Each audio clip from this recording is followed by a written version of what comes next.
No, you had your chance. I hung up again, and of course he called back again. This time I answered in Italian. Vatican switchboard, how may I direct your call? Phoebe. One moment while I transfer you to the assistant manager. This isn't funny, he said in English. I matched him. You think? It's past midnight and you keep calling a young lady after she's hung up on you. Twice. What are you going to do next? Breathe heavily and ask me what I'm wearing? Or have your minions take pictures of me so you can glue them to your bedroom ceiling? That's not why I'm calling. I don't know what else it would be. I already told you to stop bothering me. You cannot force me to do what you want, so I'm hanging up. I apologize. Eh? I have called at an unreasonable hour because I have a matter of urgency. It is not a matter of urgency to you. I therefore request, politely, that you might be generous enough to deliver a message to your father at the first available opportunity. And why should I give any help at all to the thief who invades my home, assaults my pop, and steals our property? Because the fate of the world hangs in the balance. So you say. All right, I'll listen. If I disagree, I'll put the phone in a drawer and ignore it, understand? Perfectly, he replied. He had a trained voice. I couldn't tell a thing from his tone. My guess was he was plenty angry, but he needed something and was willing to go through the motions of being nice. Please tell your father, he went on, that I would like to have a civil conversation. That's not going to get his attention, I argued. He'll want to know why. I've already told you why. Oh, right, the fate of the world. Would you care to elaborate? No. Even though he's probably not going to take your word for it? I will only discuss the matter with him. I require his help, and am prepared to make concessions to get it. Okay. I hung up, turned off the phone, and rolled over. One of the things bothering me was the way he said things. I get the impression he wants to talk to Pop because Pop is a peer. I'm merely an inconsequential apprentice and useless to his plans. I don't want to be part of his plans. And yes, I am just an apprentice, compared to Pop. But I am not inconsequential. I strongly doubt Alden is in Pop's league. I think he's in my league, although which of us is better remains to be seen.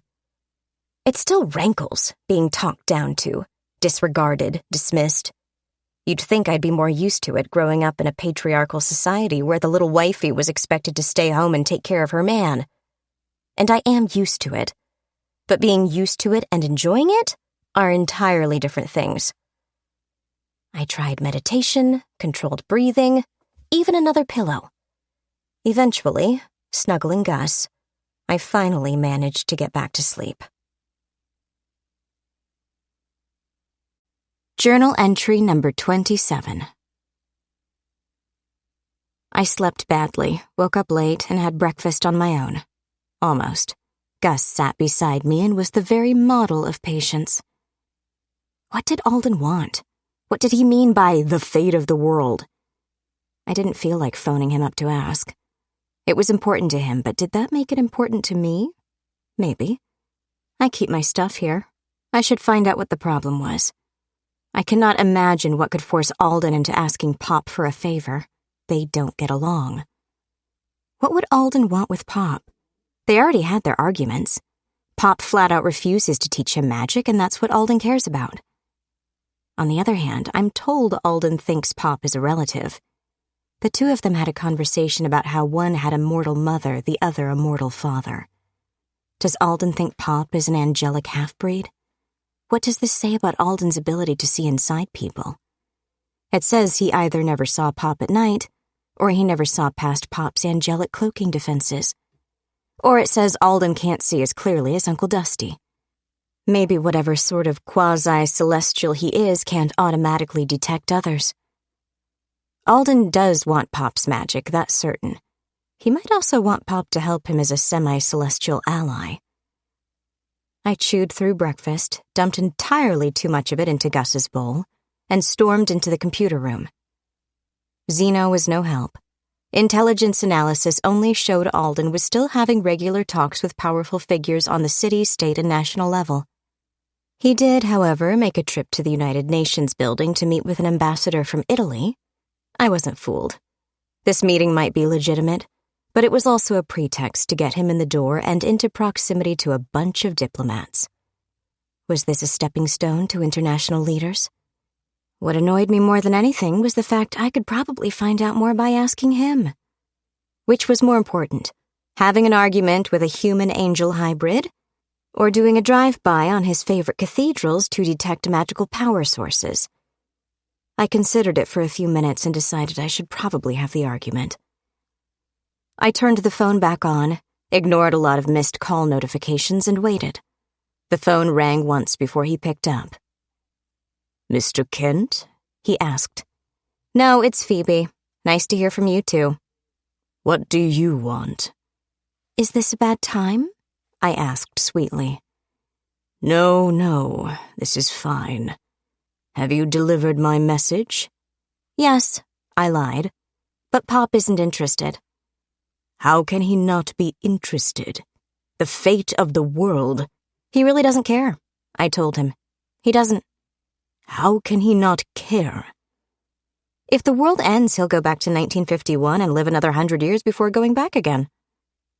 "That's an extremely selfish attitude." What did the pot say to the kettle? Never mind. Look, I don't think he believes you. All he has is your say-so. If you want my advice, you'll tell him what the problem is. It's your only hope of getting him to take an interest. If you don't find a way to engage his interest, you won't hear from him. Trust me, I grew up with the man. I'm the expert. Listen to the expert. Alden did not reply, but I had the distinct impression his teeth were grinding together. "Give me 5 minutes." "Okay." He hung up, and I waited 4 minutes and 11 seconds. He called back. "Are you somewhere private?" he asked without so much as a greeting. "Yes, I can talk freely." "Now I can as well. Listen closely. The undead are roaming the world in unprecedented numbers. I've never seen so many abroad at night. They've taken control of society and are exerting their collective will on the human herd. I've begun the process of liberating humanity from their dark enchantment, but they've realized what's happening." "Oh? How do you know?" "Last evening, I was on my way to a charity benefit. Someone shot me. They have been entirely too interested in my business of late, so I believe it was someone in their service." I had a momentary flashback to a conversation about putting a hole in Alden's liver. Kudos to Jason for that one. Ooh, ouch. I take it you weren't seriously injured? "I do not wish to discuss it," he stated flatly. Whatever else I could take from the conversation, he was not happy about being shot. Did the doctors at least recover the bullet? "It passed completely through." "Oh, I guess it's a good thing. They stitched you up and released you awfully quickly." "I said I would not discuss the matter," he reminded me. "Ah, all right. Vampires are stalking you at night. That's the problem?" "It is my problem, not the larger one. The main issue is the control vampires have over mankind. It has become much more widespread in this era than in my own. I had hoped I might infiltrate my own influence, locate the puppets in key positions and eradicate their hold.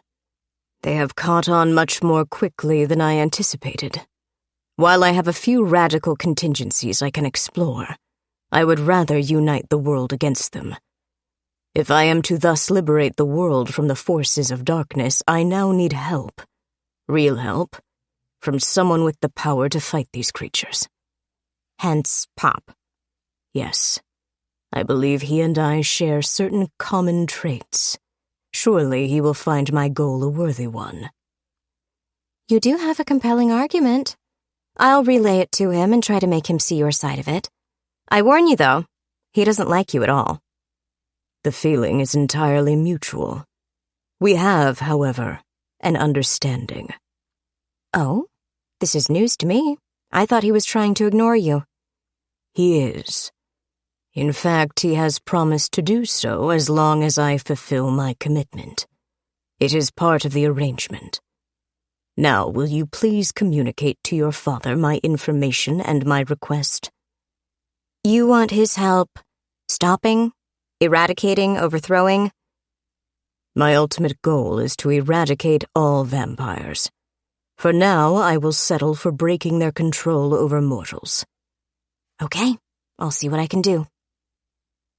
He hung up, not even a word of thanks.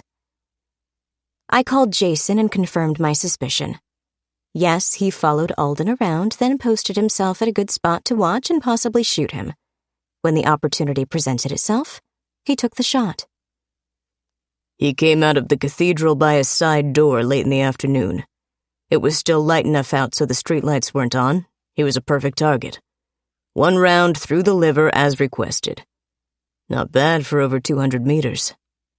I agree, well done. Thank you. I noticed he's out and about again today. He doesn't look happy, but he's moving. Do you want another round? Maybe through the shoulder? He's walking with a cane, so maybe the shoulder on the same side? No, I think we've made our point. He'll be a lot less eager to go out at night. I'll also be interested in how long it takes him to recover. How big a hole did you put in him? I used a high-powered 7.62 sabot round. I had the thing custom-made with a silver penetrator. The sabot is a semi-flammable plastic. They won't get ballistics off that in a hurry. The penetrator made a neat hole and buried itself somewhere in the pavement. How did he react? I asked. He came to a halt. I think he was stunned for a second. He was a perfect target. Then he fled into the cathedral. Everyone around him did too, but they didn't seem to be panicking. I didn't have another clear shot at him. He didn't scream when the silver went through him, he added. He might not care about silver. I suspect he doesn't. As for his companions turned bodyguards, either they were already under his control or he went to the effort of temporarily taking them over, at least to the extent of suppressing their fear and suggesting they should get inside. No doubt he then worked on their brains more extensively if he plans to keep his injury a secret, assuming they weren't his to begin with. Good to know. Are we finishing our run-throughs tonight? He inquired. Yes, but I hope to narrow down our targets today so we can focus on those buildings. Excellent. I hate not knowing which churches we'll have to remember. I'll take care of it, I promised. Be aware, though, since Alden is nervous, his brain-drained minions may be in whichever building we target. In force. It's a semi-public building. A few dozen late-night attendees will be unusual, but not impossible. If there are enough of them to matter, there will be too many of them to hide. Maybe. We'll find out. I'm off to do my scans. Good plan. I think I'll take a nap. While he had his nap, I showered, changed, and called an autocab. One advantage to the things is they let me concentrate on other tasks instead of worrying about traffic. A review of our tracking showed us Alden favored 4 churches more than any others. While I couldn't put a scrying sensor in them and look around, I wasn't necessarily going to need to. I may not have the same hard-edged brilliance as Pop, but I'm brilliant in my own ways, and I gave this specific problem quite a bit of thought. In much the same way Alden emitted psychic radiation, powerful magical items radiate their own signature. Admittedly, Pop designed his stuff to be invisible in every sense but the visual. But my power crystals weren't. They were never meant to be hidden. Why bother? They were going to sit in my house behind the house containment fields. The static was still going to be a problem, but there wasn't much I could do about it besides punch through. My plan was to send out my most powerful detector pulse at the shortest possible range, get a bearing, and repeat the process at another angle. If the pulses were powerful enough, I should get a reading. Multiple readings would give me triangulation, assuming I could slam a powerful enough pulse through the static. As the autocab drove me around Manhattan, past all the areas where Alden had a static field, I sent out my directional scan pulses, emptying a small power crystal with each one. I was careful not to aim any in a direction where Alden himself would be in the line of fire.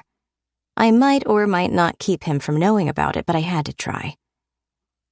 I checked every site. Not because I expected to find anything, but because Pop taught me to be thorough. I started with the 4 he favored. After the first 3, I was thinking how disappointing it would be to get nothing. If I didn't get a detection ping, did it mean I couldn't penetrate the static, or mean my crystals were elsewhere? If I'd thought a bit farther ahead, I'd have run a control test with something on the street outside a church and tried to detect it from the street on the other side. Live and learn. As it turns out, I didn't have to. Alden didn't have my crystals in the first 3 churches. I got a successful penetration and ping from Cathedral number 4. The signal, however, had 2 things wrong with it. First, it wasn't a radar reflection from a power crystal. My scan pulse bounced off a barrier, not the target. I had a bad moment of wondering what that was all about, until I recalled Alden had already found actual wizards. To a limited extent, he was a wizard, just not a very proficient one. In the course of his life, Alden pried open wizard brains, taking from them what they knew about magic. It was an inefficient and wasteful process, losing the vast majority of the information he wanted.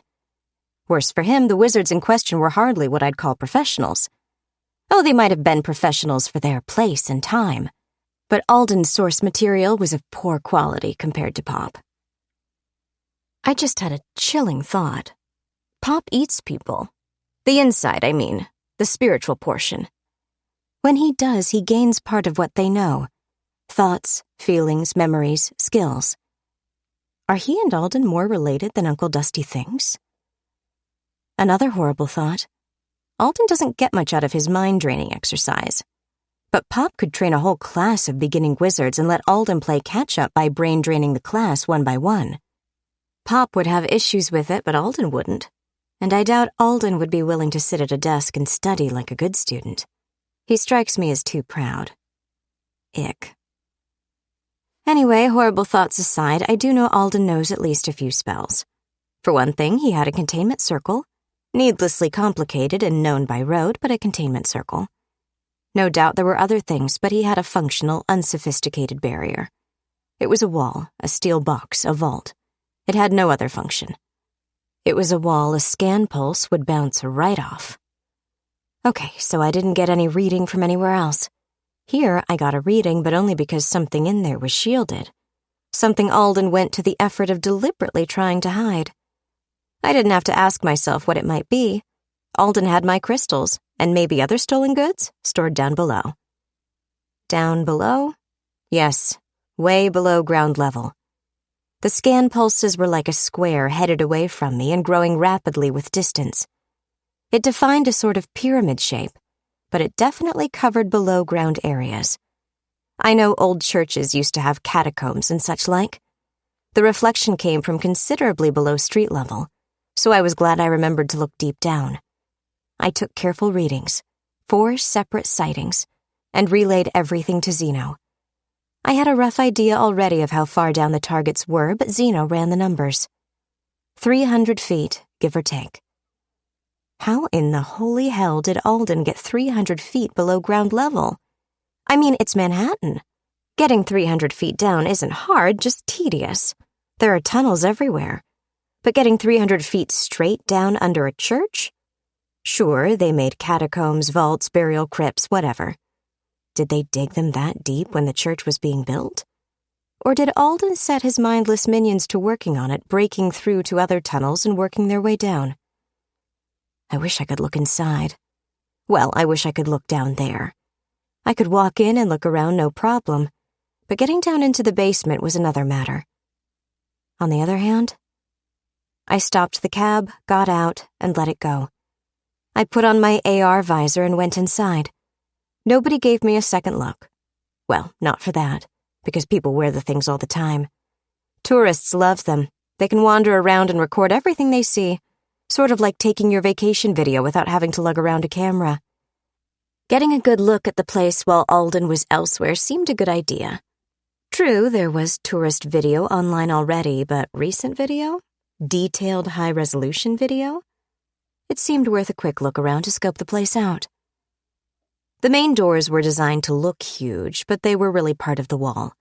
The actual doors were standard fire doors, covered and decorated, one set of them in each of the 3 recessed faux doors.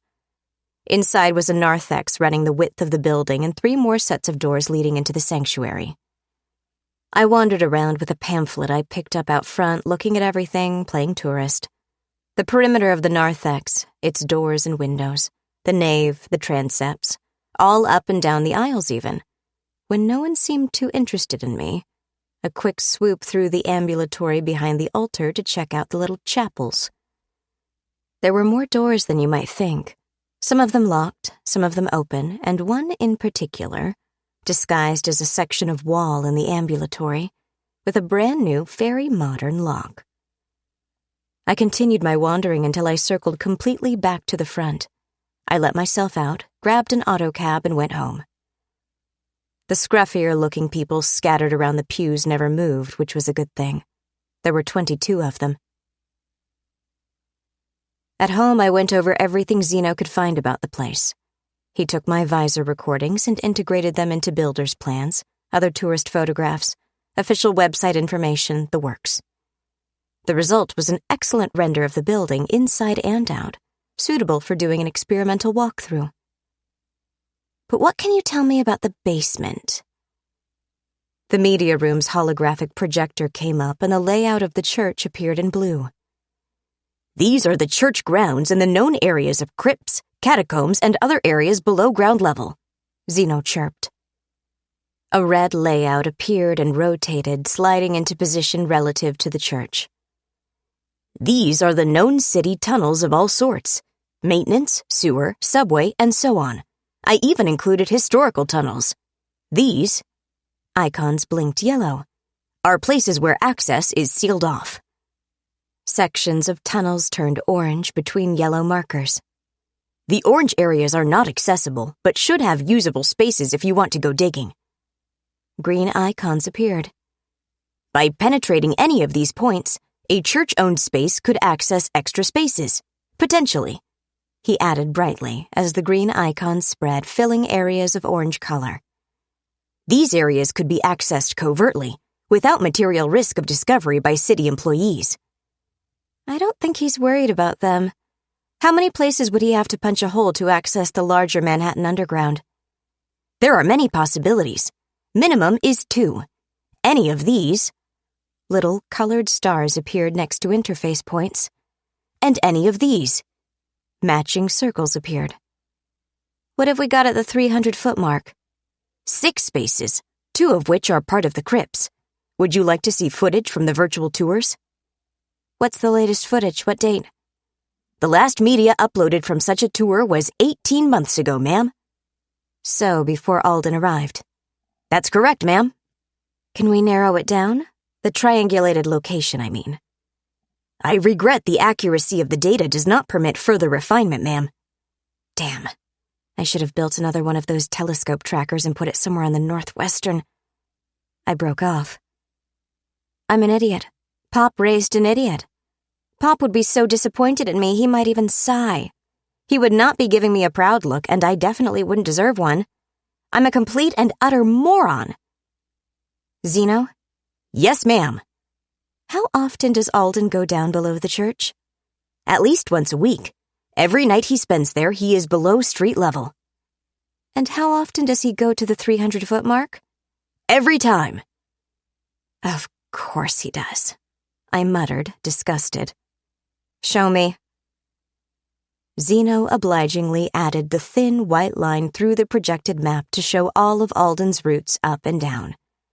He went through the same supposedly sealed spaces to reach the city tunnels, so we marked those as open. He would spend an hour or 2 down in the city's underground, although what he was doing was impossible to tell. It was only a location fix. Usually he would go back up to a sub-level of the church proper and spend the rest of the night there. Priest quarters, maybe? Did they have a place where someone could stay? Or was it nothing more than a place with a bed and maybe running water? There was definitely a parsonage, or whatever you call it, on the grounds, but he didn't sleep there. He did remain within the walled border of the church building itself, albeit lower down. What really grabbed my attention, though, was the 10-minute detour. Every time he went down or came up, one or the other, he took a side trip out of his way to one of the crypts under the church. It was a moderate walk, maybe a minute and a half, so it wasn't an insignificant wander off the main path. Each time he went to a particular point and only emerged after several minutes. According to the timestamps, he sometimes stayed there all night. "Mark that room," I told Zeno. "My crystals are there." "Yes, ma'am." "Hang on, what's with the timestamps?" "Please elaborate, ma'am." "This one doesn't say he stayed there from 2 in the morning to 4. It says he was there at 2 in the morning and at 4. "That's correct, ma'am." "So where was he in between?" "Those timestamp codes indicate when the system lost tracking on him and when it regained tracking." "We lost him? He vanished from our sensors?" "Yes, ma'am." "Why didn't you tell me?" "You didn't ask, ma'am." I kicked myself a couple of times. It never occurred to me Alden might be able to hide from Pop's scanning system. I mean, Pop built it. Which, of course, raised the question of how he could drop off our radar. Maybe the barrier spell down in the dungeons was more extensive than I thought. I planned to find out. Journal entry number 28. Rusty came over all excited. "Dad loves your gadgets," he gushed without even a greeting. "He's never seen anything like them. Mom's impressed, too.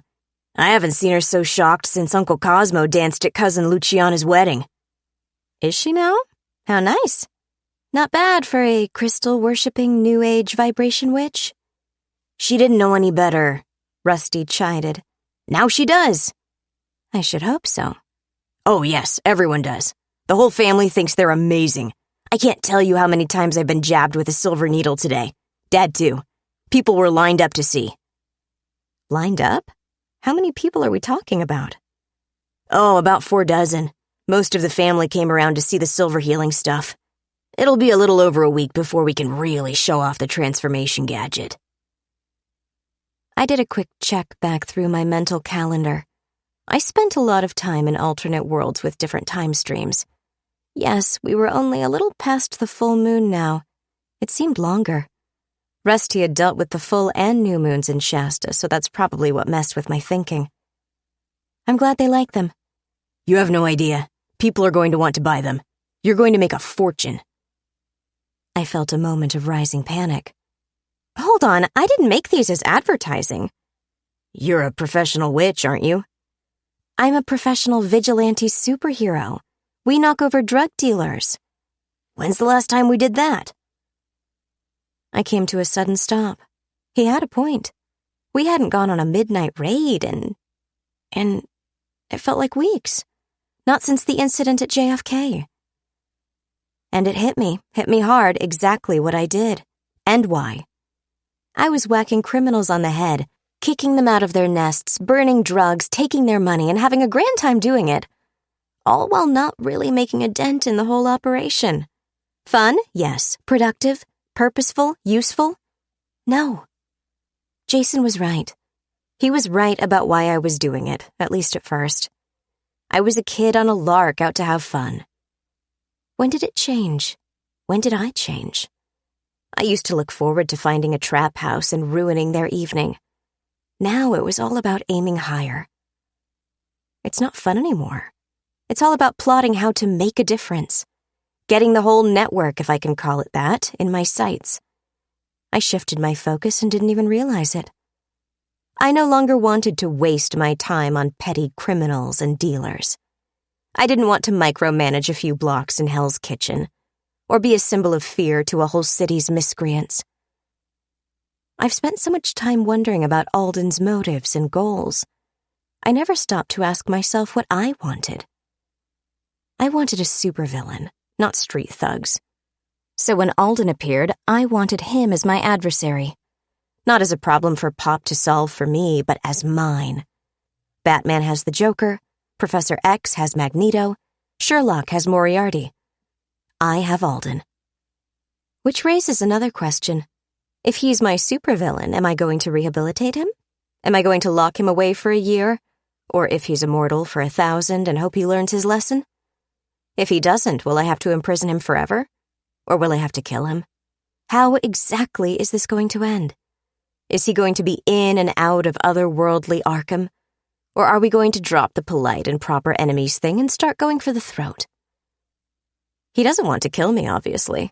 He could have started a major conflict any time. But he doesn't want me interfering either, and he knows I'm capable of it. How is he going to take it when I swipe back my power crystals? Badly? Or can I spin this as me still not interfering, just taking back what's mine and now we're even, don't do it again? As I thought about it, I realized something else. I didn't care if he took it badly. All right, first things first. I'm the superhero. He's the supervillain, and he's winning. That needs to change. Well, I'm planning a raid on a supervillain's lair, I countered. How's that? I'm all ears, but I have to tell you, everybody in the know wants something to fix the silver issue. I told him the things are handcrafted, but it doesn't seem to put him off. All right, I'll make more. I promised. But I'm not running a sweatshop. I'm glad. Wait until they get a load of the transformation thing, too. I had a future as a professional maker of magical charm collars if I wanted it. I didn't, particularly. If there was such a high demand for these things, I'd have to figure out a way to make creating them easier. For now, busy. We'll discuss it later. Come with me. I want you to wander around in a virtual environment and tell me what you think. Rusty put on the headset, did the hand gestures for moving the point of view, all the usual stuff. He frowned a lot. Hey, are these people part of the Alden security force, or does this church have a soup kitchen attached to it? I didn't find a soup kitchen. I'm pretty sure they're Alden's. Right. Still looking around. Carry on. While he did his review of the site, I turned my attention to a magic mirror. I couldn't scry on the holy ground because Alden did something to his turf. I assume being part angel was involved. Was it something he did consciously, or did it happen simply because he was there? No doubt Pop would study the phenomenon and figure out everything about it when he had a few minutes to spare. My current question was less technical and more practical. How deep does holy ground go? Sure, if you map out the perimeter of the effect, it's got a shape. It's centered on the altar, generally. But the shape of the building also affects the geometry. It goes up into the structure, too, so landing on the roof is almost the same as stepping foot across the boundary line. No doubt the basement is also affected, as are crypts and catacombs. How far does this extend? To all the tunnels and rooms? Or does the effect go all the way to the center of the earth? Or all the way through? Was there an antipodes spot on the ocean floor to the southwest of Australia that counted as holy ground? While I wondered about this, I sent a scrying sensor down into the more public tunnels of Manhattan and did more wandering around. Would it be easier to enter through the tunnels? Or would it be easier to go in through the church? I immediately came to two conclusions. First, there were enough homeless down below to intimidate the entire police force of the greater New York area. Sure, there are a lot of cops, but these scruffians will run faster, hit harder, ignore injuries and tear gas, and swarm you. What are you going to do? Drive your urban pacification vehicle down there? It may work for the streets, but down in the tunnels, you better be good at driving in reverse. Second, the static scrambling effect on scrying devices does go down that far. It does here anyway. I tried mapping experiments, moving the sensor through solid rock until I could see darkness instead of glittery static. The effect did narrow somewhat from the ground-level perimeter, and it petered out pretty quickly after reaching the lowest level of the catacombs. I flew a few scrying sensors through the static and ran slap-bang into the barrier a couple of times. This caused the sensor to disintegrate and forced me to start again. The static was defense enough against scrying, so the barrier spell was overkill. I admired his forethought and hated him for it. And for other reasons, but at that moment, mostly for his forethought. Well, he knew he was dealing with a family of wizards, didn't he? I don't know why I'm surprised. Maybe I'm really upset because I already knew he had such a spell. I should have seen it coming, anticipated it. How hard would it be to bring down? Difficult, I decided. I couldn't see it to unravel it, and any containment spell is designed to be hard to break. I'd have to hammer on it until it cracked, which is power-intensive and possibly lengthy. Worse, at any distance, I'd be at a major disadvantage in any brute force attack. Plus, I couldn't see the thing, so I'd have to fire almost blind, hoping to hit. And if it held my power crystals, it could have enormous reserves. I put the idea on hold and went to see how Rusty was faring. He was sitting on a stool and frowning as he turned his head, looking around. "What's the verdict?" I asked. "I don't like it." "Not enough resolution?" "The resolution is fine. It's the layout. I don't see how to get in and get out without blowing up half the place and setting fire to the other half." I thought briefly about using a gate spell and my magic mirror to simply step in. I could get in, the gate wouldn't be stopped by the static, but getting out could be trickier. And the area with the barrier spell would still be off limits. What problems do you see? First off, going in through the subway means going through a lot of tunnels. Alden's got mind-controlled human zombies down there, right? Yeah, and lots of them, I agreed. Which means we have to go through the top.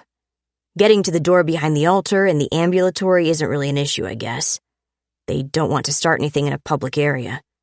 But it's not an insignificant door we have to go through. I know you can jigger it to open. You've done stuff to crack house doors, so I'm guessing this isn't much different. At my nod, he went on. That means we go down into the basement. Do you know how many fanatical zombie guards he has down there? Not a clue. And the ones on the pews may follow us through the access door? Why follow? Wouldn't they try to keep us away from it? Maybe, but I don't see how they can be effective while staying covert. Too many people wander in and out of the public areas.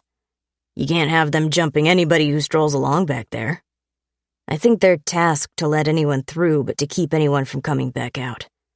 They can follow you through and make a scene in private where no one can hear you screaming as they drag you down to the interrogation chamber. I hadn't considered that. Yeah. We don't know how many guys are waiting on the other side of the door either. We don't know for sure the exact route to the target. We don't know how many more doors are involved. We don't know how anyone is armed. And we don't know how many crazed maniacs are going to flood through the hallways as they try to kill us with everything from baseball bats to zombie teeth. Pretty much. It's liable to be one hell of a fight. Are you in? Oh, hell yes. Good, because I'm still not sure how we're going to pull this off. Want me to ask Dad? Is he a tactical genius? No, but he's a werewolf. How does this help? Rusty rolled his eyes. Wolves travel in packs, Phoebe. I had a momentary vision of 50 or so half-human, half-wolf creatures tearing into an army of 500 crazy homeless. How many of the crazies carried anything made of silver, much less a silver weapon? Do you think he'd go for it? As long as we're not going in the front door of the church, I think I can talk him into it. You mean we'd have to go through the tunnels? Why? We're Catholic. Oh, I see. But he wouldn't mind going up into the crypts? There's a corrupt priest, or a fake one or something, desecrating the crypts and using the church grounds for his own purposes, right? I'll take that as an answer. And I'll consider the idea. I'm not sure I want to go that route. Why not? Look, I just now demonstrated I can make magical items, 2 of them, which are of enormous value to the lycanthrope kind. It kind of looks as though I plan to use you for this. I don't want anyone to think I'm trying to manipulate werewolves. Ah. Rusty thought about it for a moment. Yeah, I guess it does kind of look like that. I mean, I know you're not, but if it looks a certain way, there are always people who will assume.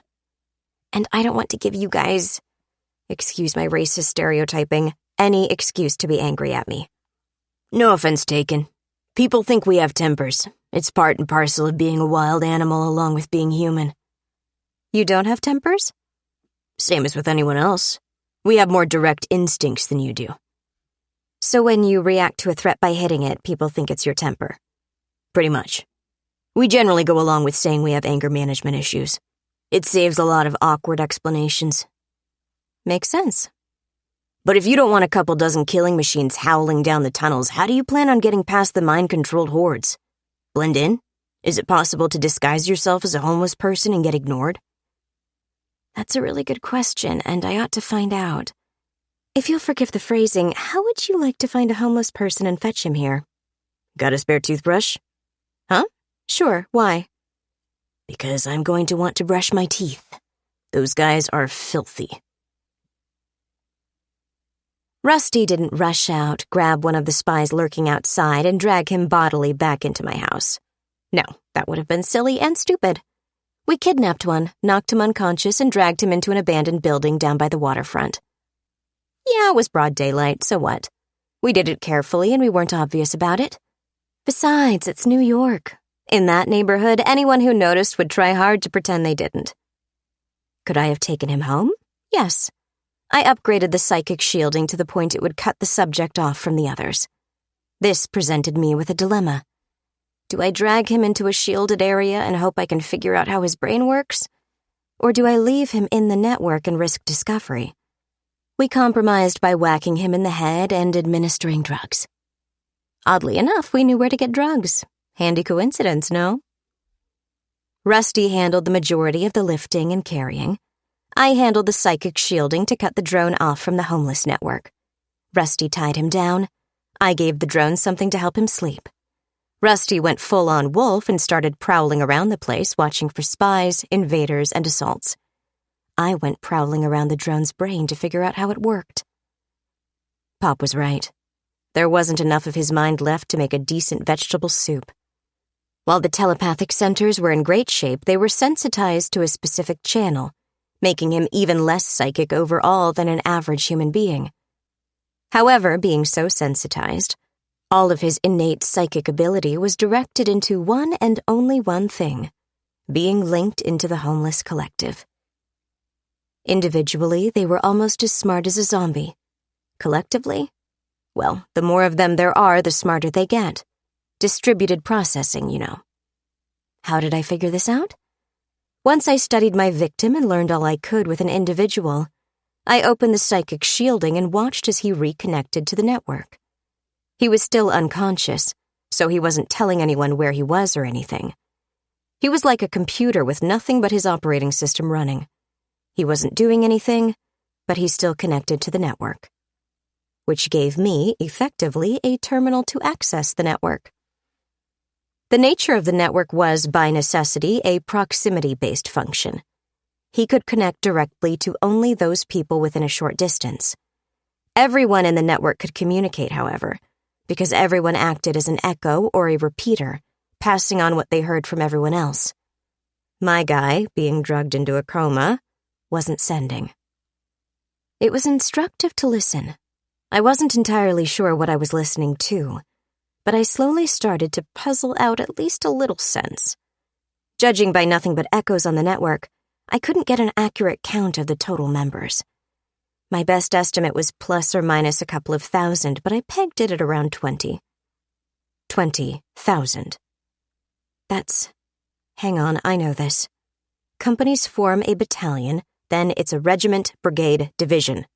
A division's worth of troops. Not well armed, no, but infinitely motivated, perfectly, even mindlessly, obedient, and completely without regard for any wound short of a death blow. 3 or 4 brigades of homeless maniacs willing to throw themselves onto the guns of their enemies and, with their last breath, claw, kick, gouge, bite, grapple, stab, slash, and spit. I think I know what Alden's been doing down in the tunnels. No, there weren't 20,000 people living in their own little community under the church's block. There were a few hundred in the immediate vicinity, and, in the surrounding neighborhoods, maybe another 1,000 or 2. But spread through all of Manhattan, it was an army. It made me wonder what else he had on tap. If these were the spies and shock troops, how many people were merely modified? Not semi-erased, but altered slightly and told what to believe, what to think, what to do. I had no way to tell. I supposed it depended on how much effort it took. Was it harder to make a mindless zombie trooper? Or was it harder to lightly alter a person's thinking? It would take more power to semi-erase someone, but it wouldn't require much skill. Maybe a better question was how much time it would take rather than how much effort. If the homeless troops brought in 100 or more recruits, could he summon up his powers, concentrate until the sweat dripped from his forehead, and be done in 10 minutes? Whereas the careful, delicate procedure to operate on a living mind and leave it intact might take half an hour to do to them one by one. Those are wild guesses, but they illustrate the idea. The homeless horde might be a horde because it's a simple operation. There might be materially fewer of the lightly modified. Or there might be even more. I only hope he has to abide by the same rules I do, or the rules I believe I would have to abide by if I were an evil, mind-controlling psychic priest instead of a cute, innocent psychic witch. Watching the way the homeless troops operated made me think of ants. They were a social collective going about its collective business. They performed survival functions, ate, drank, begged for change, and so on. They slept when necessary as a biological need, and they went places to watch things. My house was one of the things. There were other houses, other buildings. I didn't recognize them, but the viewpoints were strange, and the data being transferred wasn't the clearest. Most of it was stripped to a mental shorthand. Instead of a clear picture of a building, it was a fuzzy picture of a known building. I didn't know it, but the network did. And the image of a person, again a known person, going somewhere or doing something. It was the action they transmitted, passed along, distributed. That's what was important. They knew who they were watching, so they didn't have to pass along high-resolution information. They only reported what was going on. What I did not expect to find was a smaller subset of the watchers. I thought of them in those terms. There were the feeders, working on getting their own and others' food, the sleepers, and the watchers. I should think of them as workers, I suppose. Most of them were watching things true, but a few were doing recruitment work. I'm not sure of the particulars, but it seemed to me there were small groups, 4 to 6 members apiece, roaming around as though wandering aimlessly. They would close in on someone who wasn't sleeping in a city shelter and drag him or her down into the tunnels for conversion and assimilation. Did the police not know? Did they know and not care? Did they know and they were told not to care? A combination of the three? I was tempted to try and query the network, do a test run and ask it for information. But if I didn't do it right on the first try, there was a real risk someone would notice. Not the members of the network, but the owner. Once that happened, he would know I could tap into his network and, at minimum, he would start implementing network security. He might not know who did it, but if he recognized me, it would be even worse. Things might escalate in our not-friends relationship. Of course, I was risking an escalation by stealing back my stuff, but either he would accept it as a reasonable, proportional response, or he would have to devote time and effort to me. Effort he might not want to spend, or maybe couldn't afford while vampires were hunting him. After all, didn't someone try to kill him one evening? I also didn't want him knowing I could raise shields to block or jam their communications. I didn't know what sort of effect it would have on the individual members of the homeless horde. If there were enough of them, they might carry on with their last command. How many it might take would depend on the simplicity of their orders. It struck me as a good idea to keep the idea in reserve, though, in case I needed to stop a lot of living zombies. Rusty? A moment later, he woofed from the doorway. Do your friends at the waste processing plant charge by the pound? Journal entry number 29. Jason, Rusty, and I gathered in my media room to consider maps and holograms. They were best guess maps drawn from lots of historical and official sources, so they wouldn't be entirely accurate, but they gave us points of reference. We weighed the pros and cons, considering the best way in and the possible ways out. I was glad I didn't have to explain a lot to Jason. Hunting monsters was what he wanted to do, and acknowledging there would be magic involved made the discussion much simpler. What it boils down to, Jason said, pointed at the hovering hologram, is we go in through one of two main routes. If we go in at the top, we're probably going to be pursued by the zombies in the church. They lock the door behind them and cut off our escape even if they don't actively pursue us. If we go in from below, we have to get past even more zombies. But down there, both sides can attack openly. There's no need to keep quiet or avoid drawing attention. The tunnels can be a war zone, and all anyone will notice is the subway train seems awfully loud. So far, so good. But here, he pointed again at the map, is where I have questions. This area looks as though it touches another one. The orange on the map looks as though it could link this old tunnel and this unused space, which in turn either connects to or comes extremely close to one of the church's underground areas. I obligingly expanded that section of the map, zooming in on it. It does, I agreed. I don't see any icons indicating a connection, though. No, but if the wall there is as thin as it looks, we drill a couple of holes, back them with plastique, and the wall opens up. Noisy, Rusty observed. Look at the tunnel diagram. The echoes will easily reach the lower tunnels and might even be audible in the church. We can't count on having doors in the way to muffle the sound. True. How about we Kool-Aid Man our way through? I suggested. We build up a big charge in the armor and run through the wall. Maybe. It'll be quieter, I grant you. But if the wall is too thick, we'll expend our batteries and won't have anything left to operate the suit functions. Or, Rusty offered, we could have a distraction. What sort of distraction? Jason asked. Here's the thing. Most of the werewolves I know won't be happy about going into a church to do violence. It's not a monster thing, it's a Catholic thing, okay? I'm not arguing.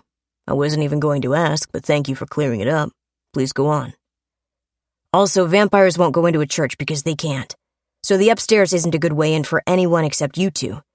Vampires could go in through the tunnels, but when it comes right down to it, werewolves are the superior predators. No, hang on, I mean we're the better killers. Vampires are more subtle and sneaky and can be excellent predators, but werewolves have bigger claws, bigger jaws, and oh my, what big teeth we have. I'll grant you that, Jason agreed. You, are also much more frightening in appearance. Vampires look like people, at least until you get close enough to see the fangs. Werewolves can look like obvious monsters. Right. Doesn't help us here, not with living zombie types, but it can be useful.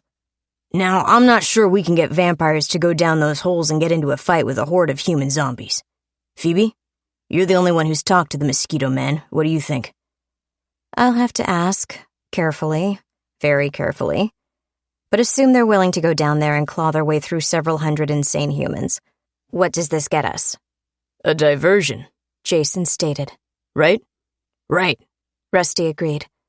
But we have a force up top, too. One of you goes in there, lures in the guard force through the locked door, and either leads them on a chase or kills them all. Downstairs, the tunnel ward draws in anyone else.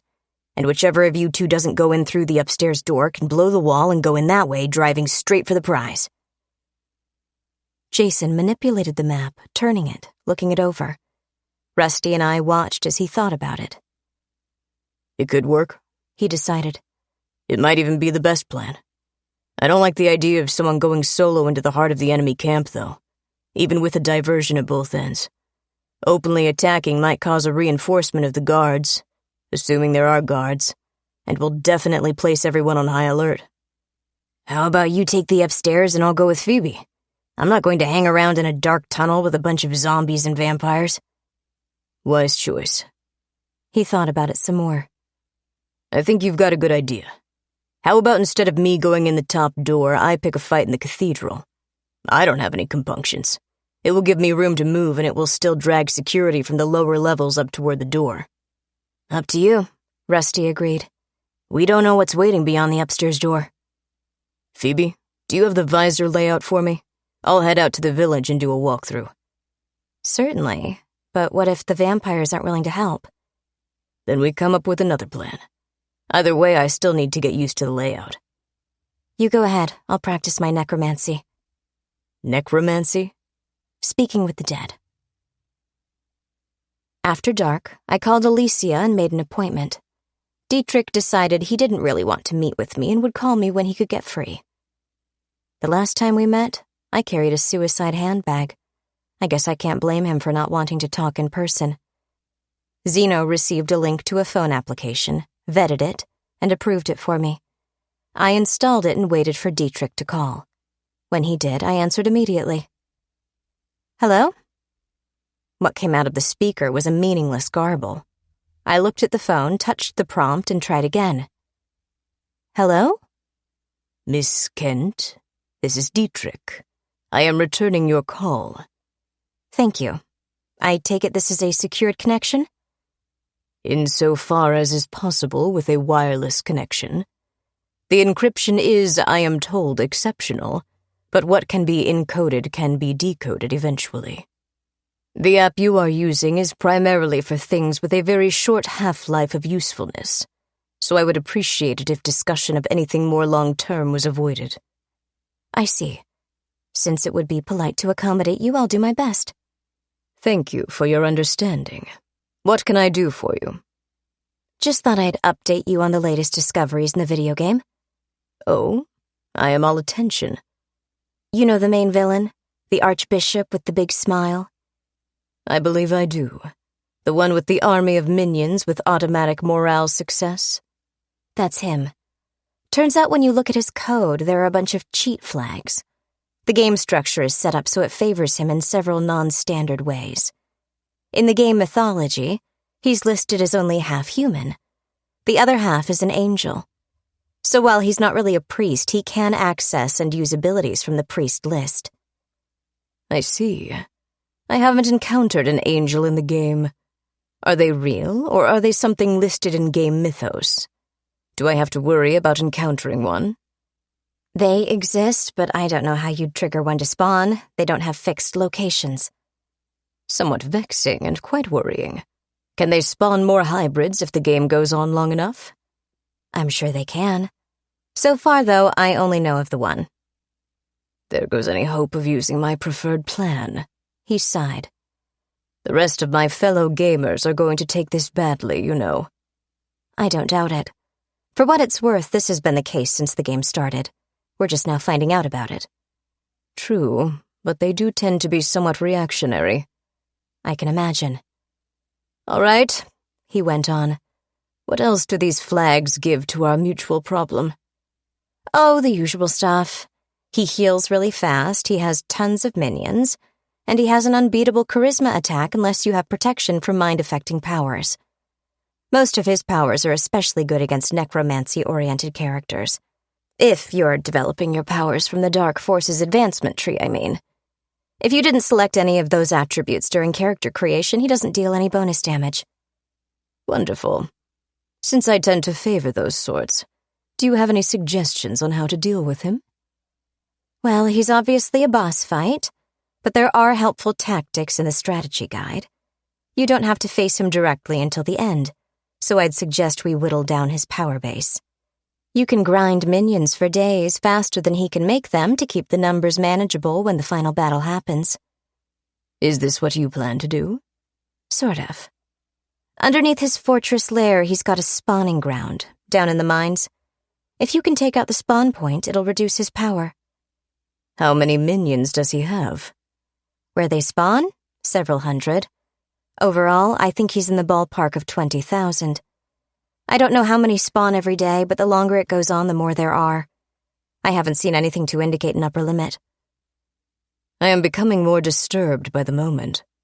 You're telling me this boss fight involves fighting through 20,000 crazed berserkers to get to the final boss, and he has powers that will be particularly effective on, characters based on dark magic?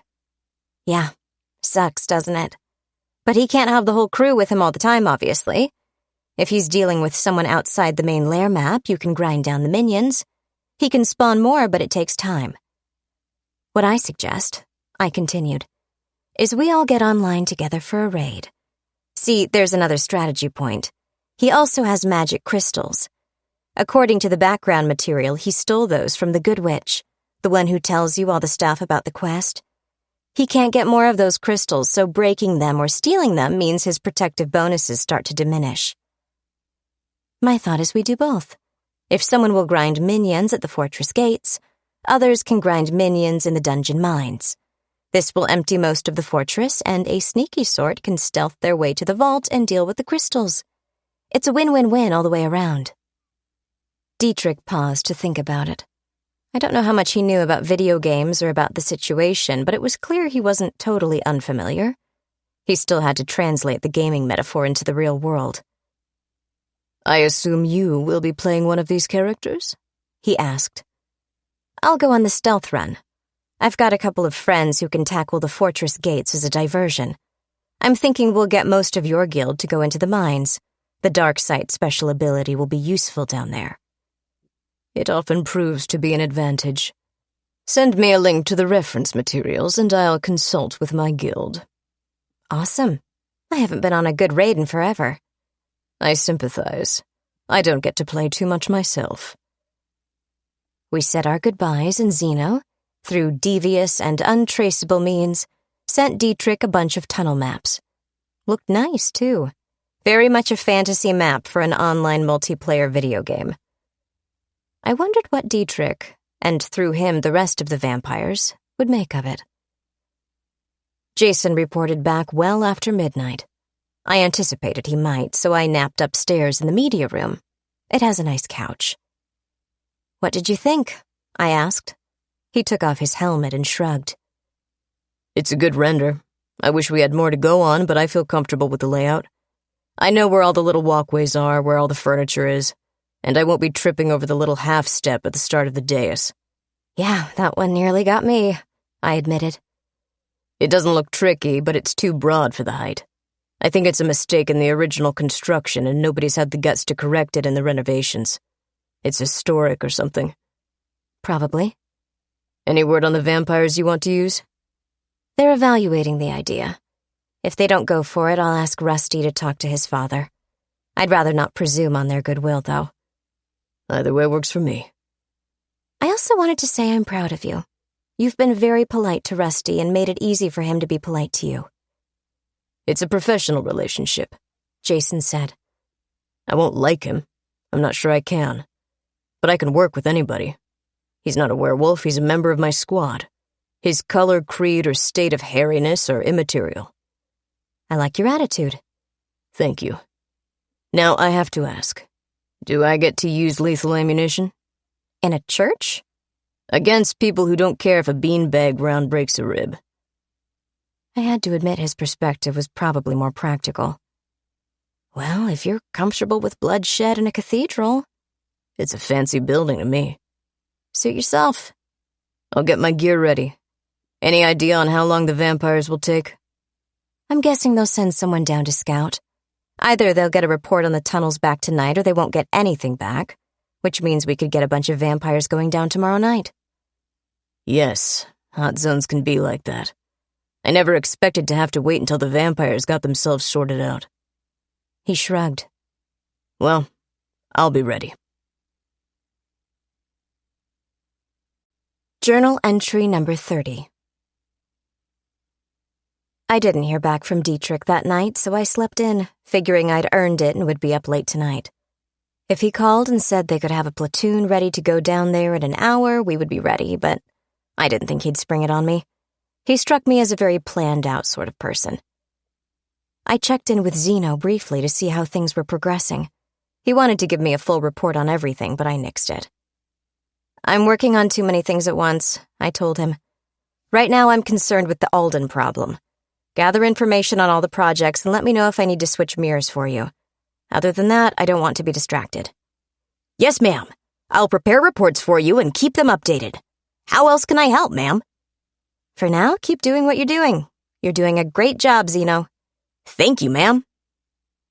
I have to admit, Pop gives the best presents. Zeno really was doing a great job on all fronts. I'd have to hire a whole think tank of specialists to replace him, and I wouldn't trust them nearly as much. On the subject of trust, though, I considered my latest werewolf acquaintances. Rusty knows I'm not a power-hungry lunatic trying to manipulate werewolves into being my personal guard and hit squad. Thing is, I don't want any of the rest to think it either. How do I handle this? They know, some of them know, I can help them regenerate silver wounds. It's not as fast or as effective as their own regeneration, but my spells work no matter what made the injury. Soon they'll be aware they can control their shape-shifting more thoroughly. Between these two facts, I'm set to be either rich or immensely influential. I could offer the things I make in exchange for specific help. You help me with this problem, I pay you with magic items. It's a straightforward transaction, and there's no obligation either way. On the other hand, I could give them the things as I make them as a gesture of friendship. I don't want anything from them other than to be on good terms with them. True, I might need them to bury someone for me someday, or something fitting their talents, but nothing specific. And I'd happily help them too in whatever ways I can. A two-way street, or something like that. But the transaction path seems calculated and somewhat cold. It doesn't leave a lot of wiggle room, and I'd have to produce a lot of magic gadgets in a hurry. One doesn't buy anything from a werewolf on credit unless you're certain you can pay in a timely manner. And the gifts of friendship path seems to be insincere, since I might actually need their help in the near future. It would be suspiciously convenient to come up with a wonderful magical item or two right when it turns out, oh so coincidentally, I need a bunch of big, vicious bruisers to rip people apart. I finished breakfast, gave Gus a bite of bacon and the greasy plate, and went to my witch room. Either way, I was going to need more of the gadgets. And, of course, I realized about then how low my power budget was. Well, I've been running around, gating places, operating non-stop scrying devices, expending massive power bursts to punch through the sacred static, and had a new spell for psychically shielding a vast volume, the whole house. I bit the bullet. Buying a generator or two wouldn't be a big issue. Rigging them so their output can be converted almost entirely to magical energy would be considerably more difficult. It was a lot of work, a lot of effort, and a lot of time to invest, but it was also kind of a requirement if I was going to be the good witch of the East Coast. This still left me with immediate power problems if I wanted to enchant something for a werewolf. All right, step 1, get more power. I placed an order online for a generator and was promised next-day delivery. Good start. Until then, I wasn't using all the electricity coming into the house because I didn't have enough transformers. It's kind of like saying I wasn't producing as much light as I could because I didn't have enough lamps. Fortunately, the basics of an electromagical transformer spell are pretty simple. I needed wiring to put it on, but that was easy enough. I took the shift booth to the Madison Building closet and continued to Iowa. With a time differential running, I could charge up my expended crystals at Pop's house no problem. And if I wanted to be forward-thinking, I could make a few more transformers. All this would happen over the next day or two, and I would still be back in time for lunch. Journal entry number 31. I love it when a plan comes together. I left the crystals alone to charge up, as they do in a high magic field. I drove Bronze's spare suit into town, bought wire, light switches, and other materials for making magic boxes, and arranged it all in Pop's workshop. I even got my werewolf-related crap in a stack so I would have it laid out and ready when it was time to do the werewolf enchantments. I started with the transformers, of course. Nothing happens without power. I wasn't in any special hurry. Pop is the one who can sit down and happily tinker with things for decades on end, not me. But I did get started, at least. Then I had my idea. As long as I was going to build things to produce power, why not build the physical devices, set up an ascension sphere, and do the work on them in there? I'm supposed to channel power as part of the exercise, aren't I? It would involve alterations so I could control the intensity of the field from inside, as well as let it ground out slowly. But I could make arrangements. So now I have 3 more electromagical transformers with multi-layered conversion spells inside them. They have about 80% efficiency, which involves 40 spells in each unit. That's 120 times I had to cast the exact same spell to put together 3 transformers. Imagine writing out one of Shakespeare's sonnets. Write it slowly. Write it carefully with your best penmanship so you get it right on the first try. Make it something you can frame and hang on a wall. Now write it 119 more times. They say repetition is the path to mastery. It's a long, boring trip. That's how it feels. I think I did an excellent job and demonstrated amazing stick-to-itiveness. Yes, I could have gone even longer, putting 50 spells in each unit. Nice number. But the diminishing returns meant that 10 more spells, per unit, meaning 30 more, would only get the units up to 87%. Those 7% were something I could chase at home, adding one to any given unit on Tuesdays and Thursdays, and maybe once in a while on Saturdays. As for the healing amulets and the lunar phase spoofers, I got 2 of each made before I had to shut down the Ascension Sphere. I was sweating. Not perspiring, sweating. As in the dripping off my nose kind. Doing this kind of enchantment work shouldn't be so hard, but I was working on myself too, gathering and channeling as much force as I could. Think of it as a workout for the soul. Then I remembered something else Pop said about Ascension Spheres. They can set fire to your soul. I don't know the exact mechanism, but having been inside the things, I presume it's like an oven. You can set fire to something inside the oven by turning it up too high, or you can turn batter into brownies. Pop intended me to go through the baking process more than once. How do I know when I'm cake? Where's the dividing line?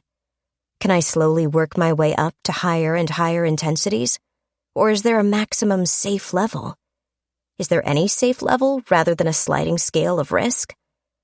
I'm told Rethvin magicians did an Ascension Sphere once, as a sort of initiation rite. Pop implied we could do it in stages. How far have I come? How much risk am I taking? Am I slowly burning away my soul like a lit stick of incense? How do I tell? Maybe I shouldn't be doing this. Certainly not on my own. I need someone qualified as an outside observer. Which, of course, means I have to figure out what it means to be qualified for this sort of thing. During the cooldown, I added another spell iteration to the transformers. That makes 41, each for about 81% conversion. I did it because A, it used up power inside the Ascension Sphere, and at a lower intensity than my main baking session, and B, because these are conversion spells, not enchantments. They take less power to build and are much more fragile. They're meant to sit at home and hum, not get dragged through the universes and exposed to various magical shenanigans. They belong in the lab, not in the field. Besides, if they're a little fragile, magically speaking, this is a good thing. Pop made it very clear to me how leaving behind magical equipment is a bad thing. It messes with the locals and can potentially come back to bite. Electro-magical transformers are a good example. Plug it in and even people with primitive magical skills, or a high talent and no skill, can sometimes produce magical effects. I had a meal, slept for quite a while, had breakfast, went for a run, and did another set of werewolf talismans. Funny thing, my regeneration spell is an established spell. It does a particular function and does it well. Fine and dandy for whoever is wearing it. But the lunar phase spoofer isn't an established spell. It has a particular function, but it's not a firmly established spell. It's a combination of established techniques with a fair amount of messy bits and wish real hard. Thing is, as I work with it more, I keep seeing, not shortcuts exactly, but better ways to do it. In the last 3 times I've done it, I've figured out how to eliminate the wolf fur. Sure, it's easier with the fur on hand, but it's not required. Technically, neither is the human skin. If this keeps up, I may turn it into a real spell rather than a cobbled-together ritual. This isn't how Pop invents new spells. I would know. Is it how normal wizards do it? Do they stumble on a way to do what they want and slowly work out improvements? Some wizard finally figures out how to light a fire by chanting, waving his hands, drawing fire symbols all around the wood and dancing in a circle around it. Does his grandson do it with a quick gesture and a snap of the fingers? Once I had my magical workout for the day, I pronounced myself fit. I didn't notice any improvement in my magical capacity from the latest Ascension Sphere treatment, but I wasn't doing anything overly strenuous. I was making sure I didn't strain anything. I cleaned everything up and headed home. Yes, I was in time for lunch. So was Rusty. Gus, of course, followed me home. Since I'd had quite a while to recover from my ordeal, and an ascension sphere is an ordeal in the most basic sense of the word, I felt up to cooking. Rusty and I talked about how things were going. I put sizzling meat in front of him and glanced significantly at Gus. Rusty nodded and made sure to share once it had cooled enough. And I had another great idea. "I have a great idea," I told him. "Oh?" "I've been wondering how to lean on the subject of giving magical devices to werewolves. You know, making them feel like they're in my debt so they have to be my friends and so on. I don't like the way it looks, though." "I was about to say, it doesn't sound like a good idea to me." "Instead, I think I have a solution." "I'm all ears," he assured me, flipping a small bite of hamburger over his shoulder. There was a happy snapping sound somewhere below counter level, but nowhere near the floor. "How about I filter it through you?" "How do you mean?" "If I give these things to you, you can give them to whoever you want. You can spin it as saying you ask me for another one and I shrug and oblige. I wouldn't be making them at all if you didn't ask for them. Then you control who gets them, and any favors they might be willing to trade, or even good old-fashioned cash, are entirely up to you. I never ask any of them for anything. Would it work? I mean, it has to look better if it's coming from you, right?" Rusty chewed thoughtfully. There was a woof from behind him, and he tossed something over his shoulder without even thinking about it. "You know, it might work. It might. I'd want to talk to Dad about it. He's the guy who understands all the politics and stuff." He continued to eat with a pensive, thoughtful expression, so I didn't say anything. It gave me a chance to eat some of the cubed steak I had frying. "It might be better," he said finally, "if you were, I don't know, friends. With my mom, I mean. Dad likes you as much as he likes anyone who doesn't grow fur. If Mom liked you too, then maybe Dad would be willing to... No, he would never ask for... Your dad wouldn't ask me for gadgets for free?" Never. He's lousy at accepting gifts. He doesn't think thank you is adequate for anything. No, worse, he thinks thank you is a way to express resentment at having to come up with an equal gift in return. How very Japanese of him. Huh? Never mind. If this is going to work, it's got to be you. You're the only one who knows me at all well, and the only one I'd go to any effort for free, at least. Thank you. Is that resentment I hear? No, I mean it, in a non-resentful way. Good to know. So what do you think? Will it work? Maybe. I'm willing to give it a try. Are you willing to make more of the things? I know people who will absolutely want to buy them. Sure. I don't know what's valuable to werewolves, though, aside from things in human culture. Money, favors. I probably already owe someone for body disposal. I took care of it. It's a family thing. I'm not going to ask how you mean that. Probably for the best. Look, I have to ask, and I'm sorry I have to. Do you have a problem with crime as crime itself, or certain types of crime? Certain types. Go on. Well, I'm not fond of taking advantage of the weak or the helpless. Don't tempt people to do drugs. Don't traffic in women or kids. I'm not overly fond of violent crime, but I'm not going out of my way to stamp it out. But there are types of criminal, let's say extra-legal activities people are going to want no matter who provides it. Gambling, prostitution, drugs. Yeah, these are all going to be with us no matter what we do. On the other hand, breaking people's arms because they can't pay a gambling debt means you let him gamble with money he didn't have. Whose fault is it? The gambler? How about prostitution? There's a big difference between a person who enjoys their work and someone who doesn't care what happens to their body if it means they get a fix. Drugs? Drugs are even more slippery than the others. Who is a recreational user and who is an addict? Which drugs are too addictive? And who is to blame? The person who got hooked and can't wriggle free? Or the person who provides a drug so addictive it creates a permanent market? I sighed. Look, I haven't got all this worked out in my own head, okay? I haven't got hard rules about what is and is not okay. Well, mostly, I added. I inherited a complete lack of sympathy for anyone harming children.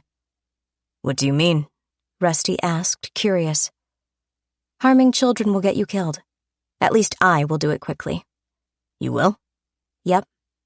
Who else would do it? Pop? He will still kill you, but there's a better than even chance he'll make you suffer first. He's the nicest, ruthless monster you've ever met, but he completely loses his senses of fair play, humor, and mercy if you're nasty to children. Okay. So let me ask this. Do you know of your father having anything to do with supplying children to whoever might want to buy them? No way, Rusty stated positively. He might know people who loan out money at unreasonable rates, though. And there might be people who are liars, cheats, or otherwise unpleasant and who need to be removed from the world, but it's not his line of work. Sometimes people need money, but Dad is a wolf, not a loan shark. He'll still insist he gets paid back, but he's reasonable about being a part owner of your business until it is. Most people think it's better than the alternatives, and so does Dad. Money also sometimes needs to mysteriously disappear in one place and reappear elsewhere, without anyone discovering the truth about how it got there. You know, typical stuff. Then I don't see any sort of problem. And to prove it, here. I fished out the devices I'd enchanted in Iowa. I laid them on the counter. Rusty picked up one and examined it. I thought you said you weren't going to sweatshop a bunch of these. I didn't. I was in Iowa. Ah, you took your time and then some? Exactly. I've been gone a couple of days. He began and shook his head. This time-stretching business is going to take a lot of getting used to. Okay, I'll see if Mom wants to try them out. I'd like her to like you. It'll save a lot of family friction if she isn't frosty. Whatever works. You're in charge of werewolf relations. I've got lots of those. Dietrich called me back shortly after dark. I was having an anticipatory nap, but woke up fast when Zeno told me who was calling. Hello? Good evening. I trust I have not called at a bad time. No, not at all. I was expecting it. I'm afraid I have some bad news about the planned adventure. I'm sorry to hear it. I assume you and your friends won't be able to get online at any convenient time? In a manner of speaking, yes. I'm afraid we've done more research on the main boss and the larger ramifications. Simply killing the main boss will be of limited utility in solving larger in-game issues. It is actually a trigger for a much larger quest. Is it? It's news to me. What sort of quest? That has yet to be determined. The walkthrough isn't complete. There are flags in the code, however, to indicate certain factions within certain guilds will suddenly have quests at odds with other factions and guilds. Directly at odds. So it might shift to a player versus player mode? That's a possibility, but, as with any such shift, it depends on the player and their allegiances. I see. Are we likely to be at odds? I certainly hope not. On a personal level, I'll do what I can to minimize your danger. You have my word. I accept your word as good. Thank you. Speaking of words, did you have any with the person responsible for getting me attacked in my home base? Dietrich parsed my deception for several seconds. I believe you're referring to the hacker in my guild? The one who corrupted the code on your followers? Yep. I spoke with an administrator about it. It violated the rules. Normally, one is banned for a year in such cases, and I'm happy to say this has been implemented. His account has been buried in the archives, despite all his screaming about it. No doubt he is still screaming, but no one is listening. I'm delighted to hear it. I'm glad. And I wish you luck with your current quest. While I agree weakening the boss prior to the fight is proper, He trailed off and paused, hitting mute. He came back on with, My guild feels it more reasonable to begin preparations for the resulting post-victory game world changes. I trust you will still be having the major boss fight? I certainly plan to, but not immediately. It's a process, whittling down his support before tackling him. To be clear, I don't intend to actually tackle him on this raid. I plan to do some grinding and make him more vulnerable for later, assuming I can get enough people together for the raid. Ah, yes. Dietrich paused again, but he didn't mute. I heard very faintly what was probably drumming fingers. I wondered what it meant. Can you...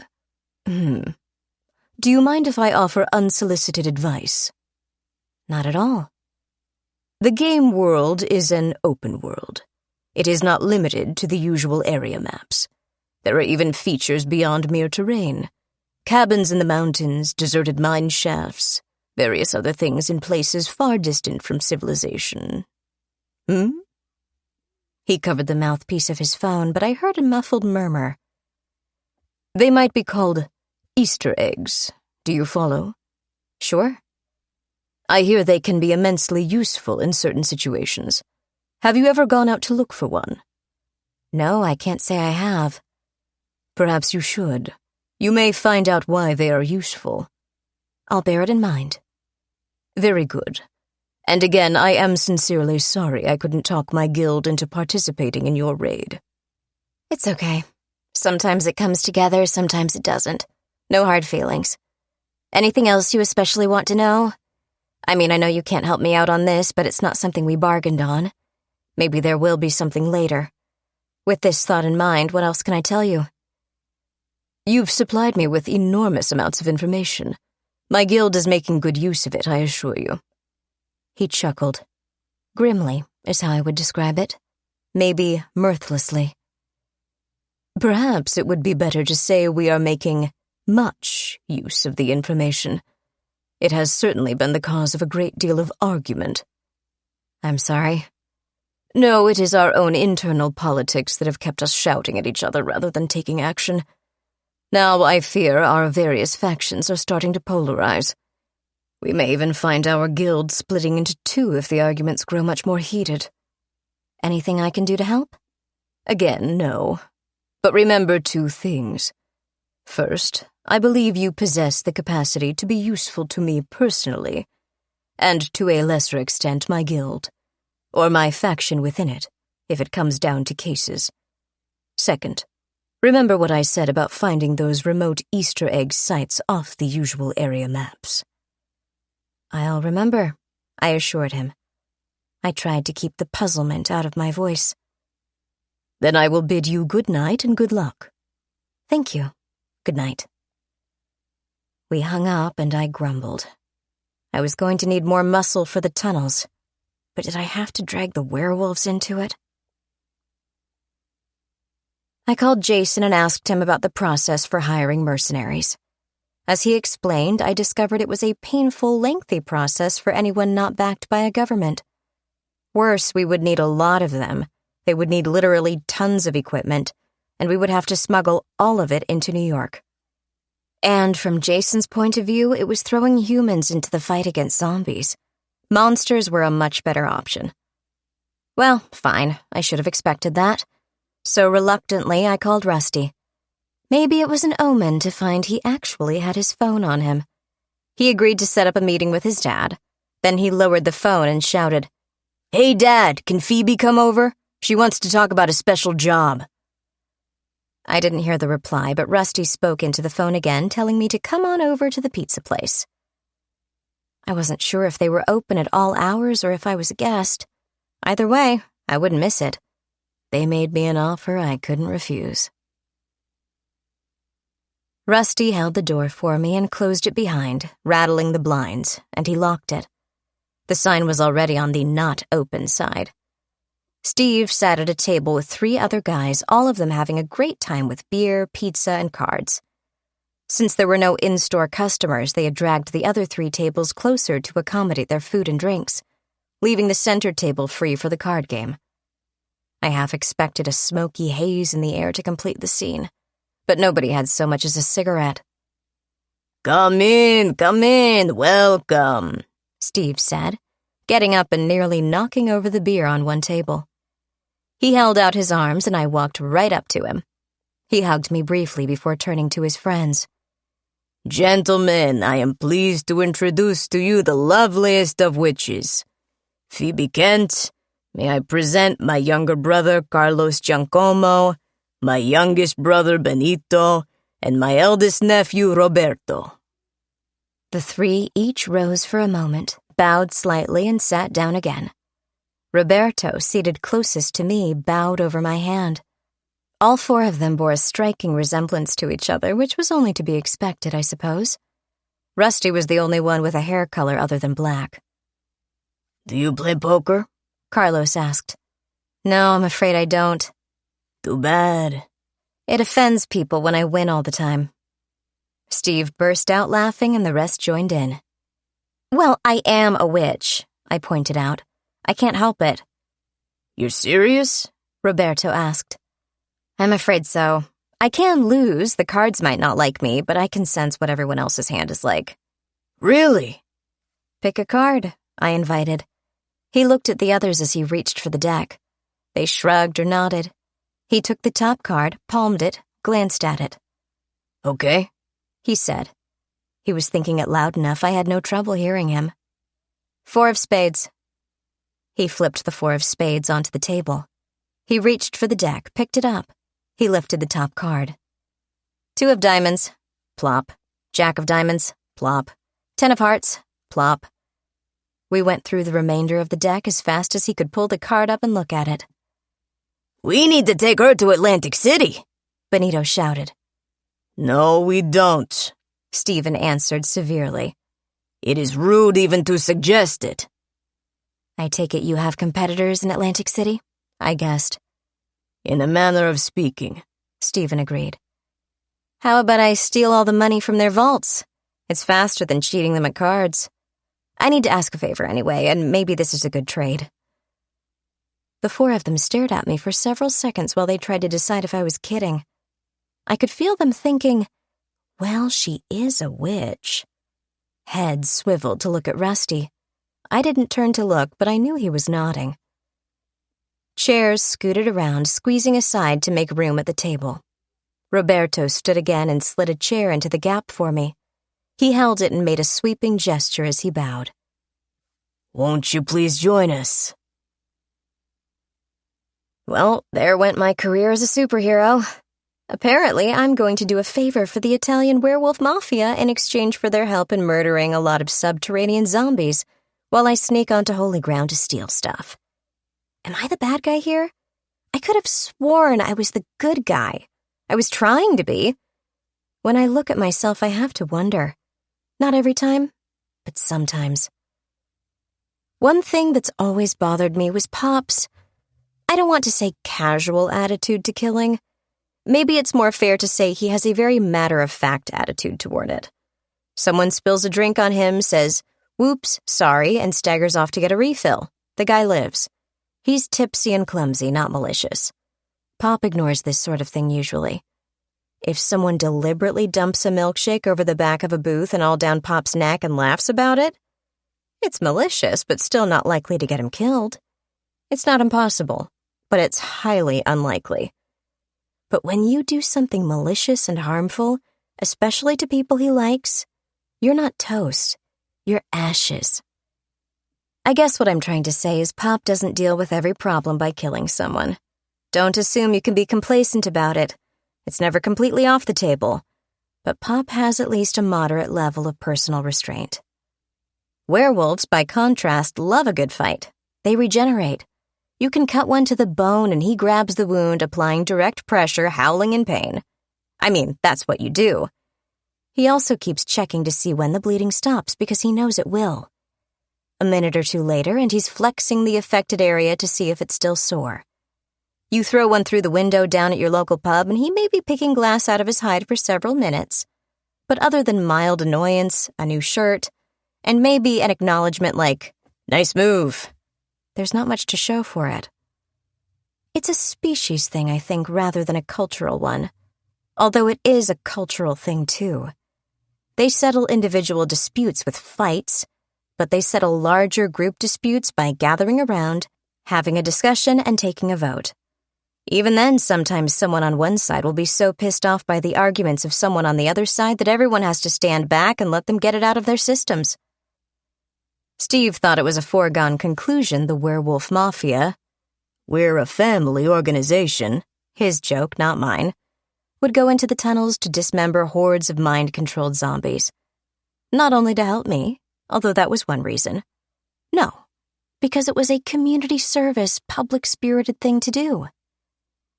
You take care of your neighborhood, he told me. You take care of your people. If someone comes to your territory and he is being a prick, you cut it off as a warning to others. If they do not take the warning, you let them float downriver to whatever neighborhood will have them. I thought you weighted them down so they would sleep with the fishes. It is ecological, yes, but it is not a message to others. So he got on the phone, made a few calls, and invited me upstairs to meet Rusty's mother. I couldn't turn that down. Kathleen was an older woman, of course, but with a head of hair that belonged on Lucille Ball.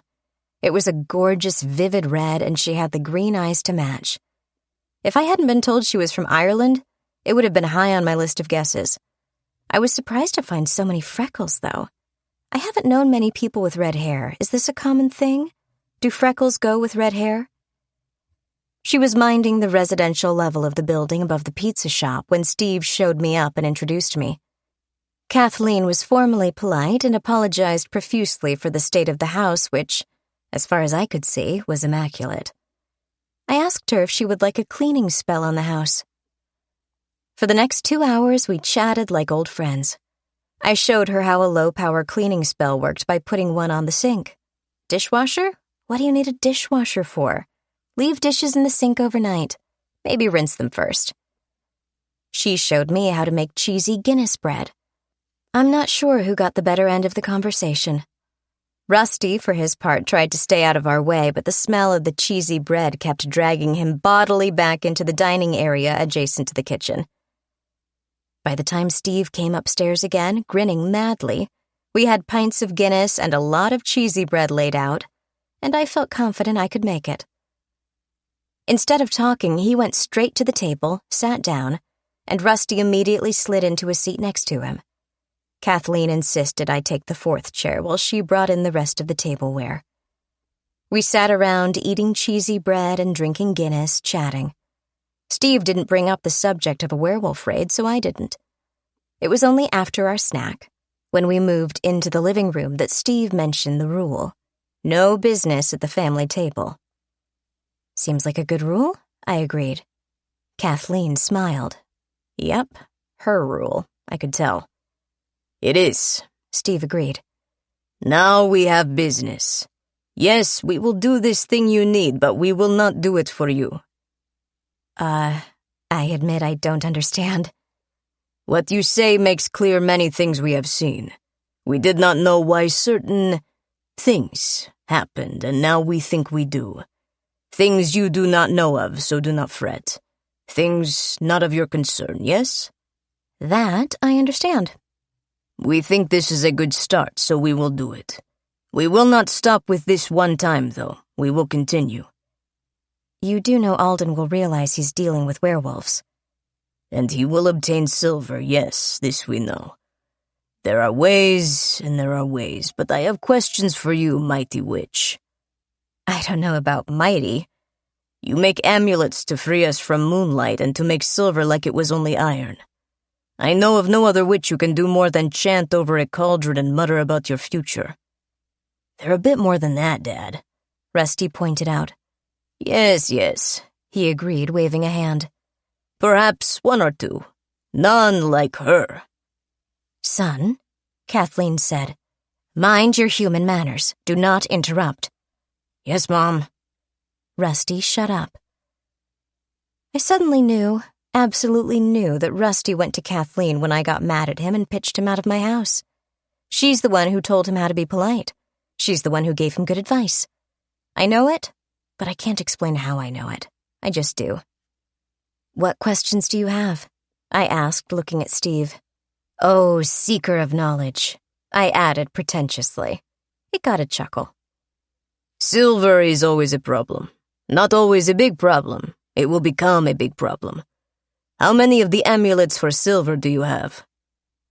I gave them to Rusty. With the 2 I already made, those 3, so 5 total. Those are not enough. I agree. However, I have a thought about how to hurry this up. I can make a wand. Rather than wear a thing, you could have someone with a wand. You get hurt with silver, you run over to him, and he applies the wand to the wound. Got a bullet hole? He sticks it in there and slowly pulls it out, sealing up the wound. Got a nasty cut. He draws the wand through it like he's making the cut, and it closes up behind the wand. Better. Many can use it? You can keep using it on whoever shows up with a wound. Of course, the longer you spend fixing a wound, the better it will heal. But I'm told silver scars aren't necessarily bad things. It can heal a wound enough to keep someone from dying and let them heal the rest naturally? Yep. Don't use it for too long or it won't even leave a scar. I like it. You will teach Kathleen to use it? Now, wait a minute, she blazed. If you think I'm not going to— I do think it, he snapped. They matched glares until she subsided with bad grace. You may come with me when we go on the first raid. Then you will repair the hurts of whoever may need it, but especially— I am not a nurse. I am a fighting— Because I am taking Mark with me. The statement shut her up. It shut everyone up. Conversation came to a sudden and unutterable halt. I didn't understand why the three of them felt this was significant. Mark is a drug addict moron, but he's still a werewolf. Are you sure? Kathleen asked finally. I am certain. Dad, do you want me to come with you two? You will go with her. Steve nodded toward me. I will look after Mark. I recognized the tone. Pop would have added, I have spoken, but he wouldn't have needed to. Dad was speaking ex cathedra and there would be no argument. I wondered if Rusty would explain why later. I wondered if I would ask. Maybe it was a werewolf thing. Maybe it was an Italian werewolf mafia thing. I decided the evening was probably over. Okay, well, it's been a lovely evening, and I'm glad to have met you, Kathleen. Thank you all for having me over. It is our pleasure, Steve said. Kathleen smiled, a genuine smile, and agreed. So the only thing left is the schedule. How quickly can we do this? Tonight? Steve suggested. Oh, I've still got a wand to build. Tomorrow night? You can have this magic wand ready by tomorrow night? I'll have to figure out the exact method for it, I admitted. Then I'll have to go through a couple of different versions until I've got it working the best way I can. And I'd like to rest afterward to go in fresh. Sensible. We can do tomorrow. When? We discussed details and planned to go for it shortly after sunset, provided Alden was being helpful enough to sleep in another rectory. If not, we would reschedule. Rusty stayed with his parents, and I took a cab home. Journal entry number 32. Either Alden has a super sneaky plan, or he doesn't know what's about to hit him. I don't see how he could know, but he's a mind reader. You can't be certain any secret is safe around us psychic types. I spoke with Jason. He says he's ready to go in the front door. Considering Zeno notified me about his unusual ammunition expense report, I had no doubt he was. Steven says he's got a whole pack of werewolves ready to get into a fight down in the tunnels of Manhattan. Rusty says he's prepared to follow me through magic gateways, mystic portals, or teleportation closets, or through the old forgotten tunnels on our way to the objective. As for me, I spent 2 days at Pop's place getting ready. Everything charged up and set to go? Yep. Got the wand for healing people? Yep. Did the R&D on it and included a big power crystal on the pommel just in case. While I was making it, I realized I was missing something important. Alden controls minds. I still don't know how fast he can do it. He might be able to grab a nearby mind and manipulate the person no matter how they squirm in his mental grip. I can't prove it one way or the other. More relevant, werewolves might be as susceptible as humans. So I did a little more R&D on one of my psychic shielding spells. This version has no finesse. It's neither a permanent nor subtle defense against anything a psychic might throw. It's meant as a temporary shield. So when a psychic throws a lethal mind bolt at you, you have a headache and know which way it came from. I put it in another wand, included a brand new high-capacity power crystal, and gave Kathleen a couple of lessons on how to operate both of the wands. Her estimation of me went up a couple of notches, then 2 more when Rusty volunteered to be the test subject for her healing wand practice. "She's done this sort of thing before," he said, reassuring his mother. "Phoebe does good work." I'm proud of Pop, it's true. He taught me how to be a good witch. But I'm also proud of me. I believe I have a right to be. There's a justifiable pride in achievement. I deserve it, as long as I can avoid vanity and overconfidence. Once Rusty was intact again, we all took our places. Rather than risk communications, we scheduled an exact time to begin, 10:22 p.m. Eastern Standard Time. Everyone attacks at sunrise or at midnight or whatever. We picked a random off-the-wall time and went with it. When your supervillain has a ritual that takes an hour to complete, don't show up at the last minute if you can possibly avoid it. Show up a half hour early. They hate that. Well before the start time, Rusty and I started through the secondary spaces underground. This involved going into a completely different building, sneaking down to a basement level, and accessing a forgotten sub-basement through a disused, rusted-shut door. Fortunately, I have a knife that cuts metal. It's not in the same league as Pop's sword of cut anything, but it's also not as hard to keep safely stowed. I opened the door in about 10 seconds, and Rusty helped me put it back. He held it in place while I zapped little bits where it touched the door frame, forming tiny spot welds. If we came back this way, a good kick from this side would knock it flat. Could I have opened a gate directly into the sub-basement crypts under the church? Sure. Why didn't I? Because I didn't want to discover there were 100 angry zombies willing to charge through the hole. More important, I also didn't want to let them, and by extension Alden, know I could. I held exiting via gate in reserve in case we were trapped somewhere, say with Rusty holding the door closed while maniacs tried to claw through it to get to us. Once we were underground, we headed through a tunnel and kicked our way through a rotten wooden barrier and crumbling brickwork. Beyond was an old bootlegger hideaway. If we wanted to, we could dig out a now filled-in tunnel to an ancient speakeasy, but it was the wrong direction. We continued to the other end of the space and up to another section of ancient brickwork. "This it?" Rusty asked. It should be the only real barrier between us and open spaces. Places he's tapped, I mean. There may be doors, but there's a path to our target room. Rusty made a thoughtful noise. He shoved the wall with his shoulder as a test. This was a good, solid wall, not a mud-mortared pile of rocks. "Looks like this is your problem," he told me. Looks like... I checked my watch. Hang on a minute. The dance is about to begin. We want everyone to have a chance to choose partners. "No problem." He fished a small blowtorch out of his shoulder bag and a spark igniter. We waited and listened for any hint of alarms. We didn't hear anything, not even 3 minutes after the scheduled start time. Too far away? Too many walls and doors? Whatever the reason, we had to go on and hope everything was still according to plan. Rusty clicked the sparker and dialed it to a blue flame. We came prepared. I activated a spell I'd stored in one of my rings. It was a highly specialized spell designed to do one thing: isolate calcium. Calcium is the primary element in mortar, cement, and concrete. It bonds to silicon, and it also forms an hydroxide. By forming the calcium to let go of anything it bonded to, it drastically changed the structure of the mortar. The bricks weren't happy about it either, but bricks can be made of so many different materials I didn't even bother worrying about it. I focused on what held them together. Rusty ran the flame along the lines of the mortar. White dust fluttered down as the mortar cracked and splintered. Way back when the mortar cured, the chemical reaction released a lot of heat over time. By putting heat back into the mortar, it made the spell much more quick and effective, and, most important, cheaper in energy costs. I didn't know if I'd need the power later, so we used mundane means to enhance my witchery. It was like casting a heating spell on a cauldron of water, but building a small fire under it as well.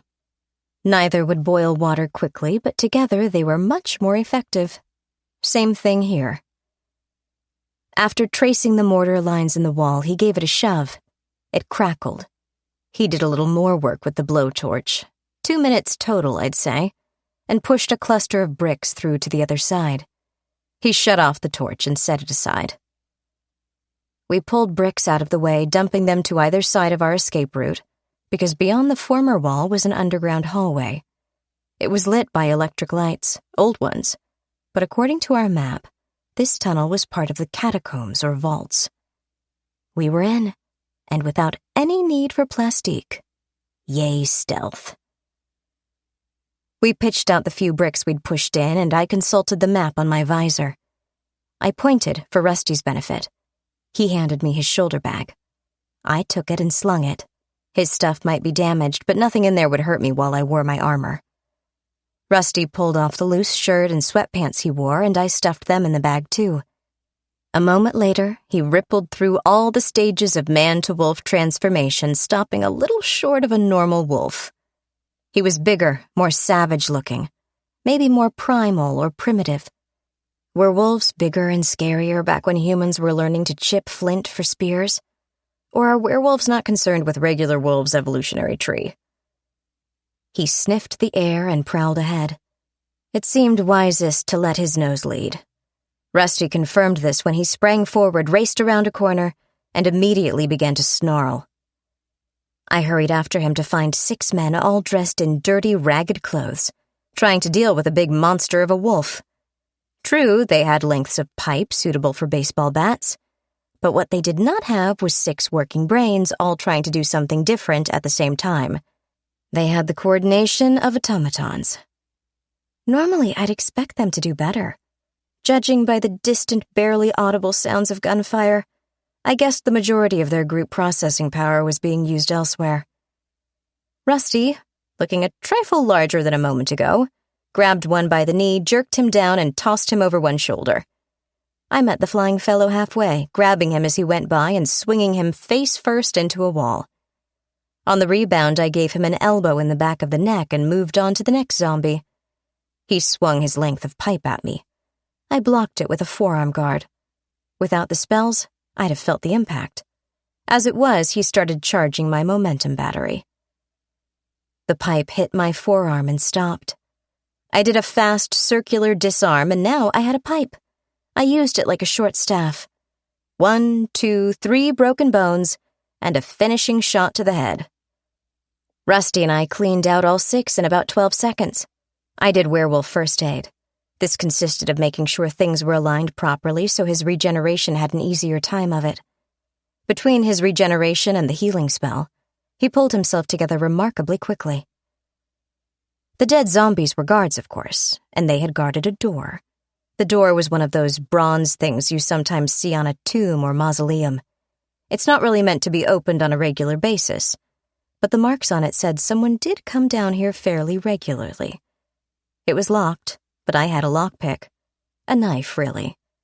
Because of the way it was inset in the wall, I couldn't cut the bolt. I had to cut a chunk out of the door to get to the bolt, so 30 seconds? Rusty stood guard, keeping an eye on the corridor behind us while I opened the crypt. When the door groaned open, he was right there with me. The inside of the door had a diagram drawn on it. It looked familiar. The last time I saw it, it was under Pop, containing him and blocking attempts to locate him. So yes, definitely an Alden-related area.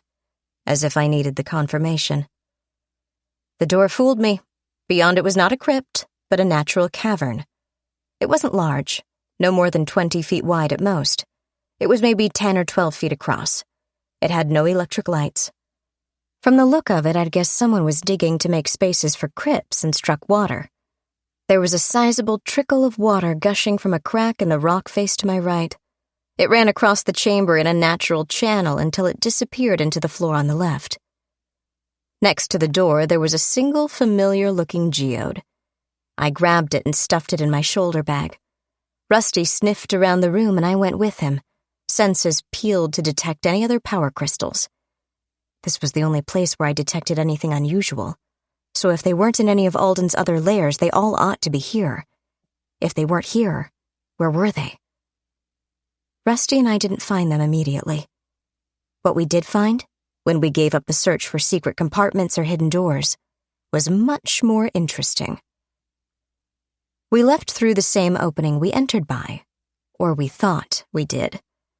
As I started through it, I could see a brief stretch of rough-hewn cavern. The floor was irregular, the walls scarred where rock had been cut away, and there was not a single electric light to be seen. Rusty looked at me, I looked at him. Since it was the only way out, we pressed on, following the curve of the rock. Ahead, I saw faint light. When we approached, it became clear we were seeing daylight. This bothered Rusty far more than it bothered me. We emerged from a cave, taking it slowly and with great caution. Someone had used a pickaxe to cut the mouth of the cave into a more acceptable shape, rather than leave it as a giant crack in a rock face. A small log cabin stood not 100 feet distant. I saw something like this cave before, on a trip with Pop. No glass castles or fairy creatures this time, but mountainside and forest restricted the view. With a start, I realized my scrying and detection magic was working. The static Alden produced on holy ground was no longer around us. I detected my crystals. The cabin was unoccupied. It wasn't finished, with a dirt floor and gaps between the logs. Most of the furniture was of the folding sort. Folding chairs, folding table, camping stove, a gas bottle, a fully sized collapsible cot, with an inflatable mattress, a camping shower, a couple of large water cans, several small crates with canned goods. I collected my crystals, first things first. They were big and easily the most magical things in the room. The second most magical thing was in a small jewelry box, Pop's ring of many gates. Why did Alden have it here? To keep it away from me? Did he not know what it did? Not that it actually did anything. It was really only a targeting point for Gates. If he did know, was he keeping it away from himself? Was he worried it might be used to find him? I don't know. I may never know. But now that I have it back, I don't really care. Rusty went outside and did a quick survey of the area. I switched to scrying and moved my viewpoint straight up, getting a bird's-eye view of the surroundings. Temperate forest, rocky to the left, a river winding lazily along somewhat farther to the right. No sign of human habitation within a mile, 2 miles, 5 miles, 10 miles. I let my vision lapse back to the here and now while I looked around the tiny structure. Was there anything else of note? Tektites, perhaps? Nope. Oh well. They were small and easy to carry, not like a whole enchanted geode. There was a cleared area around the cabin. There had to be.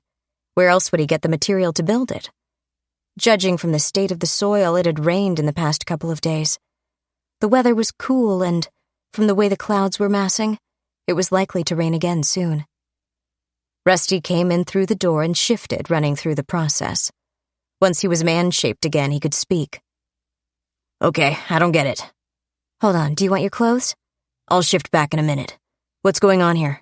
Are we still underground or what? My initial guess is the church was built over a naturally occurring weak place between two worlds. I'm thinking that's why nobody ever used that room for a crypt. People who went in to work on it sometimes didn't come back out. So why put the crystals here? They don't charge as quickly when they're in close proximity. It's kind of like putting 3 pumps in the same well. The well only fills up so fast, so more than one pump drains it. You want to put crystals in different locations, different wells, so you can charge them quickly. So Alden found a doorway into another world, yes. He probably thinks this is still the same world, but at a different period in history.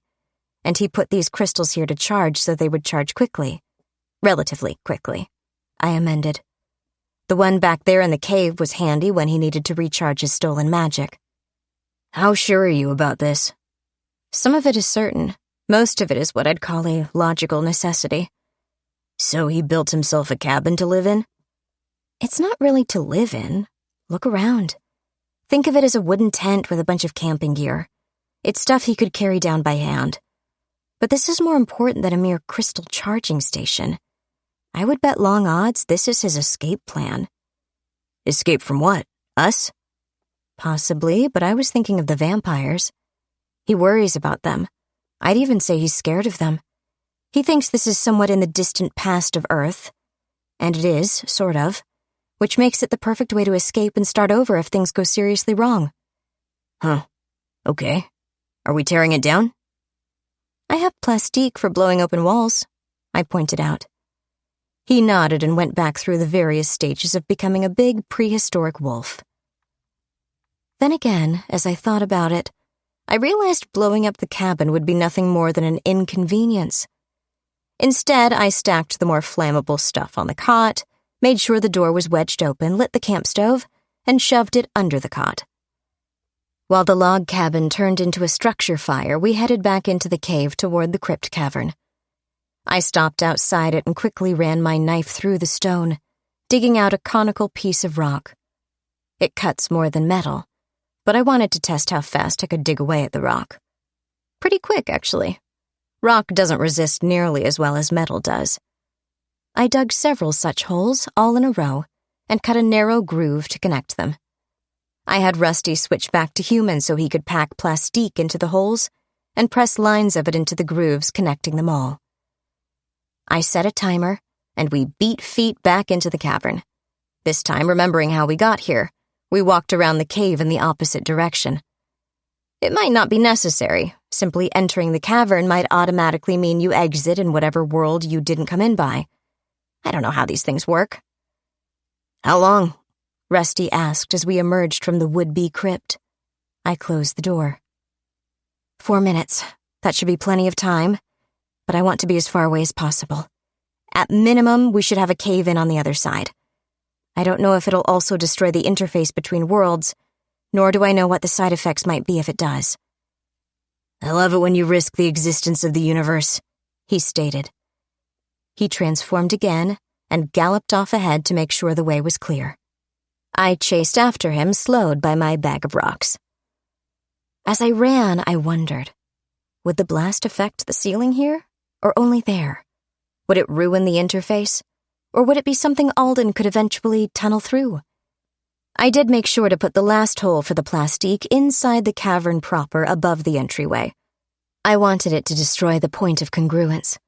Whatever Alden really wanted it for, I didn't want him to have it. Regardless, being around if and when it quit was not a good idea. We hastened through the underground areas back the way we came. Nothing intercepted us. I expected something, even if it was only a couple of scouts to find out what happened to the guards. As for why there wasn't anyone, my guess was that between Jason and the werewolves, there was too much going on to pay attention to 6 guard zombies who were no longer transmitting to the network. Their last transmission must have been very similar to what was going on elsewhere. Werewolves in the tunnels, armored person up top, and both in the middle. Their perceptions would have blended right in. We made it down the corridor, through the broken wall, and down the abandoned tunnels before the timer on the explosives reached 0. We paused as the 0 second approached, watching and listening for any signs. Anything? No. All was quiet on this side of an inter-universal border zone. I wonder if I can look into that other world and see if it collapsed the cave. I probably can, but it wouldn't tell me if the border zone was still a border or if it was a cave collapsed or not. Dang it. I'd have to go there and check. No, even then, if the outer cave has collapsed, I can't get to it. Grr. Well, at least Alden would have problems with it too. I'll check on it later. In the sub-basement, Rusty changed form and dressed. We exited the building, each in our own fashion, to avoid notice. Rusty made sure to call his father and let him know they could quit whenever they felt like it. I notified Jason and asked if he needed any help. He didn't, but he was quite content to quit chasing around the cathedral and simply fight his way out. The police were there in force, but they were waiting for the SWAT team. The helicopter was going to be tricky, but he was tickled at the idea of evading it. I left him to it and departed my building via the roof. I've missed leaping from rooftop to rooftop. It didn't hurt that I was feeling fantastic. A victory over the mind-controlling bastard. Hooray! I made it home via the midnight rooftop route. Once inside, I checked in with everyone. Jason was fine, but he was out of ammunition and was almost out of charge in his suit. It was plugged in at his place, and likely to stay plugged in for a while. Rusty was okay, of course, and so were Steve and Kathy. There were no fatalities among the werewolves, not that we expected any, but the zombie hordes were considerably more dangerous than they counted on. I did try to warn them about the full, self-damaging strength and their relentless ability to ignore wounds. They had to encounter it to understand it. The techniques for fighting someone who ignores pain are very different from normal human beings. Mark also survived. He fought well, which I gathered was important somehow, as a step in regaining his honor, or whatever the cultural equivalent is. I did a mirror check on the other world where Alden had his cabin. The cave in question had a collapse, so that was to the good. On the other hand, I couldn't tell if it sealed the gateway or not. Win some, lose some. At least the cabin fire didn't look as though it would spread anywhere. With all this to the good, it was time to put some spin on it. I phoned up Alden. He answered on the third ring. Hello? Good evening. I hope I'm not calling too late. Not at all. Have you spoken to your father for me? Actually, that's not what I wanted to talk about. I don't see what else there is, he admitted. Do you recall burglarizing my home?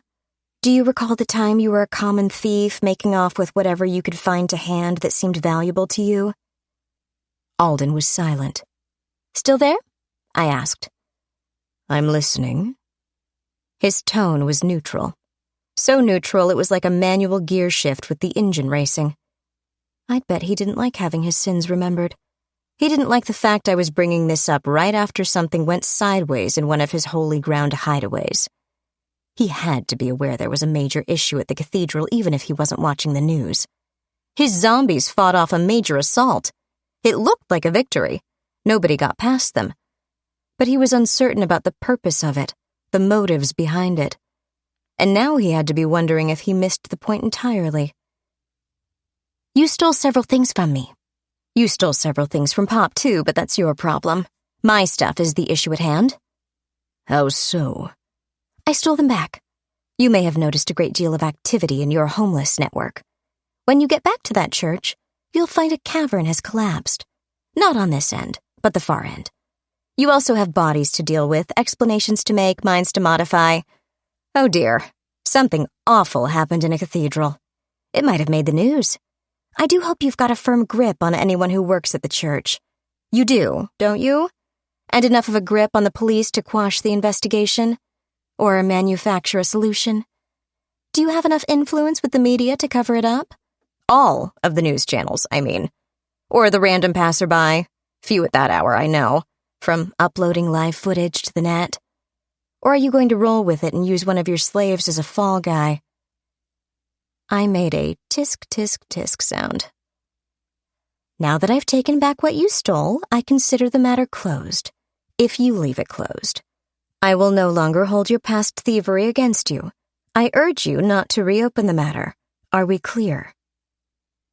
Alden was silent for several seconds. You caused a cave-in, he said, slowly, enunciating clearly and carefully.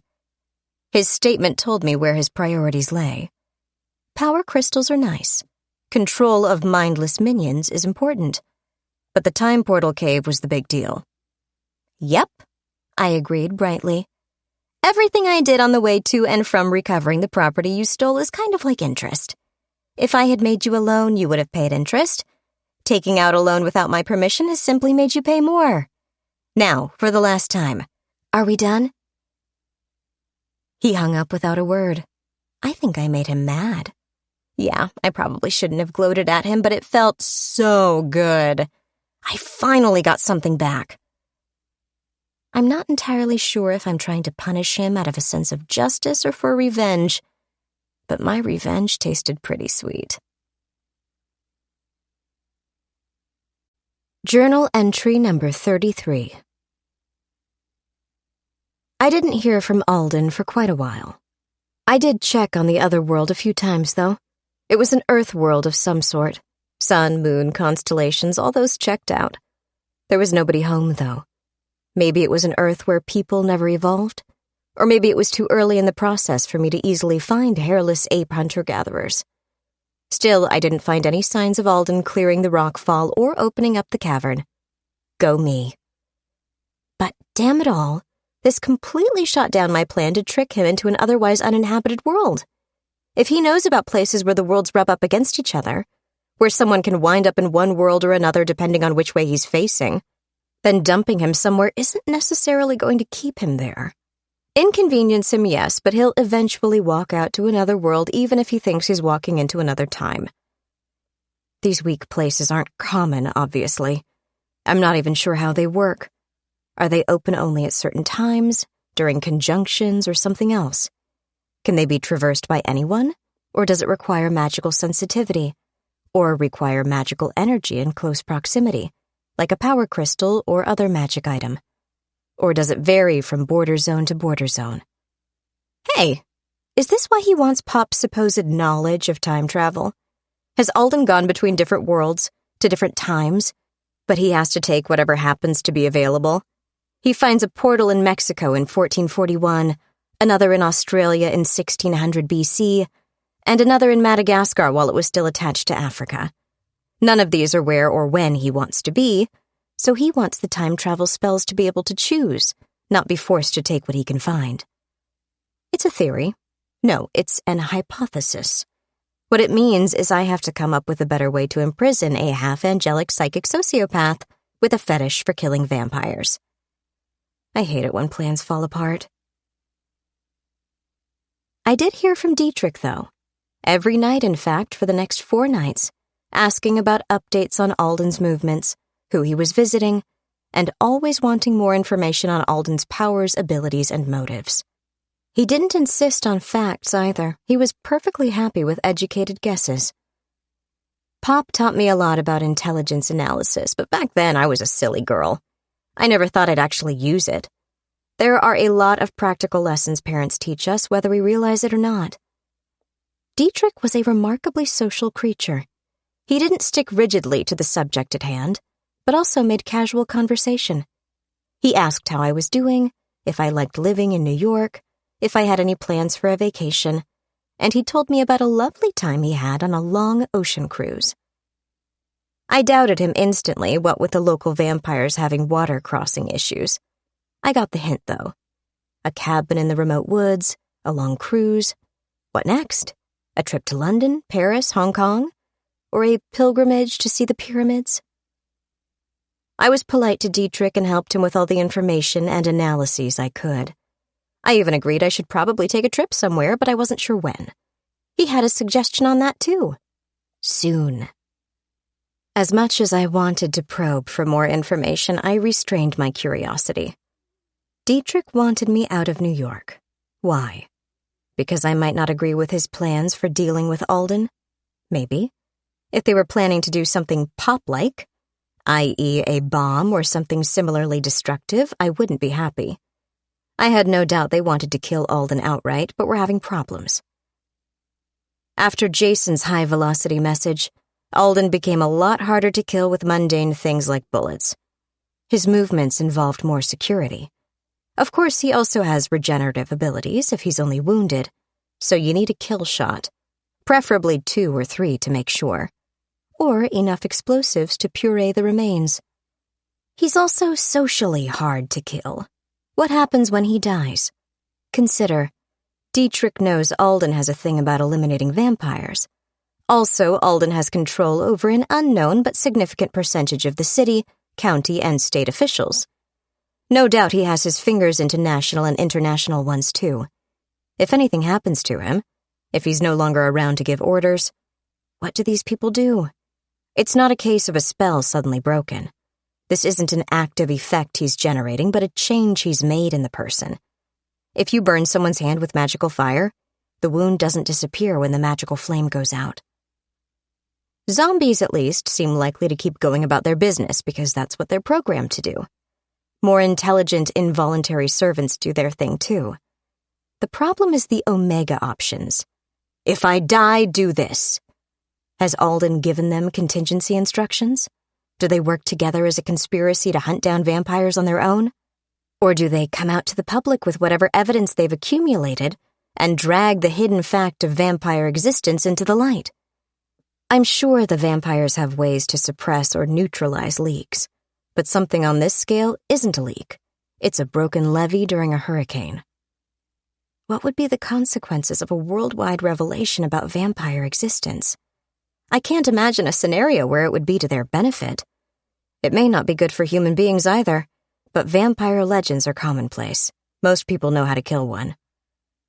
I'm not sure exactly what Dietrich is planning, nor why he wants me to be out of New York, but maybe it's time I looked into the matter more thoroughly. Journal entry number 34.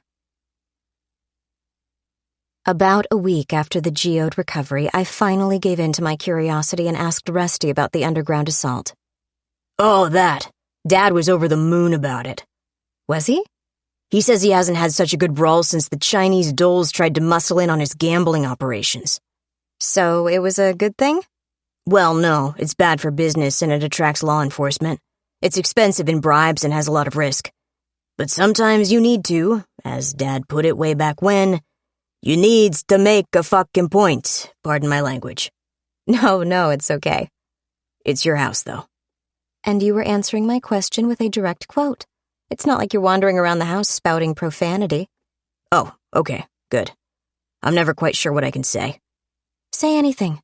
We're still working on finding those boundaries. I'll tell you if you've gone too far, but I do appreciate all the work you've done. Thanks.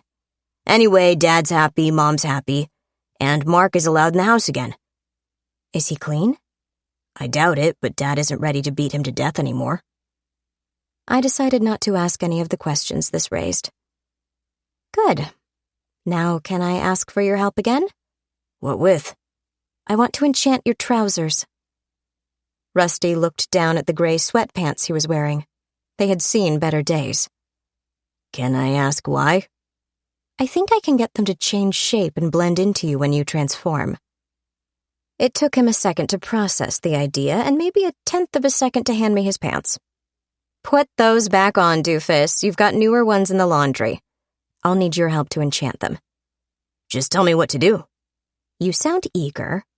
You have no idea, do you? It's a big issue? In modern days, it's one of the most annoying things about being a werewolf. Let's fix it then.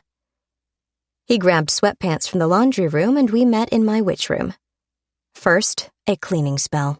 It wasn't strictly necessary for the test spell, but I wasn't about to skip it. I'd been thinking about Rusty's clothing problem for quite a while. I thought I had a pretty good idea of how to fix it, but it was going to be messy bits magic, walking the line between a spell of directed will and a classical formal spell. I didn't have any idea about how to do it until I worked with the spell for the voluntary change amulets. Once I started to get a better feel for the principles, the clothing spell wasn't such a monolith of impossibility. Baby steps.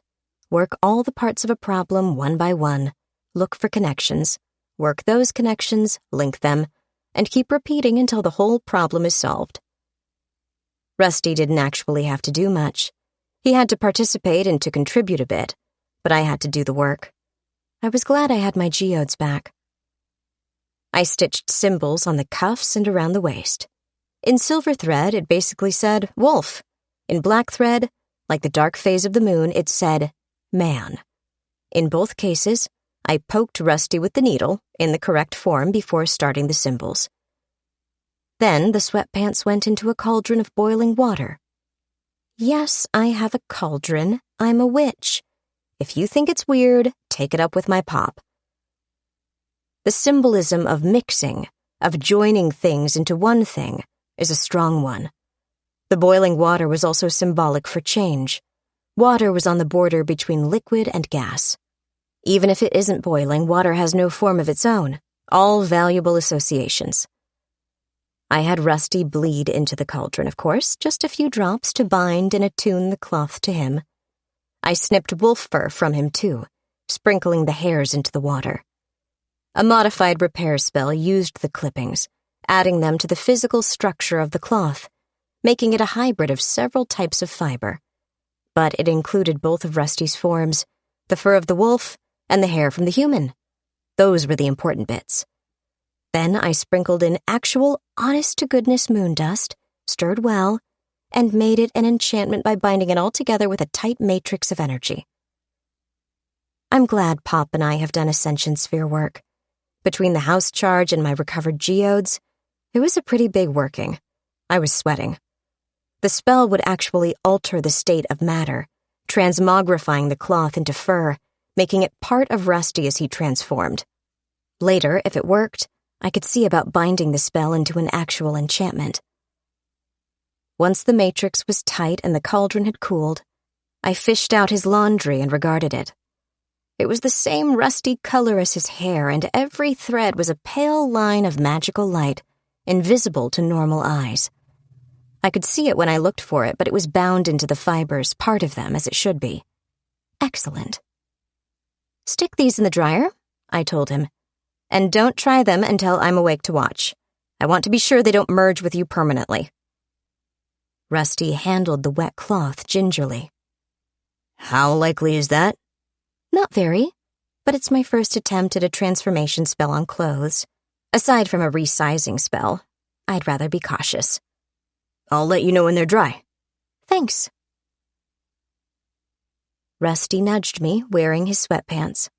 I woke up, we went to my witch room, and he tried them. They shifted with him, without a hitch, hiccup, or a tickle. Could I have done better? Sure. Could I pare down the spell into a more classical version? Could I improve it for the next set of trousers? Of course. As a prototype, though, I was proud of it. I felt sure Pop would be proud of me, too. Rusty went to show off the latest example of high-demand enchantment work. Damn, I could be a rich witch. Why do I bother stealing drug dealer money? And I considered going back to bed. Focusing all that energy is tiring. Instead, I had a talk with Zeno. Long ago, it feels like long ago, I set Zeno up with scrying mirrors, cameras, and recording crystals. I sat down in the media room, scribbled a translation spell in my notebook. It's easier when you draw stuff instead of just visualize it. Called up the recordings, and started going through them. Yep, translations came through beautifully. Whatever anyone said, I could understand it.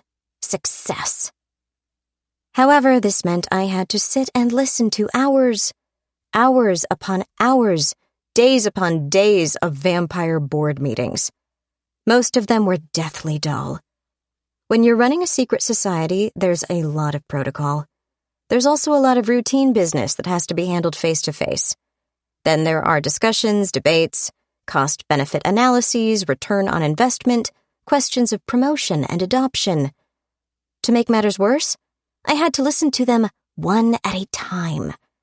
All the recording crystals could play back at the same time, sure, but it would be like having an 8-way split screen of different conversations going on at once. I could cast my translation spell 8 times, but I don't think my brain is wired to handle that much input. And the cherry on top of the sundae? Zeno couldn't hear them.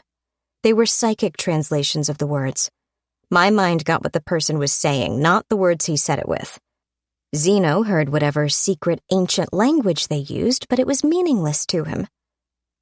I could repeat what I heard for Zeno. He could then work out a translation program for the ancient language. It would only take a week or so, and it would still have vocabulary gaps, but it would be a start. Rusty stuck his head into the media room. I was startled. He was back already? The clock said it had been several hours. Was it evening already? Where did the time go? Time flies when you're focused on a frustrating problem. Everything okay? No. Oh. He gently closed the door and left me alone. I was in a foul mood. How do I set this up so Zeno can play back the recordings, translate them, and re-record them so I can listen to them? No, I can already listen to them. What I want him to do is hear the translation somehow, so he can sort out what all the meetings were about, give me a list of subjects, and present me with a report. The fact he would then be able to also work out a translation program is a nice bonus, but not entirely necessary.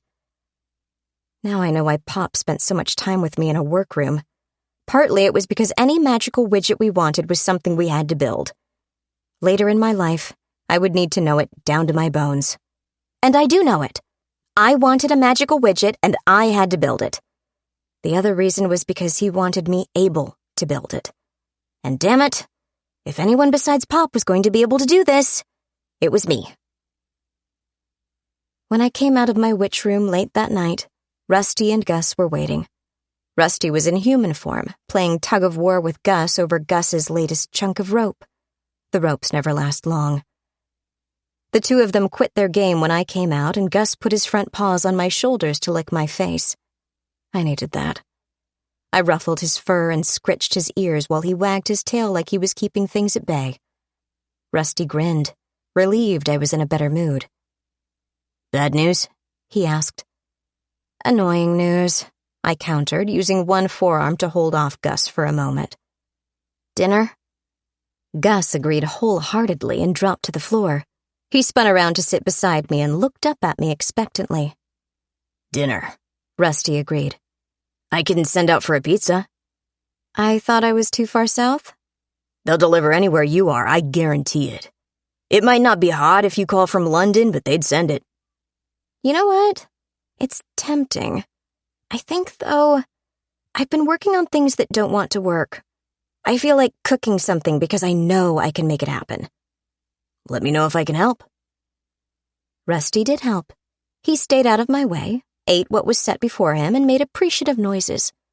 I made several things, including the old favorite of macaroni and cheese with tacos. Very quick, and Gus appreciated bits of taco meat. I went on to my 5-spice chicken with a touch of cabbage. I also found I had salmon fillets and pork chops in the freezer. I glazed the pork chops in sauce and fried them, then added a different sauce for the second turn. The salmon went into aluminum foil for baking, along with salt, a bit of dill, a squeeze of lemon, a touch of olive oil, and a hint of fennel. Everything turned out very well indeed. Food doesn't fight me nearly as hard as quasi-psychic spells. Gus and Rusty appreciated every bite, but they would have eaten anything this side of burnt. I, on the other hand, am a trifle more picky about the results. It made me feel a lot better to get things right on the first try. Pop encouraged me to help him cook once I could see over the kitchen counter. That happened early on. He put in a slide-out step for me below the kitchen drawers so I could help. I think I started stirring things with Papa when I was 3, and he ate a lot, so we spent a lot of time in the kitchen. We pushed plates away. Gus pushed his into a corner and pinned it there during his cleaning cycle, and I breathed a sigh of relief.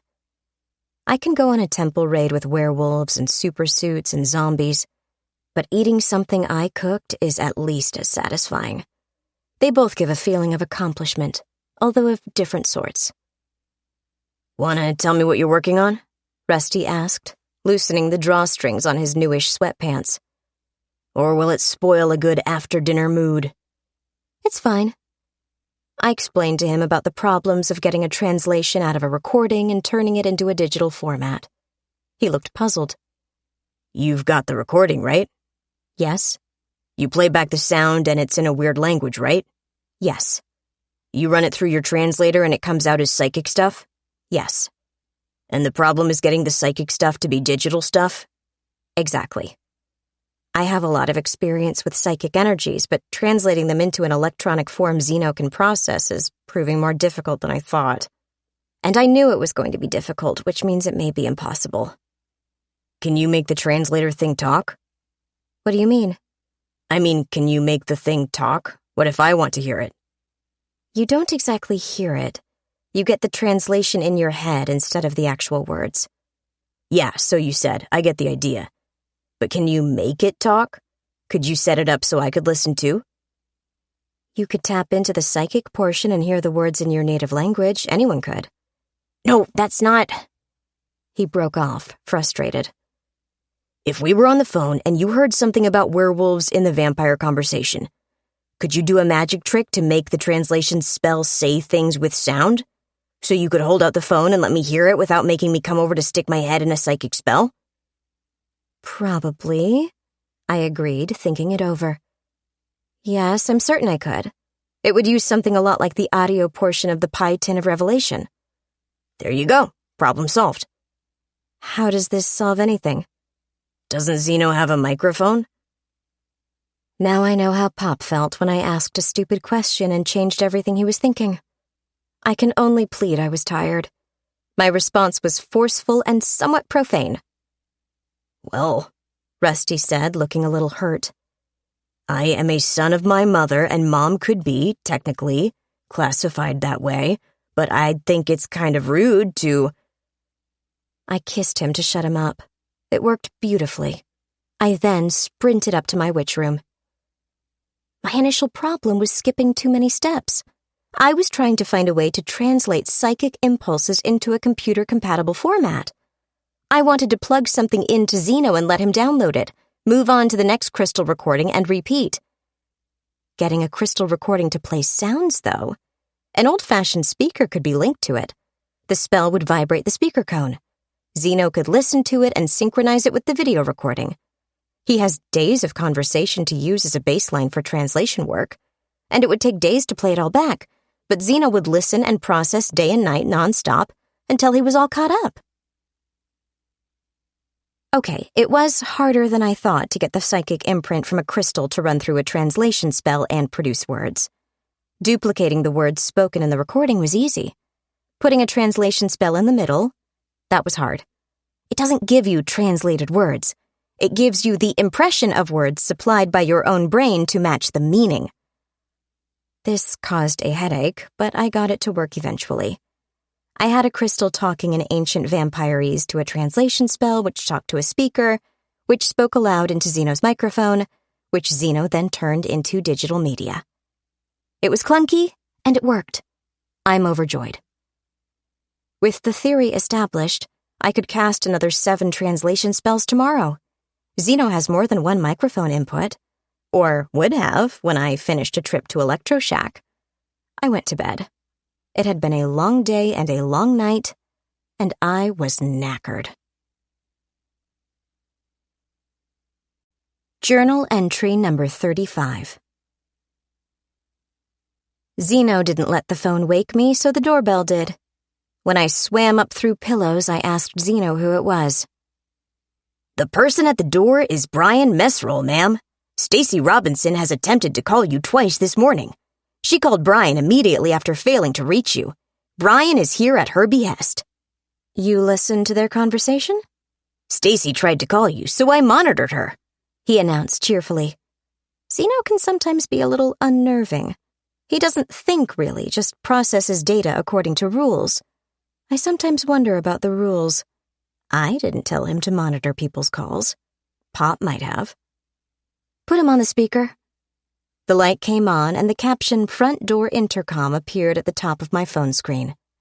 My camera icon was barred, so I wasn't showing off my sleeping habits. Hello? I called. Janice?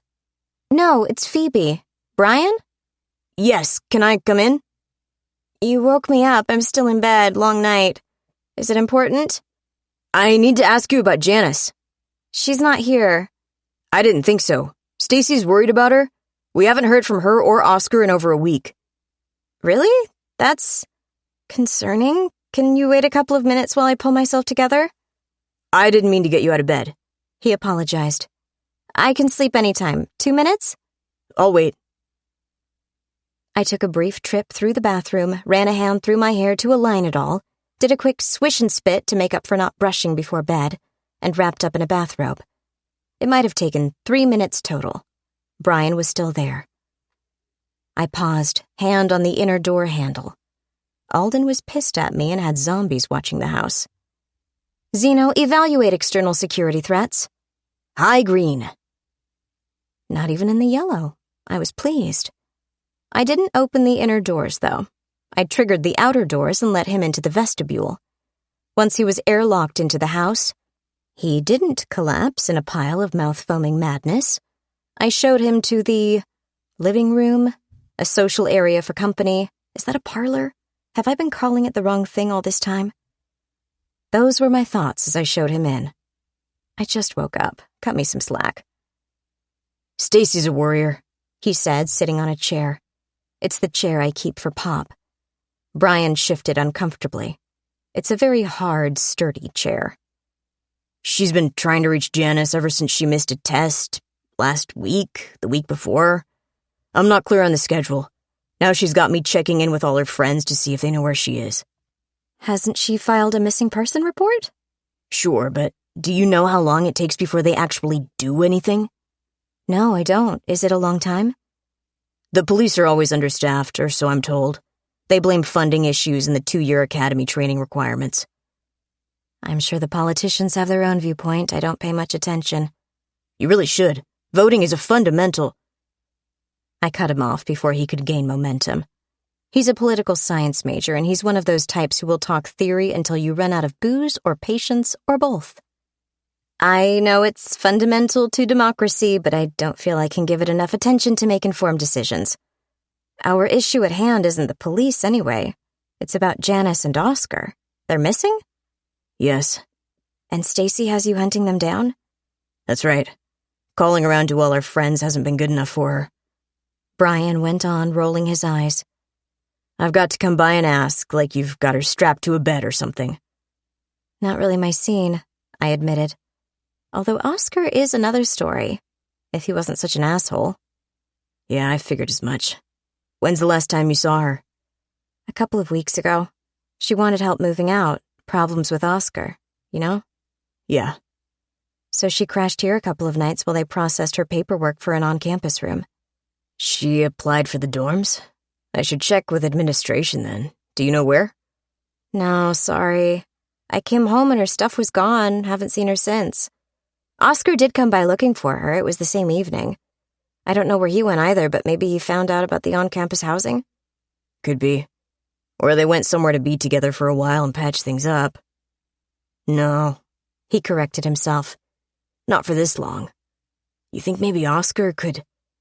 He can be a self-centered jerk, but I doubt he'd do anything, drastic.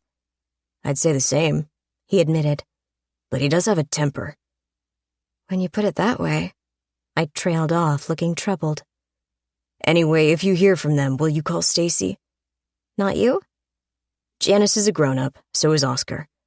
I don't want anything to have happened to either of them, but they're also not my responsibility. I'll help if I can, but I'm not going cruising through the city streets to look for them. I wouldn't even be here if Stacy hadn't told me I was visiting you today to ask. Stacy's really worried, huh? More worried than she should be, maybe. She's a nicer person than I am. I know the feeling. Okay, you can check off your visit here. If I hear anything, I'll call her. Thanks. Downstairs, I looked over the pile of Janice's things. Pop would be so disappointed in me. I left a ton of evidence in the basement and even more upstairs in a guest bathroom. Who moves out and leaves everything behind? Not just books, but clothes, underwear, and toothbrush, too. I missed Pop's cloak. It was my ultimate security blanket. I shamelessly stole it every night at bedtime. When I was older, it was my favorite article of clothing because it was anything I wanted it to be and it always fit.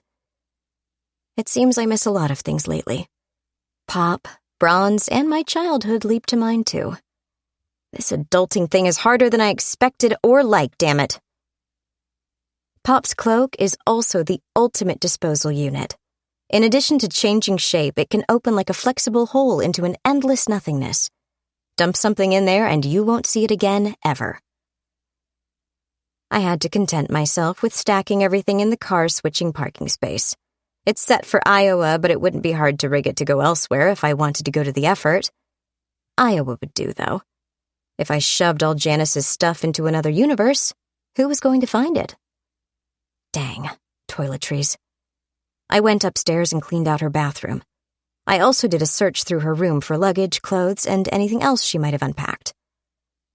The bed was almost entirely repaired, at least. It had long cracks in it, but it was all in one piece. At least all the splintered areas were smoothed over. Downstairs, I added the last pile to the bag and shifted it to Iowa. Bronze's spare car appeared in the spot. Cursing, I shifted everything back. I didn't think to go with it because I almost never use it. It's bigger, so it's more expensive to set off than the closets. I also forgot it would bring the car here. I stepped into the area and shifted again. I appeared in the garage with Janice's stuff, moved it all out of the way, and took the shift space back. Perfect. The horse statue was still there in my parking basement along with my welding equipment. I had the new generator down there too, but I hadn't yet had anyone come in to install the power transfer switch. If you don't know, a power transfer switch is used to disconnect your house from the grid. You connect your generator to the power transfer box, so you can select where your house gets power from. Switched over to the generator, you can plug appliances into the wall socket normally, rather than have to run a long cord down to the basement. That wasn't really the point of the generator, but it would be nice to have the ability to hook it into the house. My plan was to do what Pop did. The generator would run off the natural gas line, pumping out electricity, which would then run through a high-efficiency converter to keep the house magically charged. I already had existing units plugged in upstairs, as well as the new ones. The idea was to have the generator's full output dedicated to nothing but magical energy, which meant I had to build another electromagical transformer, a big one. Not one with 40 or 50 conversion layers, but 100 or more. Something with a conversion efficiency in the high 90s at least. And probably a couple of conversion spells on the exhaust pipe, salvaging the waste heat and turning it into yet more magical energy. Sometimes it's tempting to start up a gas fireplace and keep adding conversion spells around it, turning heat directly into magic. Trouble is, it's not terribly portable. An electromagical transformer can be plugged in anywhere there's a power grid. Gas fireplace logs are large and heavy. But maybe if I enchanted one? I could do all that, or I could do recreational work on the horse sculpture. It would be a day or 3 before Zeno had a report on the vampire councils. Alden was busy with his own plans, somewhat hampered by the vampires and a few recent magical setbacks. Rusty was doing his own thing. Gus was happily romping around in the Iowa woods. Was I tired enough to go back to bed? Yes, but my sleep schedule would be all screwed up. I did get some good sleep before Brian showed up. If I stayed up the rest of the day, I could sleep all night and be back on a daytime schedule. The welding flame was a pure blue color. I flipped down my protective mask and used tongs to pick up a gear. I was happily humming along in the early evening when the light suddenly quit. My music quit, everything quit. About the only thing still working was the welding torch. My first thought, bloody power companies. My second thought was about how I didn't hook up my generator, so of course the power went out. I should have expected it. When I was a little girl, I cast my very first rain-making weather spell. Bronze helped in the sense she occupied the car I washed. Even then I understood the principle. I washed the car to make it rain, and it worked. Zeno? Nothing. Of course nothing. Zeno was upstairs. The wiring connecting him to the rest of the house ran on house current, not on his laptop battery. Muttering about low-budget power grids and the difficulties in scheduling an electrician, I was struck by an idea. Could this be a prelude to a zombie horde attack? Or a vampire invasion? Or a SWAT team assault? What if this wasn't a power company issue? I flipped up my mask and moved to look out a window. In the basement parking area, they're set up rather high, so I had to kick a folding chair over and step up on it. The windows don't open, they're only for light. I put in a lot of security on the garage door. There would be no point to a secure door if a burglar could kick in a window. Outside, it was dark. Eerily dark, in fact. The whole neighborhood was blacked out. There wasn't so much as a candle in a window. Yep, power company. What a relief. I thought about it for a minute. What was there to do? Aside from cast a massive repair spell on the nearest power socket, was there anything I could do about it? Although now that I think about it, would it be practical to have a repair spell chasing through the power grid along any valid electrical connection? I wouldn't have to cast a repair spell on the whole power grid, just on a socket. It could spread to encompass the whole worldwide power grid as well as anything and everything connected to it. Energizing it would be tricky, though. There would need to be either a huge, dedicated electromagical transformer turning grid power into magical energy, or the spell would need to have a parasitic function, drawing on power all through the grid to power itself. Would it be worth it? If 4% of all electrical production was devoted to keeping the power grid intact, the only failures would be from outside damage. Nothing would wear out. Nothing would spontaneously fail.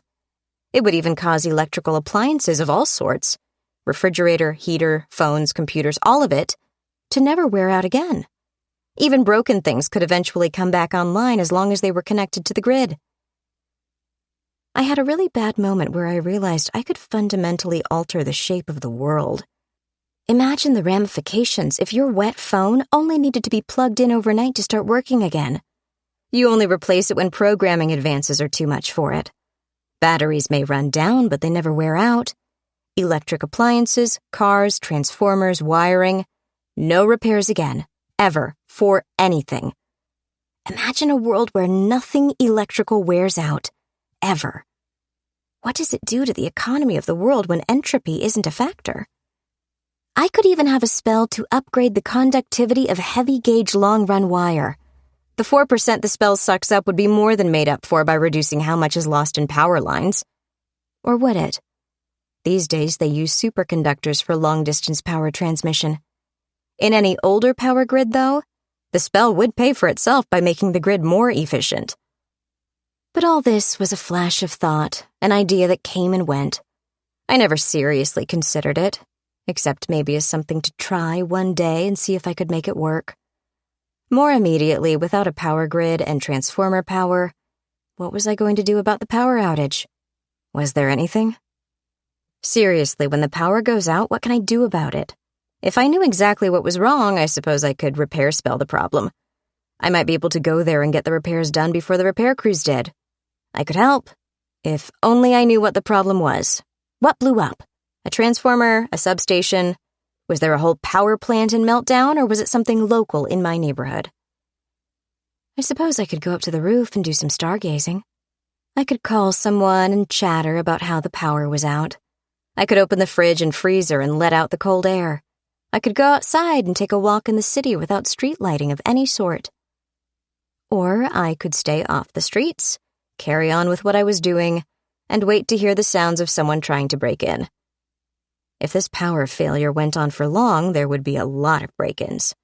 If such was the case, I should be prepared. I turned off the welding flame, went upstairs to put on a shoulder holster and a gun. My knife went on the other side, hilt down in proper style. I did my tour of the house to make sure everything was locked.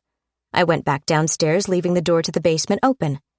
If anyone broke in, my alarm spells would notify me, and I'd be up the stairs like a shot. I sparked the welding flame again and went back to work. The power would come on again sooner or later. Until then, my biggest concern was how much charge I had in my phone. If the mobile network still had power, it was probably jammed with callers. Later, though, someone might try to reach me. Come to think of it, how much charge did I have? I pulled it out and checked, or at least I tried to check. Something was wrong with it. I adjusted the welding flame so it was a flower of yellow instead of a tight cone of blue, and propped it so I could use both hands. My phone was undamaged. The screen wasn't cracked, but it was unresponsive. On the theory the screen was the problem, I tried it with my AR visor. The visor wouldn't activate either. Both of them were dead. As I sat there, grumbling and getting ready to cast a repair spell, a white light blazed outside. It shone through the windows as though my house had just crushed the Wicked Witch in the village of the Sun Munchkins. The light slowly dimmed, fading from a stark white to a more yellow-orange. I snatched up my dark goggles and held them over my eyes as I hopped up on the chair to look into the street again. Everything was on fire. Everything that could burn did. The greenway, the cars on the street, trash, trees, everything in sight. The light, which had blazed through the windows, finally found a counterpart in my head as the rumble through the ground reached my feet. I say rumble, when what I mean is shockwave. It threw me to the floor and sent cracks through every wall of the basement, brought down a shower of rubble and dust from the ceiling, and caused the reinforced concrete of the floor to buckle and shift like the fast version of a sidewalk along a tree-lined street. What happened then is measured in fractions of a second, so let me walk you through it slowly. This is what happened in my now active brain. The power went out. Not only did the power lines quit, but the battery-powered electronic devices packed up. That's not a power company issue. That's the effect of an electromagnetic pulse. There was a long delay between the lights going out and a massive blast of light, so presumably they were two separate events. The bright light was a characteristic of a nuclear detonation. Moreover, it wasn't far away. No, that's poorly phrased. It was entirely too fucking close. The thermal pulse hit first, setting fire to everything. Then the ground shock, traveling faster than the air-based shock wave, did nasty things to the structural integrity of my house. Given the brief delay between the light and the ground shock, there would be an even shorter delay between the ground shock and the air blast, but it was coming. Okay, this is bad. Can I escape through the closet? No. I might make it to the top of the basement stairs.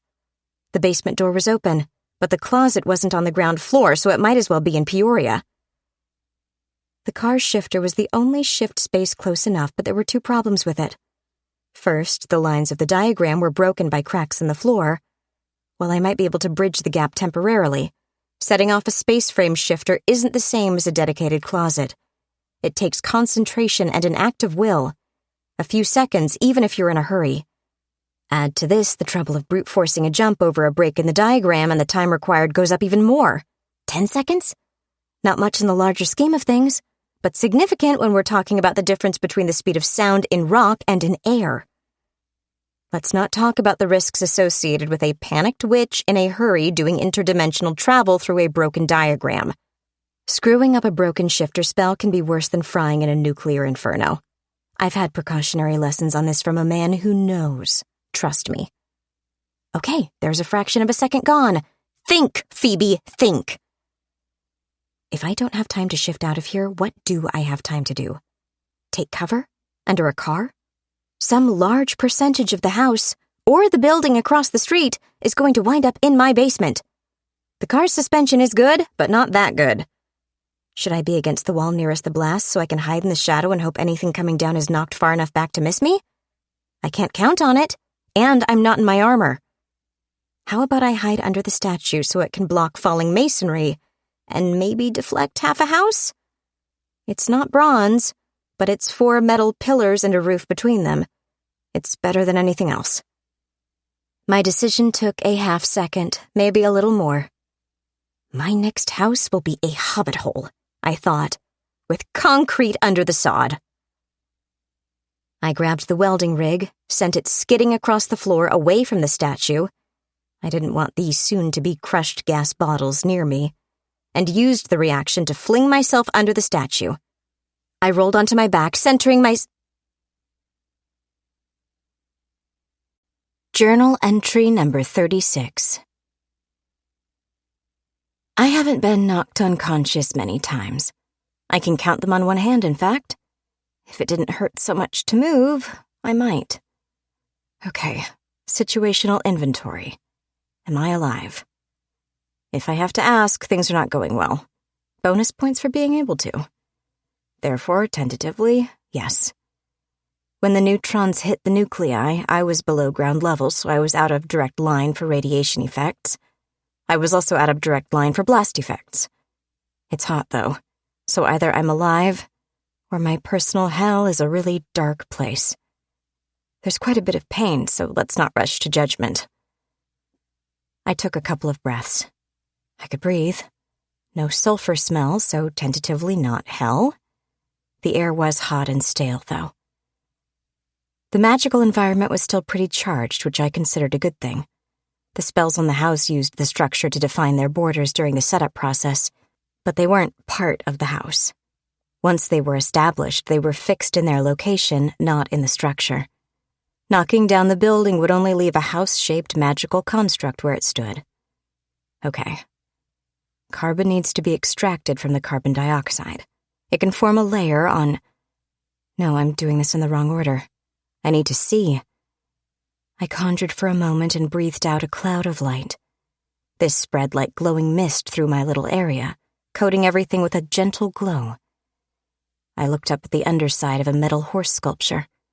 It was dismayingly close to my face. Like inches, maybe 8, more likely 6. Everything else was concrete and reinforcing rods. Okay, light. I can evaluate my situation better now.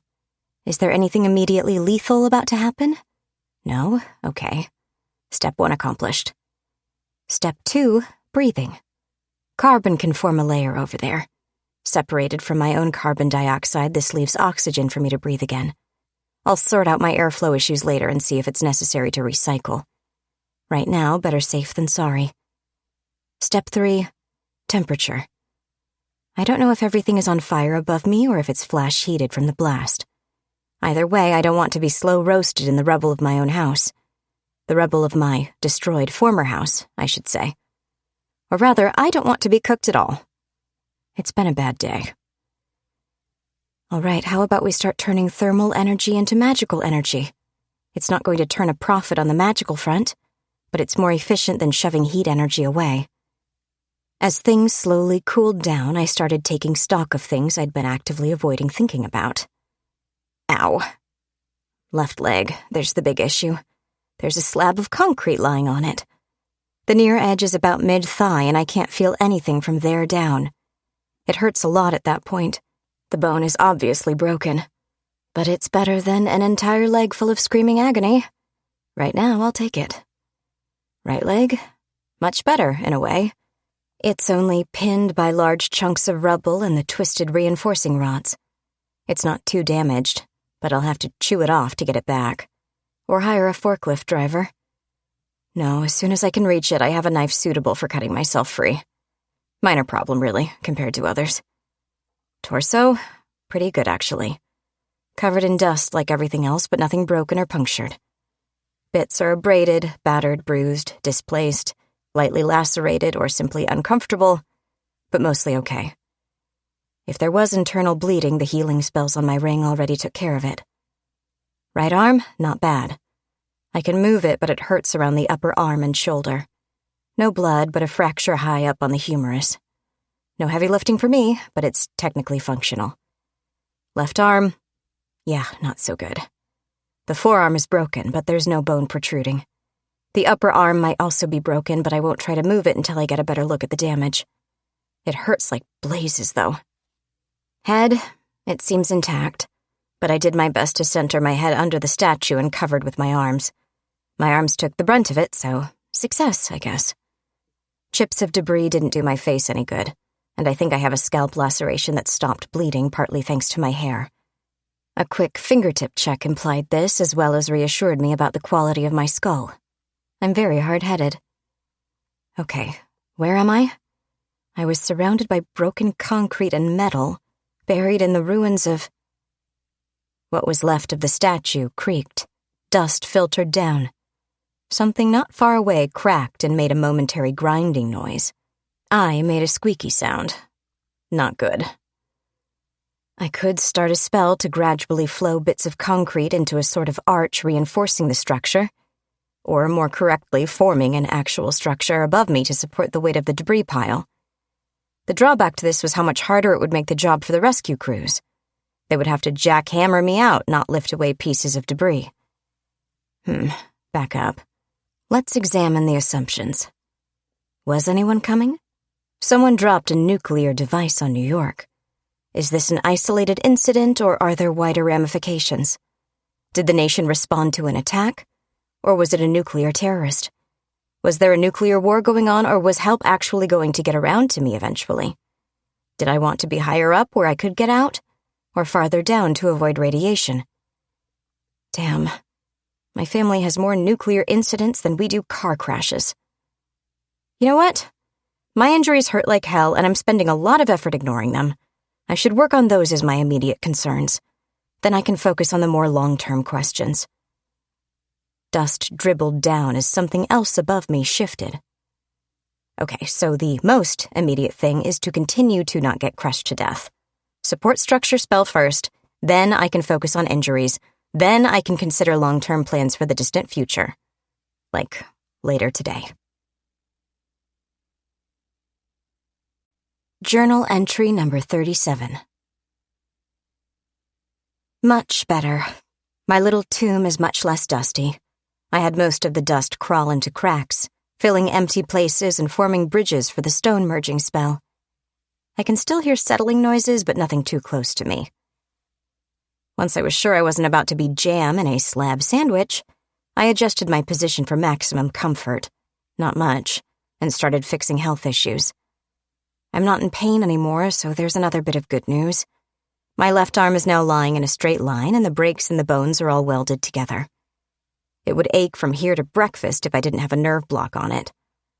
The fracture in my right arm is also welded, but the ache is minor enough I can mostly ignore it. My trapped leg is still trapped, but the concrete at least is slowly moving away. That material is flowing upward to join with more of the debris and give me a bit more open space in my tomb. My other leg was in much worse shape. I started the process of removing the concrete slab on top of it. I say it's a process because the moment I started having the stone move away from my leg to give it space, my leg started bleeding. Okay, so pause the stone movement. Work on repairing blood vessels manually. A healing spell isn't going to do it in time. Stitch the ends together, then let the stone move a little bit away, down my leg again. Any bleeding? Of course there is. Repeat the process. Burn as much power as it takes because if I don't, I'm not going to be alive to care. It's a long process because I have long legs. I also had to work on it a tiny bit at a time. On the other hand, I got pretty good at it. Now the leg is no longer pinned and the bleeding is mostly stopped. It still hurts like hell, or would if I didn't have it almost totally numbed. What else is wrong with it? Shattered bones, crushed muscle, everything you'd expect when it's been stepped on by a building. There's only so much I can do at the moment, so I've had to settle for stabilizing it. Well, stabilizing it enough so the healing spell can handle all the capillaries and such like. There's also a fair amount of blood to reabsorb, but all the significant internal bleeding has stopped. I wonder if I'm going to have to regrow a leg. I'm attached to this one. I'd like to keep it. If I have time to work on it, it'll get better. Assuming I get out of this hole, find food, and crawl to shelter so I can recover. Like a cabin in the mountains? Like a nice little RV out in the wilderness? Somewhere far away from civilization and especially Manhattan? I took slow, careful breaths and performed my witchy calming exercises. I had to remind myself I didn't know who was responsible. One can be aware of something without being responsible for it. Dietrich might have suspected what Alden was planning, or he might have known what his own people were planning. It could have been the vampires or Alden, or even terrorists, although that seems less likely to me. There also existed the possibility of a bona fide nuclear war, too. I had my suspicions, but not enough information to be certain. Would vampires go this far to deal with a half-angel? Would they need to? What have they already tried? Or have they simply stayed out of his way while planning this, their big move? Or was this Alden? Did he escape to Rome, hunker down on holy ground, and start a fire from the heavens crusade against evil? If he arranged for the world to bomb itself back to the Stone Age, would the place be easier to control? I hoped I would be able to ask Zeno what happened and who was responsible. Then I hoped Zeno survived. Then I settled for hoping I would survive. I put fingertips on the emergency amulet Pop made for me. Did I want to call him? Was this worthy of his attention? He would certainly think so, but Pop would show up if I asked for help moving furniture. Yes, this was a major issue, but things weren't, what's the word, immediate? As in, was this a problem I couldn't solve and it would kill me in the next few minutes? This is definitely the sort of thing Pop had in mind. I, on the other hand, had a different primary criterion. Could I get myself out of this? If I had Pop show up, I'd be rescued, that was certain. It took a big load of worry off my mind. But since rescue didn't worry me so much, I had room for other considerations. If Pop rescued me, there would be no way to stop him from hunting down whoever was responsible for me needing to be rescued. I don't feel comfortable turning Pop loose on people. They had a lot of nukes. He has bigger ones, more of them, and things far worse than nukes. And a temper. Maybe a more important issue is whether or not I should rely on the fact I could call on Pop for help. I'm a witch. He trained me in everything he could think of. For years, I didn't understand what I was being taught or why. I thought my education was a normal one and everyone else was a little slow. Nope. Pop was preparing me to be my own person, to stand on my own feet as an independent, functional adult. I don't think he ever understood that I didn't see it the same way. I didn't want to be fully independent. He's Pop. I love him. The most I ever wanted was to have my own place, really. Pop's big on free will and has always wanted me to exercise it. Maybe it's better to say he always wanted me to be prepared to be myself in whatever way, shape, or form I decided on. Am I summoning Pop to save me? No, I don't think I am. Not yet, anyway. But depending on how bad things are upstairs, I might have to summon him to save the world. World saving is a little bit above my pay grade. As I touched my emergency amulet and thought about whether or not to use it, it reacted. Buried inside it, there was an imprint. I focused on it, probing the crystal matrix, examining it without activating it. In my mind's eye, a map of Manhattan took shape.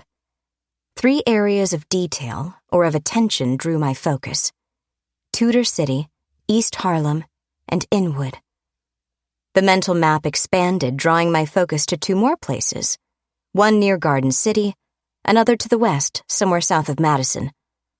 The map expanded even more and revealed 2 more significant locations, one in rural north-central Pennsylvania, and the last one in western Kentucky. I didn't know any details, but I felt them. They were safe places, prepared places.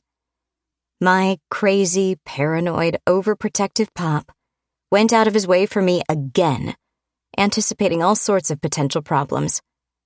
Because he didn't want to be bothered? No, not at all. Because he wanted me to have the tools to be a self-rescuing princess, not the sort you find trapped up in a tower because she can't climb down a trellis in the stupid skirt. I tear wide strips off the hem until my legs are free and use the material around my hands and feet, so the thorny vines on the trellis don't draw blood, obviously.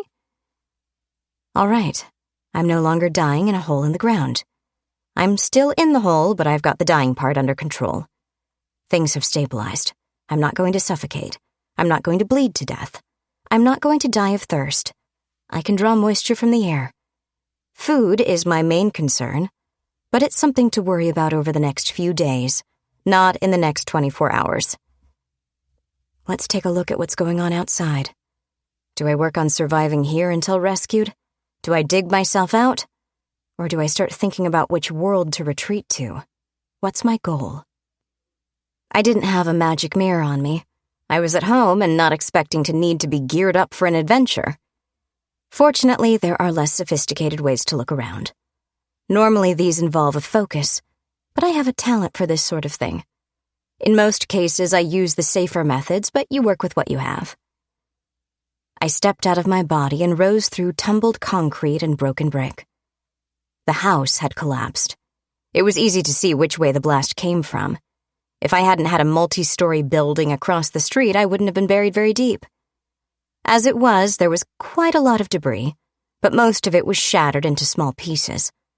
The larger slabs were from my front wall and formed the main barrier between me and a ton of bricks. Yep, everything was either on fire or smoldering. Shocking. I rose into the night sky to get a better view. Although much of Manhattan was on fire, there were no obvious craters. Ergo, the detonations were airbursts, too high to carve out chunks of ground. Which is, of course, ideal if your objective is to do maximum destruction with minimum fallout. Nevertheless, ground zero was obvious. Buildings toppled or were blasted away from the center, while buildings farther away were scorched on the facing side. I could draw circles around the detonations and find each central point. I said detonations, didn't I? Yes, I did. One of them was in Manhattan near the north end of Central Park. Others hit in the Bronx, northern Brooklyn, Yonkers, Fort Lee, Jackson Heights, Newark, and Jersey City. Several others were dotted around beyond those immediate ones, but the coverage was spotty. There wasn't usually much overlap. I'd have thought the eastern seaboard would be carpeted in blue glowing craters. It made me wonder about missile defenses in this world. Anti-missile missiles? Laser weapons? What did they use? Pop would know this stuff. Me, I wandered around, taking it for granted the locals weren't stupid enough to blow themselves up. No, that's not fair. I had to remind myself I didn't know who was responsible.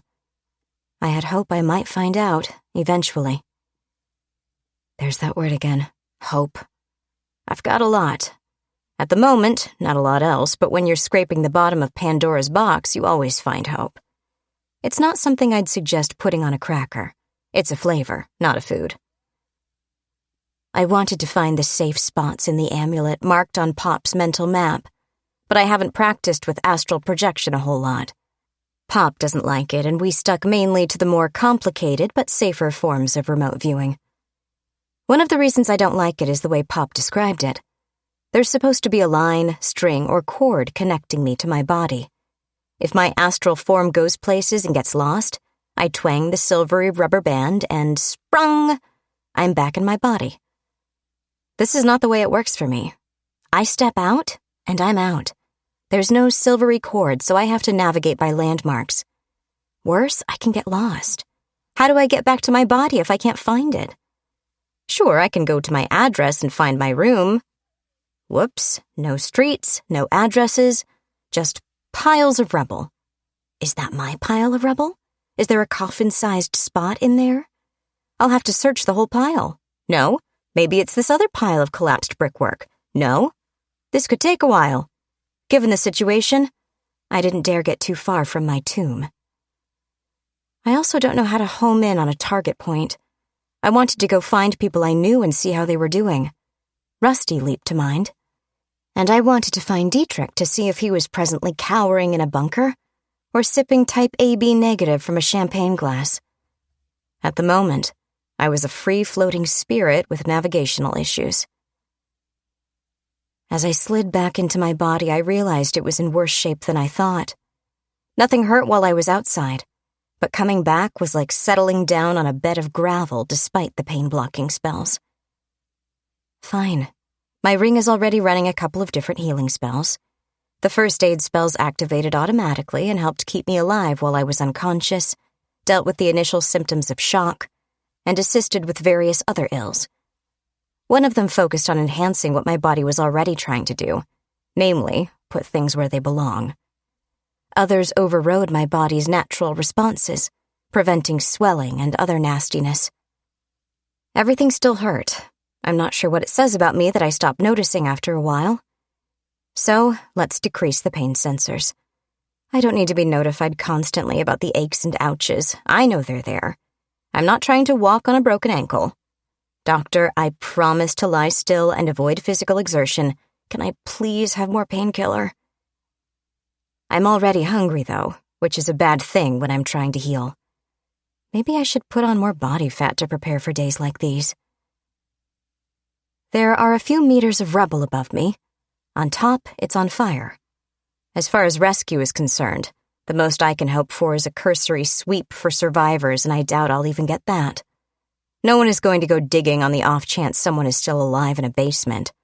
Not this close to a ground zero, anyway. Maybe if it was one bomb, the emergency response would be extensive enough to be useful to me. As it is, I'm not sure there will be an emergency response. I can get out of this. It'll take time, but I can do it. I'll have to wait until the fires go out, of course, but they should run out of fuel long before I reach the surface. Magical math. The volume of space I occupy. How much force will it take to rise like a bubble through the stone? How does it compare to defining my personal space? Roughly a half cylinder to shift it elsewhere. My estimates show it's much cheaper to drift slowly upward. The bonus is the surfacing is a gradual process, not a huge blast of energy. I can let it draw on ambient energy during the whole process, rather than focus a massive amount of power into a single moment. I'm supposed to be taking things easy while I recover. Can I afford to define a small space and steal someone's MRE? I need the calories and especially the protein. I've got a lot of damage to repair. Let's see. Volume of a half cylinder a little short of 6 feet long versus a rectangular prism sufficient to grab an MRE. The difference in size is a ratio of over 200 to 1, with a corresponding decrease in power requirement. How about just the entree? Those are much smaller. The ratio is then a little over 1,000 to 1. Yeah, I don't need most of the stuff in the pouch, just the major food item. Someone isn't going to like this. It'll have to be a local snatch because reaching into another universe is drastically more expensive. It's not like I have great choices, though. Damn, I need to enlarge my little nest a bit. I can't reach my notebook and pen. I'll get to it. In the meantime, I can scratch on the surface above me with my knife. It'll take a little longer, take a little more power, but I only need to do it the hard way one time. I gathered power, told my ring's microgate to find me a packet of beef strips and sauce, and spent the power to force the spatial shift. The green box appeared directly above me and plopped onto my face. Excellent start. Now I had something to eat and a box to use for next time. Dream Journal number 3. It's hard to remember my dream exactly. It wasn't one of those really lucid, clear dreams where you wake up remembering every little detail. I was sitting on Pop's lap. It didn't matter that I was a grown woman. I felt like a little girl and Pop felt like a giant. He held me and he rocked me and he told me he was proud of me. I don't recall what he said, but I know what he meant. The thing I do remember is this. Where are you, Pop? As far away as hope and darkness, and no farther than the closing of your eyes. I knew then. I was dreaming. I didn't wake up for quite some time. Rather, I chose not to wake up. It was a good dream. Journal entry number 38. I spent a lot of time sleeping, letting my body devote resources to pulling itself together, but I stepped out every so often to check on the surface. The fires died down in my area fairly quickly. Things still burned, but mostly it was a smoky smolder. Other places in the city were still burning quite well. A few new strikes appeared while I wasn't watching. I felt the rumbles in the ground, faint and distant, but none anywhere near me. Great. People are still lobbing bombs and missiles at each other. Submarines, bombers. Surely there were no normal launch facilities still intact by this point. Nuclear missile silos are primary targets. They go away in the first wave. What is this world coming to when you can't expect things to settle down after a first strike? Is there someone stupid enough to think you can win a nuclear war? Once I got my pen from my notebook, I carefully cut open the entree box, folded it inside out, and drew on it with great care. With my power budget, I had to hit a fine balance between rising to the surface and eating regularly. I only had one power crystal on me, and any others were likely to be about as useful as the Wicked Witch of the East after the house fell down. The physical blast destroyed the house, but not the spells on it. The blast did destroy the geodes, though, which was more than bad enough. The resulting surge ruined quite a number of spells, from the repair spells to the psychic shield to the cleaning spells. About the only thing to survive was the power containment shield. Of course it would survive. The uncontrolled magical release, even one of a 3 geode magnitude, was the kind of thing it was designed for. This helped prevent spontaneous weirdness due to the magical surge, so there probably weren't too many glass flowers, hungry lipsticks, or razor-sharp spheres in the rubble.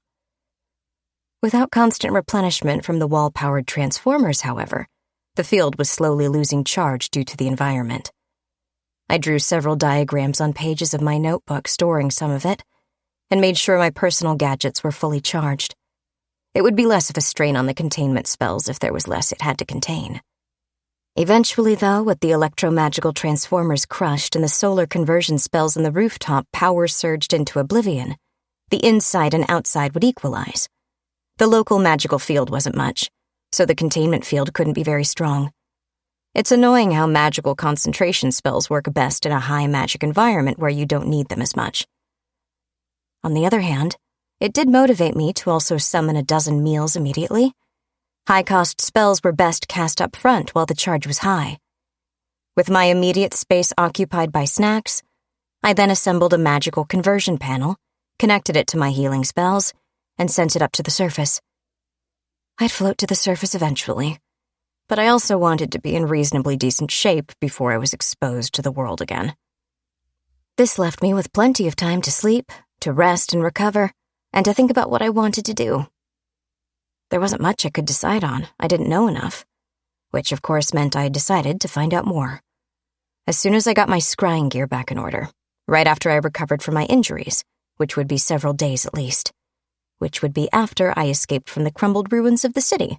But before that, I had to get out of this tomb. Everything needs something else to happen first. Chronological order sucks. I had another nap. Putting myself back into reasonably good shape was taking a toll, yes, but my leg was another story. It was going to be more of a project. It wasn't a simple break. It was shattered, pulped, mangled, ruined. I might have to pause and let it be ruined for a while. But then how would I get out of the neighborhood? Crawl over broken bricks and tumbled stone, dragging my leg behind me? These are thoughts to keep you awake in your slowly surfacing stone bubble. Other thoughts haunting me involved the changes. All the changes. Yesterday, I was wondering about how to imprison a psychic half-angel, what the vampires were discussing, when to drop a dime on all the major criminal activity in the world, what to get at the grocery store, whether the car needs an oil change. Do I need a repair spell specifically for the things in the house rather than the house as a whole? Do I have a good gambit to try on Sasha? Is blinding light, earthquake, fire, and everything is swept away. Everyone I know in this world is gone. Everything about it I liked is history. Oh, sure, there's a baseline Earth where I never went. Rusty lives there. Mark is probably still getting high on a regular basis. Jason is still whoever he was before Pop got hold of him. Pam might be doing okay in Hollywood.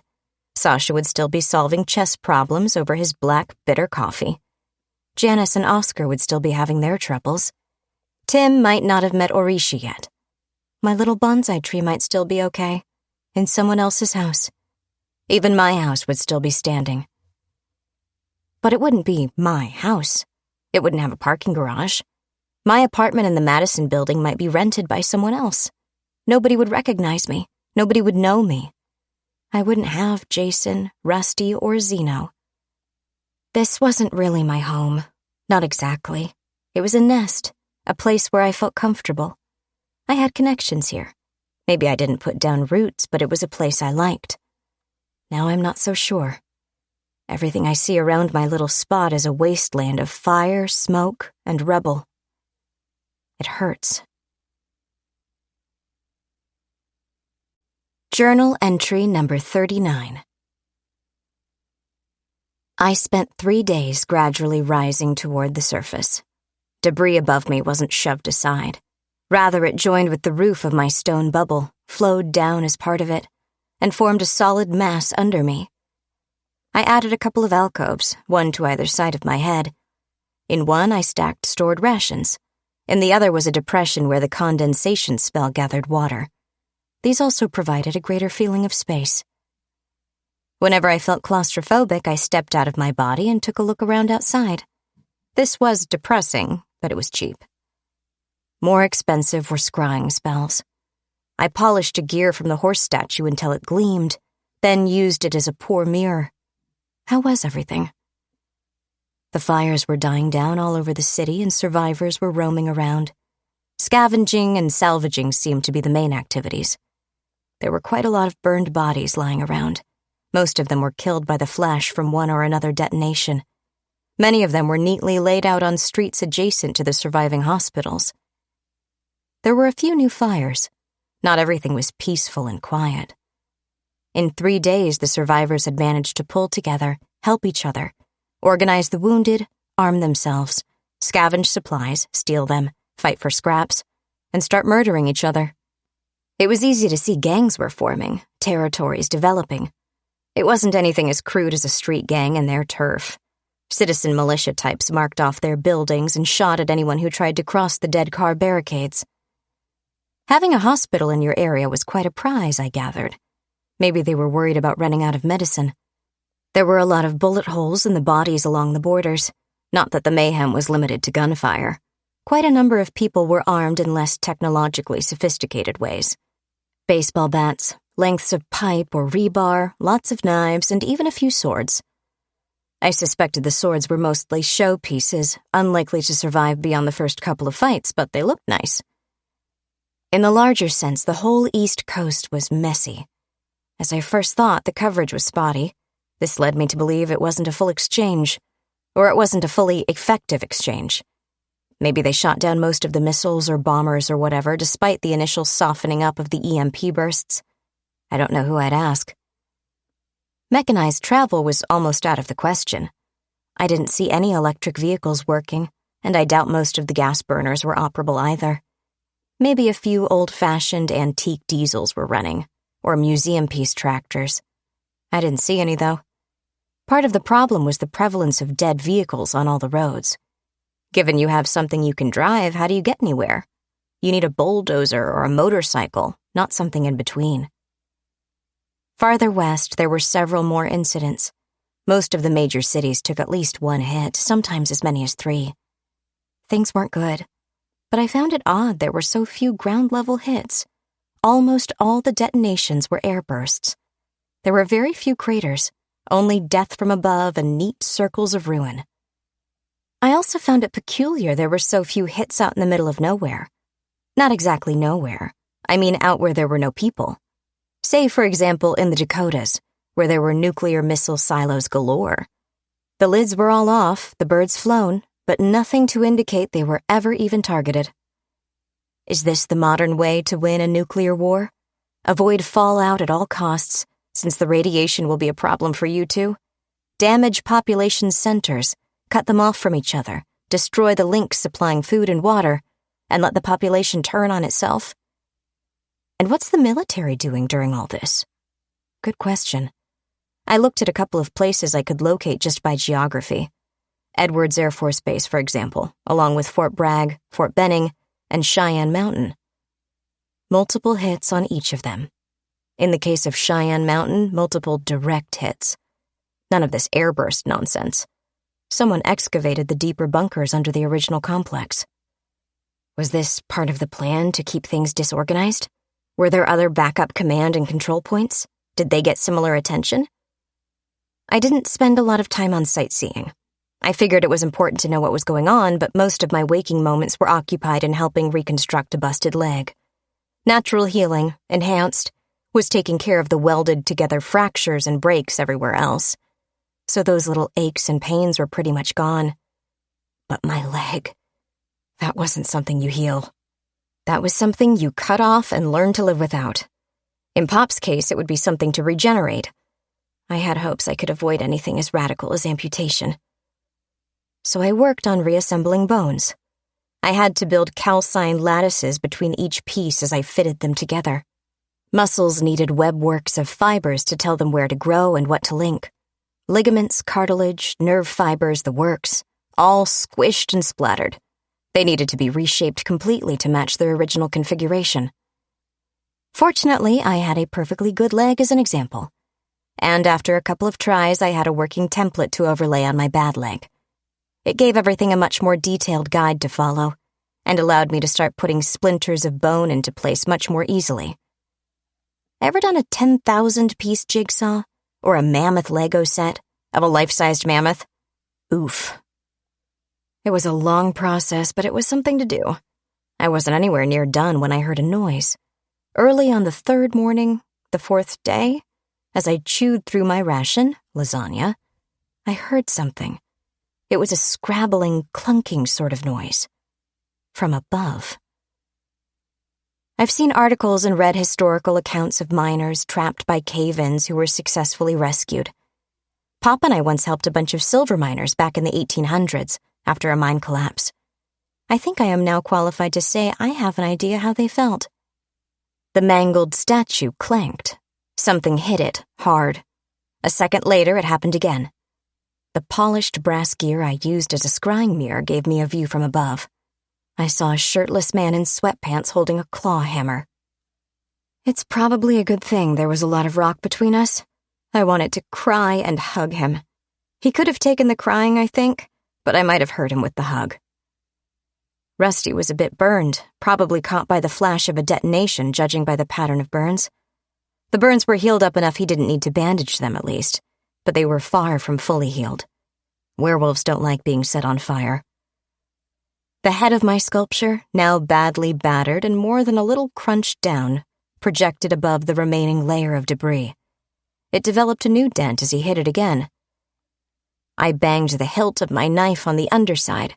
He rapped twice, I rapped twice. He shouted, but it was a distant, tinny murmur. I shouted back. The next sound was a scrabbling noise, not a clanking one.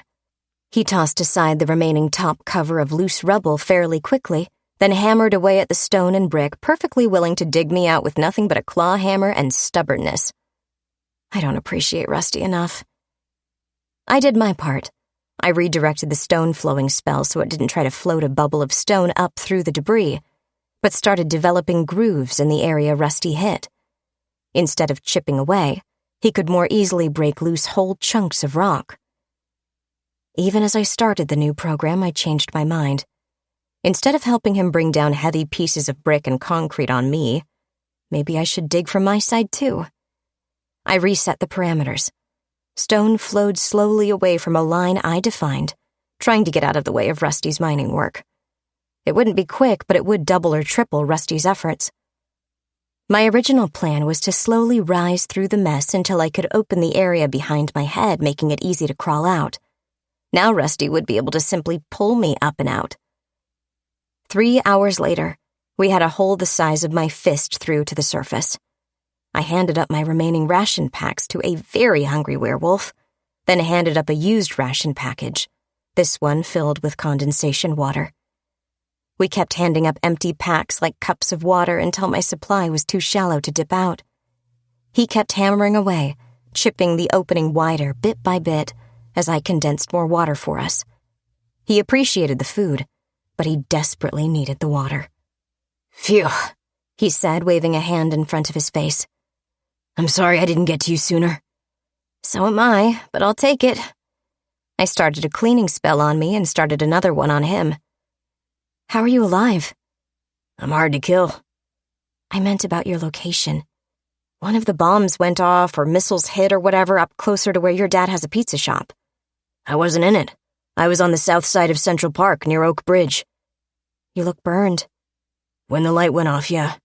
I went into the water faster than when the yacht caught fire. After the shockwave, all I had to do was get out of a forest fire. Your amulet has been a great help. I hope so. Have you heard anything about your... Let's talk about it later. We have to find someplace to hide before it gets dark. I agree. I'm in no shape to deal with a desperate survivor. Rusty started to say something. Stopped, started again, stopped. You've been in this hole. Yes. I didn't miss the big kaboom, but did I miss something afterward? We'll talk about it after we get you out and get to shelter. Are you hurt? Yes, but I've got the pain managed. Let's get me out of here and we'll work out the logistics. Deal. It was still another 3 hours before we had a hole I could fit through. Rusty was exhausted, but he was also victorious. I held up both hands. He grasped my wrists and he pulled, gently but firmly, sliding me up and out of my would-be tomb. Is this how Pop feels every morning? I stretched everything I could, enjoying my range of motion. Much better. I'm glad. Give me a minute and we'll get off this heap of rubble. We're exposed here and the hammering made a lot of noise. Okay. If you'll help me onto your back, I'll hang on. Do you need me to hold your legs? Just one. The right one is okay, but the left one is still a mess. Let it hang and try not to jostle it too much if you can manage. Got it. Hold on a minute. We're in a hurry. This will only take a minute. I lay there on the broken rubble and looked around. I saw it all when I was an astral projection, but it's not the same. My house was flattened, knocked down, and spread out to the southwest. Piles of brick and concrete were everywhere. I couldn't even see the street. The charred remains of Riverside Park was the only sign of ground. I lived here for quite a while. I was comfortable. I was happy. I had everything the way I wanted it. Then, in one photo flash instant, it all went away. Snatched away. Blown away like a house of straw in front of a big bad wolf. Only this time the wolf rescues someone from the house of brick after someone else blew it down. When I was little, Pop and I moved a lot, dodging awkward questions. I never liked moving into a new house. No, that's not right. I did like it. What I didn't like was moving away from an old house. We generally had a day or more while we prepared. It wasn't quite this sudden, and we always had somewhere to go. My house was gone, turned to a broken pile of rocks with a suddenness that days later was still jarring and disturbing. The only thing familiar about this in any way was the map imprint in my pendant, assuring me there was, in fact, some place to go, because Pop loves me. As for my house, it wasn't a home. It used to be. It was mine and mine alone. Now it was tumbled stone and ashes. It was time to leave it behind, and I was having trouble doing that. Why? Because it was mine. It wasn't Pop's house, the place where I lived. It was my house. I bought it. I managed it. I did the spells on it. I had contractors come in and fix it up exactly the way I wanted it, paying them with my money. It belonged to me. My castle, my kingdom, my domain. And now it was my heap of broken images living only in my memory. The memories I could take with me. The red, broken rocks of shattered brick would have to stay here. I picked up one brick, chipped but intact, and scratched on it with my knife. Look upon my works, ye mighty, and despair. I placed it carefully next to the crushed, twisted head of a clockwork horsehead. I'm ready. Rusty lay down so I could crawl onto his back. He stood up carefully. We adjusted ourselves and he put a hand on my forearms. Ready? Ready. Where are we going? I asked as he picked his way through the tumbled stones. South, eventually, farther from ground zero. Do we have a destination in mind? Specifically? No. Right now I'm looking for a building. One with structure left. A place we can hide out overnight. How are the subway tunnels? Surprisingly awful. Don't go there. Avoid the entrances. Let me concentrate. It's not easy to carry you, cover ground, and conversate all at once. Sorry. Tons of buildings were flattened, leaving broken terrain I wouldn't drive through in anything not track laying. There were portions of walls still standing, usually corners, or a length aligned into the blast minimizing surface area. Rusty had to pick his footing as he carried me through the ruins. Smoke still wreathed the place under a deeply overcast sky. I wondered if it had rained. I might not have noticed. Then again, I might also have drowned. If rain had started flooding my little cave, I'm not sure what I would have done. If we can get to the east side near 40th, I think I know a place, I suggested. That's all the way across the island. It can't be more than 3 or 4 miles. Carrying you through the smoking ruins of a major metropolis. You're tough. He grumbled a bit and paused, going down to one knee. I put down my good leg to take some weight. Rusty carefully edged along his transformation track, getting bigger, hairier. His ears and face both lengthened somewhat, taking on wolf-like characteristics. His fingernails thickened. He couldn't be mistaken for a human being in this state, not without a hat, a high-collared coat, a big scarf, and maybe nightfall. Even then, people would think something was off about him. When he spoke again, his voice was thicker, harsher. Hard to talk, he growled. Doesn't it take a lot of concentration to hold that sort of in-between state? Won't it slow us down? He tapped the amulet on his chain necklace, the one I made to help with his involuntary transformations. Oh, right, got it.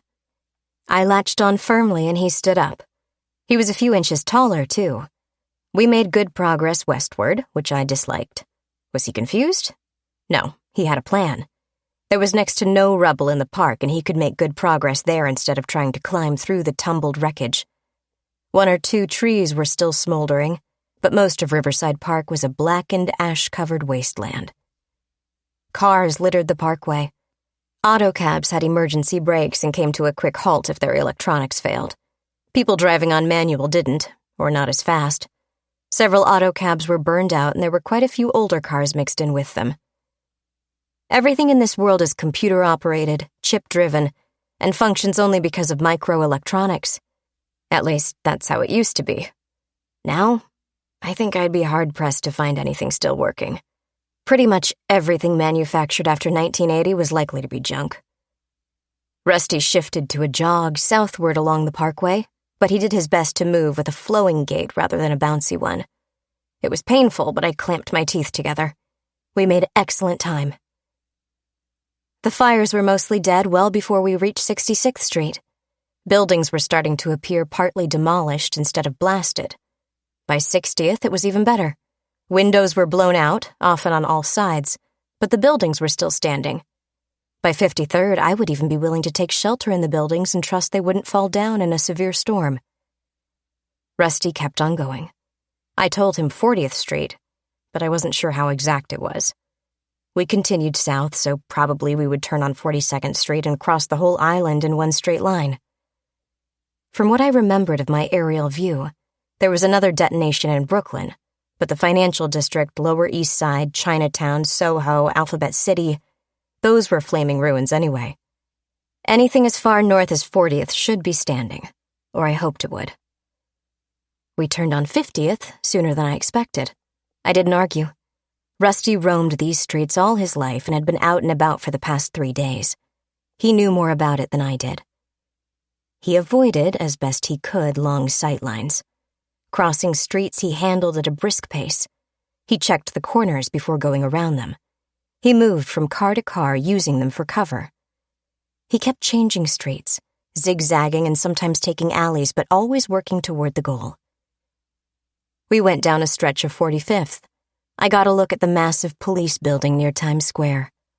A lot of the Times Square frontage in several different versions of New York doesn't have a fancy concrete and steel structure for the cops. Times Square is more of a tourist icon in those worlds. Here, though, the cops had a concrete cube with upper-floor windows and underground parking. From what I could see along Broadway, there were a lot of bodies in the street. A lot of windows were broken out, mostly the lowest ones. Cars were all along that face of the building, a couple of them still burning fitfully. I think those were in front of the underground parking ramp. Someone might have rolled one or two down the ramp to pile up against the inner doors to the garage. Bad design.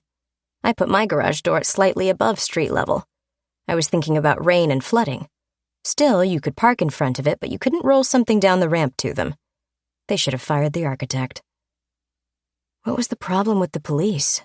Rioting? Civil disorders? A breakdown in social norms? All of the above? Maybe the police tried to organize the territorial gangs and the citizens in the territories didn't take kindly to it. Then again, how much food did the police keep on hand in their building? Guns, yes. Bullets, yes. Riot gear, tear gas, all sorts of munitions and equipment. But most of them go out for lunch, don't they? We detoured down Madison Avenue, south, hit 40th, and headed east again. Rusty now kept up a brisk jog and stayed in the center of the street. He kept sniffing as he ran, turning his head one way and then the other. I didn't need to ask what he was alert for. I already scried on the roving gangs scavenging in the ruins. We didn't need to be loot for a larger group. No one jumped out to argue with us as dusk gathered about the city. I saw very few figures, half hidden as they watched us from upper floors, but they didn't want to be seen watching. They were laying low in the oncoming evening. Nobody even pointed a gun at us as far as I could tell. Were they people simply hiding in their homes, hoping not to be noticed? Waiting for the army to come in, guns blazing to rescue them? Or restore order, at least? Or nomad scavengers hiding out in their latest camp? We reached the power substation on 40th, and Rusty stopped. He sat me down on the front of a dead car and allowed himself to relax back into his human form, breathing hard and lying down. Okay, he gasped. Lupus taxi, when you absolutely, positively have to run through hostile territory in a hurry. We'll settle up later. This it? He asked, waving one hand at the building. It was no longer actively on fire, but the smell of smoke, melted metal, and scorched insulation was still strong. No, but we're near. Hang on, I have to find the exact spot. No rush, except I'm lying. We need to get a move on, pronto. Despite his words, he stretched out more comfortably and continued to rest, recovering his strength. I touched my amulet again and concentrated on a mental impression. This close to the destination, the information sprang into sharp relief in my mind. I looked up at a towering condo block. There, I said, pointing. The Corinthian. Where? 14th floor. Isn't it really the 13th floor? Skyscrapers don't have 13th floors or something? I presume so, but I haven't checked. I've never been in the building before. You haven't? Nope. I'm told there's a safe house in it, though. In a luxury condo block? I'm guessing it's Pop's sense of humor. Or his sense of irony. You ready? We have got to be off the street before dark. I'll want to know why later. If it's important, let's go. Rusty climbed to his feet and carried me again, but it was only a couple of blocks. We approached via the park-like area in front, getting out of sight and looking over the entrance rather than stomping directly up to it. The front doors were closed and locked. No one had shattered the vitriol fronting either. No point in looting an apartment complex? Or was something keeping looters and rioters at bay?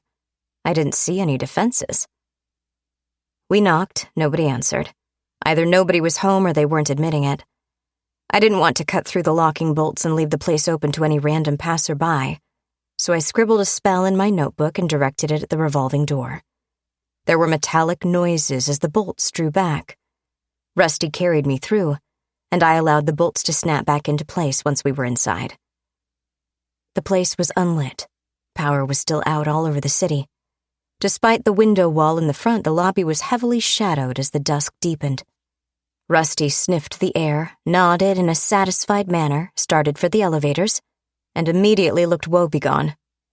14th floor? He asked. Yep, I agreed. His shoulders slumped. Where do they keep the stairwell? He sighed. 14 floors is a good stair climb workout.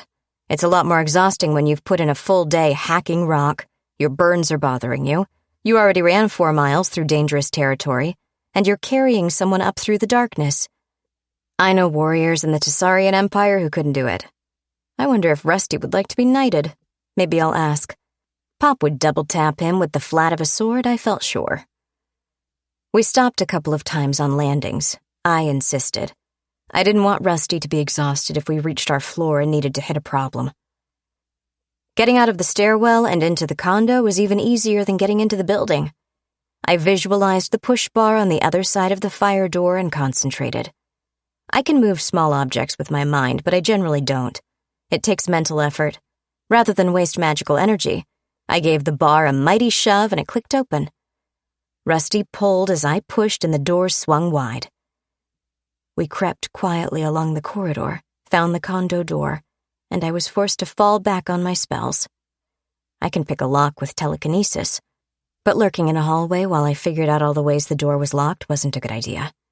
Rusty pushed the door open, whispered about how he couldn't smell anyone, and we went inside. Don't make a light, he cautioned. Those windows face the East River, but someone still might see. Got it. Put me down on the sofa. How's your night vision? Really good, but nothing hides from the nose. He sniffed around. I rubbed my left leg, really glad to be able to lay it flat and straight for a while. I didn't do any work on the way over, but I was still sweating from the pain. I couldn't numb it while we were moving. I needed to keep track of how much damage we might be doing. Now, though, I put the pain-blocking spell back on and wished I had more power. Blocking the pain was a minimal thing, but the healing spell was considerably more of a drain. Now I wasn't even in a charged environment. Fixing my leg might take a while, but I knew Pop. If this place was as safe as I expected it to be. Rusty came back to the living room. A bedroom, a home office, 1 bathroom, really nice kitchen, he reported quietly. Nobody here but us, no running water, no power. But the furniture is all non-powered stuff. It's a lovely cave in the sky. It's also a bit stuffy. Yeah, the ventilation is also off. Can we open a window? I'm not sure. We examined them. 2 of them could open, sort of, as well as the door from the bedroom to the tiny balcony. The windows were designed to swing inward about an inch. It was enough for fresh air. What else did you find? I asked, keeping my voice low because Rusty did. Filing cabinets. The home office is full of them. They're locked, though. I hate to have to get up. I'll carry you. Then you can go to bed. I need to find water and rest. Bring me a container from the kitchen. I'll get started on the water. He didn't ask. He brought back a pitcher. I worked my magic on it, taking note of the power required. I set it by the window so it could start condensing water. Rusty helped me up onto my good leg and I put an arm around his shoulders. The home office was as he described, although it was more of a filing room than an office. No desk, no computer, but plenty of filing cabinets all the way around. There was a small folding table in the center. There were boxes stacked on top of the cabinets and a few more under the table. I'd call it a storage room. We went to the bedroom to look things over. A little light came through the windows, also facing southeast, so I could see immediately there was a balcony, 2 big wardrobes, and one of those beds designed with a storage area under it. The wardrobes were locked, and not with a trivial old-fashioned decorative lock. These were serious. Most exterior doors don't have locks that good. Locks are a way of saying, stay out. To get this far under normal circumstances, someone would have to get past building security, disable an alarm on the door, get through the door, and avoid the camera in the hallway. Now, after all that, they would have to be willing to either make a lot of noise busting open a wardrobe or take a lot of time picking complicated locks. However, on the dressing table, there was a box of gaudy jewelry. None of it was enchanted, all of it looked valuable, and, at a guess, it was there to encourage anyone who got this far to grab it and go. The gems would be okay for spell crystals, but they were smallish, not really worth turning into power storage. They weren't there for me, of course, which I grasped immediately. It was a last line of defense to keep someone from looking too closely at the rest of the place. Here's the loot. Take it and run. I know how Pop thinks. I was mildly surprised there was nothing immediately lethal to eliminate intruders. Then I realized why not. Because the place was for me. Was this place a hidden bunker? No, it was a safe house. They are 2 very different things. This was about as safe as one could expect. Except I was forgetting something. What was it? Something about safety? Or danger? Oh yes, Rusty was in such a hurry. Rusty, why was it so important we get under cover before dark? Vampires. Of course. Journal entry number 40. I liked the condo. It would have been wonderful as a place to live. As a last-ditch safe house, it was positively luxurious. The bar is set a lot lower when all you want is to find shelter. The big metal filing cabinets weren't for files. They were mostly for ration storage. Who looks twice at a filing cabinet? Everything inside was neatly labeled and organized. Vacuum-packed, irradiated entrees were filed in alphabetical order. Rusty was perplexed to find a file slot for chili with beans and nothing in it, but I assured him it was only to be expected. While the majority of the contents were food, there were a few other items. In a thick envelope, there were 3 sets of identification, including passports. 1 Canadian, 1 Swiss, 1 Australian, and credit cards to match. Knowing Pop and Zeno, they were entirely fictitious and could be utterly relied upon, assuming anyone was checking passports or taking credit cards. These immediately told me the safe house was meant for a variety of disasters. If I was on the run but still unwilling to leave the world, I could comfortably change from Phoebe Kent to any of 3 other people and continue about my business. This would deal with most sorts of personal disasters. For a global disaster, there was food, water, and a place to hide until I could arrange to leave the globe. I magically unlocked a drawer under the bed and found a lot of cash in American, British, and Swiss money, as well as gold and silver coins, several diamonds, 2 cartons of cigarettes, several lighters, pill bottles of what one might call recreational drugs, and a stack of dirty magazines. Depending on the situation and level of disaster, any of these might be considered currency. The kitchen had all sorts of mundane things. There were different pots, most of which were built for camping, not for kitchens, as were the utensils. The cabinets held canned goods, bottled water, a survival water filter with a hand pump and a jerry can, 2 manual can openers, a pair of church keys, all the stuff you might need for an extended stay under adverse conditions. There were even water purification tablets. Why? Because there was a tarp, a funnel, bungee cords, and a length of garden hose stored with water. For collecting rainwater on the balcony? Probably. The drawers under the bed held clothes. These were organized into grab-and-go outfits. One was a beautiful cocktail party dress with matching shoes and jewelry. Folded, yes, but made of a crease-free fabric. The rest were more practical, ranging sharply down the fashion spectrum into shirts, jeans, tactical trousers, sneakers, and field boots.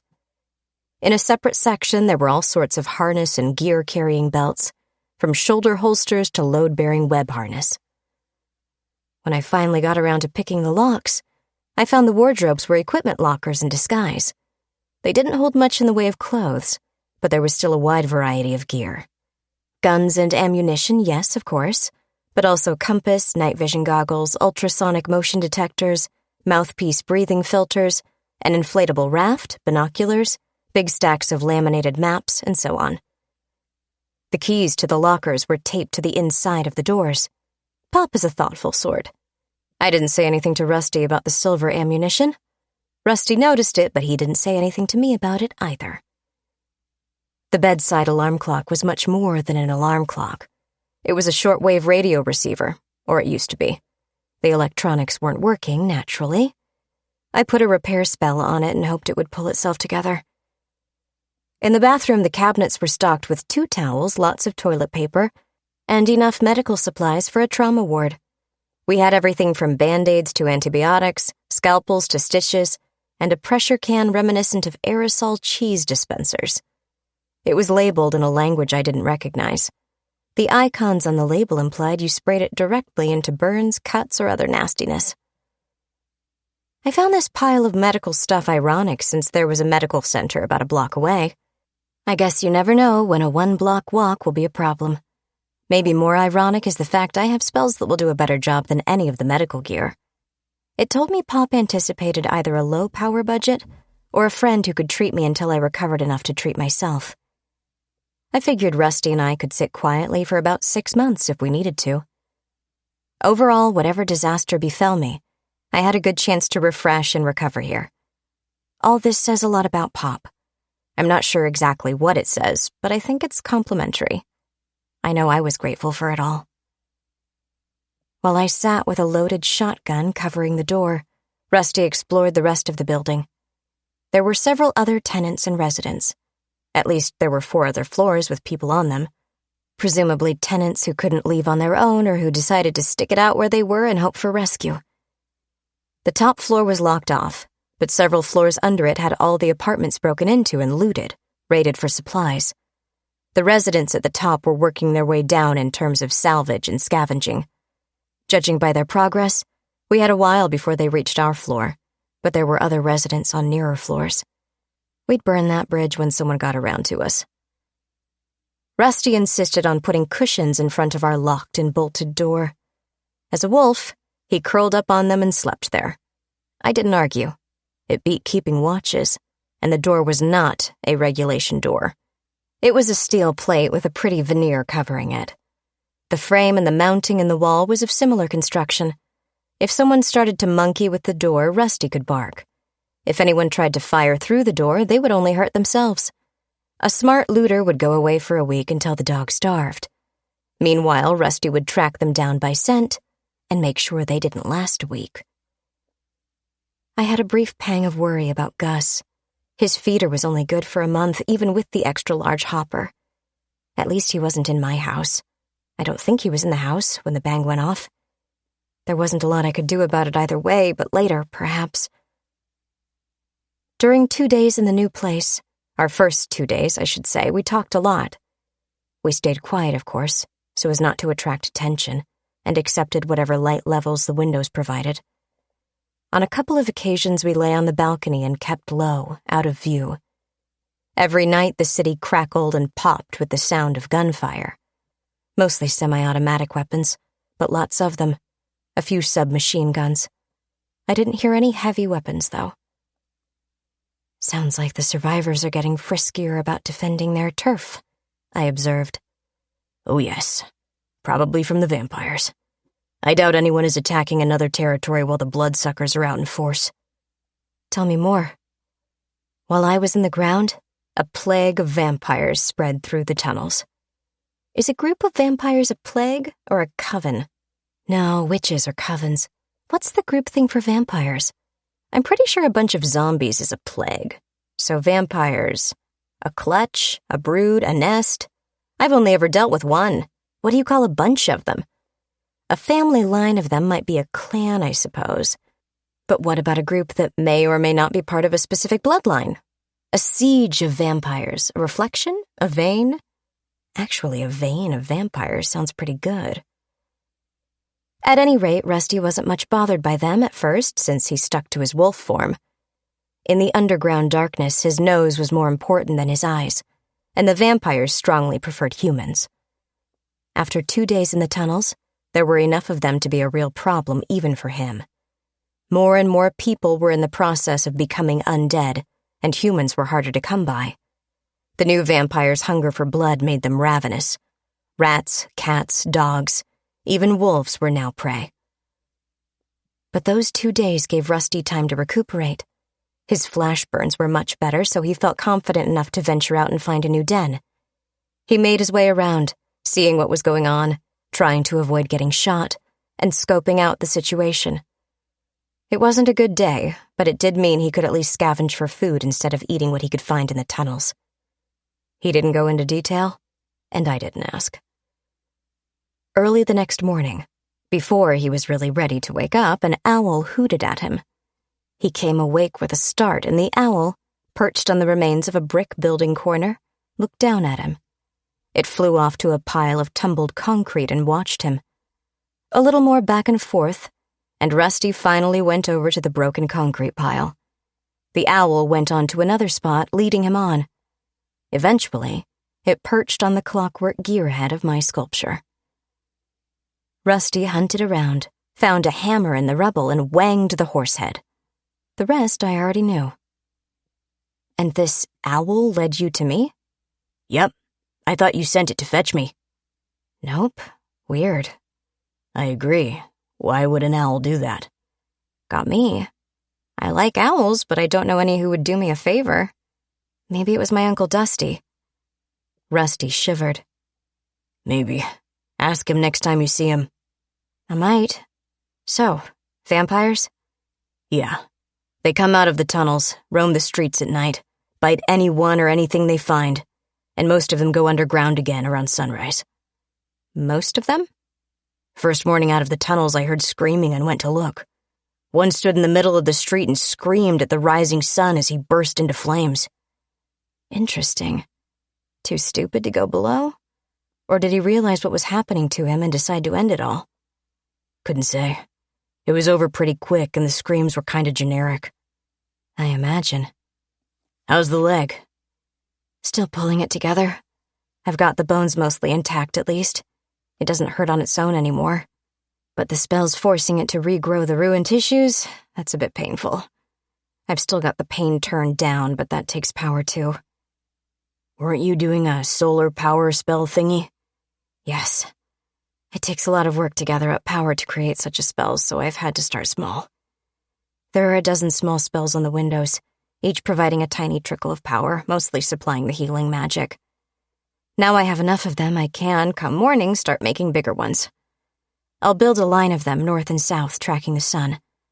I want to get to the point where I can build at least one more panel a day and still run the basic regeneration on my leg. Give me a week of clear skies and I should be far enough ahead to stop building panels and focus all the power on getting mobile again. Shouldn't you build up a power reserve? I agree I need one, but my immediate concern is getting mobile. I'm pinned down here until I can run on my own. I'll try to keep adding to the array, but the important thing is to get on both feet again. I didn't mention I'd been building the same damn spell over and over and over again for the past several days. Small ones, only a few square inches at a time mostly. And I was tired of it. Pop could make panels replicate on their own. I have to build the things by hand. Or almost by hand. I have the spell diagrams in my notebook, which saves time and effort, but I still have to do the mental weightlifting to energize it and place it. Running is overrated, he observed. But you're a nicer person than I am. How do you figure? I don't see a problem with killing someone when my life might depend on it. In general, I agree. Right now, I feel like a treed squirrel. If things go wrong, I don't have any choice about whether or not to run. I want the option. Suit yourself. Can I interest you in a game of Guess the Entree? Only if we follow it with Scrabble. You always win, he complained. Chess? Ditto. Monopoly? I want to stay friends. Gin rummy? Okay. I haven't had a chance to lose at a card game yet, but no mind reading. Journal entry number 41. My repair spell, once it got a decent amount of power, did get the radio operational again. I didn't like how much power it took. There's a peculiar sort of double curve when it comes to fixing things. Large, obvious rents in the structure require a lot of power simply because there's a large, obvious problem. But down on the scale where you need a microscope to see the damage, it takes a lot of power for those sorts of problems too. Pop says it's because mass and knowledge are both factors. If you know exactly what you want to do, it takes less power. If you're telling the spell, reverse entropy, please, it has to work one hell of a lot harder. It's kind of like my leg. If I use a spell to look inside my leg, trace nerve lines by hand, and tell my body to put nerves back in order along those lines, it's not too power-intensive.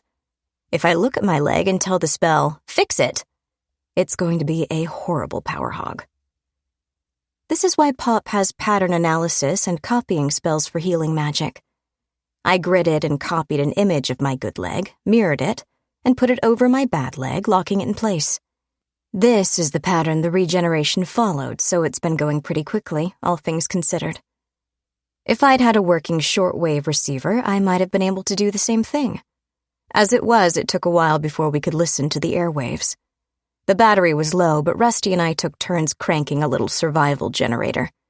It was something Pop might have grabbed from the 1950s, made of steel, and tough enough to be dragged ashore at Normandy. Rusty figured out how to assemble the thing with its pedals and braces and whatnot. He pedaled. When he got tired, I hand-cranked it. It worked fine, as did all the electronic stuff from the wardrobes. I'm guessing they were shielded, surrounded by the metal of the gun lockers. Why he didn't include a little shortwave receiver inside the lockers, I'm not sure. He could have crammed one in there, probably. With a shoehorn, maybe. Or a crowbar. Despite our efforts to listen to the world, there wasn't a lot on the radio. There were several coded things, bits of high-speed dit-dot-it beeping, and 3 different Mayday calls. One was in English and broadcasting from Nevada. Another was in French, calling for help from someplace called Le Villard. The third was in Hindi and needed help in Ukwa, wherever that is. If anybody else was talking, we weren't getting it. I'm not sure if nuclear weapons on such a scale do anything to the ionosphere, but I took comfort from the fact there wasn't an excessive amount of static. Therefore, perhaps not a huge amount of radiation in the upper atmosphere or anywhere near us. I was sorely tempted to use magic to increase the effectiveness of the antenna, hoping to pick up weaker signals, but I resisted. I settled for experimenting with additional wire and getting Rusty to string it around the room. Either we did it wrong, or it was an extremely taciturn planet. Shouldn't there be more, talking and stuff? Rusty asked. There absolutely should be, yes. Why aren't there? Electromagnetic pulses are bad for electronics. What are those? I had a bad moment while I tried to wrap my head around the idea someone from a technological society could live their whole life and not know what an EMP is. I've had this disconnect before. Pop and I went on field trips to lots of places, some in the far past, some in the far future, and some so far to one side or the other they didn't even qualify to be on the same map. And to be perfectly honest, a lot of the time I was the yokel from Hicksville who didn't understand anything. Okay, I began. Let me explain. EMP, electromagnetic pulse, is a side effect of putting a lot of energy into the atmosphere of a planet with a magnetic field. There are multiple stages to it, but the basic problem is it's a big magnetic burst, inducing electricity in every conductor it encounters. The upshot of which is it acts a lot like a lightning strike inside the electronic gadget. Not a single lightning strike to the power grid, but an individual lightning strike on every single device in the area. It shorts stuff out. Yes. Now, one zap is bad, especially for electronics having really tiny, delicate components. Old stuff, like a vacuum tube, handles it a lot better than anything with a silicon chip. Anything on with current already flowing is especially vulnerable. Things turned off and unplugged are harder to hurt, but it can happen. So backup systems are probably okay? Like backup generators in a hospital? Not so fast. Did you notice the power went out before the first fireball? Yeah, the lights went out. The auto cabs all came to a stop. But I thought this EMP thing was part of the warhead going off. It depends on the warhead. I think the first blackout was from a chemically fueled EMP. You can make an EMP bomb. With modern explosives and superconductors, I'm guessing you can make a really good one. So the power goes out because you set off a normal-sized bomb. There's a boom, but a pickup truck full of bang doesn't register the same way as a nuke. This boom, however, is part of an EMP bomb. Done at altitude, electronics fry for miles around, but you don't know it's an attack. It's blackout. The power grid has done something unpleasant again, and your neighborhood goes dark. I saw a dirigible on fire. Could that be part of it? Was it on fire, or did it have an explosion? I'm not sure. It was a big fire, though, so I guess there could have been a bomb on board. There you go. Boom. Power surges, electronics fry, breakers pop. Too late, and everything goes dark. What do you turn on first? I guess a flashlight, maybe a camping radio. And if you have a backup generator at home? If I had one, yeah. I'd try to get news, probably to find out how widespread the blackout is. Oh. Yeah. You spend 15, 20 minutes digging out what is effectively your survival equipment, whether you think of it that way or not. Then the big bright light goes off and blasts out an even bigger, stronger EMP, fueled by atoms breaking up or getting cozy or both. This hits all those emergency things you've dusted off and turned on. It's kind of a worst-case scenario. Then I remembered the scattered additional strikes, the direct hits on military centers, and the lack of shortwave radio chatter. Something clicked. And if, after all this, you still have a working radio transmitter, I went on slowly, you eventually start to ask who might still be out there. Is there a government? Is there a military structure? Is there an emergency management plan in place? And those transmissions tell anyone who's interested exactly where to drop another real nuke, because a lot of military equipment is hardened against this sort of thing. I don't mean a military base, those are obvious. I mean a division out in the field on maneuvers, too far from their barracks to be destroyed with their base. You don't even have to worry about doing it yourself. Odds are somewhere there's a submarine or a missile base or a bomber or a satellite with exactly those orders. Kill centers of organization to prevent retaliation. But we're not all on fire, Rusty pointed out. We didn't get killed in a massive wave of missiles. The island is pretty banged up, but there are places you can stand, look around, and not realize there's a lot of city missing. Or is there more damage than I think? Bring me the maps, please. He did so. The bundle was a collection of laminated sheets connected in one corner by a ring. I flipped through the stack to a Manhattan street map. I drew circles for him since he didn't get the astral eye view I did. The rings of broken buildings defined circles centered on the Brooklyn Navy Yard to the south, Fort Lee to the north, and a point north of Central Park.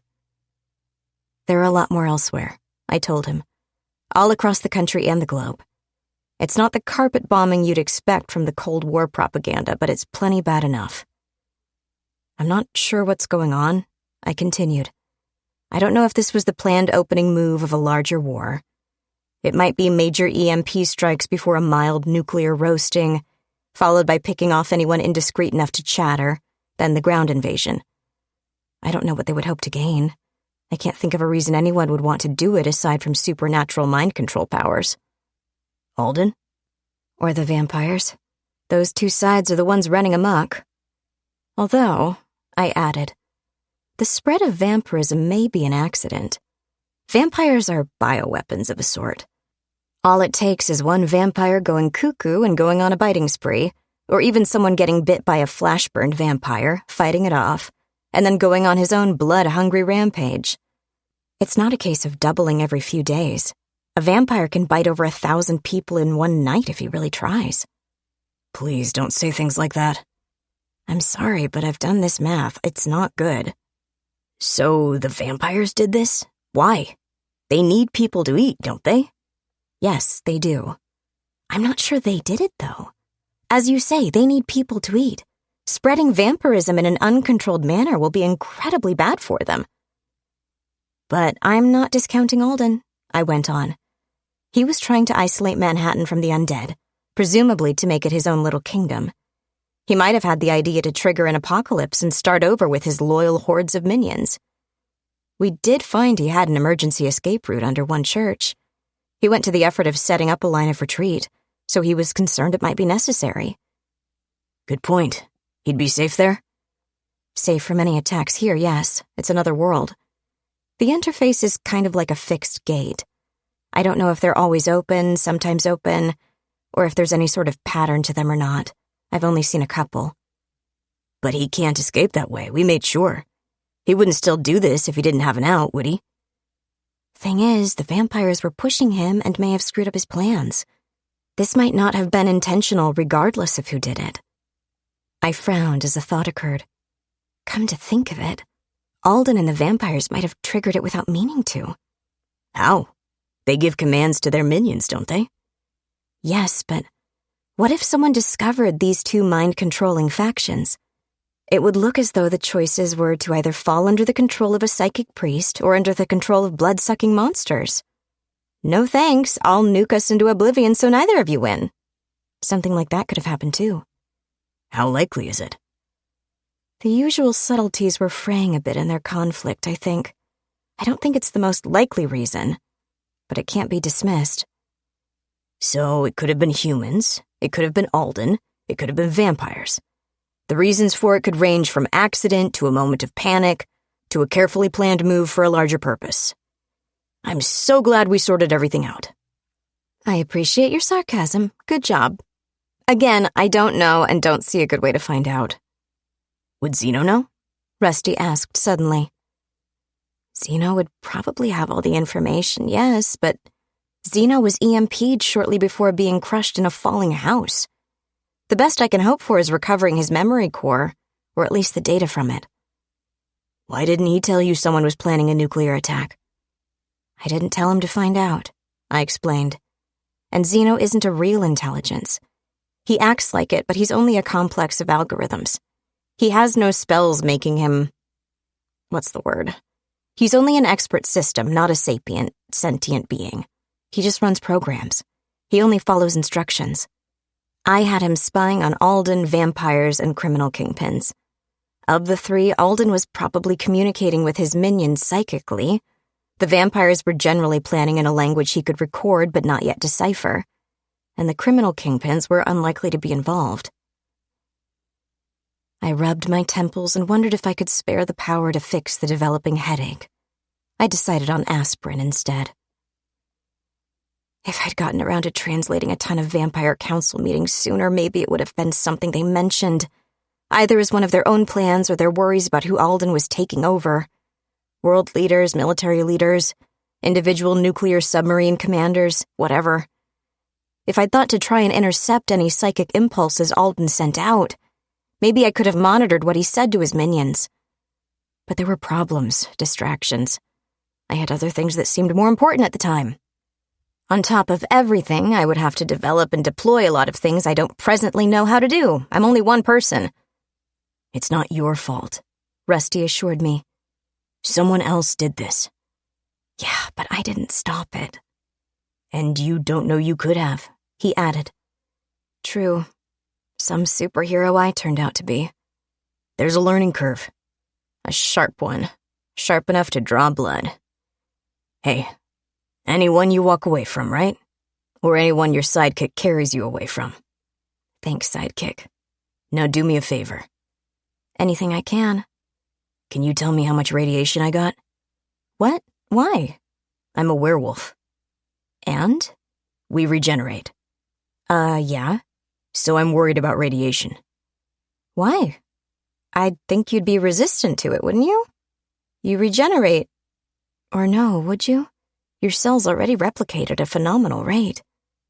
I don't know. All I know is we can get cancer. If we don't get killed, we live a long time and age really well. But these days, silver isn't what usually gets us, it's cancer. Old wolves get it and they die, usually pretty suddenly. It's a disease we know is deadly and we try like hell to avoid. It's the main reason you don't see a lot of us smoking. When we get lung cancer, it's fast and aggressive. Really? I thought about it. A werewolf would regenerate from most things, but if his own cells started reproducing out of control, they might retain the regeneration of the original cells. Talk about a fast-growing tumor, and one immune or highly resistant to every sort of conventional treatment, even surgery. Most surgeons don't use silver scalpels. What happens if a werewolf's tumor is exposed to the full moon? I don't know, and I really don't want to. I had him lay on the couch and I looked him over. His burns were healed enough to be superficial scars. Even those would go away in another few days thanks to my healing amulet. Physically, there was nothing wrong with him. Oddly enough, his sweatpants were also in good shape. I think they healed with him whenever they were part of him. I didn't anticipate that, but it made sense. As for anything unusual, I was fairly confident the healing spell on his necklace would take care of it, at least while it was small and easily killed. Was there anything to indicate he had internal problems? He certainly didn't have radiation poisoning. We'd have seen symptoms by now. He had all his hair, had no problem eating, and certainly didn't have chronic fatigue. A close, fine scan didn't turn up any unusual growths either. I'm not finding anything. We can check again in a month, but I don't think you actually got much radiation. You were far enough away to survive the heat pulse, so you were probably too far to get any real dose of ionizing radiation. Then you were underground for a couple of days, which means you avoided the worst of any fallout. I've checked for atmospheric radiation, but I'm not seeing much, if any, so we're probably okay on the fallout front. I would avoid any area directly under a detonation, but otherwise I think you'll be okay.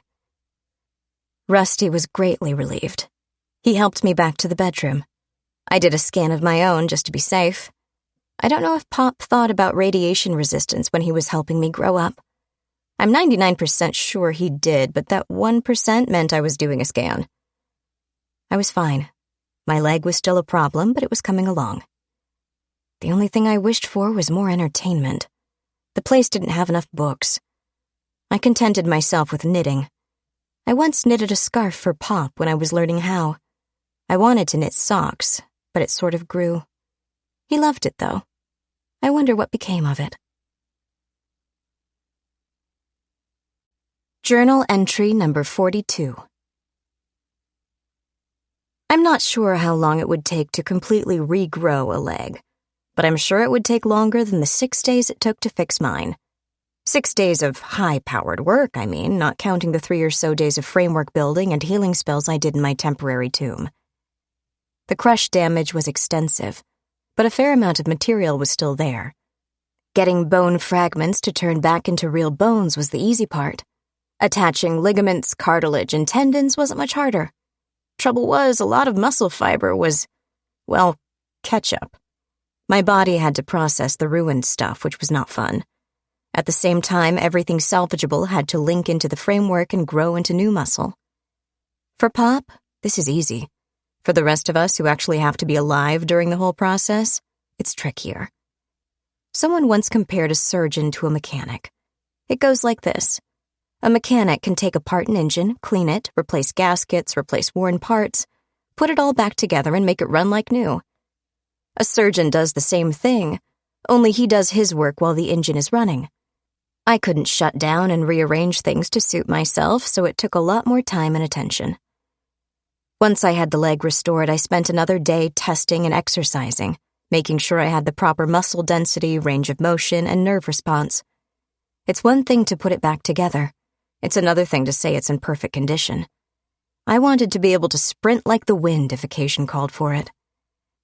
Rusty, of course, was in perfect shape before I was. His natural regeneration was enhanced by my magical additions, so the burns were the only things to annoy him for any length of time. "What you making?" he asked. "I'm knitting." I can see that. What's it going to be? I was thinking I could turn it into a magical transformer.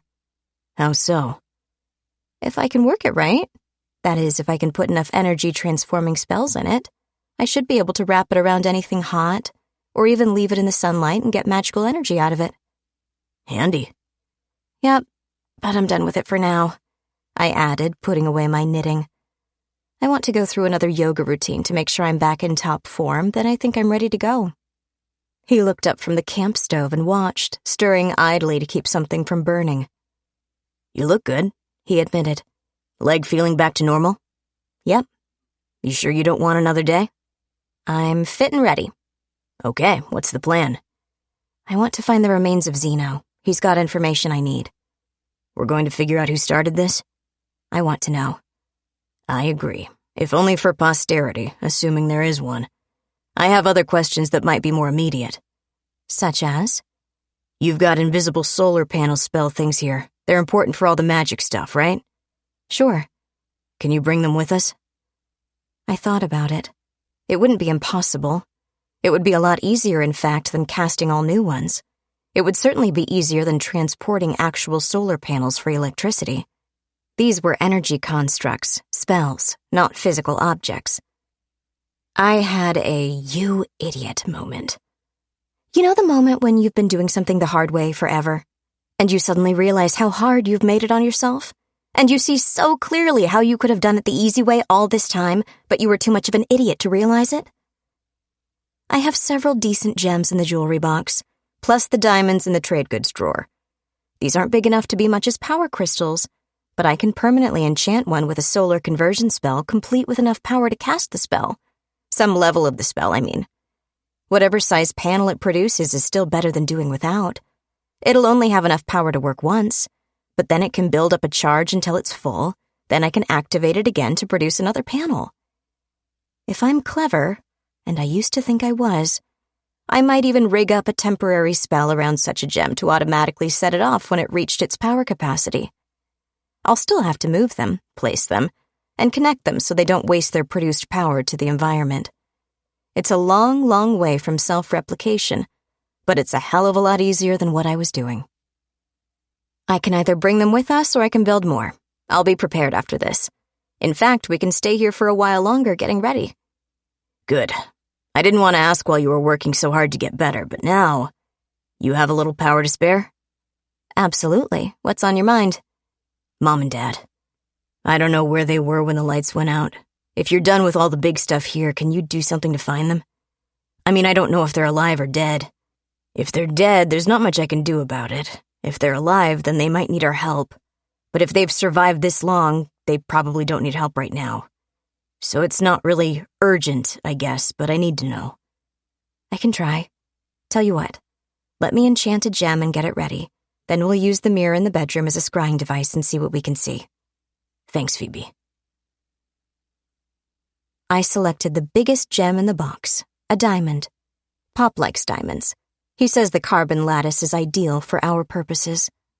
I prefer rubies myself, but emeralds are also nice. Sapphires are pretty too.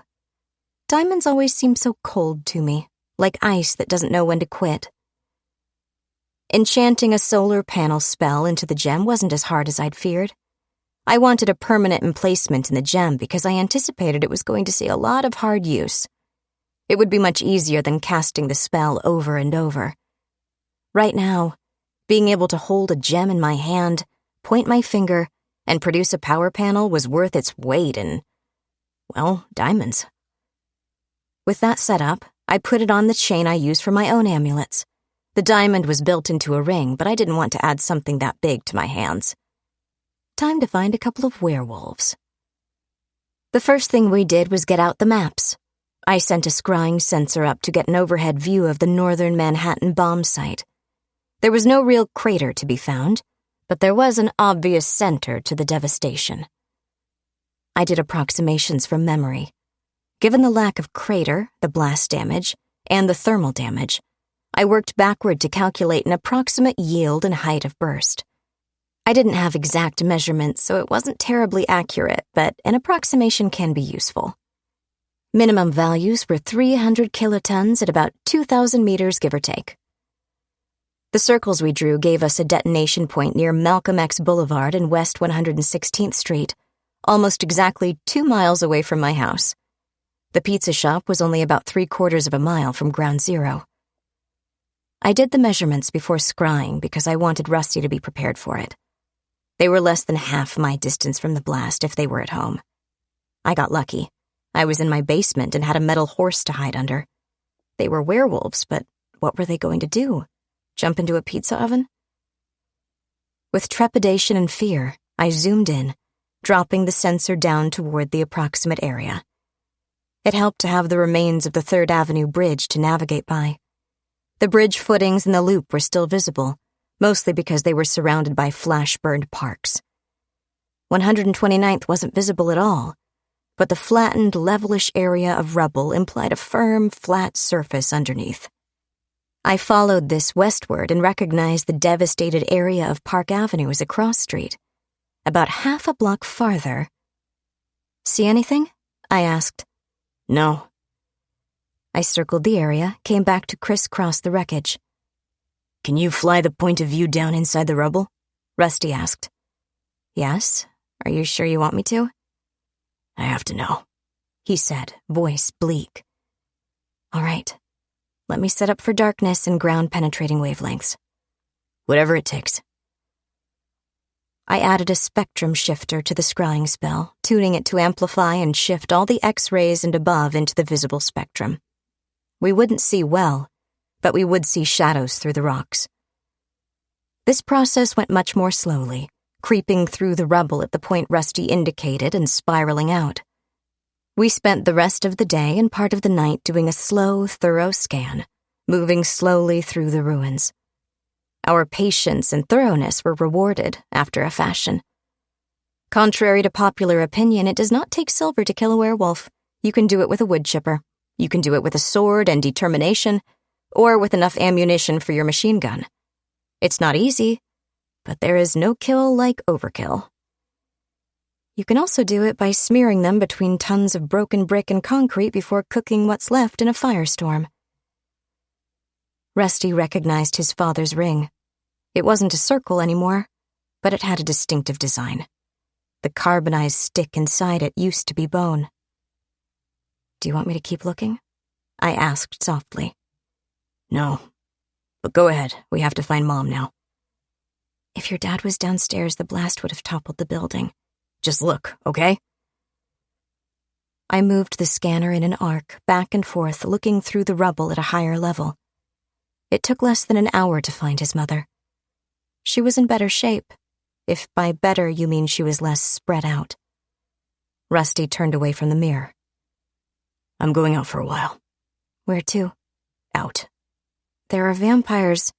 "Yeah, but sometimes you have to run with the wolves." "I'll pretend I understand what you mean. I'll come with you and let you out." "And I hope let you back in," I thought, but I didn't say it. I spent a long night in the lobby, keeping out of sight and wondering if Rusty would come back. He stripped out of his normal clothes and went wolf as soon as I had a side door unlocked and open. Maybe it was a good night, or maybe nobody really thought an apartment block was a good place to scavenge. Maybe scavengers hadn't finished looting everything closer to their bases. Or if there were tons of vampires out for blood, maybe nobody wanted to come out. How many people were left in Manhattan? There were almost 2 million in the last census, I think. Now, there was no way to tell. Geographically, about 70% of the island was rubble, burned, or burned rubble. It's not really a valid comparison, but if I assume 3/4 of the population was also destroyed, it still leaves 500,000 people. How many of those are vampires? Nobody came near the doors, though I did hear the usual crackle of gunfire through most of the night. Journal entry number 43. Rusty came back after dawn. He shook himself thoroughly outside the door, then shifted upward again, turning back into a man. I let him in and made sure the door locked behind him. No one was out and about that I could see. "You alive?" I asked. "I am." "How do you feel?" "Better. Not good. Better." "Okay, let's get upstairs. You're not going to yell at me for being stupid? He asked. Nope, I do stupid things too. Oh. We climbed 40 million stairs again. At least I was now certain my leg was in full working order. I unlocked the doors and let us in. Breakfast? What have we got? Green box, green box, green box, or the other green box. And water. I'll take what's in the box. No, wait. How about something in a box? Not that box, the other one. I slid one over to him and he tore it open while I put a bottle of water in front of him. He didn't bother with the self-heating gimmick. He ate straight out of the package and gulped water. We had lots, but I put the condensation pitcher in front of him next. No sense in wasting the bottled stuff in our reserves. Anything new out there? I asked. Not so I noticed. I wasn't really out to look, just to run. Okay, I've been thinking it over and we should probably figure out what's going on. I thought you wanted to learn who was responsible. I do. I'm starting to think it will wait. The ultimate responsibility for this isn't going to be easy to nail down, so I'll settle for who pushed the button. Even that can wait, though. I've been listening to gunfire every night, presumably as people in strong points hold off vampire hordes. Or hold off each other. If people are hunkered down, they might not realize the vampires have overrun the streets. And they won't. Not until they personally get overrun. We should figure out what's going on right now and what we can do about it. Later, we can worry about punishing the wrongdoing. I thought you were big on punishing the wicked. I am, but I'm not a fanatic about it. I'd never have time for anything else. Fair enough. We used the mirrors on the vanity table to look all over the island. While I'd been hogging the power to heal, things had grown worse. Rusty, when he lived underground, noticed the spread of vampires. Now, a week later, things were looking ugly. It's bad enough to have an urban area with no utilities, no power, no water, no nothing. A city becomes a collection of very comfortable caves, but not much more than that. The key, though, is food. Without supplies from outside, it turns into a death trap. You can salvage all sorts of tools and materials, but it's hard to grow food in a city park. At least, grow and harvest it in time to keep from starving. Unless you've got a lot of lead time, it's futile. Even if you have supplies to last until the first harvest, the maximum number of people you can support this way is surprisingly low. Fortunately, my earlier estimate of 500,000 living human beings was a bit high. Or maybe it wasn't. There was an ongoing decrease in living, breathing people. In the time between the blasts and now, the number continued to shrink. Now, after looking carefully around, my best guess was, at most, 10,000. The undead, on the other hand, more than made up the difference. Rusty and I looked over everything. We started with the perimeter of the island, checking the bridges and tunnels as points of access. A few bridges were still in good shape. A small chunk of the island was relatively untouched up by the 207th Street rail yard. The Henry Hudson Bridge, along with Broadway and University Heights, were still standing. South of there, the only standing bridge was the Queensboro. Standing doesn't necessarily mean passable. When the EMP hit, electric cars came to a stop en masse. Zipping along a bridge didn't matter. It was a safety feature. Anyone on manual or driving a fuel burner of any sort also suffered a total loss of power, but human reaction times don't stop the cars quickly. There were chain reaction accidents all up and down the bridges, coming and going. They should have made the bridges auto-drive only, too. Oops. One could walk across a bridge, threading between cars and wrecks, but there was no hope of driving. I'm not sure a motorcycle could get through the mess. It would involve unlocking the brakes on a lot of vehicles and pushing them to the side, sometimes pushing them off to make room by hand. It would take days to clear one lane. The only other ways off the island, aside from water travel, were the tunnels. The Queens Midtown Tunnel looked okay. The Holland was buried in rubble at both ends, and there was water slowly filling up the Lincoln. A strong swimmer could make it through the Lincoln, but it would take several yards of guts. A waterproof light would also be nice. The Midtown Tunnel looked okay, but it was slowly flooding too. At least the cars stayed on the bottom, so they weren't obstacles. Do the tunnels normally have pumps to keep them dry? Did these die when the power did? Or did the preliminary kabooms fry their electronics? Or did they start out watertight and the real kabooms shook them hard enough to start leaks? What we knew for sure was all the surviving bridges and the one functional tunnel each had a vampire trap in it, a place where they burst into flames. I wondered if that was by design. I doubted it.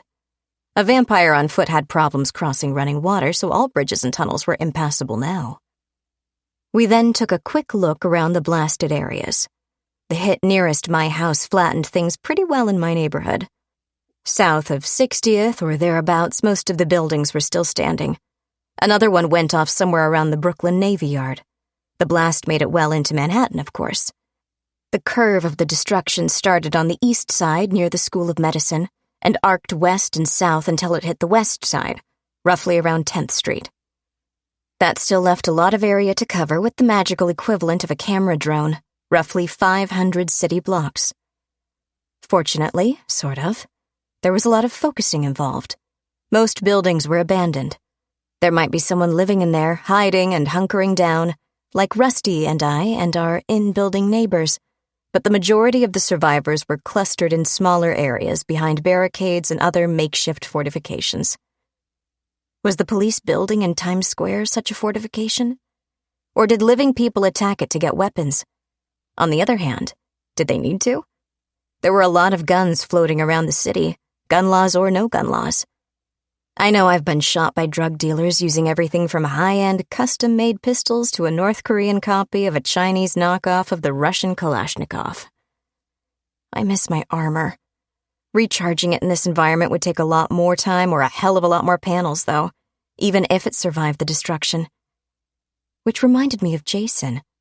Where was he? He once mentioned he had a good view of Carnegie Hall, which would put him right on the border of broken buildings. If he wasn't in his armor, he might be dead. Even if he was in his armor, being too close to the blast would still kill him. Everything depended on where he was standing when the everything went to hell. I tried a location spell. Could I find Jason? No, I could not. That didn't mean he was dead, of course. It only meant he was outside my range. If he wasn't standing somewhere unpleasant when the fireworks went off, he had over a week to escape the Manhattan Island death trap. If he did, he could be far, far away. He's a professional mercenary. No doubt he had resources. On the other hand, he might be shuffling through the subway tunnels looking for a rat to bite. My location spell was a high-efficiency thing, tuning in on his psychic emissions. I'm not sure it would register a proto-vampire version of him. Did I want to know? Yes. On the other hand, did it matter? Either way, was there anything I could do for him? If he escaped Manhattan, maybe later. If he was a vampire, no, not really. I certainly couldn't do anything for him right now. Maybe next week, next month, next year. He might also have died in the fighting. There were signs of human fortifications in several places. Most of them were gutted. Someone decided to barricade themselves into the meatpacking district. It did not end well, but it was a good idea. They focused on food stores, not on firepower. Another barricade was in the Hudson rail yard. The train cars make good individual shelters, and it's close to the Lincoln Tunnel if you care to push your luck. It's also on the west side of the island, so you can easily signal any rescuers on the mainland. It's not a defensible position, though, and individual rail cars are like Twinkies with bloody filling as far as vampires are concerned. Several groups took cover in various churches. This worked pretty well from the standpoint of keeping vampires from coming in, but it only forced the undead to get smarter. They lobbed simple fire bombs in through windows. Do these sorts of vampires get smarter because they encounter obstacles to their feeding? Someone gets bitten and they go bloody nuts. Will they stay a mindless, bloodthirsty monster forever if you keep them fed? Or do they gradually start to become, well, not more human, but more intelligent on their own? Is the process inevitable but something you can accelerate? Or does it only happen when you force them to think? The two remaining strongholds were a library and a bank. The bank, I understood. It was a masonry and concrete structure, solid as a brick, and when they locked up for the night, they didn't show themselves. They were avoiding notice by being completely hidden behind armored walls. Let the undead own the night. We won't come out until my wind-up alarm clock says daytime has been going on for half an hour. If the vampires ever did find out they were there, though, yes, the walls would be a problem, granted. But we're talking about full-on undead here. They would claw their way in given time. And time is one thing they have lots of. The library was a bit more puzzling. The Fifth Avenue Library wasn't a fort. I wouldn't even call it defensible. It had windows everywhere, all the way around the ground floor in easy reach. Sure, it had good sight lines in front and back where it had park-like areas, but the sides were limited to the width of the street. Someone had improved it a little as a defensive position anyway. Several of the upper windows were broken out for shooters to use.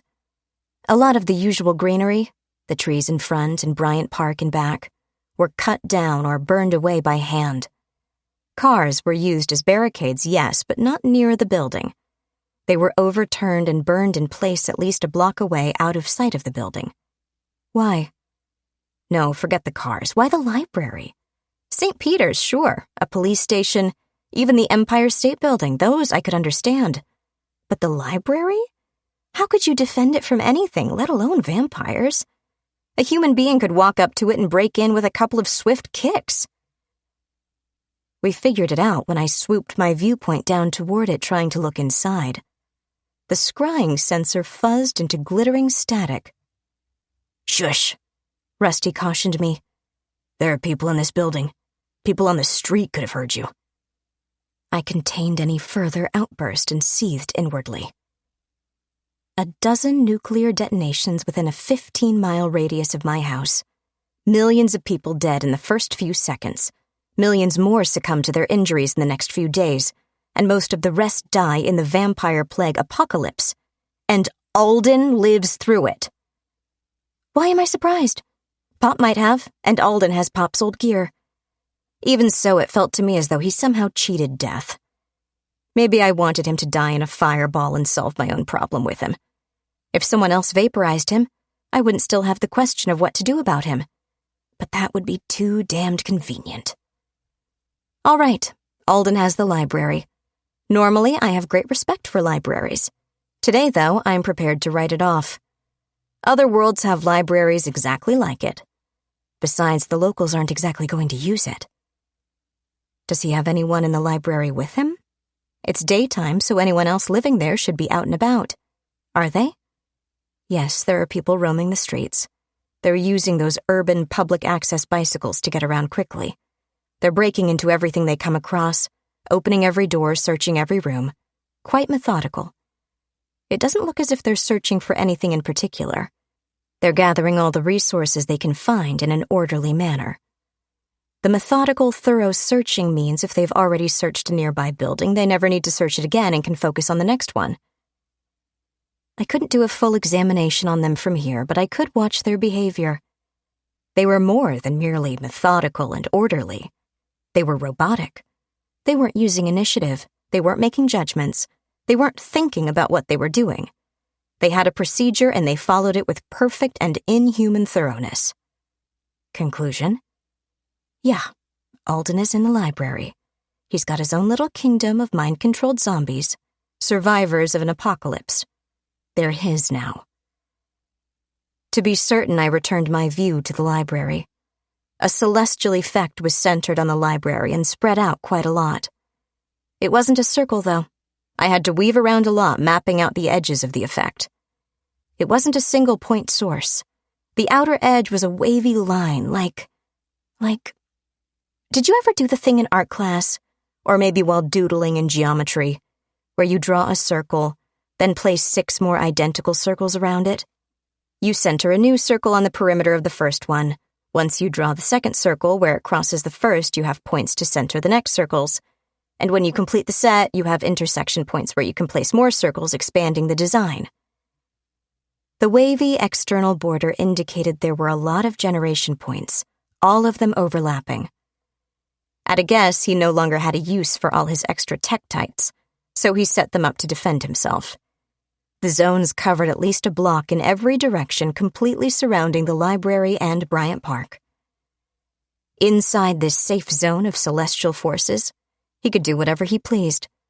At the moment, he pleased to have mindless minions collecting whatever might be useful to his survival and comfort. Why wasn't he sounding a siren on the roof, summoning more survivors? Did he have enough? And why was he in the library, of all things? Was it where he happened to be when the lights went out? Or did the library have something he wanted? Was there another weak place between worlds in there, down underground? Pop taught me a neat trick for spying at a distance. It's possible to create a sort of lens by altering the refractive index of the air in a specific volume in front of a scrying sensor. Multiple lenses can turn into what is effectively a telescope. I can do it, but as with so many of the spells I know, I usually cast them inside the house or in a high magic world. I shut down the scrying sensor and went out onto the balcony to sit and think and periodically set off my sunstone. Note to self, golden topaz. It seems more appropriate if I'm going to call the thing a sunstone. Next time I get a golden topaz, I'll use it. Phoebe? Yeah, I'm in a foul mood. I had hints. It was something you saw. I didn't think it wise to interrupt while you were concentrating, but could you let me in on it now? So I explained, pausing every little while to add another panel to the array. The array's output was being used to charge the spell embedded in the gem, so it was fairly quick, but I needed to interrupt it after every new panel. I didn't want to overlap them. It cuts down on the efficiency. So I had to either move the whole array over one space or move the panel all the way to the end of the array. Weirdly, it costs the same either way. They're linked in relation to each other, so moving one causes the others to adjust automatically, like a high school drill team squaring off by touching their neighbor's shoulder. It takes power to move them, though, so it delays the production of another panel.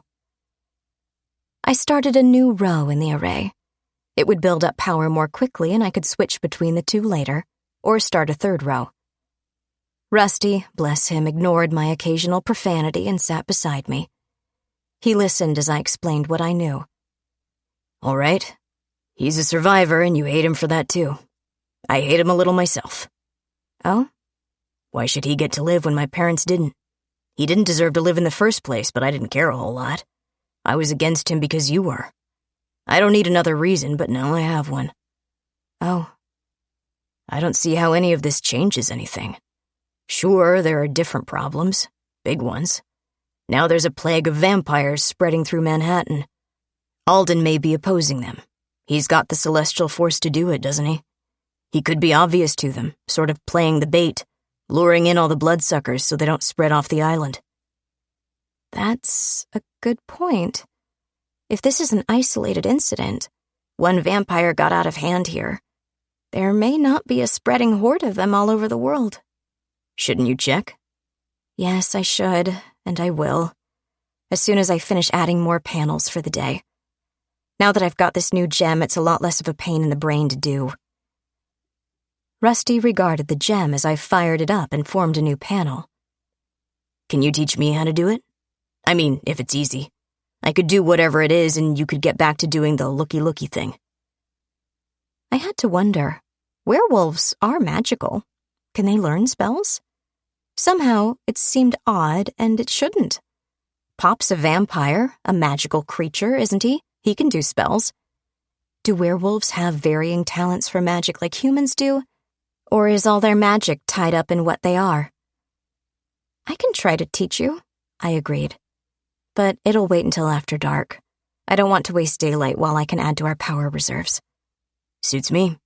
In the meantime, since we do have a lot of daylight, do you want me to go sniff around the library? Is it safe? It's only about 6 or 7 blocks. As a wolf, it's nothing. I'll still have to magic the locks. The problem with this building, Rusty decided, is it doesn't have a doggy door. I'll get you an enchanted lockpick or something, later, when we have the power budget for it. I can wait. I spent the rest of the day with Rusty, explaining a bit about magic and how it worked, but formal lessons require a great deal of focus and uninterrupted attention. At shorter and shorter intervals, my attention was required to add to our array. On the upside, tomorrow we would have enough power for most spells, even small gates if necessary. A person-sized shifter was still out of the question. It would require more power than the array produced, so it would have to be stored until there was enough charge to fire it. I'd need a much bigger crystal to do that, but I had plans. Rusty, as it turns out, isn't a complete nosebleed when it comes to magic, but he's never going to be a wizard.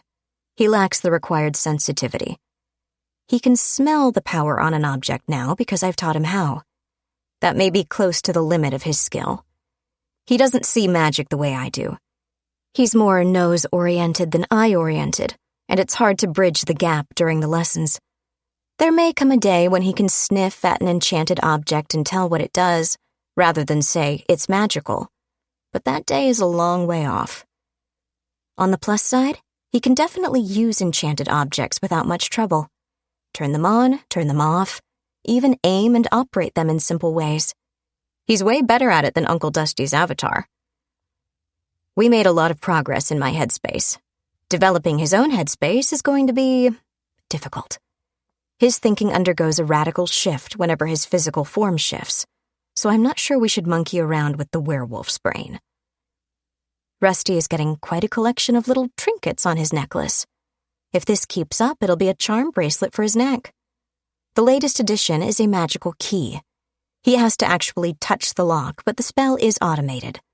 It only works on pin-based locks, automatically adjusting the pins so the cylinder can turn. It's good enough for everything he wants to do. I remembered to look around the world in more detail now that it was dark on my half. The whole Western Hemisphere was on the night side, so any vampires should be out in force. There were quite a number of fires visible from space. Africa and South America had a lot of area burning. Europe had several too. A lot of the western United States was one big prairie fire, and a lot of California was ablaze. Several fires dotted the Northwest, but the weather was being helpful. Wet forest will burn, but it tends to burn out unless someone keeps it going. I doubted they were deliberately set. They were spreading from accidental sources. Fireballs probably started the majority, but survivors might be to blame for others. Humans wanted light and warmth, so they started fires. And fires aren't the usual method anymore. Almost nobody knows how to use an oil lamp safely, nor candles, nor even how to keep a campfire from spreading. In the cities, the people were out and hungry. It was like a zombie apocalypse where the zombies want your blood instead of your brains and get smarter as time goes on. I didn't like it. The world was gone in an hour from the first EMP to the final fireball, not counting occasional aftershocks, and now things were getting worse. Did I want to fight Alden over this? The place was ruined. No one in their right mind would want to live here. Normal humans would be either food, vampirized, or turned into a mindless minion. Come to think of it, which would be worse? Being a mindless minion or being a hungry immortal? Offhand, I'd say the former, but I don't know enough about how the local vampires work. Are they controlled by their creator? Is there a hierarchy? Or is it a purely competitive society where the best rise to the top? I did not go to bed in a clear and definite frame of mind. Too many imponderables. All this left me uncertain about what I wanted to do. Journal entry number 44. This morning, after a late breakfast, Rusty went off to test his lock-picking and do a little scouting. I locked a scrying sensor on him so a smaller mirror on the vanity table kept him in frame. The main mirror I used for more power-intensive scrying. Last night, as I lay in bed and thought about it, I wondered if the places Alden zapped were still active. Was it something he had to maintain, or was it a permanent thing? In theory, with a special tektite for a focus, it might be permanent, but I didn't know for certain. So I checked the bridge and the tunnel and a couple of churches. Yep, still there, still going strong. No obvious diminishment either, which indicated it was likely to last indefinitely. That jibed with Uncle Dusty's explanation. It also made me realize something. The static wasn't only a defense. It was also a weakness. It was a marker telling me what places Alden considered important. If there's a house on Bleecker Street with a static field around it to block scrying and fry vampires, it's more than a simple house. It has to be a place Alden wants protected. I hadn't considered it before because I'd never considered it about my own house before. Pop put up containment fields around the house to keep us from being a shining beacon, but anyone who tried to probe the place would instantly realize it wasn't normal. How long has it been since Alden had to deal with anyone who could detect what he did? Has he ever? If so, did they care about keeping him, and themselves, a secret? More to the point, was there any reason to keep things secret anymore? It's the end of the world. Why shouldn't there be vampires, wizards, half-angels, werewolves, and monsters of all sorts? What was anyone going to do? Call the cops? Alert the media? Complain to a congressman? I sent a scrying sensor flying along, zipping rapidly at ground level through buildings. The flickering images of flying through walls were like a strobe light of images, broken only by the occasional fritz of static. Once I spotted the momentary sparkle, I knew approximately where it was, so I could go back and map it out. I didn't see any pattern to it at first, but I now had a telescope spell assembled so I could use it with a microgate in my scrying mirror. There was an urban rent-a-bike parked near the center of each of the outlying static zones. I didn't see the tektites, but those were probably in the cargo pockets. The bikes were always somewhere out of the way, in doorways or between parked cars, inconspicuous in themselves and always damaged, unlikely to be scavenged nor moved very far. It took me a while to figure it out. I never would have managed if I didn't have a laminated map and a marker. For most people, those broken bicycles were impossible to detect as the source of the celestial force. If zombies moved them every morning, they could make a labyrinth of power, forcing the vampires to lose a few, or a few hundred of their number as they stumbled into a new hot zone. Alden and his minions were holed up with him in the library. With power zones surrounding it, he was making it difficult for the vampires to get him out. Whatever his reason for fortifying the library, he was also using the vampires' own movements around his celestial island to kill them off. A few more every night. I started scanning around the library, looking in the windows. There were very few good lines of sight due to the static. There were too many buildings in the way, probably by design. If the vampires had a straight line to the library, they would have burned it down by now. They weren't very smart yet, so they hadn't considered going up a tall building outside the celestial zone and throwing fire bombs over intervening structures. It would happen eventually, I felt sure, even if I had to draw someone a diagram. Did Alden know his position couldn't be maintained? Was he aware the vampire spawn were being forced to learn, to adapt? While the vampires slept, he kept sending his zombies out to search and scavenge. To feed them, or to stock up before making a break for somewhere safer. If I had to guess, I'd say he didn't deliberately set off a nuclear war. He was too poorly prepared for it. On the other hand, if he set it in motion before we chopped off his escape route, he could easily have found himself grumbling in a library. Did his presence in Midtown have anything to do with the lack of hits there? Was he capable of keeping people from launching missiles into his immediate vicinity? Or rather, did he used to have the capability, back when people could launch missiles? I spied as best I could on the library, peeping in the windows from long range. Most of the library seemed to be pretty much as you'd expect. Tables, chairs, shelves of books, all the usual stuff. No Alden, though. I did see a few of his zombies walking around, usually carrying books. All right, if they're moving books around, they're doing it for a reason. He's looking for something. He wants to know something, and he's using the library to find out. Trouble is, it's a damned extensive library. The thing is huge. He could be researching anything. I shut down my scrying mirror, the one tracking Rusty I left running. He was doing fine, gallivanting around, looking at things, sniffing other things, and avoiding people in much the same way a real wolf might. As far as I could tell, the zombies ignored him. As well they might, I suppose. How many stray dogs were loose in Manhattan? How many were locked in their apartments and eating their former owners? Or vice versa. Cats. Now, there were a lot of stray cats. I was surprised. I would think the cats abandoned Manhattan as soon as the vampire population got past 100. Or is that only for Pop's sort? Rusty went on doing his walkabout while I got a cardboard tube from inside a paper towel roll. I took a break when Rusty made it to our floor. I let him into the apartment without him having to pick the locks or scratch at the door. He came in dragging a mouthful of clothes and shifted back to human form. He shook himself. Aren't you supposed to do that before you shift? Only when wet.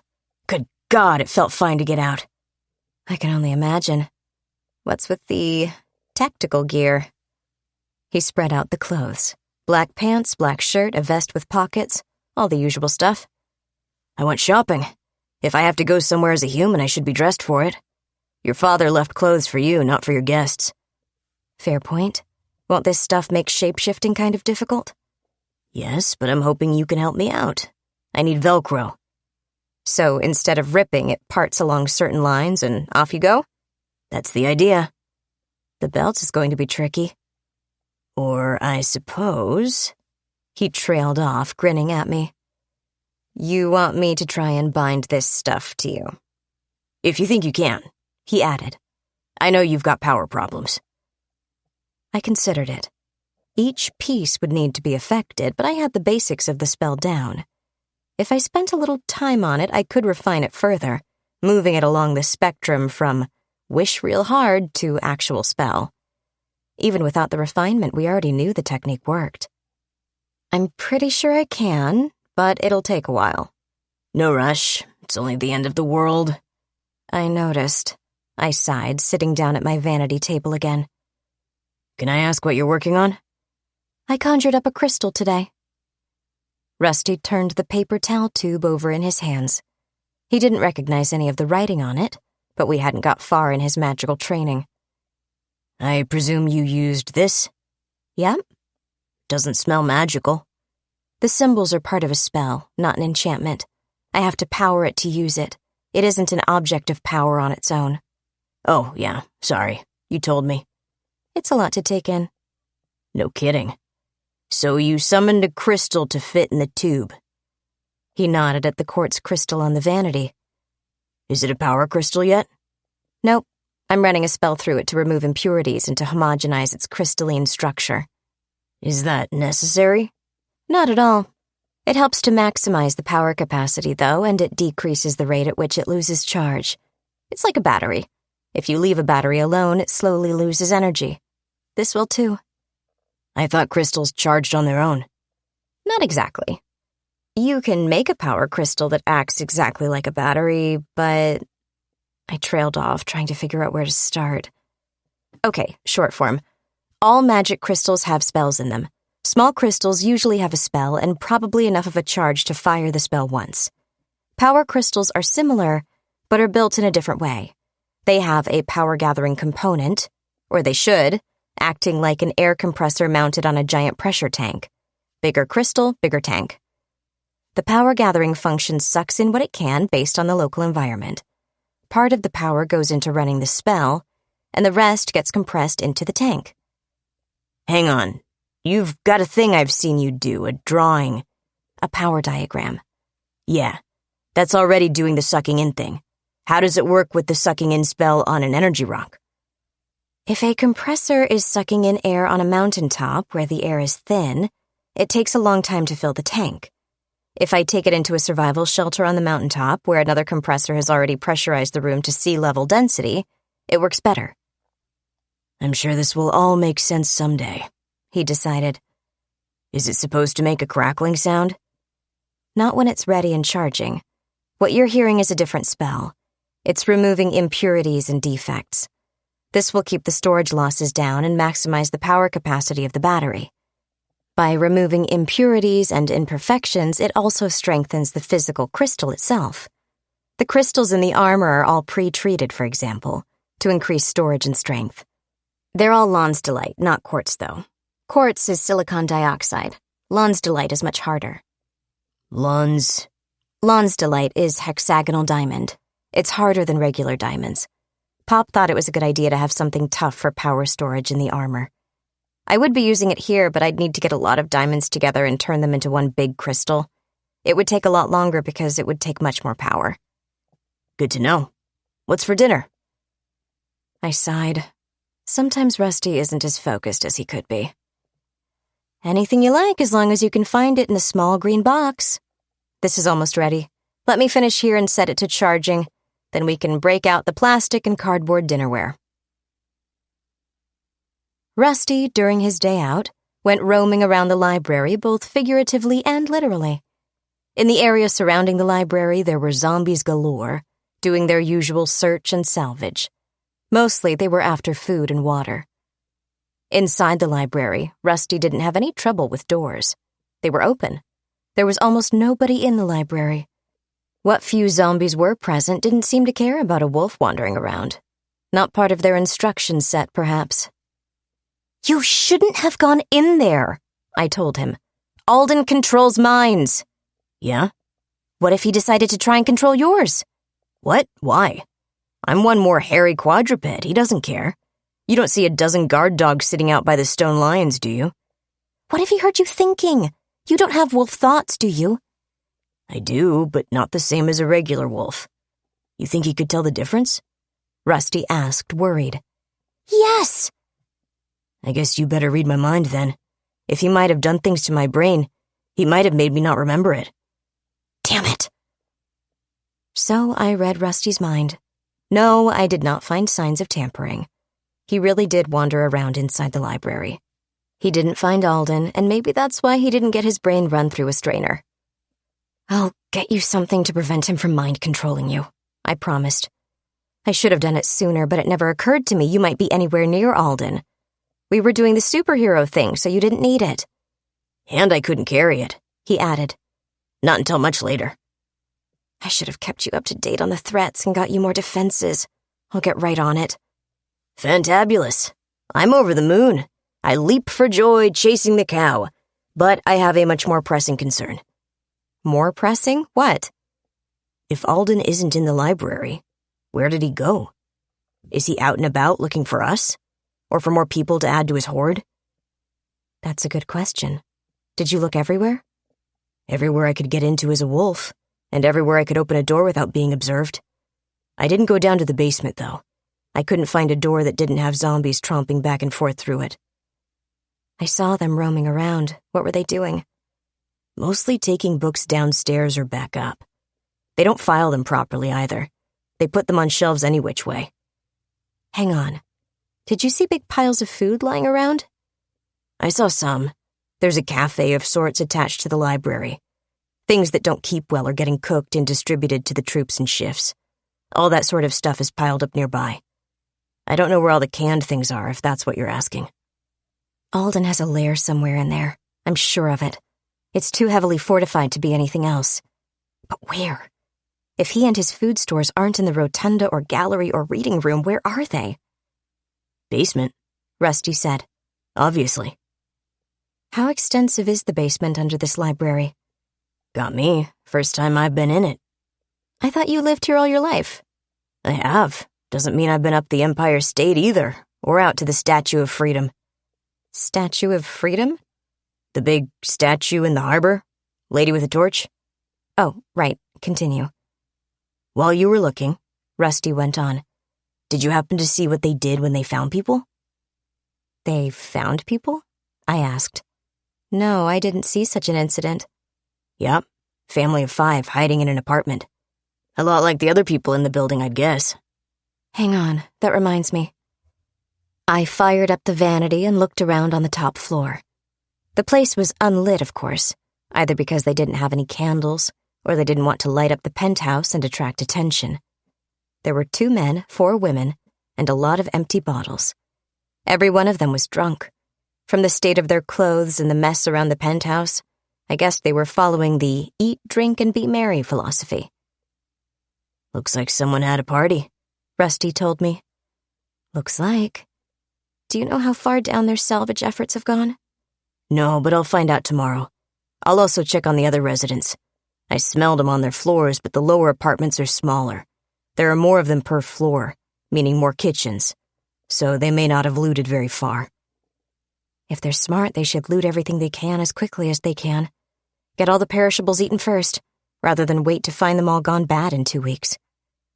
Weird how the typical citizen isn't trained for post-apocalyptic survival, huh? Good point. I agreed. You were saying about the family Alden's zombies found? I don't think it was their place. They had traveling gear. My guess is they knew enough to avoid the blasted areas and were hoping to find a way to the mainland.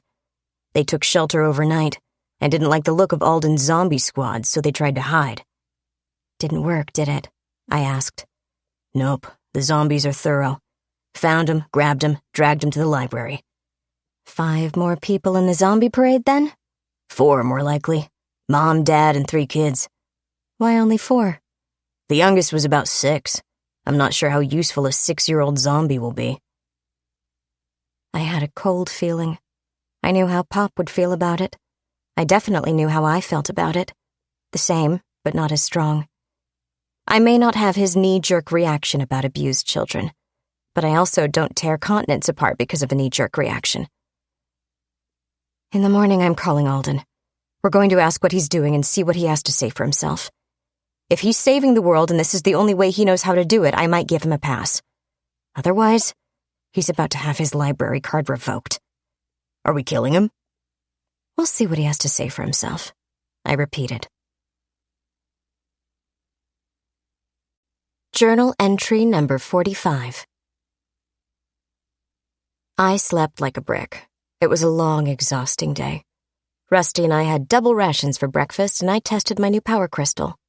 It held a sizable charge, and as I zapped the various items of Rusty's latest clothing, I refined my binding spell a bit first.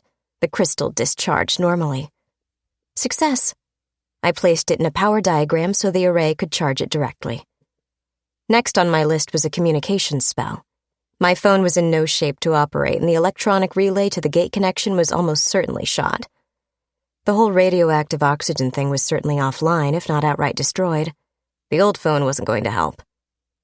Okay, what did this leave? Did I want to try and establish psychic contact? No, I did not. But if I could find an antique phone of the same model, there might be another way to... No, darn it. Even if I put a spell on a phone here to try and establish a temporary magical link to the phone Alden had, the phones would still need to be working. Or would they?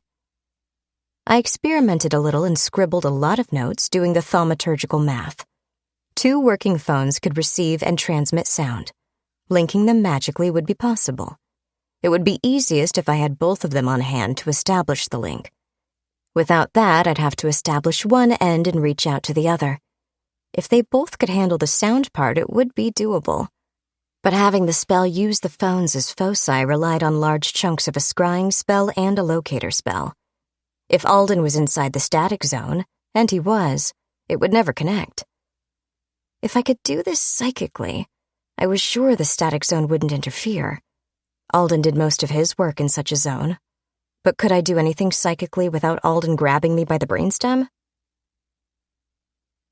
Rusty went out for the afternoon while I growled at spell designs. I kept grumpily banging my head on how to build a psychic focusing spell for long-distance communication. The focusing element wasn't too hard. The hard part was figuring out how to include a filter.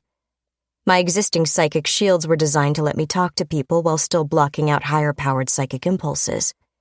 This was a long-distance shout, by definition a high-powered psychic impulse. How do I communicate without giving Alden a free shot at my thinking machinery? Then I had it. His zombies are part of a psychic network. If we grab one, we can use it as a remote terminal. Sure, Alden can direct whatever he wants to the zombie, but the brain of a zombie can't handle the wattage. Alden is stronger than I am, but if he's forced to reach through the bars of a cage, there's a limit to how much of his strength he can use. Or think of it like calling a friend at a concert. The band may be ear-shatteringly loud, but the phone can't reproduce the volume. I cast a couple of spells for the upcoming zombie communications, put a psychic shielding spell in a crystal, for capturing the zombie and isolating it temporarily from the network, and cast containment spells on the condo. We were starting to get a decent amount of power built up. Then I went back to setting off the solar array gem, sorting out the new panels while I waited for Rusty to get back.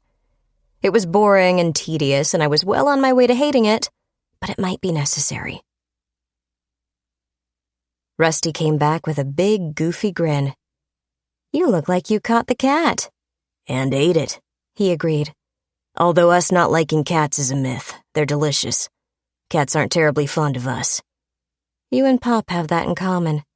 "Good to know. I brought you these." I accepted a pair of smartphones. They were thin, black bricks. You want me to fix them? I don't know. What do you mean? Do you have to fix them? All the cellular services are down. Why would I want to fix them? So you can use them. I figure you get them to do what you want to do, then we give one to a zombie and tell it to take it to Alden. You might even be able to track it, right? Or did I misunderstand the problem? How many times did I do this to Pop? He had a complicated, intricate, technically sophisticated idea, and I asked one little question. Here I was trying to get the old phones to work again, and Rusty goes out and gets new ones. Rusty, you may be the smartest werewolf I know. I'm the only werewolf you know. A valid point, and I'm sorry I brought it up. It's okay. It's the end of the world. He shrugged. I don't like it. I don't have to like it. But I'm alive, and I have to deal with it. How are you dealing with it? Not well. I'm trying to ignore it and mostly succeeding. Anything I can do to help? I don't know if it'll help, but I'd like to kill someone. There are a lot of zombies. Yeah, but if I kill one, all the others will shoot me on sight, right? I don't care for it. Then I won't be able to wander around being ignored. He shrugged again. What's a pack hunter to do? I'm sorry about your world, Rusty. I really, truly am. Which reminds me, there are others, right? Sure, lots of them. I did explain. Yes, but I'm trying to make sure I understand. There's a world where all this never happened, right? There's a base timeline, yes. We could poke it and create a new branch. I'm not sure how far along the original is, but it would be fundamentally the same. Would I still have Mom and Dad in it? Most likely, barring an act of God or a weird quirk of fate. There would also be another you, one where you never met me. Rusty sat down to think it over, no doubt considering how his mother would react to having retroactive twins. As for me, I put down the phones, drew a diagram around each of them, and routed all the power I could spare into their repair. Strangely, I found enough spare motivation lying around and used the leftover power to continue adding to the solar array. The phones were working again by midnight, in the sense they were functional technological devices. I still had to magic the batteries into being charged, of course. I did a couple of prototype drafts of the linking spell using notebook paper. If I could make it work between 2 sheets of paper in different rooms, I was confident about 2 phones on the same planet. They were only tests, not the full-power versions, but we got them to work. I refined the design a few times, working by candlelight with the curtains drawn. I was confident the phones would work as advertised. Unfortunately, I lost track of time and stayed up too late. No matter. It meant I had more time to perfect it, and to make sure everything was charged up for a real-world call instead of a laboratory test. The next day, after I'd rested and looked at the spell with fresh eyes, I put the finishing touches on it. This final version I copied with great care, inscribing it directly onto the phone cases. If I'd had my druthers, I'd have inlaid the design with orichalcum foil. As it was, I did the best I could with what I had. I was going to add a few more panels, but Rusty was already on the balcony. He had been using the gem to create panels, but he didn't really see them, didn't understand the arrangement. We had another lesson in magical operations, and I explained to him how it all got put together. With a psychic link in place, he helped me rearrange the scattered bunches of extra panels, incorporating them into the array. He may have made a mess, but it was only a problem of organization. We sorted it all out. Then it was time for my nap. Tomorrow, early, we would package one phone, wrap it in a bright yellow ribbon, and he would leave it where the zombies were scheduled to loot next. Rusty suggested Roman candles, to make sure the zombies noticed. Journal entry number 46. Rusty sat down next to me as I placed my phone on the vanity. The other package was already in the street, sparkling and shooting balls of fire into the air. I could see zombies moving toward it on the scrying mirror. "No, don't sit by me. Sit over there," I directed. He moved to the chair. "Why?" "The phones have a magical correspondence connection, but there's also a strong psychic component. They need it to get through all the celestial static." So? So in addition to microphones and speakers, they have cameras. Whatever his phone sees, we'll see here. Rather, you will, in the mirror. I'll be talking to Alden, so I'll need all my concentration to make sure he isn't doing something devious and unpleasant. You need to be my eyes for everything else. Watch what happens, where the phone goes, everything you can. You're not part of the communications circuit, so there won't be any feedback into the loop for him to detect. With a little luck, he'll never know we slipped a camera into his lair and looked around. Won't he know it when he looks at the video call? He's not too technology savvy, and the phone will only be displaying the lock screen, a picture of me and a call-connected display. Okay, I'll watch and keep quiet. We waited. The zombies stood and stared at the fireworks for a bit as though waiting. The Roman candles quit pretty quickly, but they did their job of attracting attention. One of the zombies picked up the phone and stared at it. Hello? He asked. Hello, please let me speak with Alden. Are you Phoebe? Yes. The zombie turned and headed for the library. The scrying mirror became ineffective, of course, but the phone still sent back camera images along the psychic link, so the mirror connected to the phone still worked. I kept my attention on the call. I didn't want to see, didn't want to know, didn't want to have any inkling there even was a video connection. I wanted it to be non-existent in my thoughts. It's not easy to do. Phoebe? Alden, so good of you to take my call. I'm surprised to hear from you at all. The situation, I pointed out, has changed. So it has. Might I suggest we speak to your father about going back a few weeks and making alterations? Perhaps he can help me with a few small issues in exchange for similar small services on my part. You know he doesn't like you. But, under the circumstances... I don't think he cares. About the end of the world? Alden demanded. Doesn't affect him, I pointed out. It doesn't matter to him. It isn't a problem. Not to him. So, if it isn't his problem...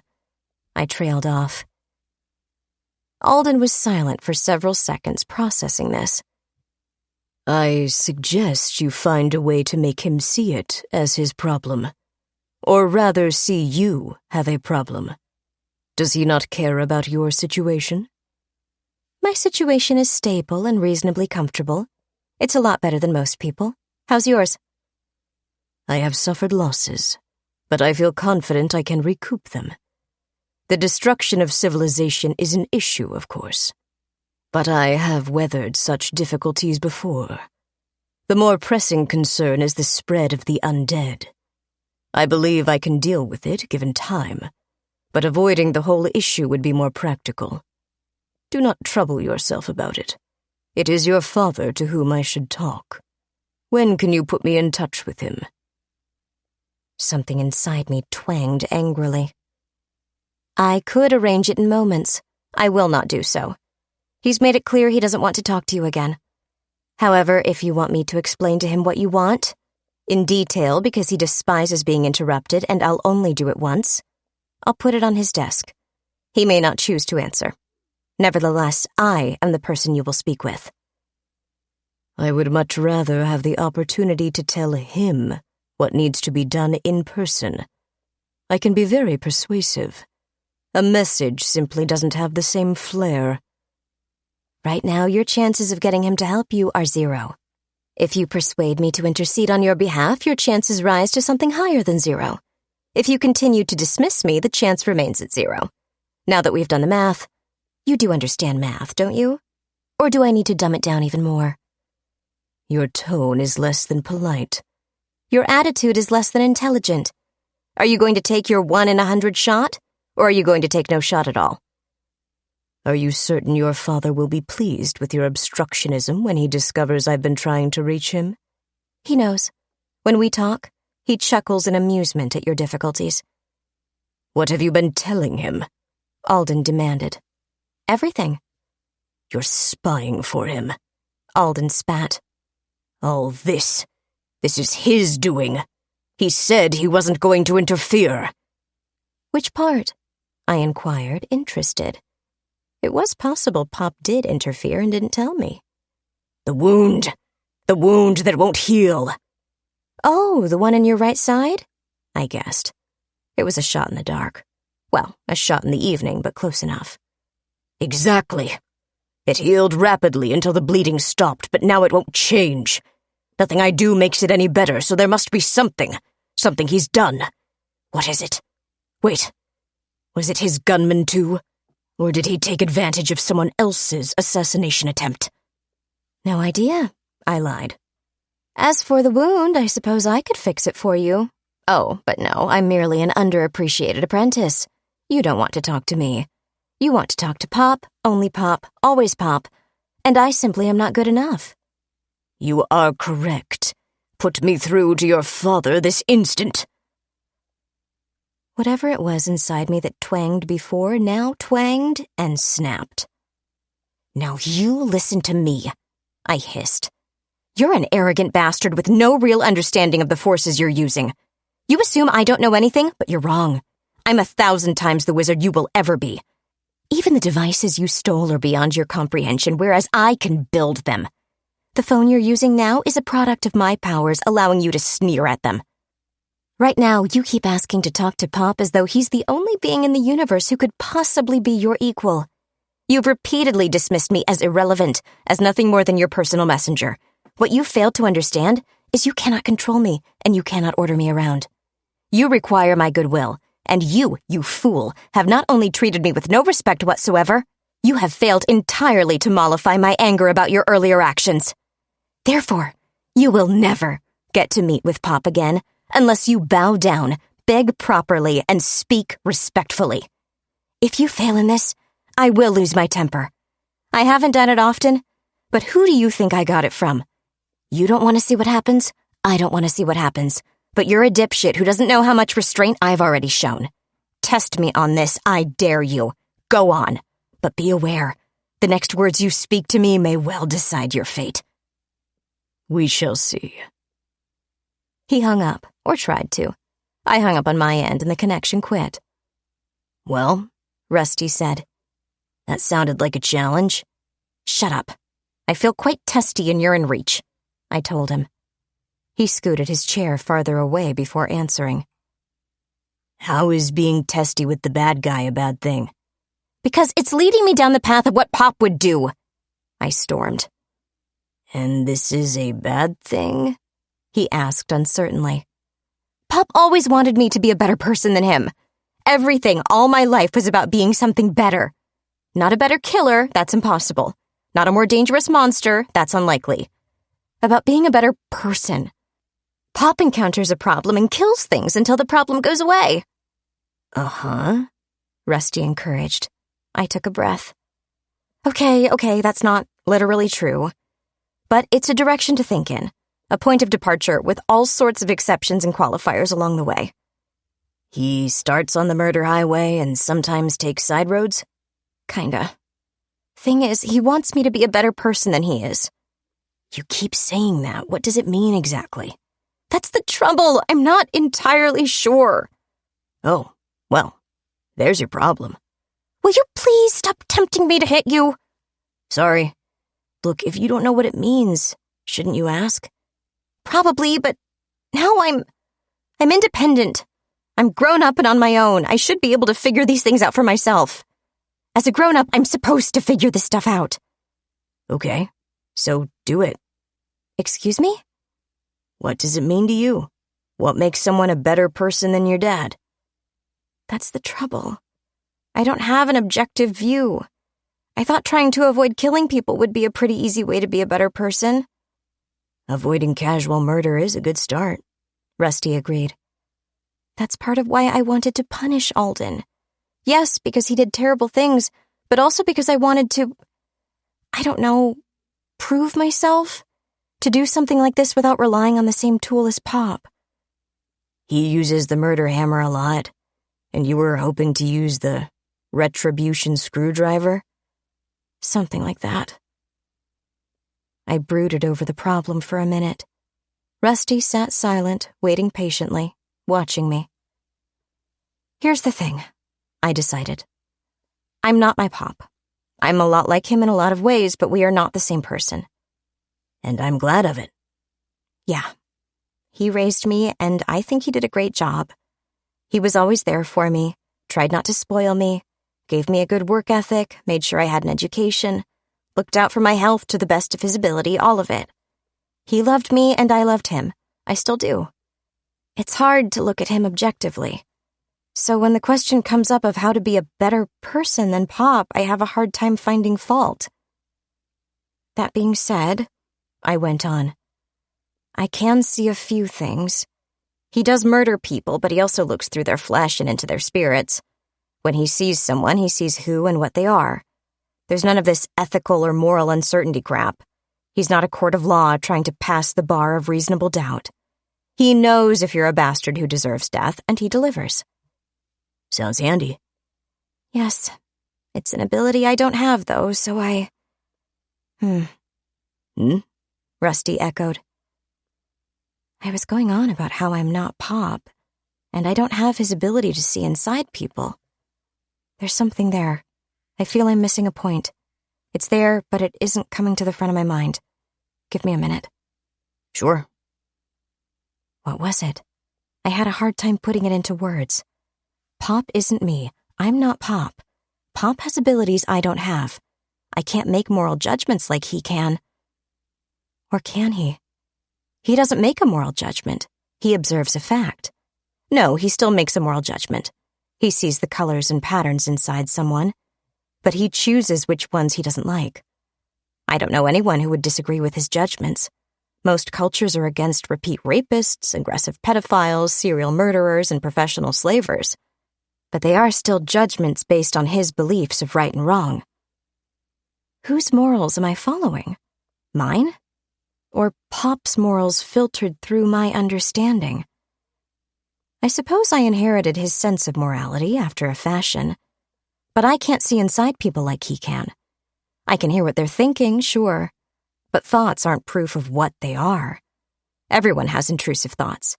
Some people have terrible thoughts all the time and consciously refuse to act on them. To tell what someone is really like, I either have to dive into their minds and swim around in there to gauge them as people, or I have to stand back and judge them by their actions. And, in judging them, I'm imposing my own morals on them. Rusty? Yep. Am I a moral person? Rusty frowned and thought it over. I'm not sure what you mean. Am I a good person? Oh, yep. Are you sure? Positive. How do you know? You're nice to people.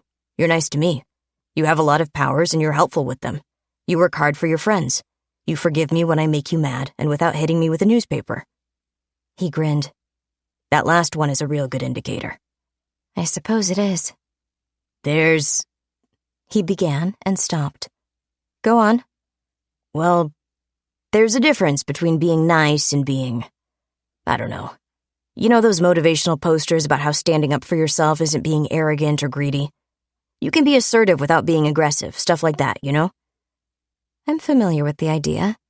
I'm surprised to hear it from you. Anger management classes, he said, waving it away. What I'm getting at is you tend to be real passive. You want to watch and know everything and plan it all out and make sure you're doing the right thing in the larger context and all the do-gooder bullshit. You sometimes miss what's right in front of you. Like the time in the alley behind the club. If there's a vampire trying to kill you, you stomp him. But what if... No, that's exactly my point. You always have this but what if mentality. You kill the vampire, period, end of discussion. Someone throws a grenade at you, you dive out of the way.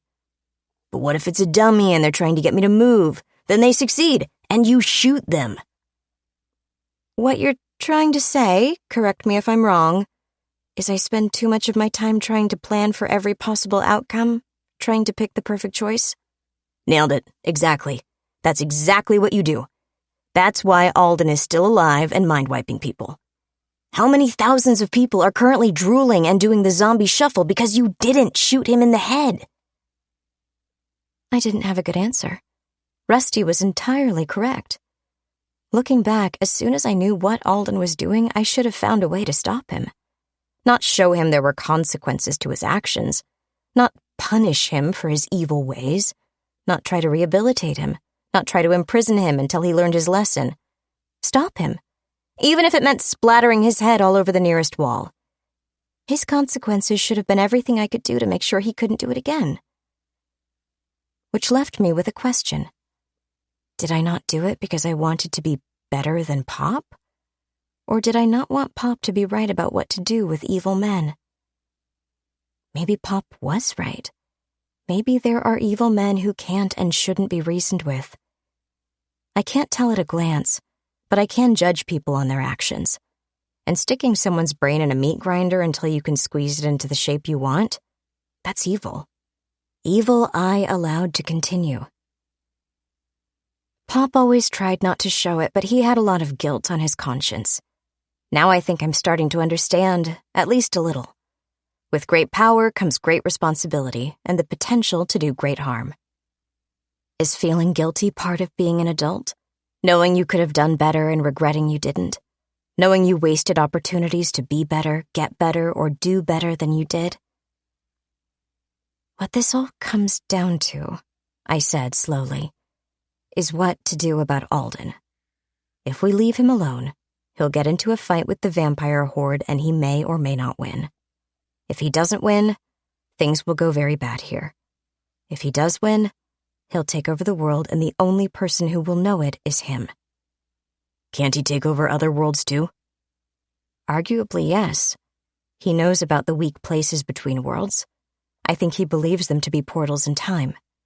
He could find another one and escape even if he can't defeat the undead. If he keeps looking for them, he'll eventually figure out they lead to alternate worlds, not to different times in the same world. Then he could really start being a problem. Evil overlord of a dozen universes, huh? Worlds, anyway. He'd have to get off this planet to rule the universe, but there are worlds where he could. Great. So what do we do? I guess it depends on which is the greater threat, Alden or the vampires. Who would you rather won? The things drinking your blood or the things destroying your mind? Tough choice. I agree. I got up and fetched a cardboard box. What you doing? I'm angry, I'm tired, I have the weight of the world on my shoulders, and I want my teddy bear. Seems reasonable. But do you want to hear about the phone's walk through the library? I got to see a lot. The zombie was carrying it in front of him like he was walking and talking on speakerphone. I twiddled a marker in my fingers while I considered. The shift box would wait another hour. Tell me. I have a better idea, Rusty suggested. Come inside and see. If I tell you, I'll miss something. You can look at the memory. Most people aren't comfortable with that, I observed. I'm not comfortable with it either, but I'm also not most people. I had to agree. Rusty was entirely correct. So we sat down, I took his hands, and we both went into his memories. The phone went on a long walk back to the library. The view wasn't the best, of course, since the zombie carrying it wasn't trying to film anything. Still, it was good enough. The zombie went up the front steps, into the building, and down into the basement. It passed between zombies standing guard at the basement door, down the steps to a guarded fire door, and continued through an underground hallway. An even heavier door, also open, had more guards.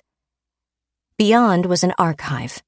Shelves upon shelves of boxes, racks upon racks of media. The main library had books and more books, but this was where they kept the microfilm, the tapes, the digital media, the original maps, the rare volumes, all the things you want to preserve for posterity. Upstairs was the information, down here was the archive. And Alden, like a spider, sat in the middle of all this. Everything came to him. He looked awful.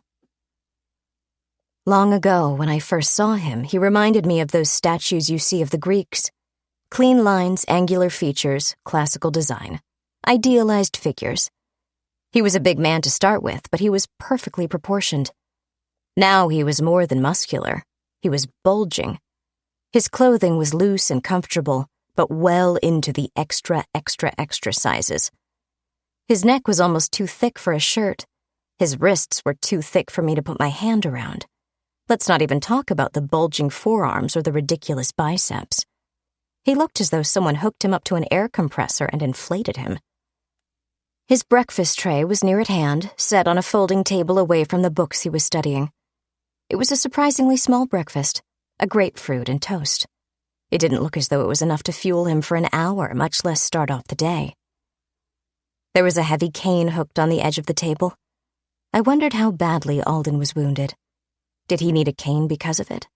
Or was it a convenience because his muscles were getting so big it was awkward to walk? How much muscle can you put on a humanoid skeleton? More to the point, why was this happening? Was this an effect of being poisoned by radioactive oxygen? He mentioned a wound that wouldn't heal. Was it healing very slowly because his body was constantly fighting off muscle cells as they grew more and more out of control? Were there any other cells growing tumors inside him? Pop can be a vicious bastard. I wouldn't wish this sort of slow death on anyone. On the other hand, thinking like Pop for a second, it wasn't unfair. If Alden wanted this to stop, all he had to do was apologize and give back what he stole. It would stop the process, at least, so it wouldn't get worse. Pop might even fix him, figuring the misery was a fair exchange. And at that moment, I realized what Pop had done. I said I wanted to punish Alden, and Pop agreed to let me. He also took steps to back me up. He always has. He made sure there would be punishment. Not because he didn't think I could do it. Oh no, he has absolute faith in me. When I tell him I can't do something, he has a hard time believing me because he believes in me. He did this so I would get what I wanted no matter what. Alden would be punished as surely as if the skies opened up and a voice from above pronounced his doom. Which, given how Uncle Dusty is a nuclear-powered demigod, was certainly a possibility. Next time I see Pop, I'm going to squeeze him until he makes me stop. I stepped out of Rusty's head and he grinned at me. See everything? Yep. Your memory is pretty good. Thank you. I heard what you were thinking as you watched, kind of a running commentary. You saw his underground archive? Yes. I'm not totally clear on where it is, though.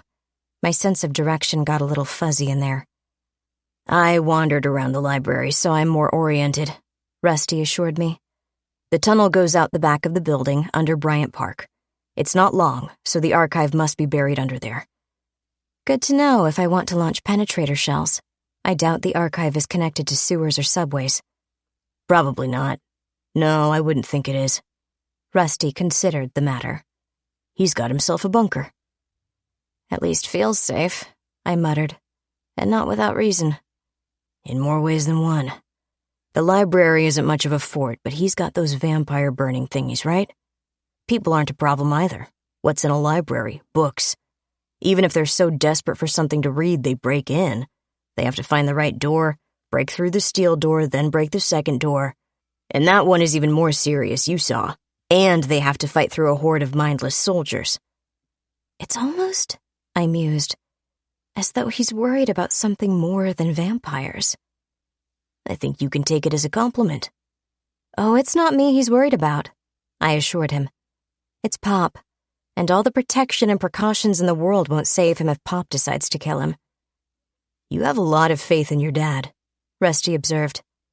You met my Uncle Dusty, right? Yes. Rusty suppressed a shudder. Uncle Dusty can be a bit overwhelming, I suppose, especially in his place of power. Pop created him. Rusty gulped. Now, I finished.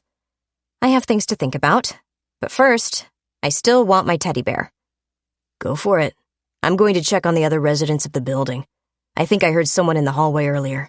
They may be out scavenging. Be careful. In a post-nuclear New York with vampires and mind-controlled zombie hordes? What do I need to be careful for? He grinned at me and headed out. I drew symbols on the box. One of the most difficult things to do with a gate spell is to cut anything. You'd think by causing a spatial discontinuity midway through an object, you'd neatly sever it. Technically, you're correct. Unfortunately, it requires far more energy than you'd think. Never mind the chemical and mechanical bonds holding the object together. Folded space is, at least as used in a gate spell, inappropriate as a cutting tool. Think of it this way. You can cut a rope with a hammer, but you wouldn't. Fortunately, Mr. Stuffins was in surprisingly good shape. Being on an upper floor, there was less building to fall on him, but he was also buried well enough to not be immediately combustible. Even more helpful was the condition of the rubble. Instead of being tumbled among many different bricks, he was between two large flat sections of what used to be the walls of my house. I observed his situation carefully, unfolded, refolded, and duct-taped the box, and shifted him out of there. It cost a chunk of power since I couldn't get a perfect fit, but so what? I had my teddy bear. A bit distressed, true, but I gave him a thorough cleaning and wrapped him in a towel and another repair spell. Soon the towel was in sorry shape, but Mr. Stuffins was back to his old, fuzzy self. Rusty took note of all this effort to recover my teddy bear and never said a word about it. Probably wise. I repeated a lot of my efforts in recovering Zeno. Zeno was even higher up than Mr. Stuffins, but closer to the fires on the surface. Much of his casing was a molten ruin, and his internal components were, if not melted, then encased in now cooled formerly melted bits. Zeno, as a computer, was dead. Data recovery, however, might not be out of the question.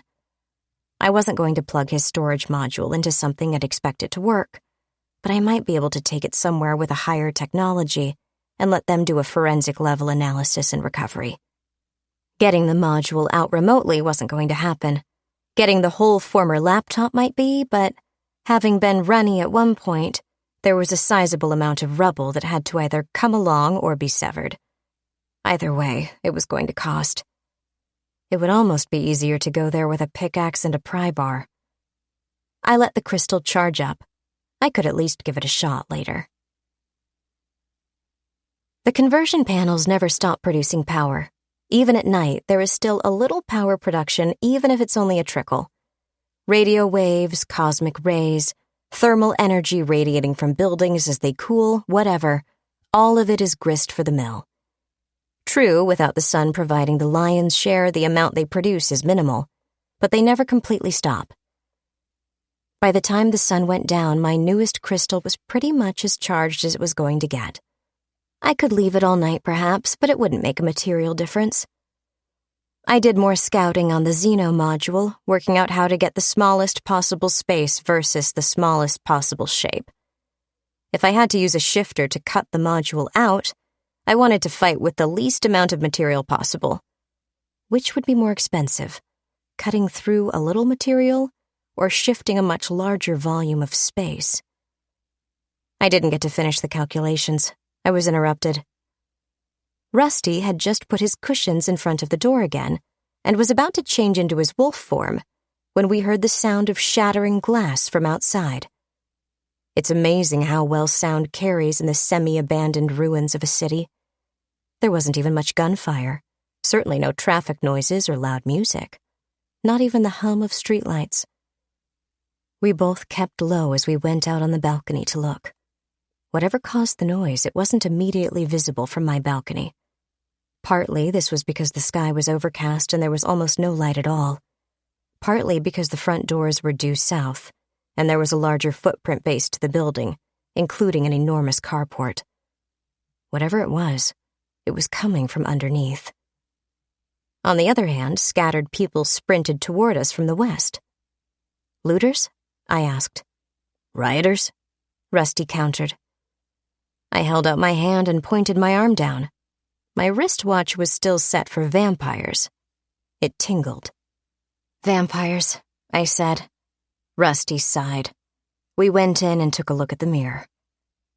100 or more vampires were rampaging through the lobby. Perhaps a dozen figures were on the floor, mobbed by blood-crazed proto-vampires, all ravenously feeding. It looked as though a group of survivors got caught out after sunset, crashed through the glass wall at the front of the building, and died in the lobby. Then one of the vampires, near the fire door at the bottom of one stairwell, kicked it in. I zoomed in on him and watched as he went to all fours, sniffing, licking at the floor. I dialed up the light amplifying mode, and yes, he was licking at what could only be blood. How did it get there? I sent the scrying sensor up through the stairwell, whirling up flights of stairs. About the 9th floor, I found a man hustling rapidly up the steps. He carried an empty plastic bottle from a water cooler in one hand and a plastic milk carton in the other. The carton was partly filled with blood, and it burbled a bit as the blood leaked from a tiny hole in the bottom. I don't like this, Rusty said, glaring at the mirror. I don't either. What's he doing? Leaving a trail for vampires to follow? That's exactly what he's doing. He's luring them up the stairwell. Why? To get them away from someone? Everyone in the lobby is dead. Could the rest of his group be hiding in the basement? I doubt it. Look, he's got a gallon jug of blood. That's not something you happen to have handy. It's something you bring when you're planning to lure vampires into your trap. You're right, I agreed. He came here with it for a purpose. Turf war, maybe? Could someone in the building have pissed off a local gang? And is this their way of getting their competition eaten? I doubt it. How is he going to get out without getting eaten? Which, Rusty added, seems weird now I think on it. You don't go to this level of planning only to get your buddies killed in the lobby. True. Maybe something went wrong. From our perspective, definitely. The climber kept hustling along, ever upward, dribbling blood as he went. Below, 2 or 3 vampires were starting to take an interest in the stairwell, but most of them were still in the lobby, licking the floors and each other. Messy. The climber reached the 14th floor and produced a key from his pocket. He unlocked the stairwell door, which I liked even less due to the specialized planning it implied. True, they're generic fire department keys, but he had one handy.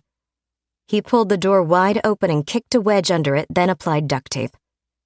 With the door fixed in place, he kicked the plastic water cooler bottle down the stairs, sending it bouncing. It boomed like a drum and echoed in the concrete and steel chamber of the stairwell, making a noise loud enough to wake the undead. It banged and boomed and echoed as it bounced its way down, flight after flight. It was disconcerting how I could hear it on the mirror and with my ears. Vampires poured up the stairs like a reverse whirlpool. He picked up his jug of blood and poured it as he walked down the hallway, pausing only to splash the rest of it on a door. My door. Rusty left the bedroom, kicked his cushions out of the way, and flung open the door. Meanwhile, the man outside drew a gun. As Rusty opened the door, the man placed the barrel under his own chin and fired. Rusty said a bad word about the same time I did. Same word, too. Rusty was upset about having blood splatter on him when vampires were closing in, as well as the shock of watching a man suicide at close range. I was upset about what it meant. You don't blow your own head off because someone opens a door. You do it to prevent interrogation. Or to prevent mind reading. I couldn't prove Alden sent a baker's dozen zombies here to lure vampires into the building and, specifically, to my door. On the other hand, who else could it be? Alden had unknown powers. Could he have tracked the psychic link between phones? Could he have zombies parked in various structures acting as observers? Or did Alden hear Rusty in the library and read his thoughts, wolfy though they might be, and forego altering anything so as not to alert me? The possibilities were endless and annoying, and made me want to kill him. Rusty slammed the door, locked it, and started shoving furniture in front of it. I panned back into the stairwell. I didn't like the stairwell. I had a bad feeling about it and a growing tingle in my wrist. They were close enough, vertically, to set off the proximity alarm. Damn it. There were explosives in the wardrobe/arms locker. They included motion-sensing detonators. Now I knew why. I should have put one in the stairwell. I shut down the scrying sensor and started packing for departure. Rusty came in and grabbed a pair of machetes. "What are you doing?" he asked. "Getting set to leave," I replied. He lowered the machetes. "Your plan is better than mine. How? Can we do the teleportation thing?" "I might have enough power, if we had time for me to cast it carefully. I don't think we even have time for me to cast it hurriedly. Instead, I was thinking we use the rope." I hefted it out of the drawer at the bottom of a wardrobe. "And climbed down." "Is there enough?" "I will bet you anything you like, sight unseen, this rope is within 5 meters of the exact length required." "No bet. What if there are more undead on the ground?" "We'll blow up that bridge after we cross it. Help me and we'll get out of here faster." He handled the rope. I stuffed last-minute things in the bug-out bags and slung a bunch of guns. 2 rifles, 2 pistols, 1 submachine gun, extra magazines, and everything, wouldn't you know it, taking the same 9mm ammunition. I felt certain these weapons were not initially designed to use identical ammunition, but someone either hunted down variants or had a word with a gunsmith. Thanks, Pop. Rusty, after kicking out a window, tied one end to the balcony's doorframe. I handed him his equipment, and he tied the other end around all the straps. He lowered the equipment down while I bought us more time. I didn't know if the vampires included any smart ones or not, but I still put a nothing-to-see-here spell on the bedroom door before I locked it. If nothing else, they would have to force their way into the apartment, search it, overcome the spell, kick in the door, and eventually figure out the rope was significant, which should give us time to reach the ground. I never thought I'd hope for a stupid vampire. As we half slid, half climbed down the rope in the overcast, lightless night, that's what I was hoping. Either they were, in fact, all stupid, or my spell worked. Nothing came down the rope after us. Even better, nothing cut the rope while we were on our way down. You lose your bet, Rusty whispered once we were both on our feet. He held up the leftover rope. We're not on the ground yet, I replied. And we weren't. We reached the flat roof over the first 2 or 3 floors. I pulled the rope to the edge and took a quick look over the side. Nobody waited below, which suited me. I dropped the rest of the rope and we shinnied down it quickly. There were about 2 extra feet of rope. Rusty rolled his eyes when I grinned at him. He handed me equipment and helped settle it all in place before he shifted into wolf form. I kept most things slung from one shoulder ready to drop and drew a machete. The blade would be more effective on a vampire than a gun. It also wouldn't finger my position for every 1.5 miles. Rusty sniffed the air, growled a little, and led us eastward. I didn't argue with the nose. We headed alongside the Horizon building, along 38th, keeping out of sight as much as possible. We were almost to FDR Drive when the whoosh of a rocket and the heavy whoop of an explosion lit the night behind us. A quarter of the way up the Corinthian building, half a floor was on fire. Screaming figures, also on fire, plummeted out the broken windows. Rusty and I watched the spectacle for a moment. He shifted upward into human form. I was pleased to see my work paid off. He was still fully dressed. I'm gonna guess you pissed Alden off a lot, he whispered. He wanted you to get eaten by vampires before you got blown up. Burned to death, I corrected. Huh? That's an incendiary round. The blast might have killed me, but the flames are what would make sure. Damn, Rusty breathed. What's got his goat? He mentioned a wound that wouldn't heal. He seemed pretty angry about it. Just looking at him, he also has obvious health issues. As far as I know, Pop doesn't have anything in his gadgets to stop healing, but Alden can't be sure. I could probably figure out what the problem is, maybe even fix it. But he's an egomaniac with no respect for me, so I won't. Luring vampires to do his dirty work seems like he doesn't want to face you. Or it's a slap in the face. He could be saying he's aware of my attempt to use vampires against him. The rocket launcher doesn't exactly say he wants a showdown in the street either. That's a fair point, I admitted softly. Let's talk about it elsewhere, shall we? Okay.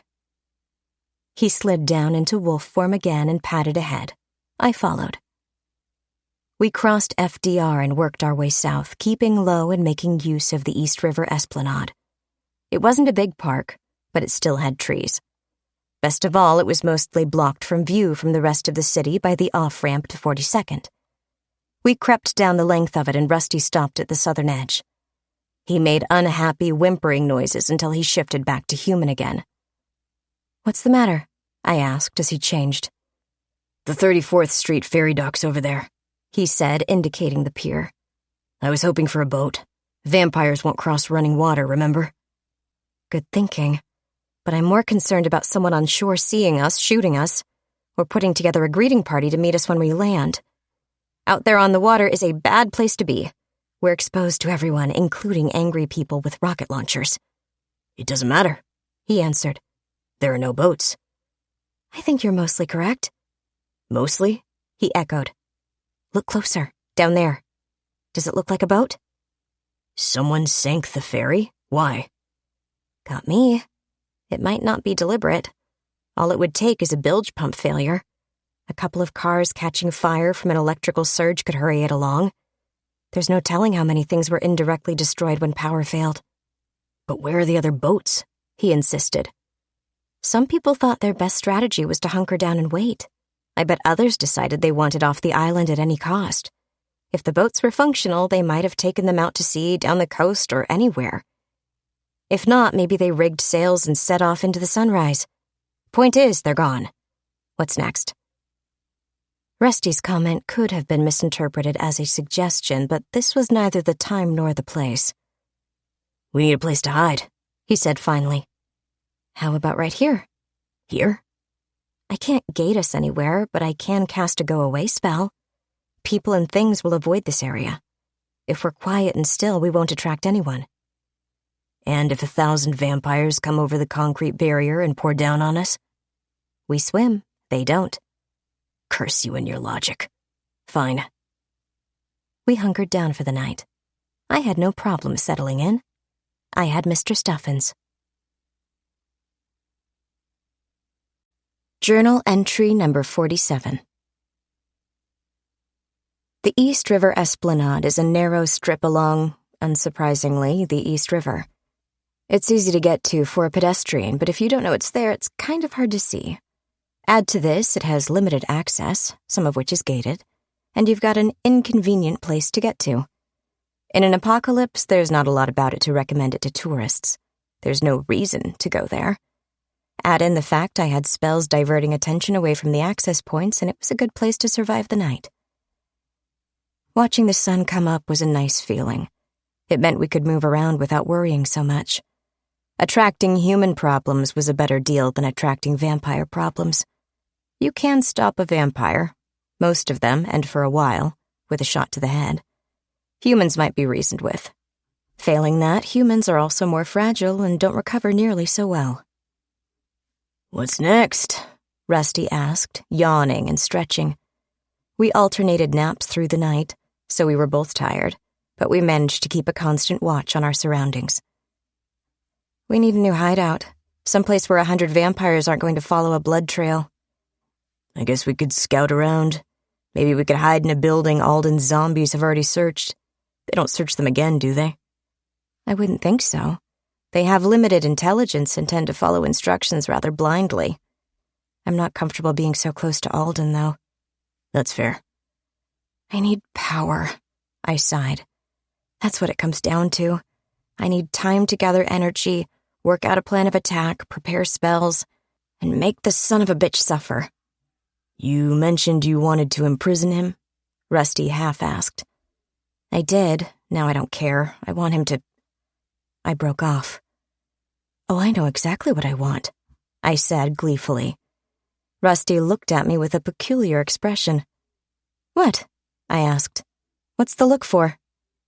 You know how a little girl looks when she has her perfect dress on for her birthday party, and she gets the sparkly unicorn-decorated cake to go with her sparkly princess tiara? Sure.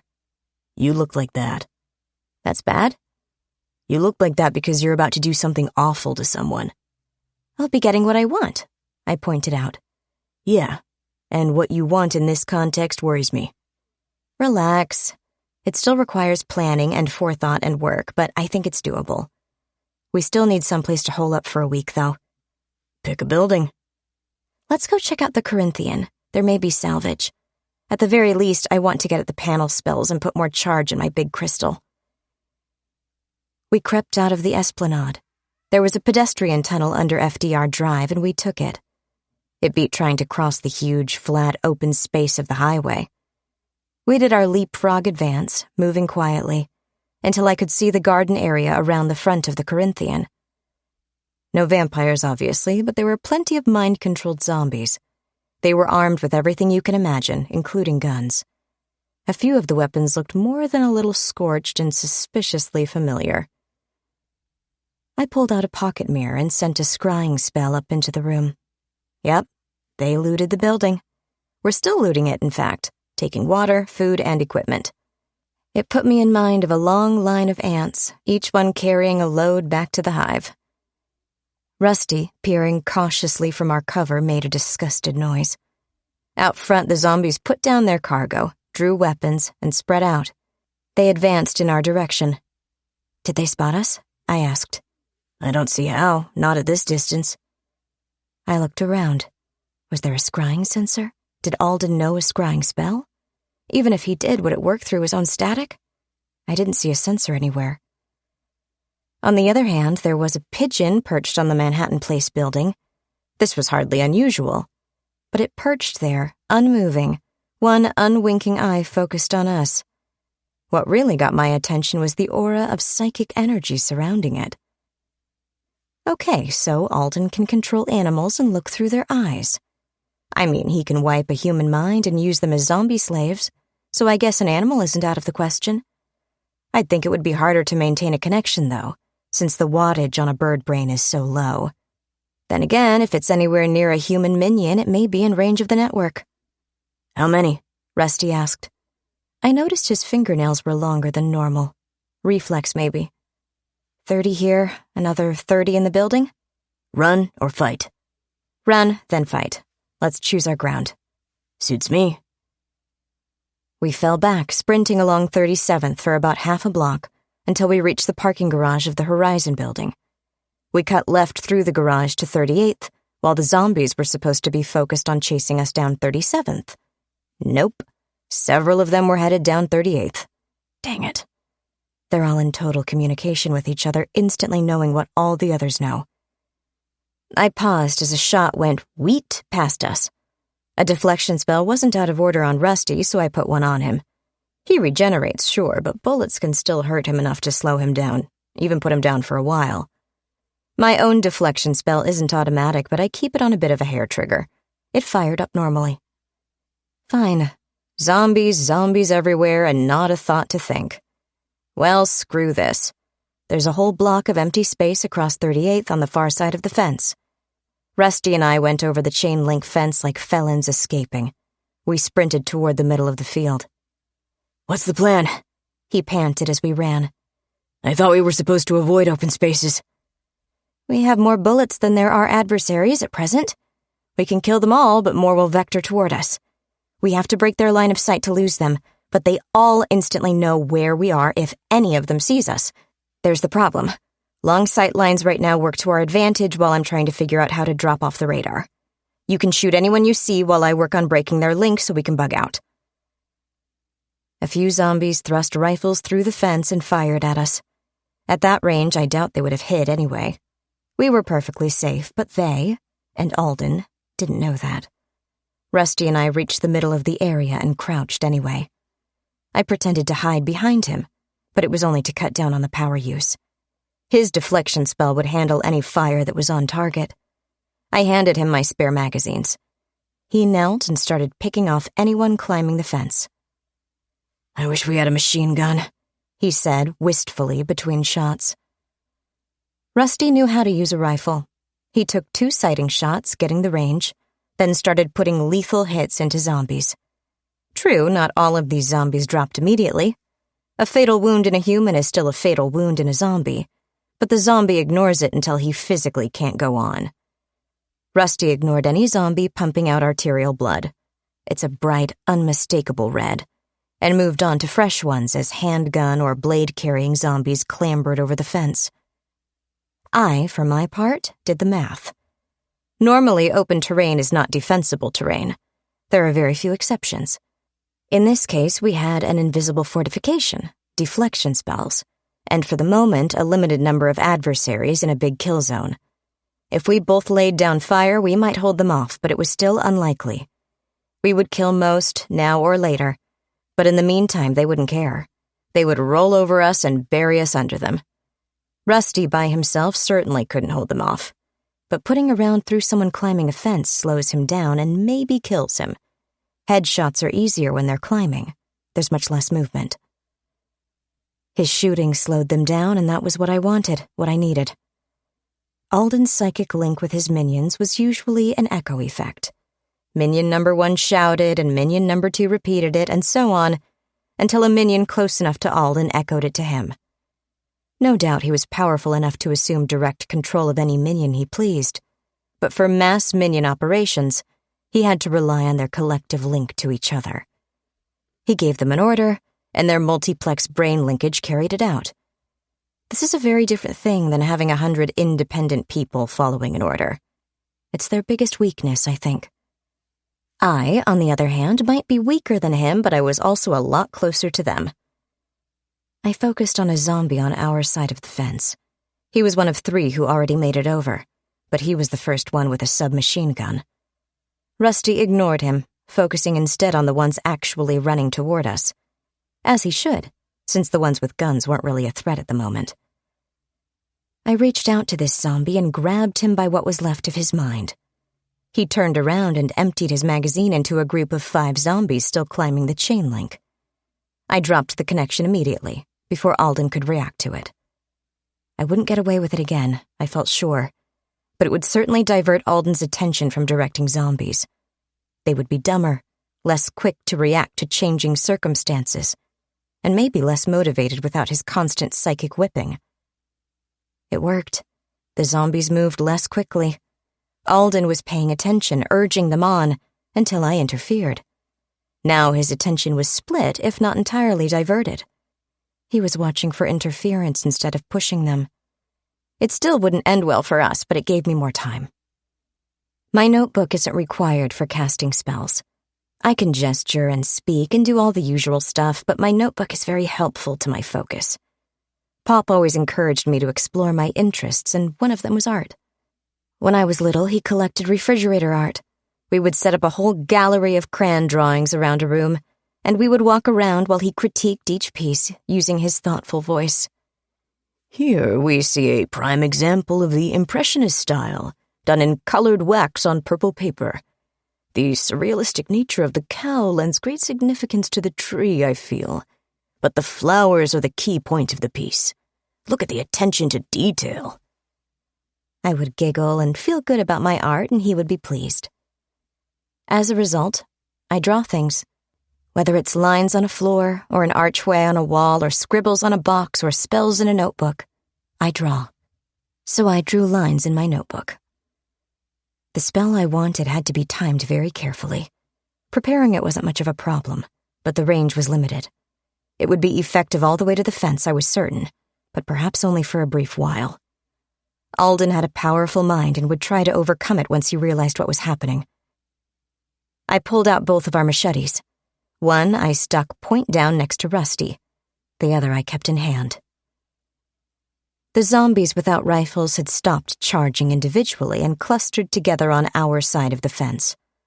The outermost ones acted as shields for the others, soaking up Rusty's fire. It was easy to see what would happen.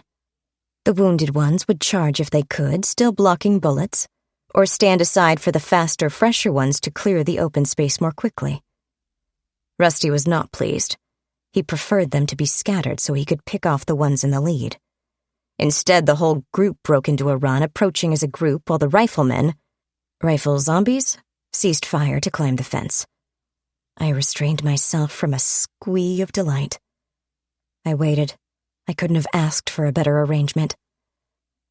The leading group came within a dozen yards of us, handguns firing. The rifle-toting zombies landed inside the fence and sprinted after, trying to catch up. I slapped Rusty on the shoulder and pointed at the machete. He laid down the rifle and picked up the blade. Things were about to get personal and messy. I tore out the notebook page and activated it. The page burst into flame from the energy surge as the spell went off. It was a psychic shout, a continuous scream to overwhelm any routine signals. It radiated from me, fading with distance, but I have no doubt it came as a complete surprise to Alden. It screamed a constant note, a single command over and over. Stand still. The zombies on hand, formerly under control of a psychic influence, linked together into a semi-intelligent hive mind, suddenly found themselves to be individuals. Individual idiots with no real idea of what they were supposed to be doing. One might even regard them as drooling idiots, as soon as they had time to drool. The only thought in their heads, quite literally, was my command to stand still. Rusty and I moved forward into the group. A sharp, heavy blade is ideal for chopping meat. Go for the neck. You don't need to decapitate someone, just open up major blood vessels. When they've already been exerting themselves, the heart rate and blood pressure are up. Death isn't instantaneous, but it can be astonishingly quick. Rusty knows how to chop, but he's in no sense a swordsman. I, on the other hand, have trained in so many forms of hand-to-hand combat, I don't think I can name all of them. He lumbered in hacking. I whirled in slicing. His blows bit deep, often to the spine, before he yanked the blade free and swung at the next blank-faced zombie. I sliced, hitting, pressing, drawing the edge along in a cutting motion. The hit chopped deep, but the continued movement sliced deeper, drawing the blade free as I swung around at the next neck. Score: Rusty, 6, me, 16. See the advantage of training? We then moved on to the rifle zombies. One of them was kneeling, taking careful aim, probably under Alden's direct control, pushing hard through the spell. Since my psychic command spell was centered on me and radiating outward, it became harder for Alden to maintain contact. The zombie never actually fired, just aimed. 1, 2, 1, 2. The machete blades went swish and splat. We left them dead to keep our heads, and we went galumphing back. We collected the rifle and continued on across the open ground. That, Rusty said once we'd cleared the fence and started northward, was fantastic. Yeah, don't let it go to your head. Alden may have a lot more where those came from. Maybe, but now they've got to find us and catch us. And they can. What? How? Birds. I'm dead certain Alden was watching us through a bird, and I can't zap all the birds in Manhattan. Rusty's language was harsh, but understandable. What do we do? I'm thinking. Right now, we're getting distance from his base, so he has a harder time sending zombies after us. No doubt reinforcements were already sprinting our way when the fight started. They know where we are and which way we're going. I don't want them catching us or cutting us off. We're faster than they are, and they have a long way to go, Rusty reasoned. They have bicycles! Damn. We kept up a jog for several blocks, past the Unification Building all the way to the Queensboro Bridge. Buildings showed signs of damage from the Central Park blast. Windows mostly, but several power lines were down too. As always, there were dead cars, most of which had burned out.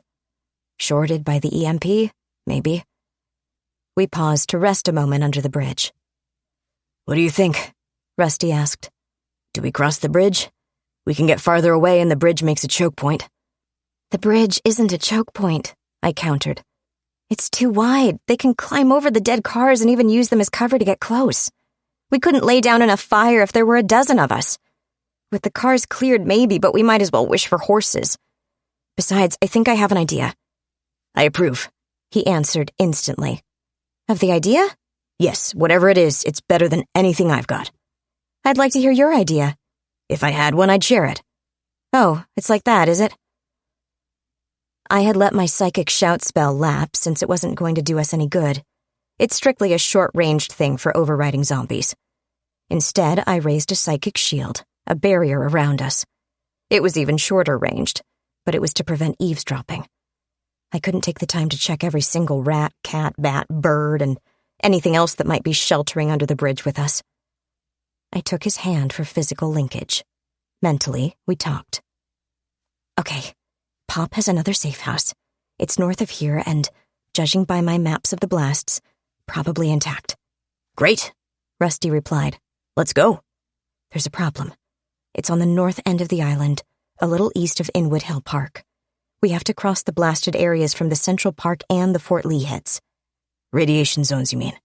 Yes. I take it back. I'm not a fan of this idea. Well, I have a solution. Great. You're not going to like it. If it keeps me out of glow-in-the-dark places, I'll love it. We take the tunnels. We'll be shielded by the rock above from any radiation, just like in a bunker. Tunnels? You mean the underground lightless tunnels? The lightless tunnels full of vampires? Those tunnels? Yes. I take it all back. I don't love it. I don't like it either, but it will also get us out of the line of sight of anything Alden is using to track us. What about the tunnel rats and other vermin? He protested. Didn't you say the vampires were hungry? I felt him sigh. Look, he went on. I'm not a fan of being irradiated. I'm not a fan of tiptoeing through thousands of sleeping vampires either. Are you a fan of being hunted by day and then being prey by night? Can't you teleport us there? You've got a big power crystal. It wasn't charged enough while we were at the first place, and I've been using it since then to survive. How long will it take to charge? If we can reach a safe place where Alden isn't tracking us, you mean? Rusty's verbal profanity is actually pretty mild. He doesn't say a tenth of what he thinks. His internal monologue isn't at all restrained. Sailors don't cuss like that. At least, their cussing isn't as filthy as Rusty's thinking. I refrained from any comments on his dirty mind. To be fair, it's harder to filter when you're not accustomed to telepathy. Fine. We'll go down in the tunnels. The vampire-infested tunnels. We'll go look and see what the situation is. But if we really do have to tiptoe through a carpet of vampires like we're sneaking through a daycare at nap time, we need a better plan. Agreed. I let go of his hand, and we started looking for a subway entrance. We went down into the ground. Nothing flew in after us. I wasn't sure if that was because it would be too obvious or if it meant Alden felt we wouldn't be coming out again. Either way, we had a quiet moment where we had enough light to see by, but were far enough in to avoid zombies and watchful eyes. You know I don't like this, Rusty said. I'm not fond of it either. The only reason I think it's our best option is losing Alden. No zombies. No zombies, yeah, but instead we get vampires? How is this better? Vampires sleep during the day. Most types anyway, and these are no exception. I don't know how hard they are to wake up, or if it's even possible, but as long as we stay quiet, we can avoid the rush. He slung the rifle he'd been carrying and drew the machete. Got it. He looked down the stairs. It's going to be dark. Hang on. I've been thinking about this ever since we headed for the subway. I took the time to dig out a pair of shooter's safety glasses. I used my knife point to scratch along the frames. There, try this. He put on the glasses and looked around. It's a spectrum shifting spell, I told him. Kind of like a thermal camera. Usually it keys off your pupils, but you can override it. Squint, and the spell eases up. Open wide, and it increases in power. Won't the vampires be room temperature? It's a narrow band of temperatures. I calibrated it by aiming it at the stairs all the way at the bottom. I pointed. Anything close to that temperature will show up as a color.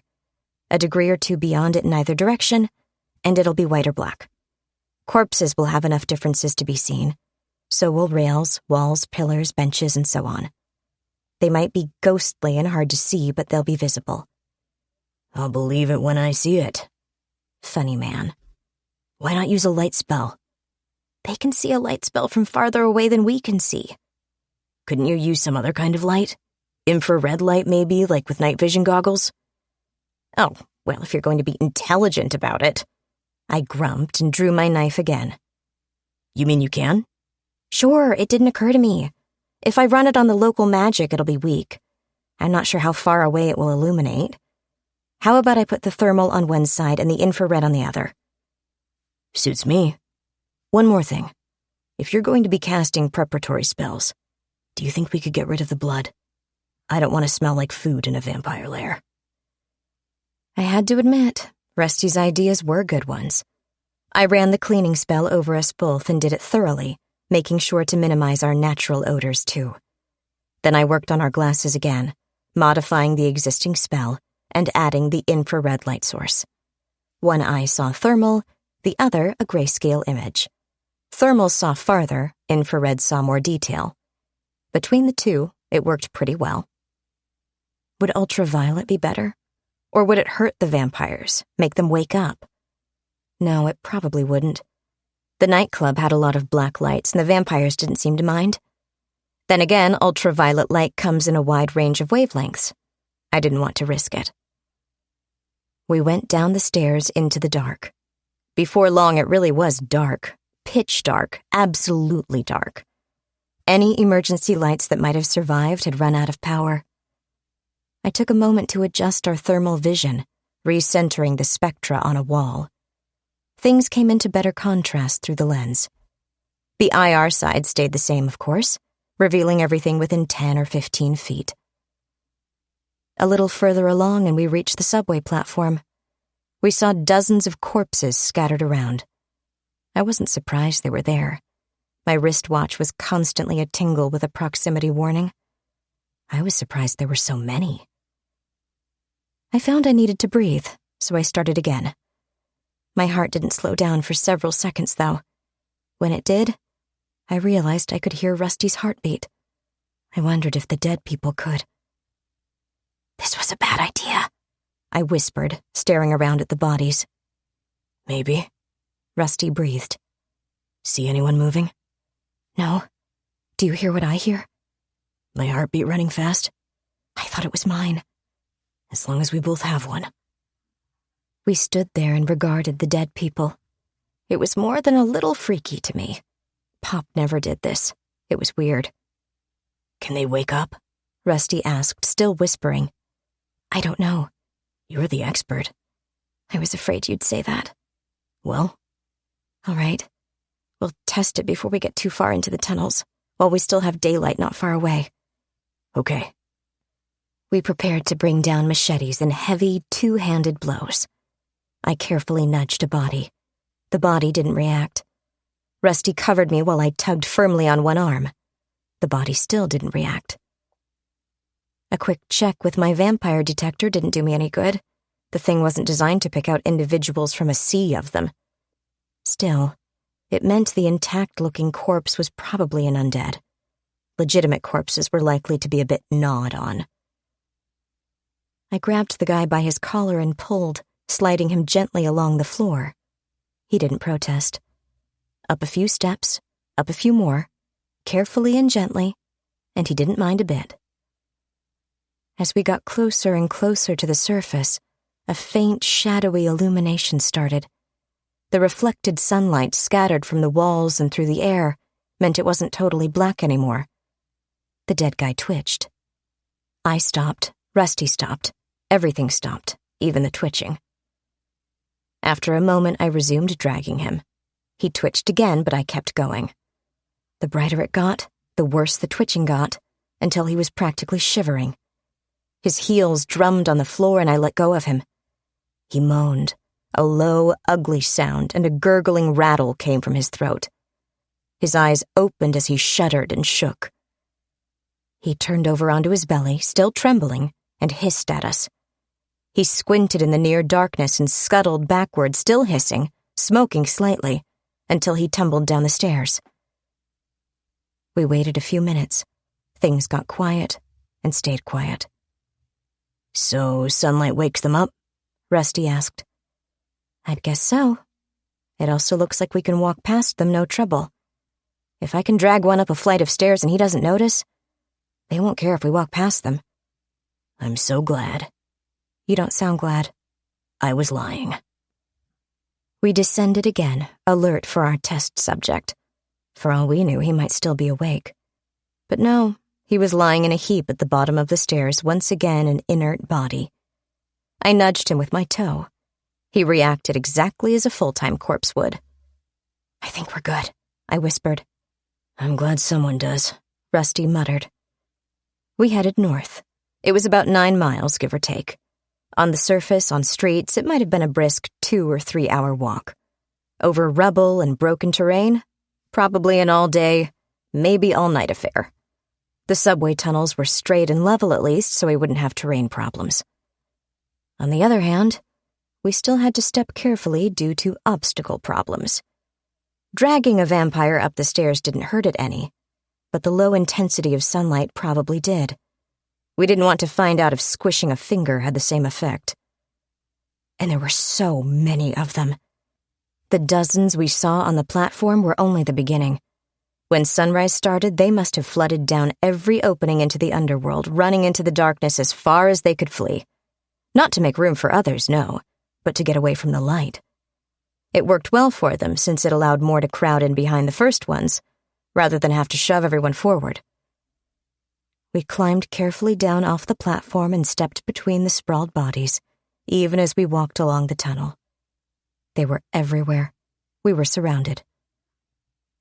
I'm not claustrophobic. I spent 3 days in a personal tomb without much difficulty after all. But this felt different. This wasn't a closed-in space. This was a feeling of being surrounded on all sides by things wanting to eat me. I didn't care for it. We stepped carefully, walking northward. Nobody got up, nobody moved, nobody did anything unexpected. Everything was about as peachy keen as jam on toast. Of course, not everything went the way we hoped. Rusty and I regarded the cave-in and suppressed our mutual urge to swear. "What now?" Rusty asked quietly. The vampires sleeping around us didn't answer. "We go back, take a cross-tunnel, and try again." "We're pretty far east of the central blast." "So?" "If we have a collapse here, won't there be collapses in tunnels closer to the center?" "Not necessarily. This may have been a weak point." "Or they may all be collapsed and impassable to the north." "Or they may all be collapsed," I agreed. "What do you suggest?" "We're going to have to go down." "What do you mean?" "The tunnels up here collapsed. Deeper tunnels may not have." "You do know the pumping stations are offline. The lowest tunnels are flooded, I should say, by now." "Maybe we can swim them?" "How far can you go underwater? 100 yards? A half mile?" I knew I should have taken swimming lessons. I refrained from another dog paddling reference, but it was not easy. "Look, I've got an idea. Let's go back to the subway train and see if there's an unoccupied car." We did so, and yes, the train was unoccupied. The vampires didn't bother with opening doors and finding seats when the sunrise started. They ran as deep into the darkness as they could go before they fell down or lay down or whatever. We closed up the car and sort of hid in it. Rusty stood guard while I played with my pocket mirror. Prior to the cave-in, I thought the idea was simple enough. Pick our way carefully north through the now unused tunnels. We would avoid any radioactive zones near Ground Zero. The vampires would be asleep. Alden shouldn't have anyone down here to spy on us. We would be concealed and safe. Relatively safe. Safe-ish. Safer than on the surface while being hunted by a powerful psychic and his zombie minions, I mean. Now the simple plan was complicated by not having reliable tunnels. Sure, this version of New York had a lot of tunnels and an almost grid-patterned subway system. But if the tunnels all had cave-ins, they were useless to us. I sent out a scrying sensor. First, I checked the rockfall ahead of us. It wasn't extensive, only 100 feet or so, but far too much for us to go through, even if I had Pop's old silver cloak. He left it with Liesel, but she showed it to me. I was fascinated with walking through walls for a while. Once I understood it, I kind of lost interest. I guess it was only a phase I went through. Now I mapped the subway labyrinth. I followed the right-hand rule, sliding my sensor through the tunnels at high speed, always sticking to the right side wall, drawing a rough map as I went. I found closed doors and hatches, but treated them as openings instead.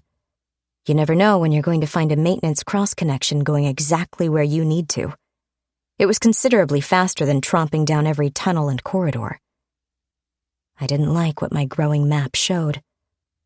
All the subway trains ran at the same basic level. They didn't go uphill or downhill. This subway level stayed the same, while the ground level above fluctuated. Subway stations had a few stairs or many, an escalator or an elevator, whatever was required for that location. So mapping all this out was relatively quick. There wasn't a single clear passage from the south end of the island to the north end. There wasn't even a passage we could clear in any reasonable length of time. It didn't matter what tunnel or cross-connection we went through, there wasn't a way past the north end of Central Park. I might have missed a ventilation shaft, perhaps, but I don't think it would have mattered. I dropped my sensor down a level, into older subway tunnels, wiring runs, sewer pipe tunnels, the unseen systems of the city. These were deeper, but they too were damaged. They were also more twisted and complicated, more extensive. Moving people around is simple. People know where they want to go and will figure it out. Everything else has to be laid down in wires and pipes. There's no simple grid plan for that. There are new systems piled on older systems, each with its own unique needs, and they twist and wind and overlay each other like vines in a jungle. Mapping it all was a pain. What made it worse was the fact there were fewer cave-ins, but enough. Getting north of 110th looked impossible. Still, Rusty was right. The collapses were fewer deeper down, farther from the blast.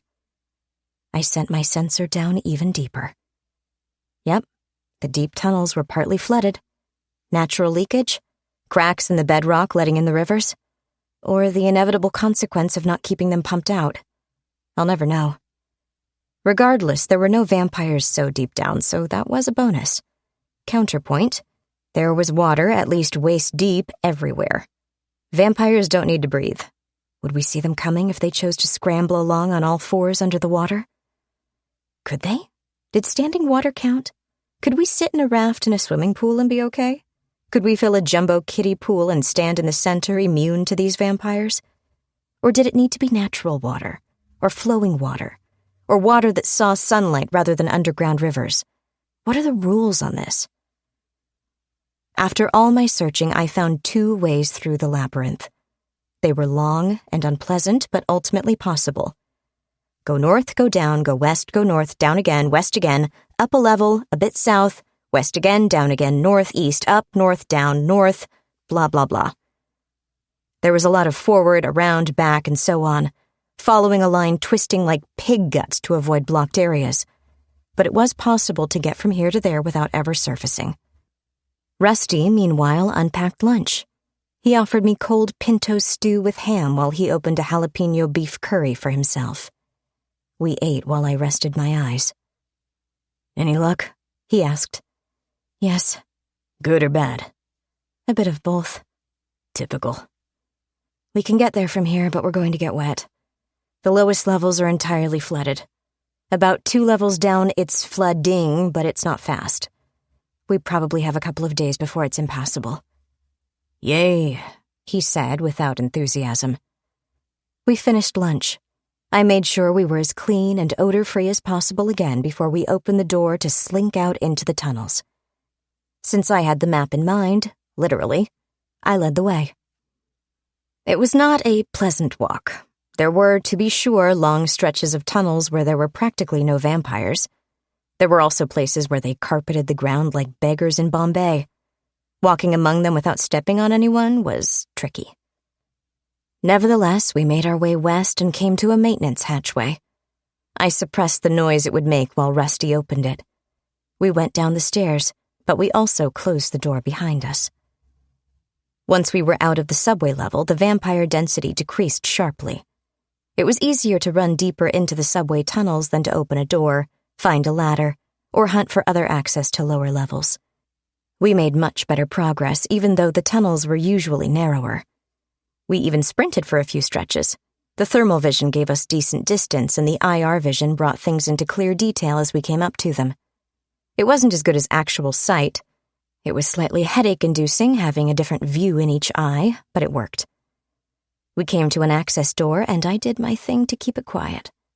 Rusty looked puzzled. "Shouldn't we keep going?" he asked. "Everything from this point is a dead end as far as we're concerned. A whole tree of potential routes either loop back or are blocked. The only way to make progress is to go down, wade east again, under a blocked area, and come up in another section we can't get to from this or the subway level." "I feel like I'm in a Greek myth." "The labyrinth," I supplied while he grunted at opening the hatch. "Theseus went in to slay the Minotaur and used Ariadne's thread to find his way back out again." "Does that mean I'm Theseus?" He shoved one more time and the hatch, clearly seldom used, gave up. Beyond was a ladderway. "Sure. Ironic how I get to play Ariadne." "Why ironic?" "Ariadne was the granddaughter of Helios, the god of the sun. On the other hand, Pop and I always got along well with spiders." We looked down the ladderway. Muddy water hid the bottom. At least I hoped the brown color was from dirt.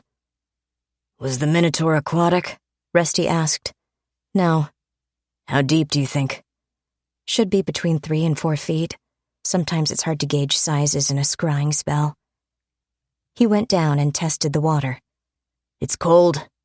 I'll call maintenance. Funny. He stepped down again, and stopped. Yeah, about 3 feet. A little more. I came down and stepped into the water. He was wrong about it being cold. It was incredibly cold.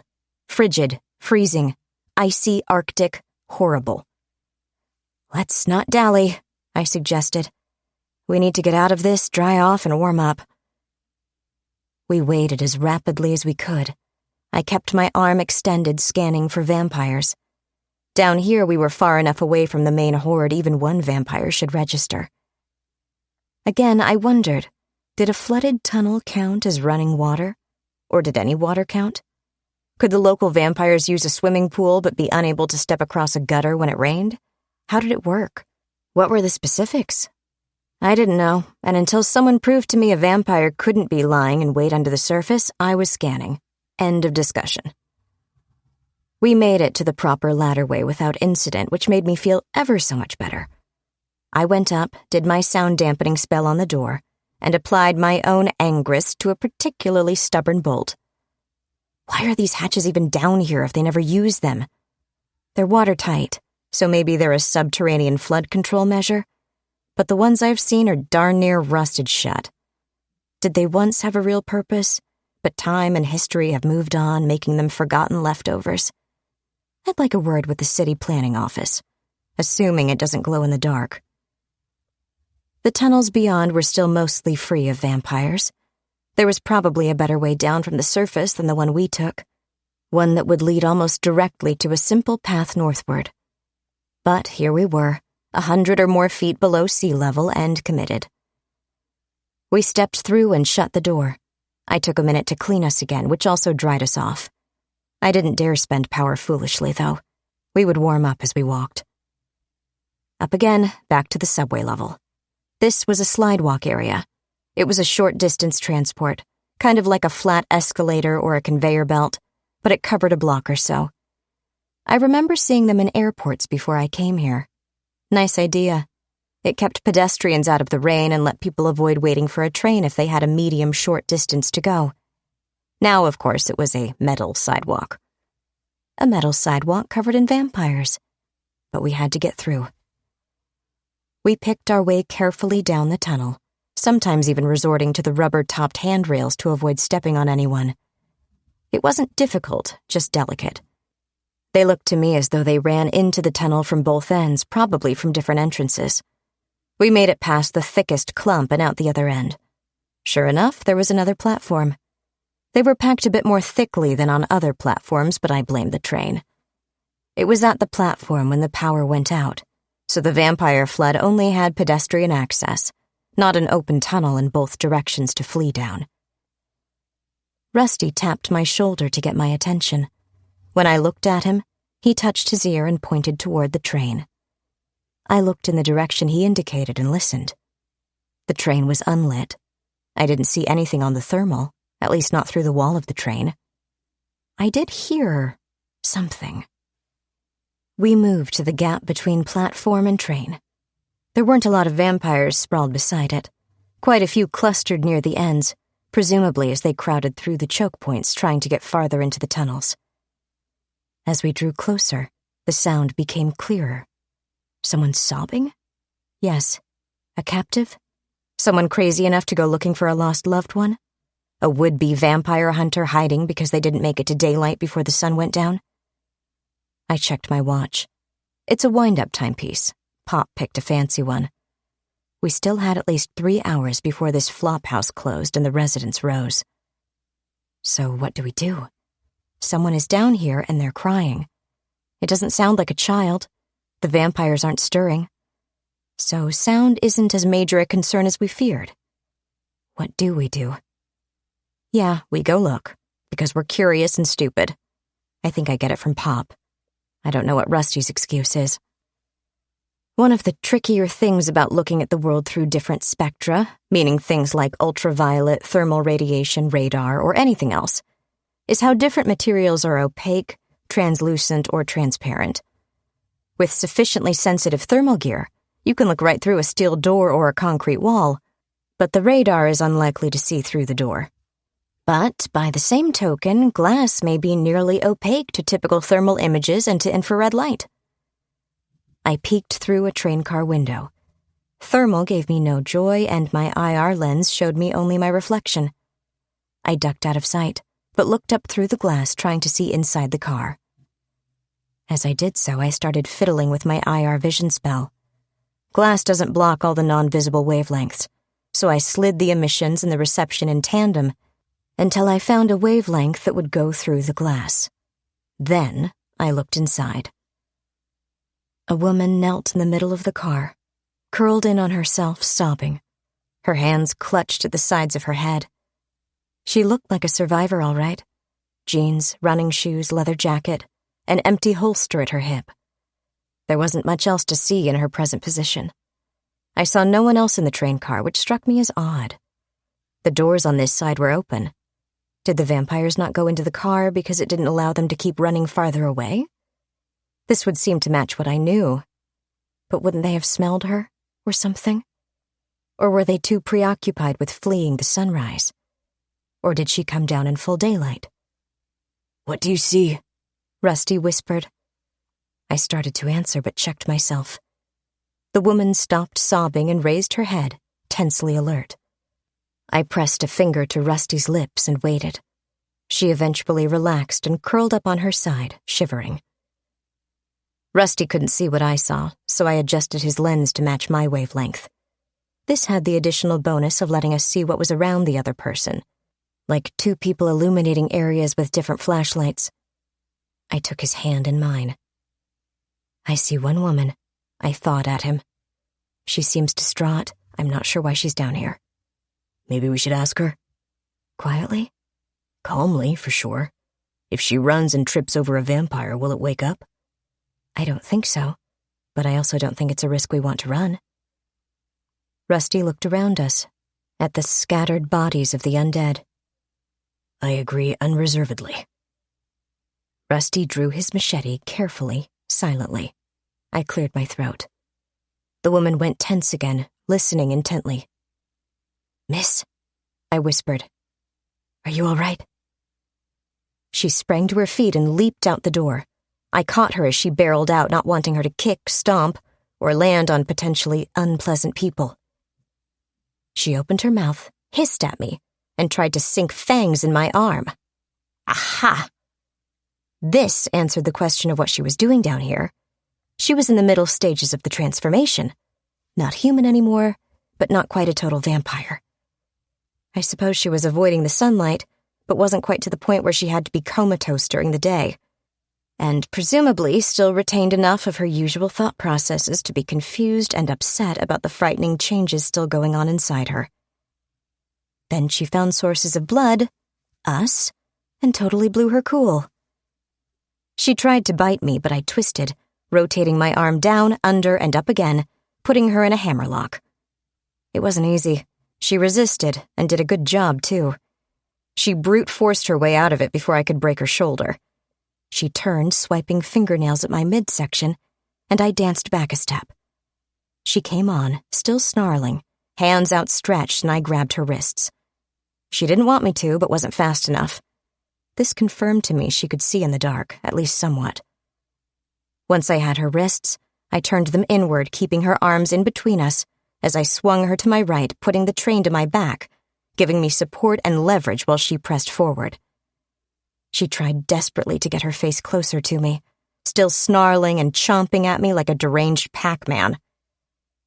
With the leverage of the train to help, I kicked her hard, breaking her leg.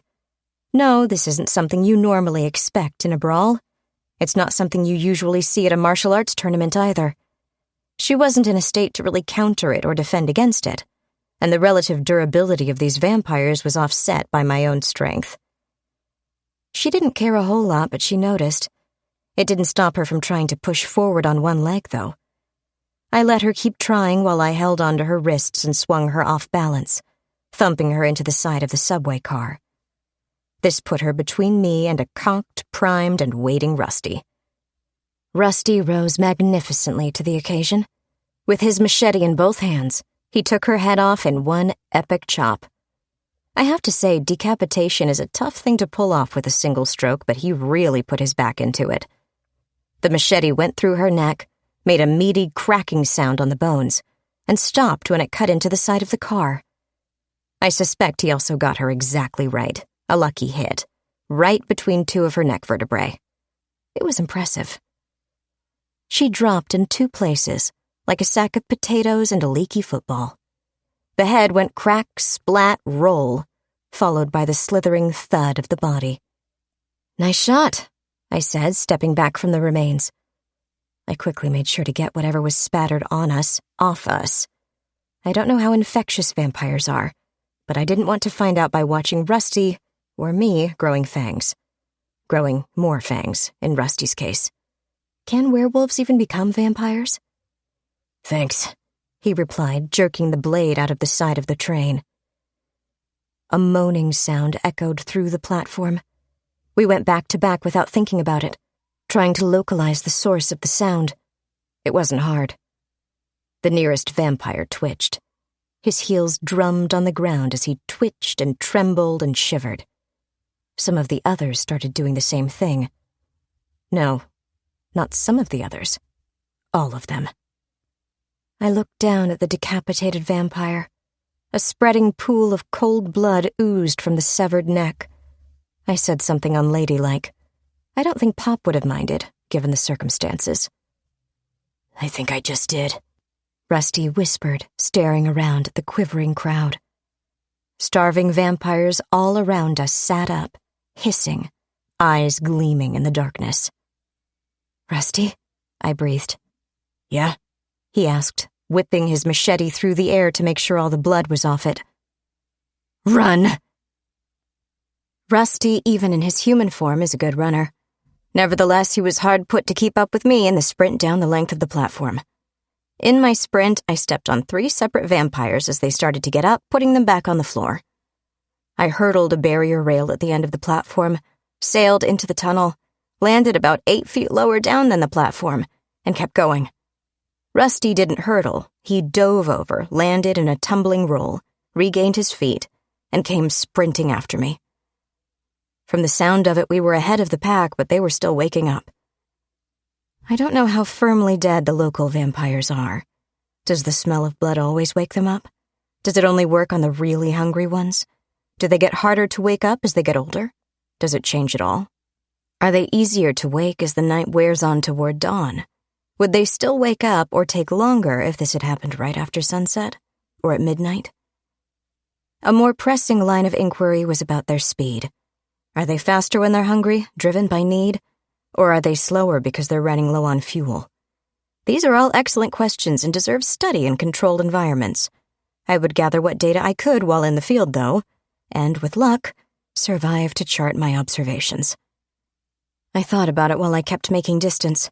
I was well ahead and pressing hard, but I wasn't deliberately leaving Rusty behind. I needed as much of a lead as possible.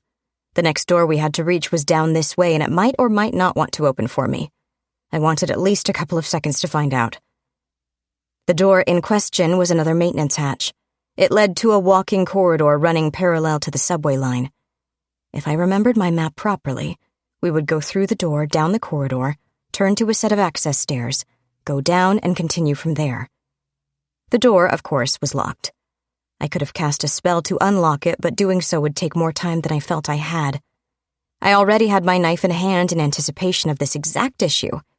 The locking bolt and a sliver of door came away in one swipe, and I banged through. Rusty, somewhat behind me, sprinted madly for the door. I couldn't see the vampires in my infrared light, but their thermal images were ghostly figures, slightly off color from the background, all pelting hard after him. I readied a much simpler spell while Rusty came on. He didn't slow down as he approached, and I didn't blame him a bit. Instead of a neat turn, he slammed into the door frame, bounced off it to the inside of the secondary tunnel, and I tried to slam the door. Rusty, lying on the floor, stunned by the impact, blocked it with his feet. I screamed at him to move, and he curled up into a ball. Good enough for this, at least. I slammed the door almost in the faces of the leading vampires.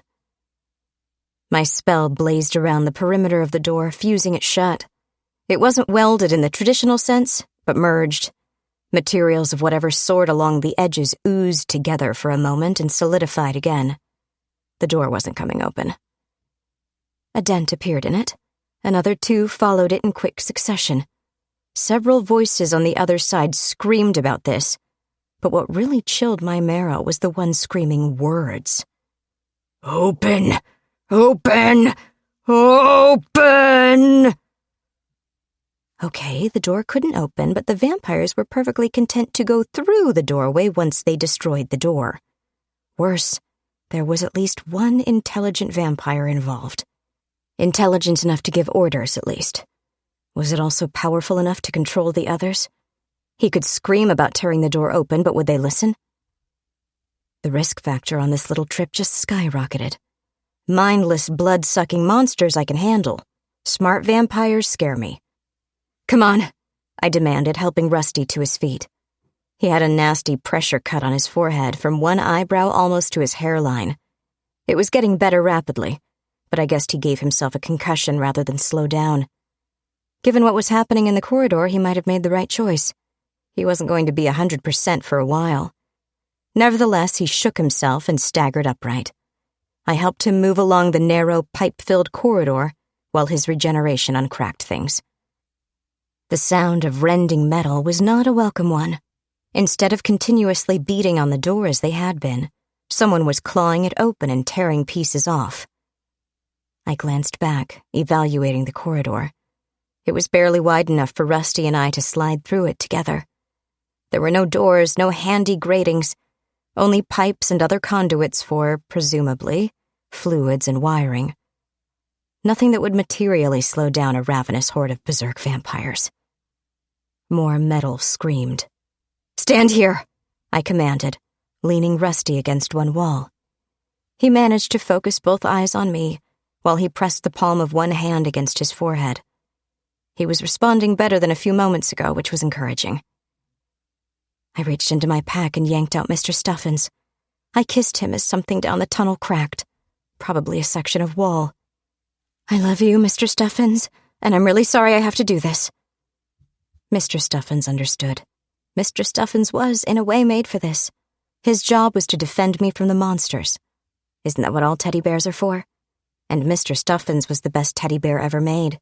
If you don't believe me, go to hell. I put him down in the narrow corridor facing the way we came. All the way back at the door, a ghostly thermal image kicked through the doorway and entered the narrow maintenance tunnel, pushed by the pressure of the mob behind it. "Mr. Stuffins, kill!" He stood up on his plushy little legs and walked slowly down the corridor. He looked about as threatening as you'd expect. He was adorable. With deep regret, I turned away. I wanted to watch him and the upcoming vampire bloodbath. I couldn't. I grabbed Rusty and hustled us down the corridor.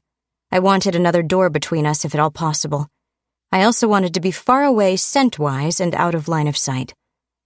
It was my hope the destroyed vampires would leak enough to distract the horde from chasing us. Do starving vampires behave like sharks? Will they turn on each other if one is bloodied? Do they go in for feeding frenzies? Can they even drink from each other? Does it taste right? Does it nourish them? Or does the smell drive them crazy and they can only pursue the source? It's hard keeping all the various species sorted out. As we half ran, I found a moment to hope Mr. Stuffins would survive it, but didn't have much. He's a stuffed toy. He's lethal, but he's not tough. He wasn't meant to take being ripped apart by vampire claws. Rusty and I made it to the next stairway on our route and went down to the real maintenance level. I sent a cleaning spell up the stairs to remove, hopefully, all our scent traces before we pressed on. During all this, Rusty continued to regenerate. He stopped leaning on me and simply followed. He didn't ask questions because he still wasn't totally oriented. I could hear his confusion. He knew things were bad and trusted me, so he shut up and soldiered on. For my part, I tried to ignore the wailing, shrieking, and howling echoing down to us. Mr. Stuffins was holding his own. Oh, I don't think I've explained. You may be wondering how a little girl's 20-year-old teddy bear can hold off a horde of thirst-crazed vampires. Simple. Mr. Stuffins held a choke point. It's a major tactical advantage. He's also an attack golem armed with monomolecular tentacles and a complete lack of fear. Papa's always been concerned about my safety. Nothing ever got past Mr. Stuffins. Very few things ever got away from Mr. Stuffins either. We pressed on to another descending shaft and splashed down into the lower level. It was a long, long walk to the next upshaft, several 100 yards, and it was, again, a frigidly cold one. The only thing I liked about it was if the vampires succeeded in tracking us somehow, they might be unable to follow at all. Even if they did, we would hear them splashing toward us. But if we could get to our upshaft and get out, I figured we would lose them completely. Nothing chased us. Nothing splashed into the tunnel and swam after us. We slogged, soaking wet and shiveringly, teeth-chatteringly cold to our next waypoint. We squished and sloshed up the ladderway and out of the water before I zapped us and the ladderway clean and dry. We weren't warm, not yet, but we would work on it when we had a chance. Since Rusty was still a little unfocused, I decided to find a spot to camp out for a while. Sundown was only a couple of hours away, and I didn't relish the level of risk involved. Sneaking through a sleeping vampire horde during the day? Maybe. Wandering through their underground hive at night? No. And if they were getting easier to awaken the closer we got to sunset, the less I wanted to wander. Once the sun went down, they might all be topside searching for their next meal and giving us free rein to move through the tunnels, but there was no way to guarantee it. I found us a room. I don't know what it was supposed to be used for, but someone turned it into their bedroom, bunker, or bomb shelter. At a guess, it was once home to someone who didn't have anywhere else. Like us, come to think of it. There was a folding cot and a toilet chair with a bucket. Mercifully, the lid worked well. There were even a couple of candle stubs and a small collection of canned goods, none of which I wanted to use, although for different reasons. I closed the hatch while Rusty settled down on the floor to rest. 2 spells went up pretty quickly. One crawled down the corridor outside, eliminating our scent. The other wrapped itself around the door and tried to convince anyone nearby this was an insignificant door and not worth bothering about. I then fished out a passive audio sensor. It was a little gizmo with a green light and a red light. I fixed this to my side of the door so it could listen for anything out in the tunnel. It would blink red to warn us if it heard anything moving. Then I looked Rusty over. He was sitting relatively comfortably, head leaned back against the wall. The pressure cut on his forehead was down to a scar. Even that would go away in time. "How's the head?" I asked softly. "Ow." I manually activated the healing spell on his amulet to speed things along. Normally it only worries about fire and silver, but it functions by enhancing the normal healing ability of the user. Rusty might not need the help, but we also might have to fight our way out. While he recuperated at one end of the room, I sat at the other and slowly pulled in power. My big crystal still had a pretty stiff charge in it, but I'd been using it as needed. Smaller spells, mostly, and I set them up to run themselves in the local magical environment whenever I could get away with it. My socks took considerably longer to dry than my shirt, for example. Now, though, I could temporarily turn off the spells on our glasses and leave only his healing spell and my vampire-detecting wristwatch running. This let me sit and gather power. Gathering power is what wizards and witches do when they cast spells, especially in low-magic worlds. They do it a lot. When you see a witch going through an elaborate ritual with candles and a long walk around an intricate diagram, that's usually the purpose. There's not a lot of energy to be had on Earth, so you have to kind of scrape it up into a pile before you can cast your spell. If you don't, the spell fizzles. What I did was the preliminary part of the spell casting, but I stuffed it into my crystal.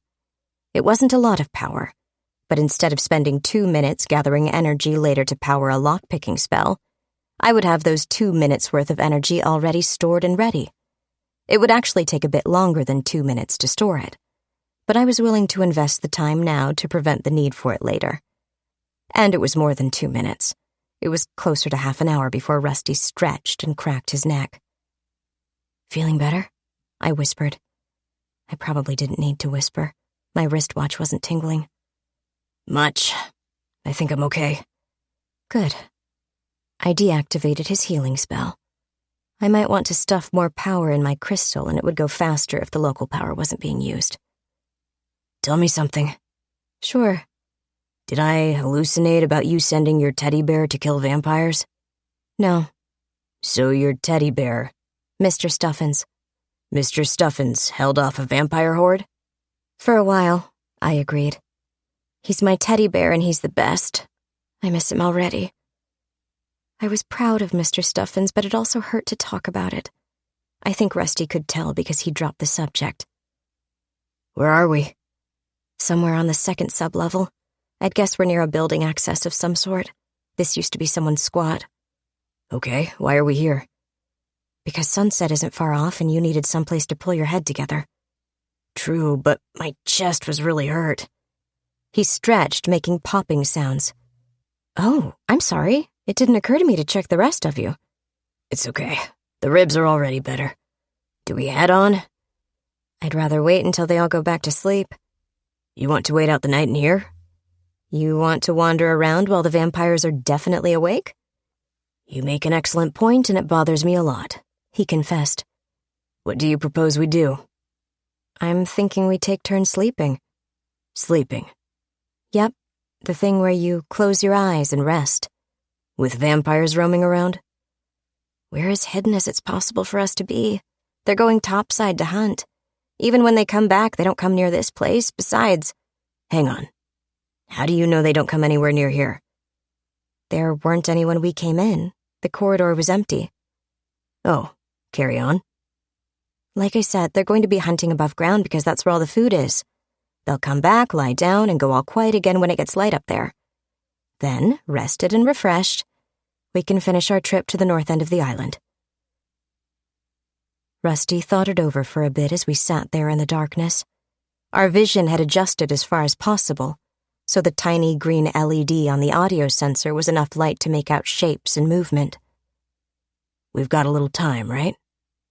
I checked my watch and made it glow ever so slightly. Sunset should be along in less than an hour, I agreed. We already lost Alden's tracking birds and whatnot. How about we go up topside and keep heading north? The vampires won't be looking for anyone in the rubble. They'll be after the living people, and those will be in the standing buildings, won't they? We assume they will. Roaming, desperate vampires might enter the radioactive regions we would be tromping through, hoping for easy prey away from the others.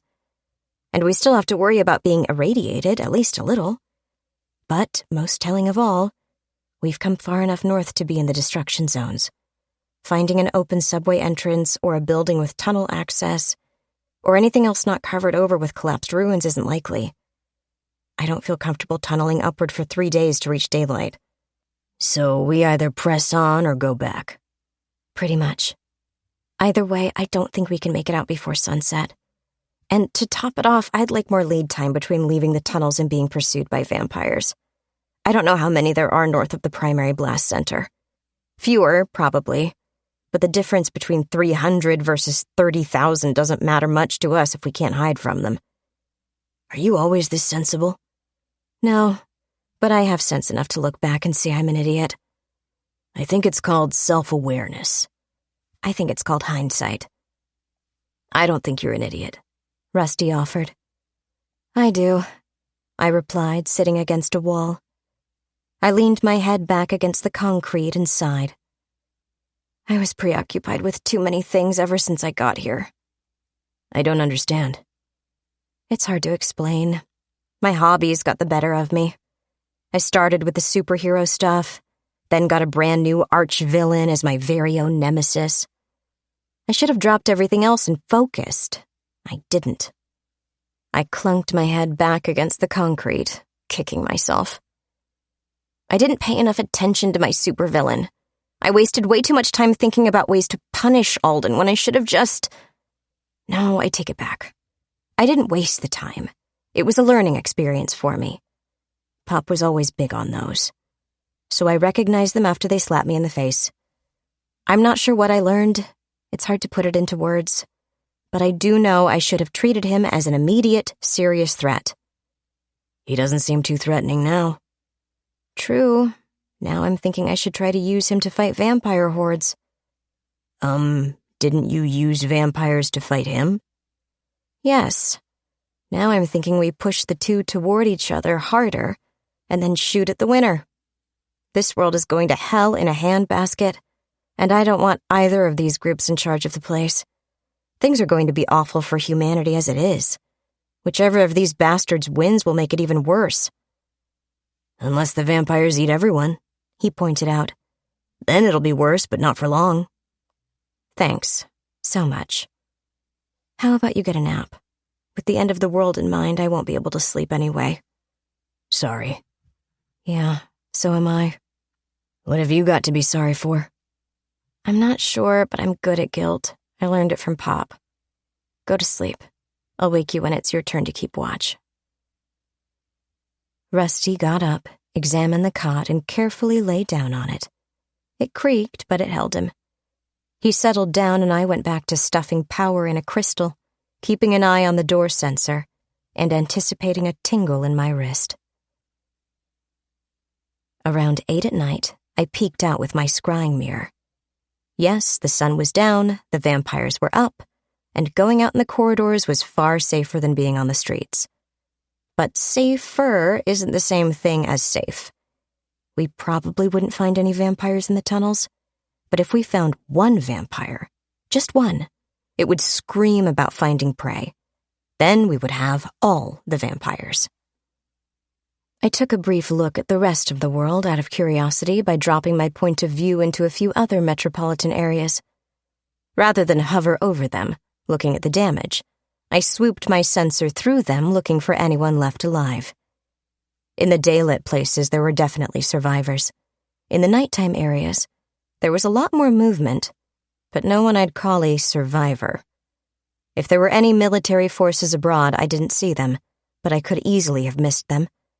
I didn't see any obvious signs of organization, of command and control, but it would take a lot more time and effort to do a proper survey of the planet. I was tired of all my magical exercise, so I woke Rusty, took the cot for myself, and tried to have a nap. Tired as I was, I still had things on my mind. As I observed to Rusty, the world was going to hell in a handbasket, provided the handbasket was properly weighted, aerodynamically shaped, and launched from a catapult. How much of it was my fault? Quite a lot, actually. I'm the one who goofed badly enough to let Alden into the world. Whatever happened afterward was icing on the cake. First cause, Alden arrives. Everything followed from there. Okay, enough with the blame. Forget it. What's done is done. Let's move on. There's a future to think about. Which is worse, Alden or the vampires? Each of them has horrors galore, although different types of horror. If you had to pick, which would you prefer? A world full of bloodthirsty monsters, or a world where only one person has any ability to think for himself, and that person is not you? I suppose in the second case nobody would care, but that doesn't make it any less horrible. This also raises a more material question. What am I going to do about it? Is there anything I can do about it? That's what kept me awake. Rusty nudged me and I took my watch while he napped. I hadn't slept, only dozed, but it was better than nothing. My lying awake and thinking at least produced a few tiny ideas. There were a couple of things I could do, things I could find out. First among them was to check on my teddy bear. I'd gathered power for quite a while, so I didn't feel bad about wasting a little on a personal issue. The tunnel where Mr. Stuffins made his stand was knee-deep in vampire dust for quite a distance. How many vampires was it? 10? 20? 50? It was hard to tell through a scrying sensor. The sight of it filled me with a fierce pride in Mr. Stuffins. The dust, though, raised questions. The vampire Jason landed on crumbled to dust, but the one Rusty decapitated next to the subway train didn't. Because the transformation wasn't complete? Or did they ooze blood until something in them quit, kind of like brain death in a human, and then crumble? Whatever, it was a lot of dust. Mr. Stuffins gave good account of himself. I never want Pop to design a war golem. In all this dust, I saw no sign of Mr. Stuffins. If they ripped him to shreds, the pieces might be buried. I checked down the length of the tunnel both ways. He wasn't there. I went to the additional trouble of adding another spell, this one to show magical auras around anything I viewed. Still nothing. Either Mr. Stuffins was broken to the point where his enchantment was gone, or his remains were buried in the dust. If his remains were buried in the dust, it seemed like a good place. How many people get to have a grave defined by the heaps and piles of dead enemies? With weeping and with laughter, still is the story told, how well Horatius kept the bridge in the brave days of old. Mr. Stuffins didn't have a handy bridge and a river. I know Mr. Stuffins was never more than an enchanted, lifeless golem. Not really. Nevertheless, he was more than that to me. I'm going to miss him.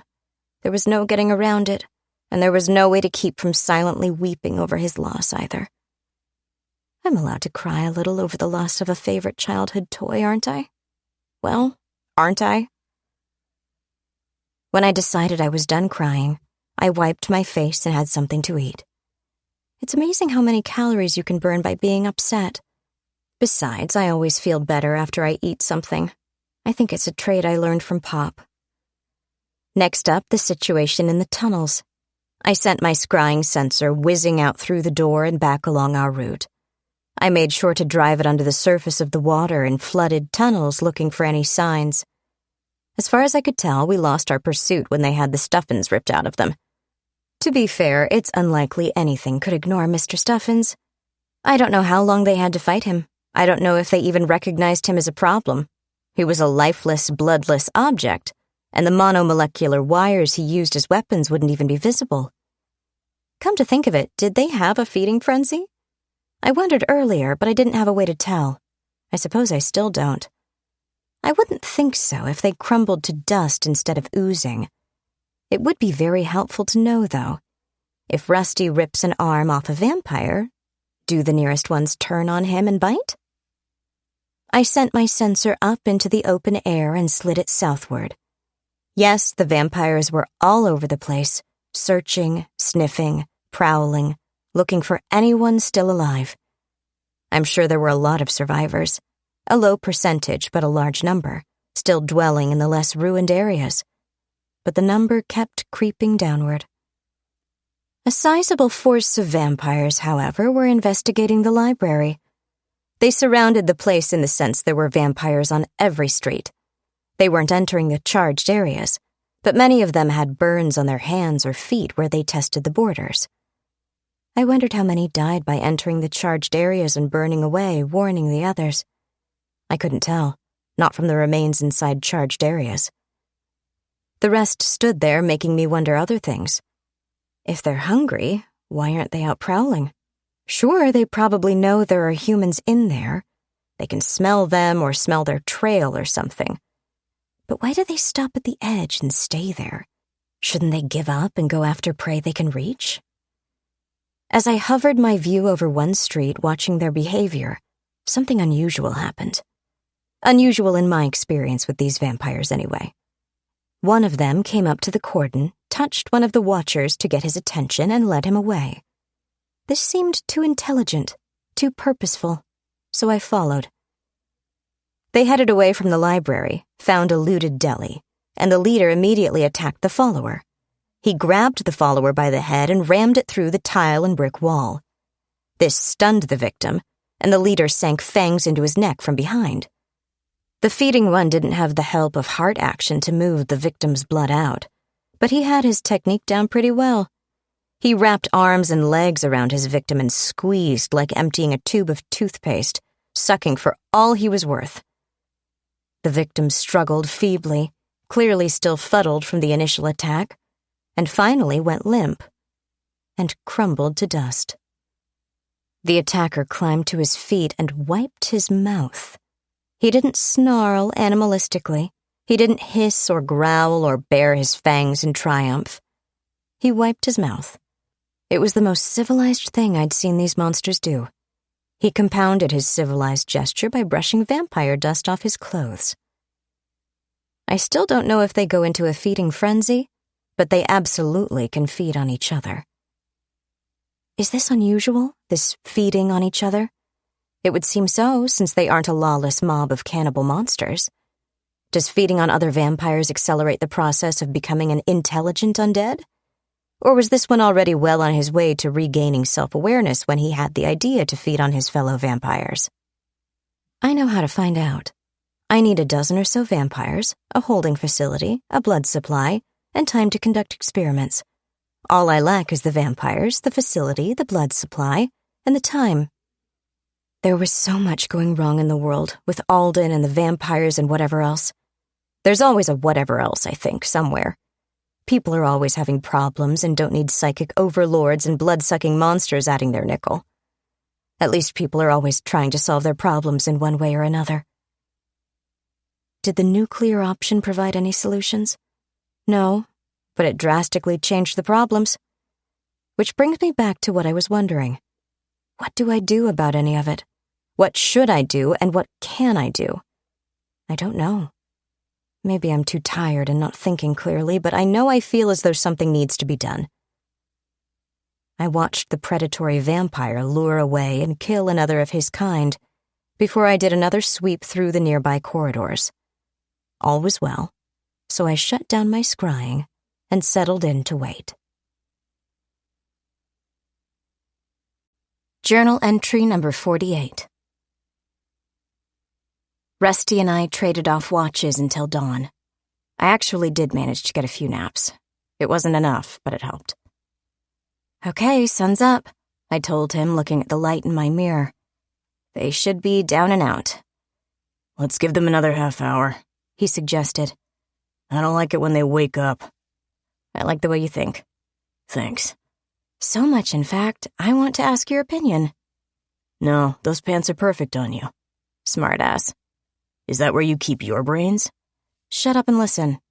Yes, ma'am. Here's my problem. You met my pop, right?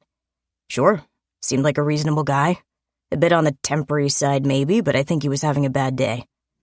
Tempery? He didn't exactly threaten my life. He gave me fair warning about it being on the table. I didn't want to hurt him, so I left. You must have caught him on a bad day. It was a good idea to leave him alone. Since then, you've mentioned he can be dangerous. Some, yes, but I haven't really tried to get the true scope across to you. Now I have to. You need to understand before you can help me make a decision. I'm in no rush, Rusty told me, settling comfortably. You've got something big on your mind, so take your time. I'm listening. Lay the groundwork, build on it. I'll ask silly questions and we'll eventually get to what you need, okay? Okay, let me think a minute. Take your time, he repeated. I thought it over, sorting out the situation, what I wanted to do with it, what I did to get it to this point, what I should have done, what I didn't do, where it was going, where it could go, all round and round and round again in my head until I had to stop it all and pick somewhere to start. At this point, I'm still trying to get a good grip on what's going on, I admitted. The trouble, I think, is every time I start to make headway on the information gathering, something happens to change the situation and I have to... not start over exactly, but it makes what I was learning less relevant. It feels like I have to start over, or that I've wasted a lot of time on something useless. I hate that. So do I. Now, as we stand, Alden has a lot of forces in his library, but he's fighting a defensive war. Everywhere else, people are being slaughtered out of hand. I've seen it in my mirror. I did random spot checks around the globe. Manhattan's vampire problem is not an isolated incident. Vampires are spreading like the plague after a nuclear war. A limited nuclear war, I should say. I didn't see much in the way of organized resistance, but I could have missed pockets of it. I only checked on major cities. I didn't have time to make a full survey. That would take weeks. And something could change before I'm done with the survey, which will only make me madder. Do you mean angrier? I'm going a bit mad as it is. Can't argue with that. So is this an extermination of humanity? By the vampires, I mean? I know Alden wants his zombies, but vampires may be out to kill everyone. I don't know. I doubt it, but maybe it's what we should hope for. Hope for? If the vampires take over, the best case is they have nothing to feed on and turn on each other. Somewhat worst case, they win, shove humans into livestock pens, and enjoy a happy, decadent eternity. Absolute worst case, They eat everyone, there are no humans left, and they feed on each other until there's only one starving master vampire overlord ruling the lifeless husk of a world. What about Alden? He's putting up a fight. Good for him. As for us, we're dealing with vampires on one side, a mind-controlling monster on the other, and humanity, and lycanthropy, and everybody else in the middle. I'm not sure which side to weigh in on. If I help the vampires get Alden, they'll take over the world. If I help Alden against the vampires, he will take over the world, and every living mind left in it. Rusty was silent for several seconds. I'm torn, he admitted. I don't like either side of this fight. But if there aren't any military units left on the board, it's really down to these two players, isn't it? I'm sure there are at least a few human forces left in play. But as long as they're cut off from civilized support, they have severe limitations. They can't resupply. Their small arms need massed fire to be a problem to vampires. The soldiers are humans, who can be turned into vampires or be controlled by Alden. None of these bode well for human independence. I guess I'd have to go with Alden, Rusty said slowly. If we help him, maybe we can destroy the vampires. Then, if he's being an unreasonable prick, we assassinate him. It leaves us with a bunch of mindless zombie people, but they're still people. That's not what I'm asking about. Oh? Oh, sorry.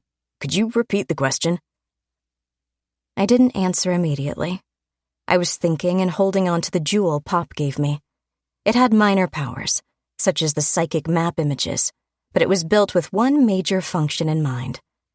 I was a little leery of using it. Rusty? Yeah? I'm thinking about calling for help from Pop. You say that like it's a bad thing, he observed. I rubbed my temples, trying to figure out a way to explain something beyond his experience. Alden is one side of the major conflict, right? Right. The vampire hordes spreading through the remains of the human population, that's another side, right? Right.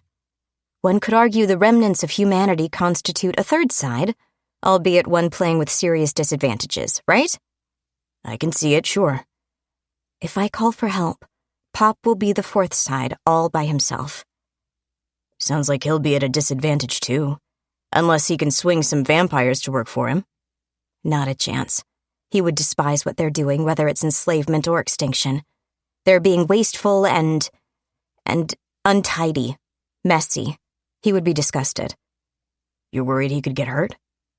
Of all the things I could worry about, that one never crossed my mind. What is it then, exactly? Pop isn't like normal people. He's not even like normal vampires. He's unique. I've never met anyone like him. I'm not sure there is. He's powerful and unpredictable. If I call for help, he absolutely will help me, but he'll do it his way. So? So if I'm shooting at someone and I run out of ammunition, calling my Pop for a box of bullets won't work. He'd bring the bullets and enough backup to make sure I didn't need them. And don't even get me started on what sort of backup he can pack up and move into the field on a moment's notice. And if I didn't do something drastic to stop him, he'd turn whatever I was shooting at into screams. You mean he'd make the things scream? There wouldn't be anything left but the screams. Still not seeing a downside, Rusty admitted, grinning. Damn it, my Pop doesn't understand the concept of good enough, I clarified. Or, no, it's the word subtle he doesn't fully grasp. He tries, I know he does, but the poor man does it about as well as Galileo trying to play dumb about heliocentrism. I sighed and tried to marshal my thoughts. Maybe an example would help, Rusty suggested. Tell me a Pop story. Okay. Say there's a fortress somewhere.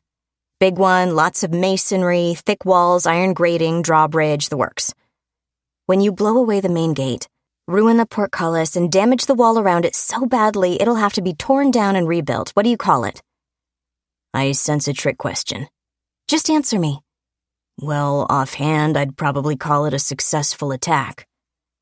Pop told me about the time he did exactly that. You know what he called it? A warning shot. I like him. I thumped the back of my head against the wall a couple of times in frustration. Either you're being deliberately thick, I told him, or I'm not explaining it well enough. If I call him for help, it's like rubbing a lamp to let the genie out. And I'm not talking about the Disney versions. I'm talking about the unmodified originals, the 1001 Nights type. This genie will grant my wish, sure, but it will do it in whatever way it thinks is best. I have almost no control over it, and it will probably overdo it. What am I saying? It will definitely overdo it. He's my pop, I know him, and swatting a fly with a sledgehammer doesn't begin to cover it. Killing a wasp nest with a flamethrower, maybe? Killing an ant with an orbital laser strike. He's got something against ants? Rusty asked. Yes, but he doesn't like to talk about it. Is he always like that? No, I wouldn't say so. He's like a fault line. If you can get him to move at all, things break. Thing is, we're talking about him showing up to help me. I don't think he'll be interested in a limited response. But it still might be better to call him and ask rather than have him show up after I'm dead. If he finds out something killed me, or worse, can't figure out exactly who or what is responsible, I don't know for certain he can turn off a universe, but I have my suspicions. Hold on, Rusty exclaimed. A universe? You're saying he can end a universe? The sensor on the door blinked back and forth from green to red in quick succession at the noise. I gestured for him to quiet down, and the light returned to green. Yeah, I think so, I said, nearly whispering. I'm not entirely sure, but I have my suspicions. Branch universes are inherently unstable, and this is one of them. He tried to explain multiverse theory to me, but I can't wrap my head around the math. Now I think I get it. If you think you understand how far he will go, you don't. I don't. I only know what I've seen and the stories he's shared. I grew up with him, tried to learn everything he would teach me, and inferred things about the stuff he tried not to. What I suspect scares me. He didn't seem too scary when I met him. I think he's unpredictable and dangerous and not to be summoned lightly, and I'm his daughter. I'm also not sure we have any better option. He's the least bad of a lot of bad choices. Do we turn loose the genie and hope we can wish for something that won't blow up in our faces? That's the question I'm getting at. What do you think? Rusty looked thoughtful and drew his revolver, ticking it around one click at a time, thinking. Well, I pressed. It'll either go really good or really bad, won't it? There's not much of a middle ground unless you enjoy standing on a razor's edge, I agreed. Therefore, knowing what you know, considering what he's capable of, looking at what we're up against, do we send out a summons? How bad does it have to be before we rub the lamp? The world is either going to be eaten by vampires or owned by a power-mad monster. How bad does it have to get? You raise a good point, I sighed. I hooked the chain with a thumb and drew the crystal pendant up out of my shirt. It glinted white, even in the dim green LED light. What worries me is the phrase that goes with how bad could it be. What phrase? You know there's a superstition about never asking how things could possibly get worse. Oh, that. Yeah? You're saying things could? This was given to me for use in an emergency. Basically, if I don't think things could possibly get worse, it's time to use the pendant. That seems ambivalent. No, he'll really do his best for me, but according to his judgment. He's not cruel, not capricious, just not like other people. Not like people, I thought, but quietly into myself. I don't know enough to be sure about this, Rusty admitted. What scares me is you aren't either. I'm more scared for, not scared of. It's an important distinction. Pop loves me, and that's more certain than the sun rising. My concern is how I'm trying to save the world, and I don't know for sure if this will help or not. Either way, it won't be my problem anymore, and that bothers me dreadfully. Oh? I wanted this to be mine, not his. Something I did. And what I've done is screw it up. Not entirely, and it's not entirely my fault, I admit it. But I haven't been good enough to keep things from going into the handbasket. I can only hope it doesn't finish the trip and try to do what I can to stop it, but I don't know how. I don't know what I need to do to fix anything.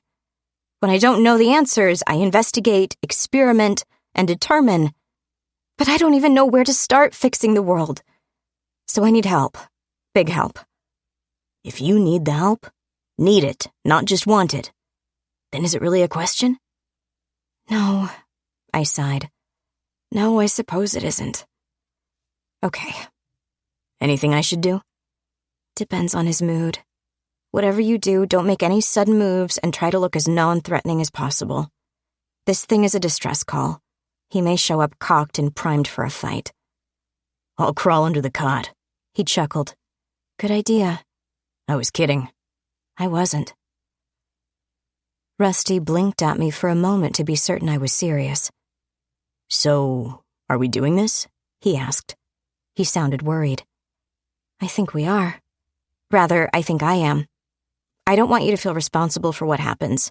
I will rub the lamp. Why does it bother me to hear you say that? I don't know. Because you're concerned about me wanting to spare you the soul-crushing level of guilt that might possibly be about to fall on someone? Probably, he agreed. I'll be under the cot. He shifted into his wolf form and wormed his way underneath. I cupped the crystal in both hands and whispered the activation words. I want my papa. The room filled with white light. It was a flare, a searchlight, a blaze like the heart of a star. I felt the power go out of the gem, and I felt the attention, the searching, penetrating gaze. If the eye of Sauron looked at me, it would feel like this, with one exception. This was benevolent. It was friendly. It was on my side, and I knew it. But it wasn't Pop. The blaze of light dimmed to a single bright point glowing inside the gem. Okay, we have to talk fast. The spell on the amulet acts as a conduit, but I can't keep it open forever. Uncle Dusty! Yep, what's the trouble? I was calling for Pop. I know. He wasn't sure where he would be or what he would be doing. I have multiple attention points and can always respond. The gem notifies me, I look over the problem, and I report to him on it. It wasn't meant for a long-term discussion, though, and it's been harder to reach your world ever since the dynamos went offline. Talk faster. Two emotions competed for space in my heart. One was a deep disappointment. I miss Pop and was, regardless of the circumstances, eager to see him again. The other was a profound relief, for obvious reasons. The dynamos were your major link, right? I hadn't considered that. Bear in mind I need those things. Got it, Unc. As far as I can tell, you've got a post-nuclear world. Did Alden survive all this? Yes, he's still around. Oh, wonderful. Okay. First priority, get here into one of my worlds where we can talk without me playing Atlas and shouldering half the sky. Does that work for you? I'm all for it. I don't have the necessary power to open a personal gate, though. This is an Earth, remember? Can you manage a microgate? I have a much higher power level here. Ooh, yes. Once I establish a connection to your world, it can draw power from your end. Exactly. You can switch the connection over to the same doorway we used last time. I'm on it, Unc. I'll see you in a little bit. We'll talk more then. The connection quit and I grinned. This was much better than turning Pop loose. The world's odds of surviving increased by at least an order of magnitude. Woof? Rusty asked. Yes, it's safe. Woof? Okay, it's safer than if Pop showed up. It was only my Uncle Dusty.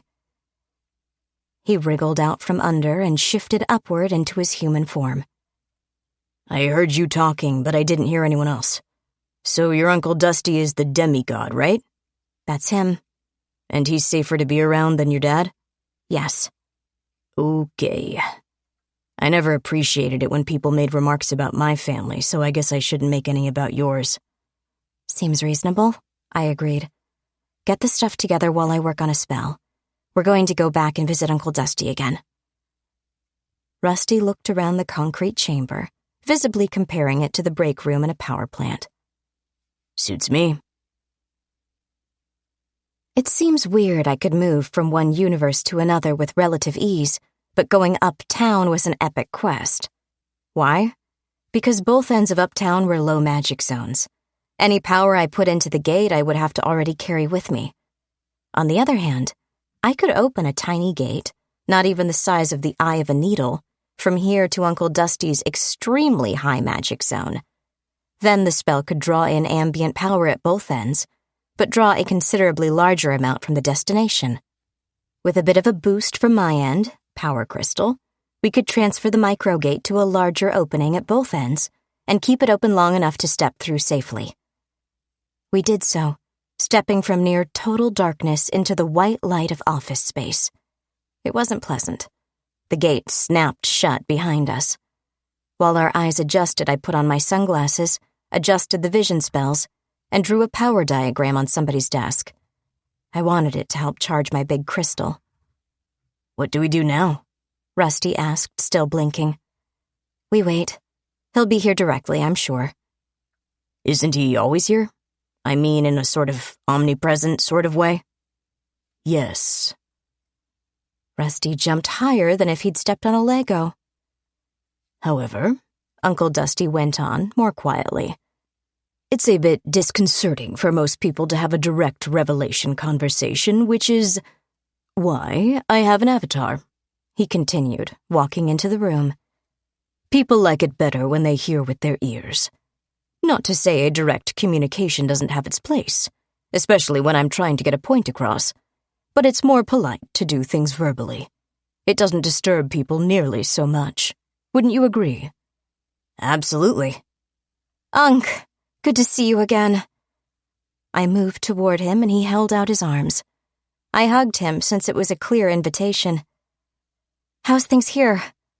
"Oh, you know, making progress by spinning in place." He let me go and gestured toward the facility break room. "I've added calabash to my gardening. I've also civilized wild chickens so I can offer you eggs if you like." "I don't suppose you've got beehives for honey and a garden full of tea, do you?" I asked. We all walked together down the hall. "No, I'm afraid not. I can send a robot for some wild honey, though." "I'll pass." "Suit yourself. So I've been trying to keep up with what's going on. It's been difficult, what with the loss of all the dynamos in your world. I haven't been able to keep an all-seeing eye on things as I'd like to. You want to fill me in on how you wound up in a subway-level storage closet?" "Vampires," Rusty said. Uncle Dusty shot him a startled look. "Vampires? I thought the half-angel guy was the issue. Him and the nuclear apocalypse, I mean." "He is," I told him.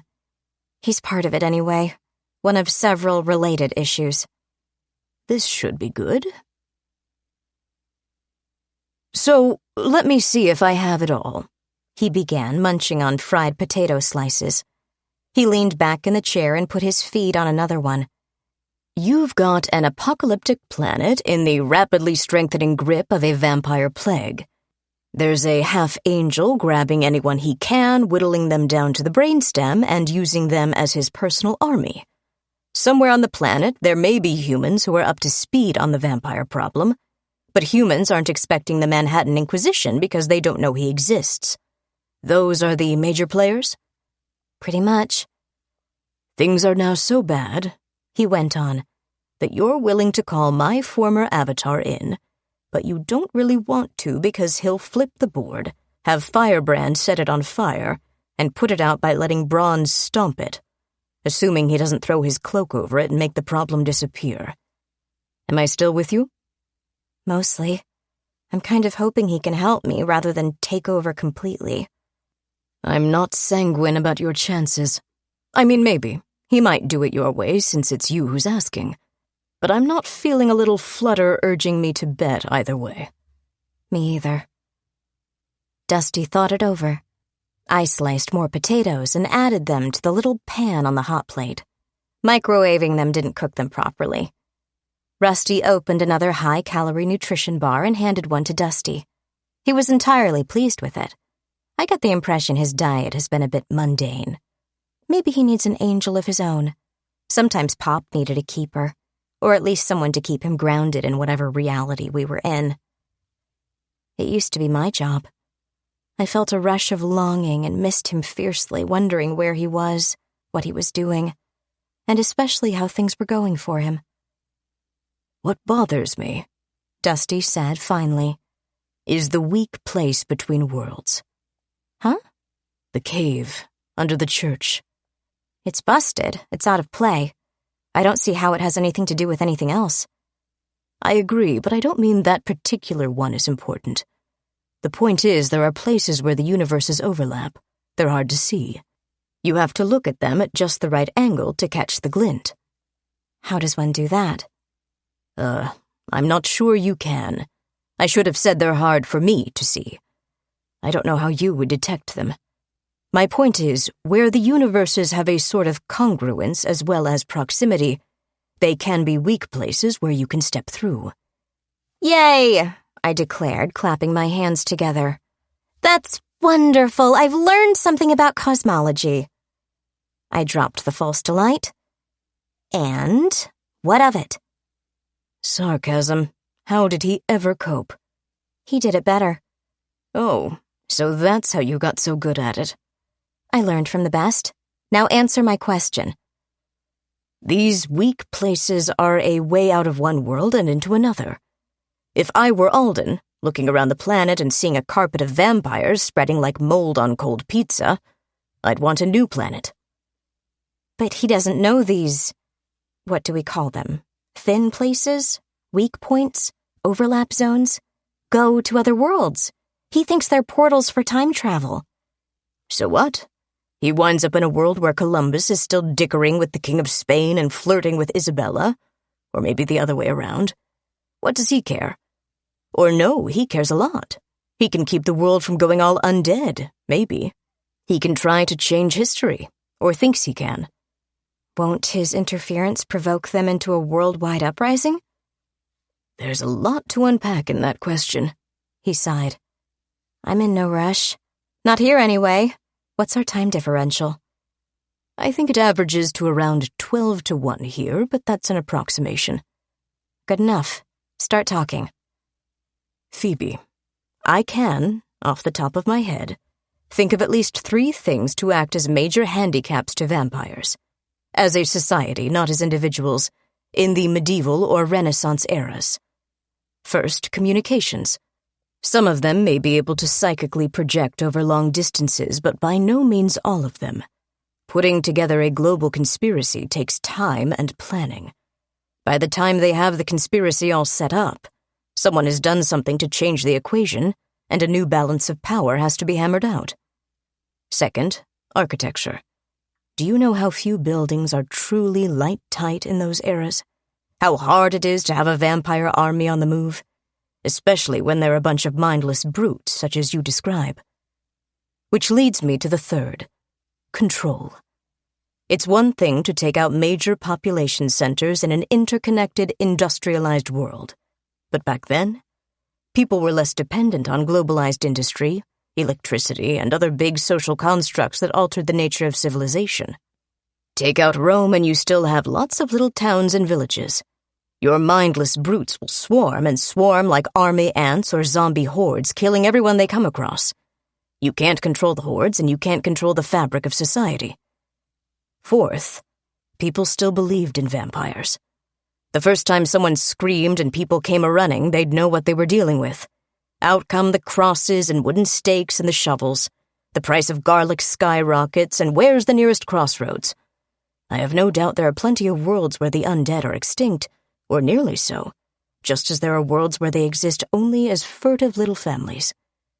Fifth, the vampires by their nature are not social hunters.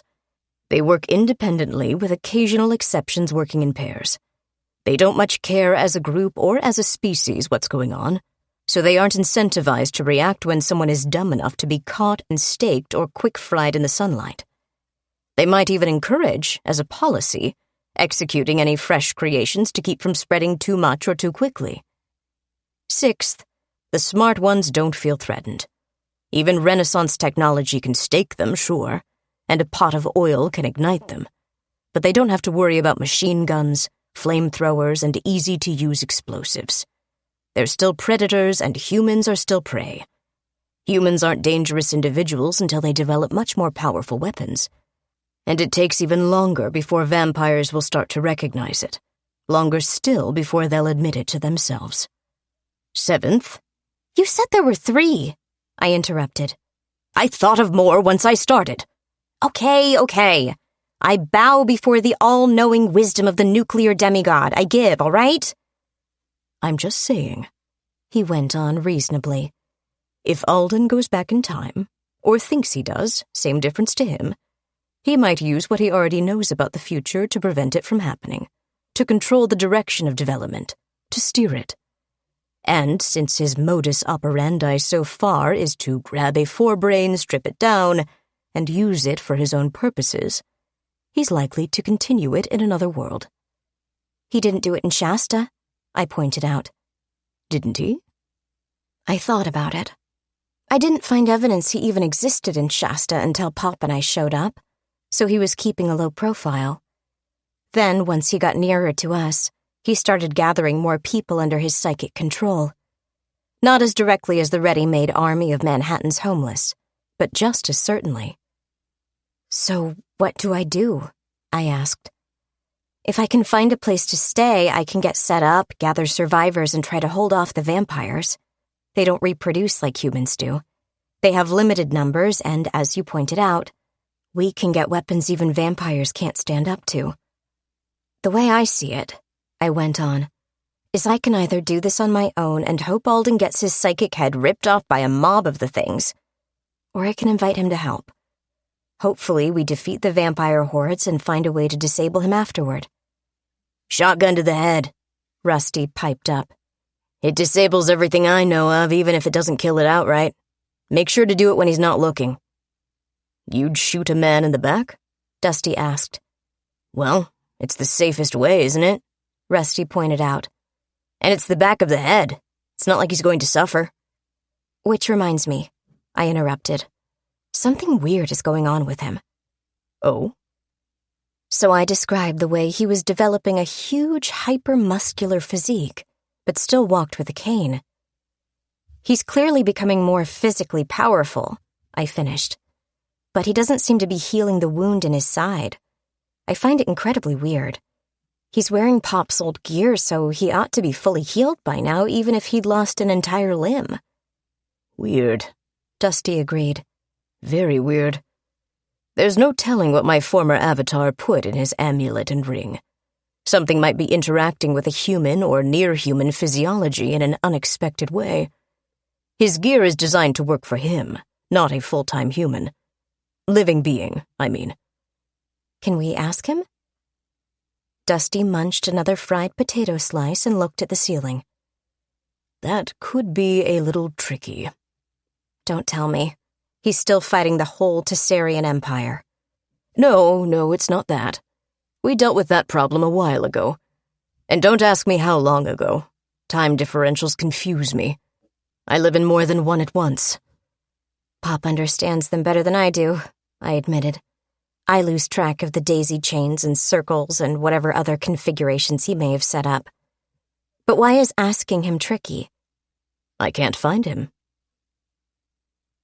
If you spend enough time in the pool, there will eventually come a day when you're splashing about in the deep end, having a great time, and, eyes shut against the chlorination, you'll paddle blindly to the edge, reach out, and it won't be there.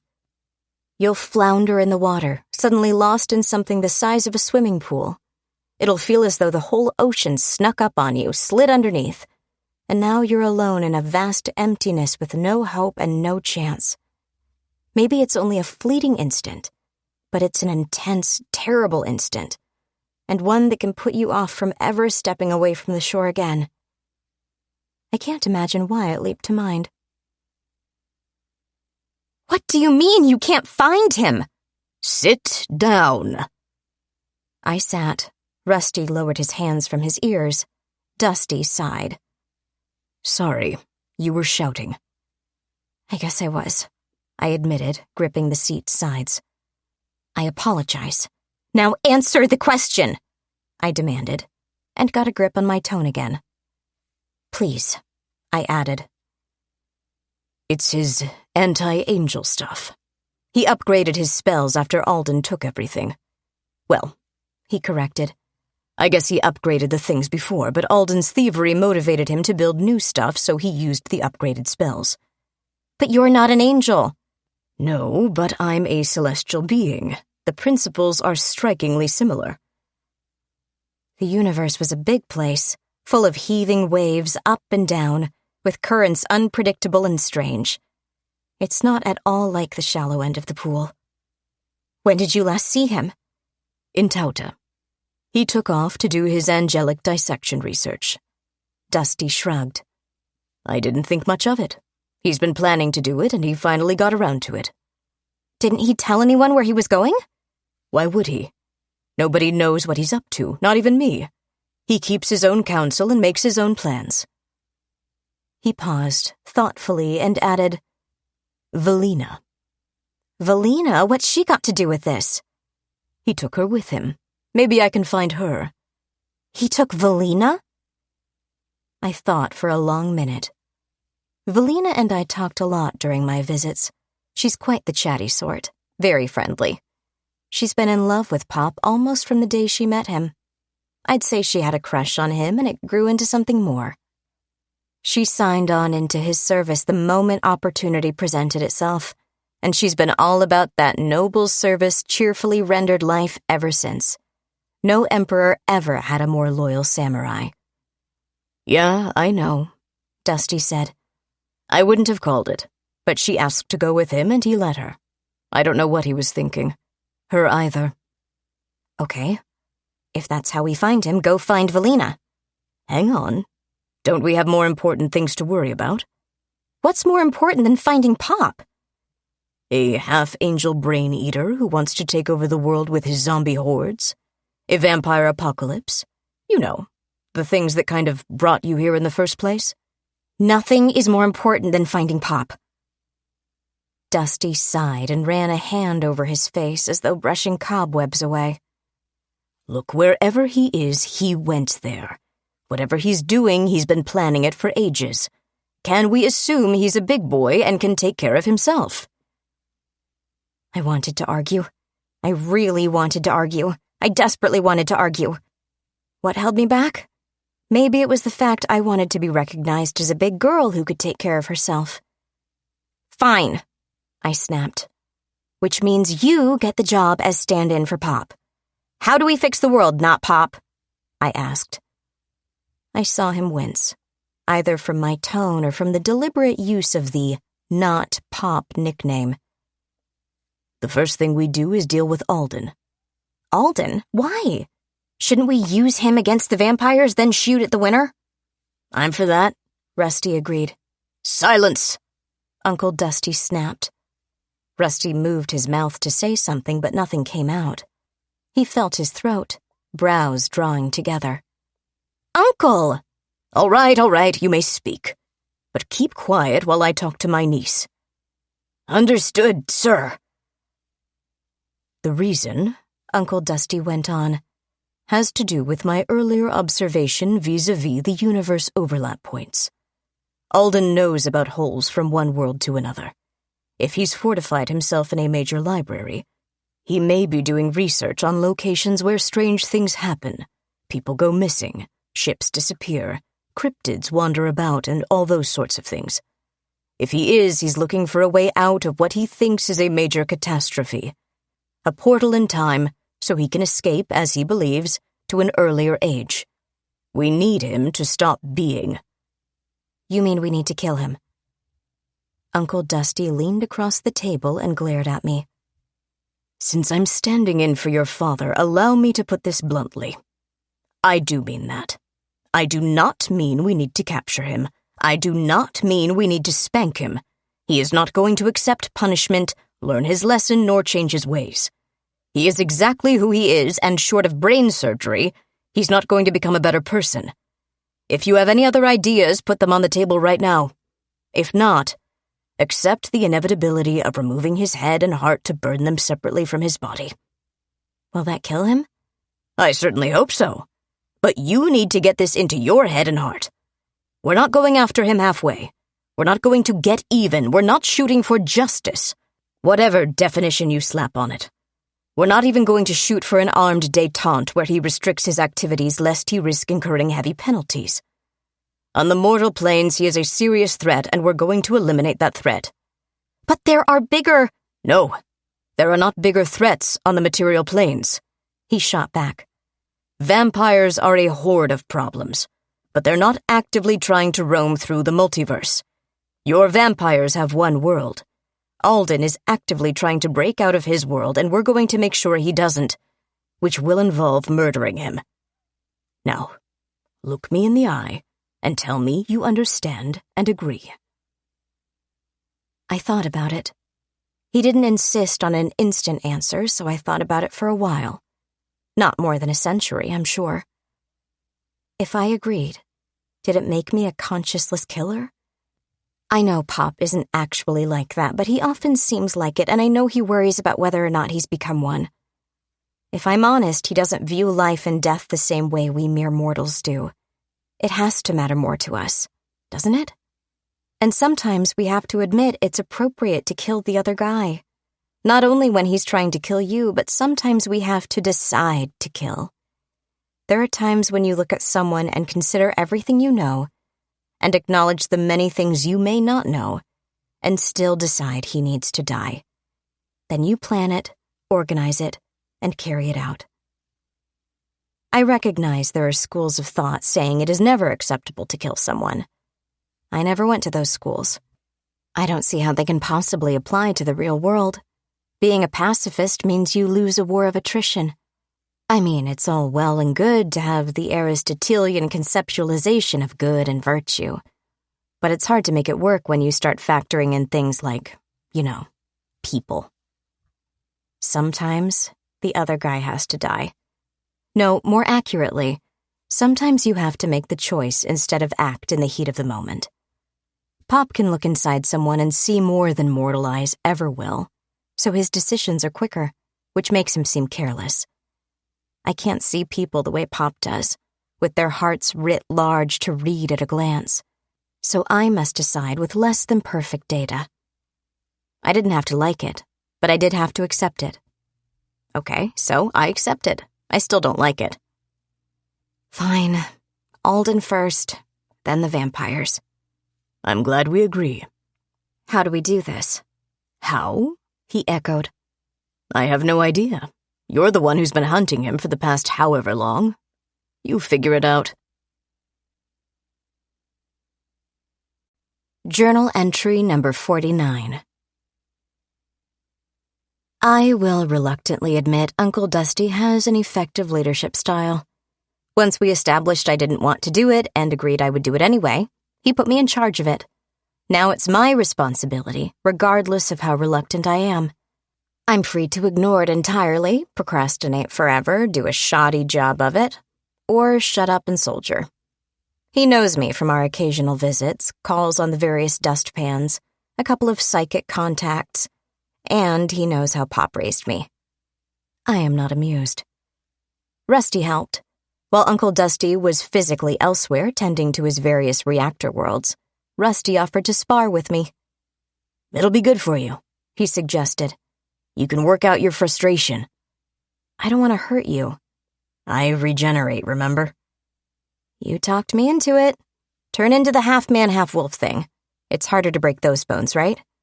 Yeah, and I regenerate faster when I'm... Hang on. We're just working out frustrations, right? You offered.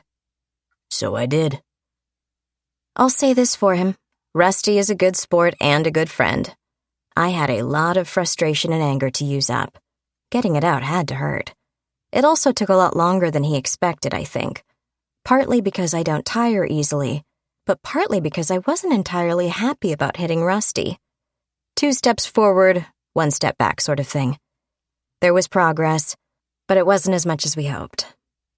When he went to clean up and find something to eat, I wondered, how does Pop manage? Does he go on murder sprees? Does he find a Gomorrah somewhere and turn it into a bloodless wasteland? And the thought struck me, does he have any friends who would step up and spar with him? Warriors, sure, but does he have any real friends? How many people does he know? And how many of them actually like him? Not owe him allegiance or something, but enjoy his company. How many does he like? Aside from Bronze, Firebrand, Uncle Dusty, and me, does Pop actually have any friends? It was a terrible, terrible thought, and it was made worse by the realization I didn't have much in the way of friends either. We moved a lot when I was younger, so those are all distant memories. Now everyone I know in New York, my New York, was diffused through the atmosphere or hunting for blood. Like father, like daughter? Ever since I insisted on being out there in the worlds and on my own, I've been thinking about how I was brought up. While I lived under Pop's roof, I thought he was the perfect father. Now I'm not so sure. I can see a couple of ways where he fell short. Not things to blame him for necessarily. He did his best, and it was a prodigious best. He taught me how to meet people and make friends, but he never got around to how to be friends. I had to figure it out on my own. Another thing, and maybe a key one, is my education. Pop gave me knowledge you don't find in schools and practical experience in everything from gardening to blacksmithing, jewelry making to cooking. He wanted me to know how to do almost anything, and I'd say he did a good job of it.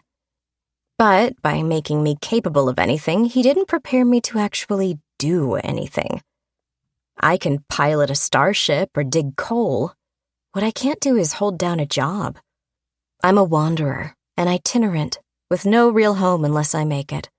For a career, I tried being a superhero. I'm not going to get a job running a cash register or a marketing campaign. I can't sit in a cubicle for 8 hours a day, not without going quietly insane at least. I did try being a professional witch once. It didn't end well, so I'm reluctant to try it again.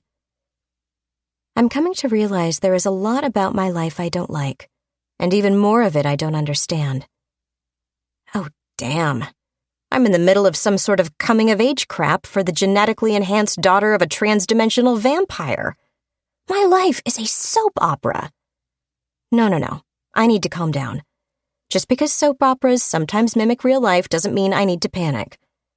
Unless there's an entity somewhere watching me as I go about my life. If it changes the channel, do I vanish? I'm tired, and my ideas get weird when I'm tired. I'm going to bed. Journal entry number 50. One of the weirdest things about living with Uncle Dusty is the way everything has a sort of make-do quality about it. There's nothing skimpy or half-assed about the reactor, the generators, the dynamo farms, or the cloning facility. But that's all Pop's work. The rest of it, though? This was a reactor plant, not a hotel. Bed space is either a couch in the break room or in the director's office. Makeshift flops can be built of cushions salvaged from office furniture. Kitchen space was minimal, a microwave and a sink, with a salvaged hot plate from somewhere. Showers? Yes, if you like them cold. They're emergency decontamination showers. Not fun. Food? Most of it is fresh from the garden or hunted from the surrounding land. I sometimes wonder why this world is what Pop classed as an NLA world, a nobody-left-alive world. Clearly, it wasn't irradiated into oblivion, didn't suffer a climate catastrophe, and wasn't abandoned by humanity for a better planet. Biowarfare, maybe? Maybe a super plague killed off all the people? I'm a little afraid to ask. The worst part, though, is Uncle Dusty doesn't take coffee. I'm not sure his physical form sleeps, so why would he need coffee in the morning? You'd think he could grow coffee beans or at least some decent tea leaves. This isn't visiting a relative. This is camping. No, it's squatting in someone else's building. If I want soap for my shower, I need to bring it. If I want coffee in the morning, I need to bring it. If I want... Never mind. It's early, I'm cranky, and I have a lot of work to do while I figure out how to kill Alden. I'm going to murder someone, and I use the word advisedly. Kill can be ambiguous. He came at me with a gun and I killed him is a whole different animal from I went looking for him and I put a bullet through his heart. See the difference? I sure do. Sometimes I wonder if I'm the only one who does. I need to focus on how to do it, not why, not the fact of it. I've decided to do this. All that's left is the how. Right this minute, though, I'm going to build a shift box for getting stuff. The principle is simple. It's a box. It's divided into 2 equal-sized parts. You put a sample of something in the side marked sample. The micro gate searches for a close match. When it finds one, it locks on and shifts the thing it found into the other side of the box. You take out your new whatever it is, and can trigger the box to find you another one. This means you have to have one already, of course. If you don't have an original sample, you have to manually search for one. This is harder, especially if you're trying to search in other worlds. Even in the same world, it requires a lot of attention on the process, visualizing what you're looking for. Searching other universes is worse. I'm not sure why. Maybe there's a lot of interference from the interuniversal void, or maybe it's a lot farther to reach. Whatever the reason, searching other universes requires intense focus, a single-minded concentration on your goal, and it has to be maintained without wavering until the microgate finds what you envision. It's not impossible, but it's a brain-bending exercise, and that degree of focusing effort causes headaches, nosebleeds, and, after long enough, fainting. I like the idea of putting an example in the box. Let the spells do the work. I built the spells on the thing and settled in to summon stuff. The local stuff I could manually locate and summon pretty easily. Soap, for example, still in the shrink-wrapped plastic. Freeze-dried, vacuum-sealed coffee, too. Not great coffee, but it wasn't half bad. The towel was harder. I got one, but it wasn't in great shape. After I had two, I put them together, used a repair spell to draw material from one to the other, and had a decent towel. Then I used the decent towel to summon an equally decent towel. All it took was a little in-the-box thinking. I should have made the box bigger. See next year's model. My procrastination isn't really procrastination. I can justify this by saying I've set myself up in a comfortable environment where I can concentrate on the problem without worrying about distractions and discomforts. Hot shower? Not exactly, but I know a spell to heat up water. We'll work on rerouting water from an electric water heater another day. Adequate food? Yes, we're covered. Comfy place to sleep? Gotcha. Everything vital is checked off my list. Now I can focus. See? I'm rational. Rationalizing, more likely, but it's all logical, if not sensible. It's also given me time for non-logical things, like my emotional difficulty in becoming an assassin. I'm going to plot someone's murder. There are a lot of qualifiers along the lines of, yeah, but... You can finish the statement however you like. It still boils down to killing someone because he needs to be dead. No, I'm wrong. It boils down to killing someone because you decided he needs to be dead, whether he really does or not. I haven't come up with a better choice. Oh, I suppose I could go ahead and build a prison for him here in a reactor world and ask Uncle Dusty to be his jailer. But Uncle Dusty clearly doesn't want to do it, so it isn't really an option. I don't have a solution that doesn't involve killing Alden. This bothers me. I don't want to be a murderer. Am I being a hypocrite? I get into situations, used to get into situations, where criminals wanted to kill me, knowing it would put them in a situation where their lives would be at risk. I tried to subdue whenever possible, but they didn't always survive the encounter. Since I went in knowing that, I knowingly risked other people's lives. Doesn't that make me a murderer? Yes, I suppose it does. But again, that's logic. Emotionally, it doesn't feel the same. I go punch drug dealers in the face. Some of them shoot at me, and some of them get punched through a wall and into traffic. I always felt bad about it, but not enough to stop. Does this make me a bad person? More to the point, am I the bad guy? Or am I a good guy? Or am I a bad guy who isn't as bad as the really bad guys? Damn it! Pop tried to teach me about ethics, but the blood-drinking monster might not have been the best choice as a tutor. Regardless, all this wool-gathering isn't helping. I have an Alden to hunt down and kill. I've wasted a lot of time, here, on making life a shade less than dreadful. This has not only improved the local living conditions, it let me gradually get used to the emotional realities of being promoted from vigilante to assassin. I still don't like it, but I don't have to like it. I only have to do it. So, how do I hunt him down and kill him? First option, bomb him. There are nuclear devices on my Earth. There are plenty of them left if I want to take the trouble to go look for them. Swipe one, drop it on the library, and check that box as problem solved. Uncle Dusty doesn't think this is a good idea. Nothing good ever comes of nuking the planet. I don't see the problem. Sometimes you nuke it from orbit if it's the only way to be sure. He says this isn't one of those times. He can't explain why to my satisfaction, but he insists we don't use more nukes on an already nuked world. I think he has an aversion to atomic weapons, but okay, I'll humor him. Second option? I don't really have one.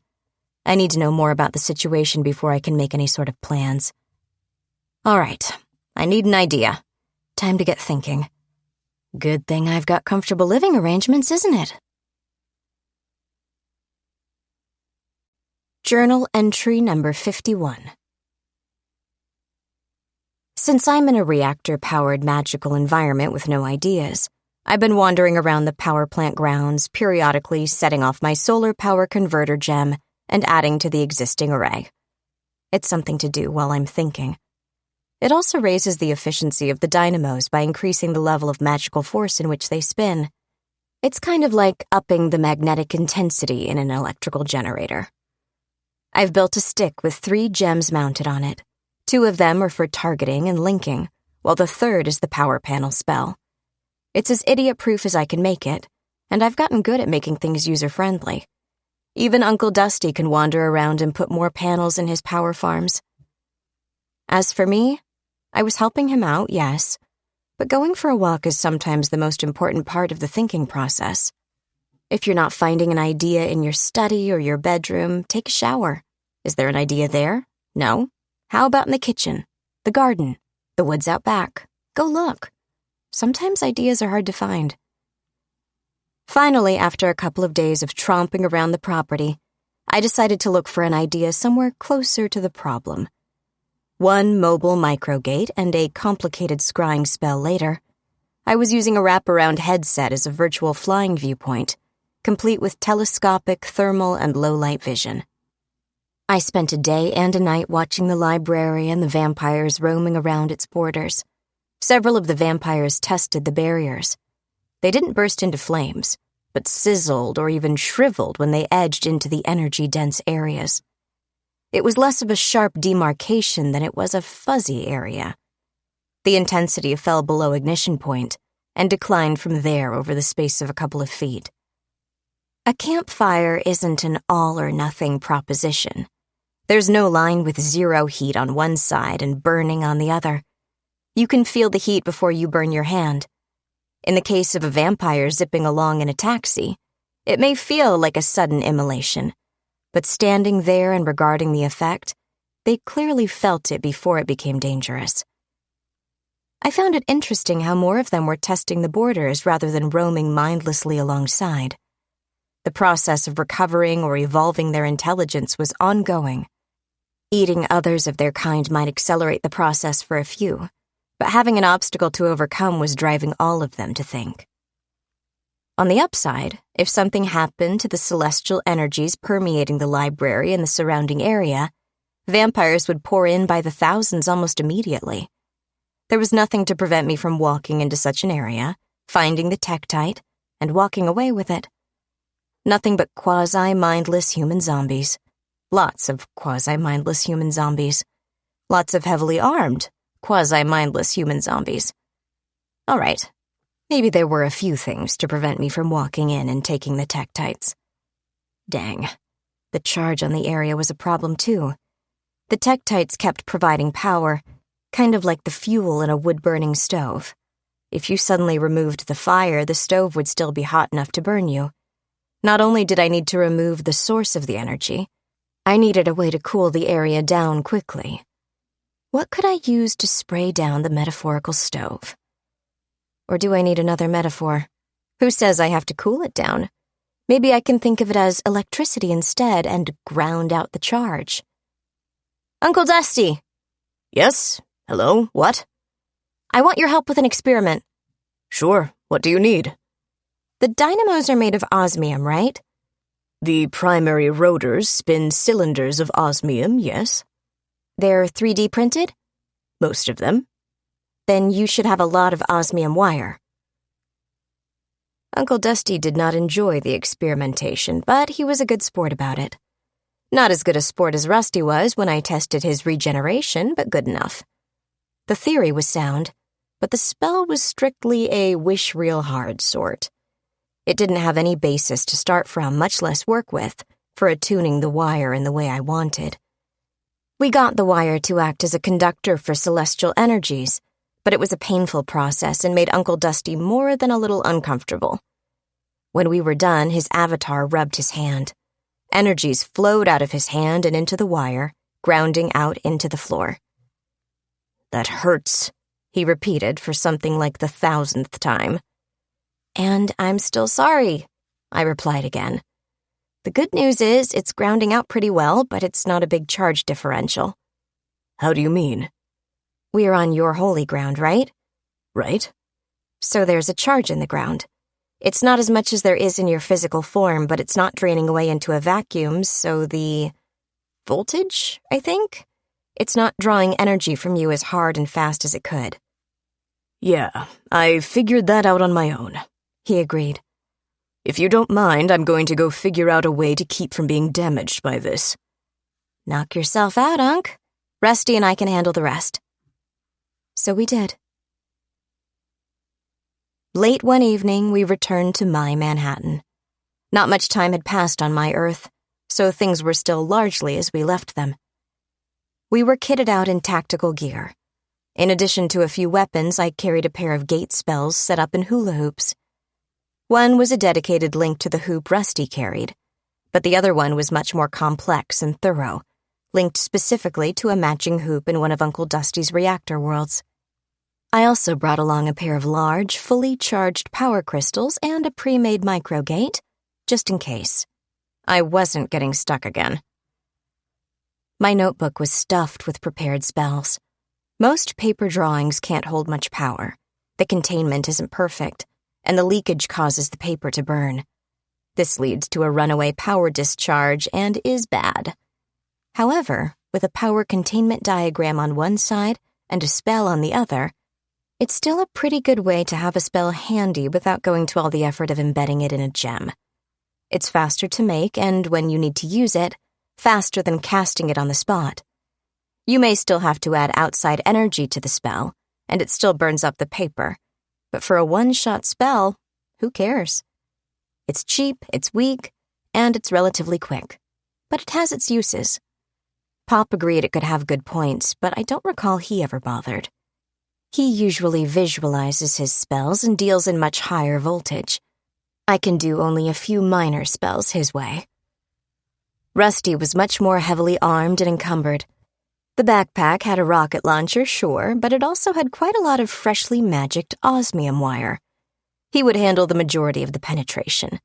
I would start the process, then start overwatching for anything going wrong. I wished, not for the first time, for my armor. The armor might be relatively intact. It was damn tough. But the defensive systems weren't active when a building and a half fell on it. Between the magical discharge in the house and the impact, the crystals inside were probably blown to smithereens. Eat that, wicked witch of the East. I had a house fall on me, and I got out. In broad daylight, Rusty headed up 42nd, between Grand Central and the library. A veritable flood of vampires came out at night from the main terminal, so we wanted to open up a hole in the defenses straight through to Alden's lair. Rusty wasn't worried about vampires during the day, but Alden's zombies were another matter. Not all of them were in the library by dark. I assume Alden left some out as scouts. I had to cover Rusty in a somebody else's problem spell. He couldn't turn into a wolf and still carry all the equipment he needed, and I wasn't going to open a full-sized gate anywhere within 10 blocks of Alden, lest he notice the power surge. Not until it was time to leave, anyway. I posted up in a corner office of the Vanderbilt building.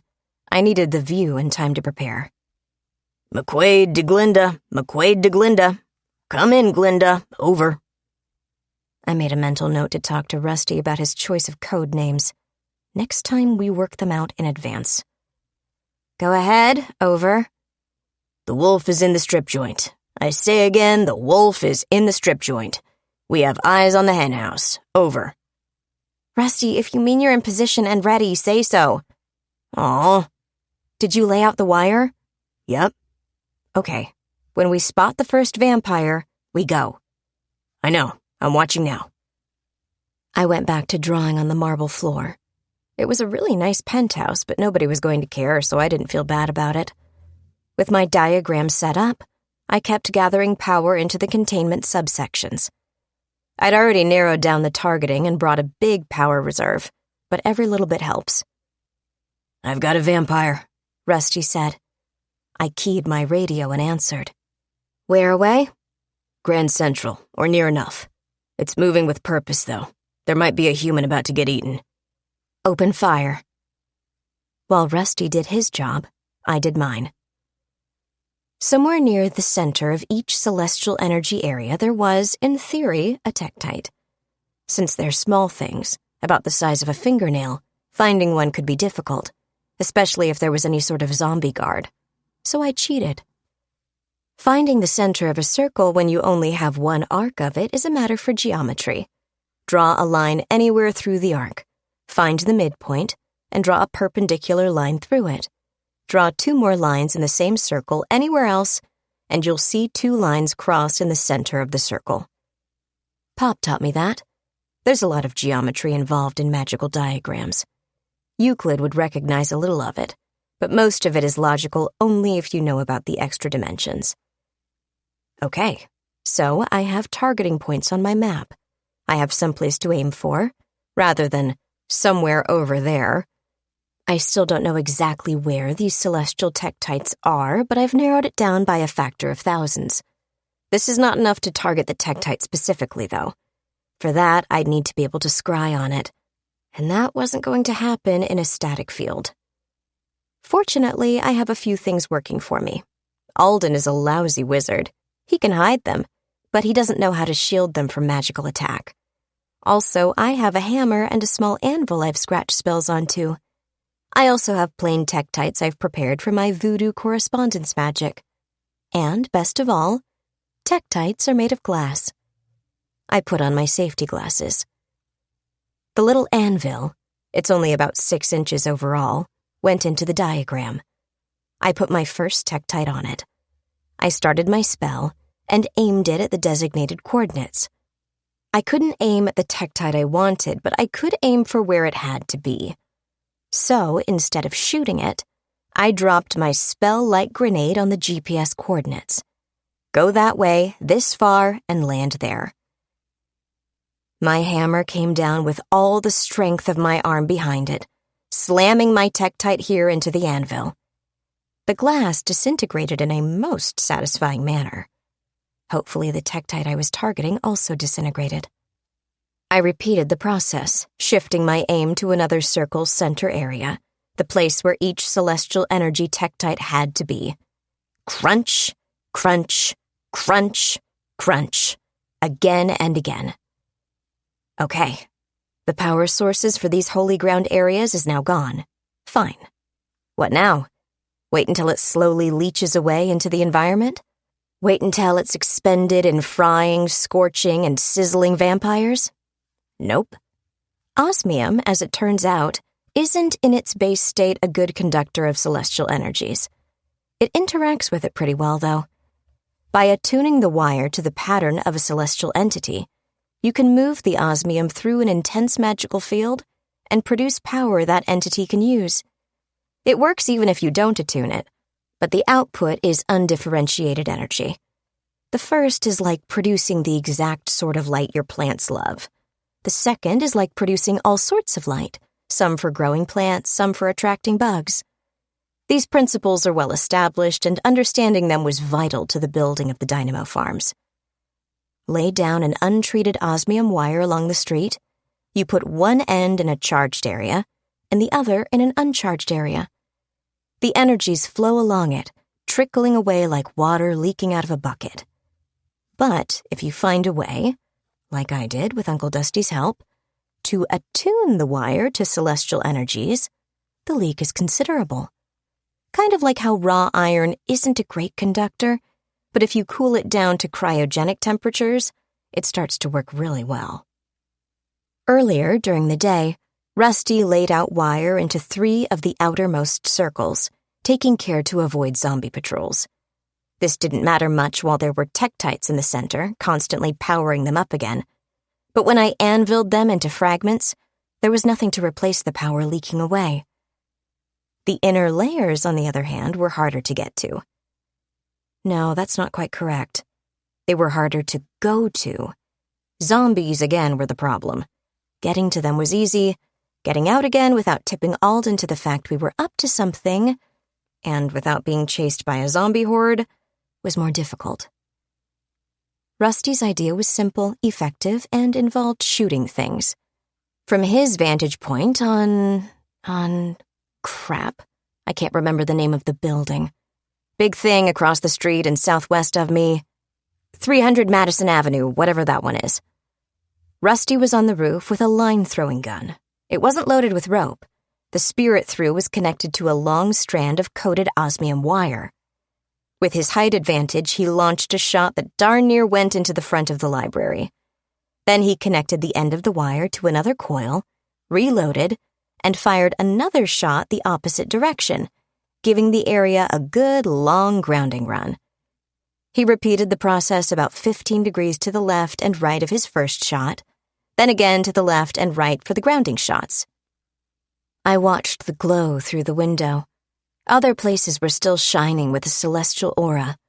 Where we did our work, the glow was visibly shrinking. It would still be a while before any vampire wanted to enter the area, but they were pressing closer already. The fires were dying down, so to speak, so they felt comfortable moving forward, feeling for the hot zone. Some got too close, pushed by the ones behind.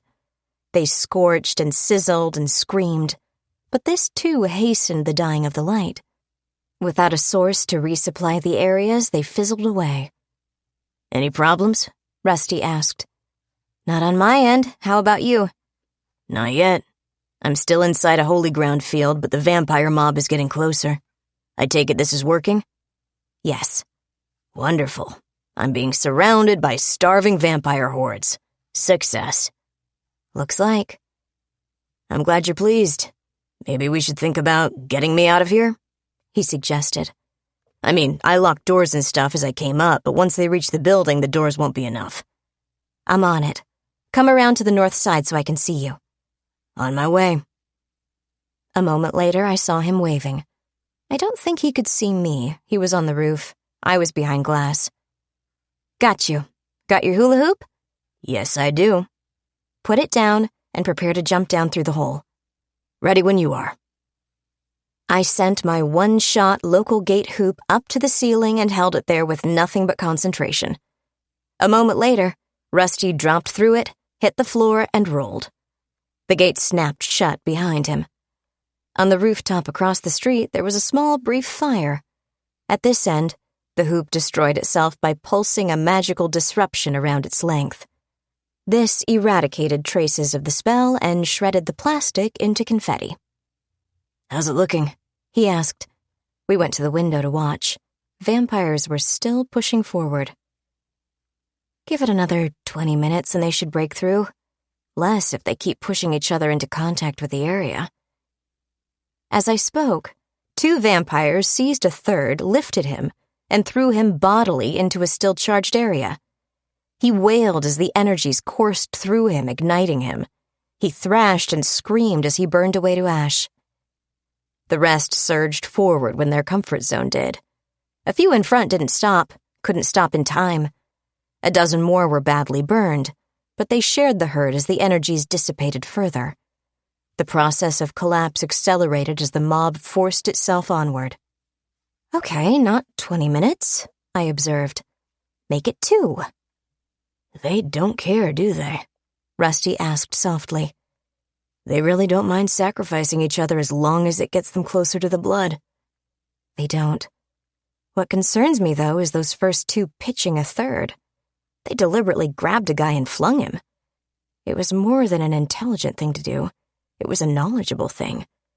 They had to have a reason to think it would help, which means some of them are getting smart.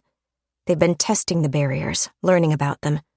Someone made an educated guess and tested his hypothesis. And he got a friend, an ally anyway, to help him. Aren't smart vampires always the problem? Only when there are a few of them.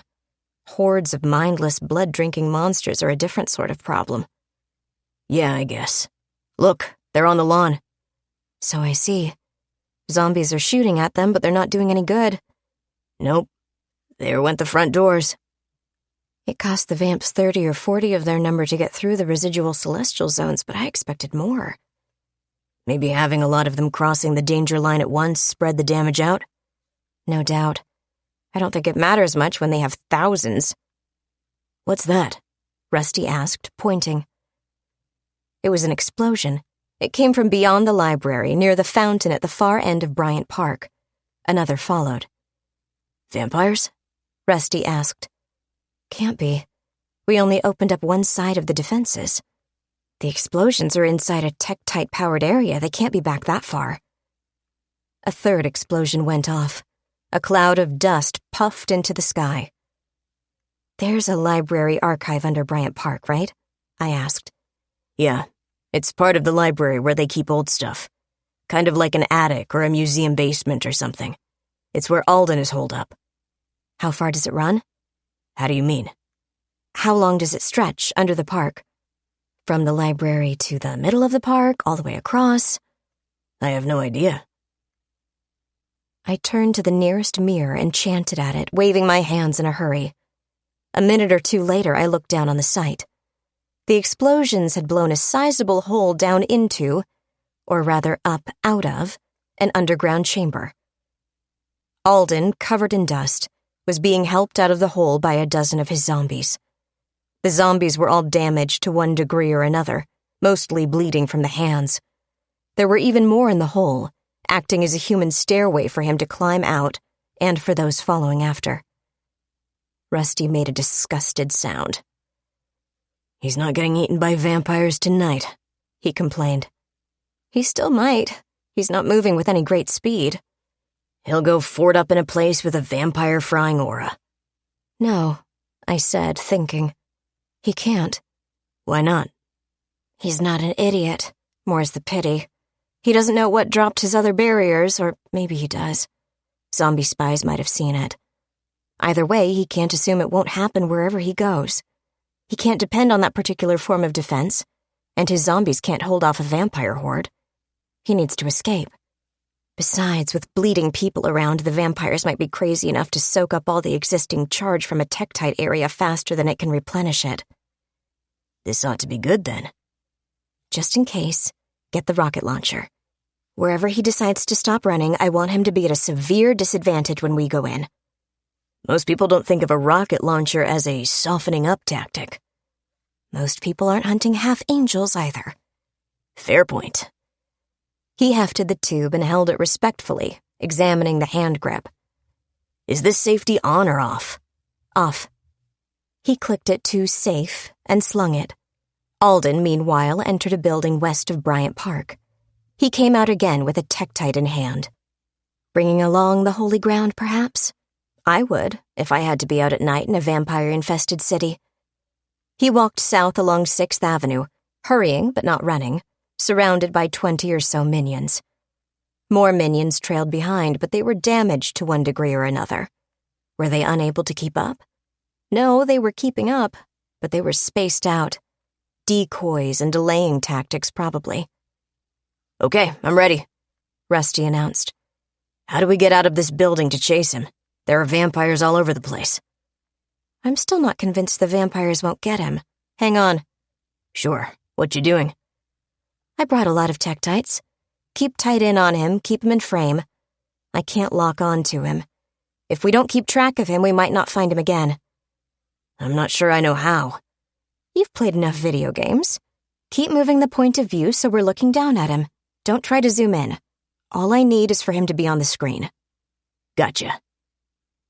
5 minutes later, I hammered another Tektite, centering the effect on Alden's location. Rusty, still monitoring the mirror, whooped with delight. What is it? I asked, wiping my brow. He stopped.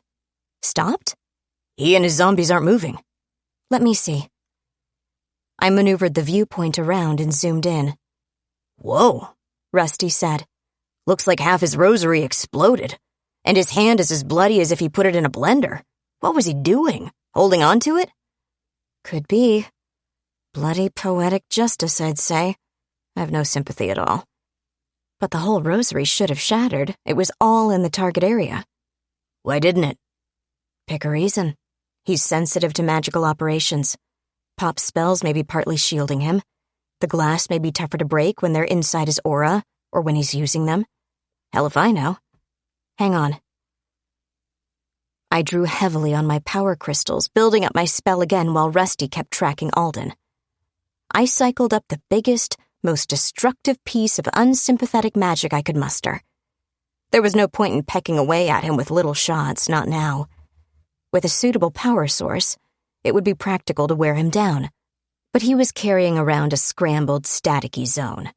If he so much as went into a building, I wouldn't be able to target him precisely enough. Alden and his minions really began to hustle. Now he was in a hurry.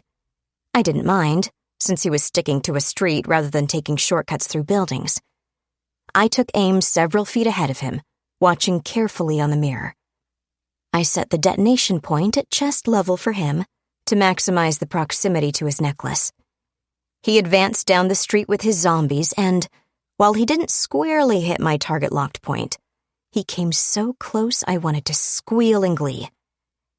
I drove the hammer down on my sample tektite with both hands. My spell translated the impact and destruction across space, bursting it outward from the target point, affecting nothing at all, unless it was made of meteoric glass.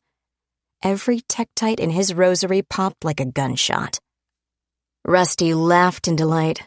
I let myself collapse to the floor, breathing heavily. I mopped sweat from my face while Rusty settled into evil chuckles. "What happened?" I asked. Rusty helped me into a comfy chair. I wiped sweat from the back of my neck and pulled out my canteen. I put an awful lot into my spell. It's all right for Pop to channel massive amounts of power, but either I need to be an immortal or I need more time in an ascension sphere. On second thought, maybe I don't. I'm still concerned about the potential slow roasting of my soul. The rest of his rosary blew up, Rusty told me, and blew up big. I saw that part. Then what? Some of the metal links broke. It's like he was wearing a chain of firecrackers around his neck. He's bleeding everywhere there was a bead. Not bad, but there are vampires out on the street. They can probably smell him. Good.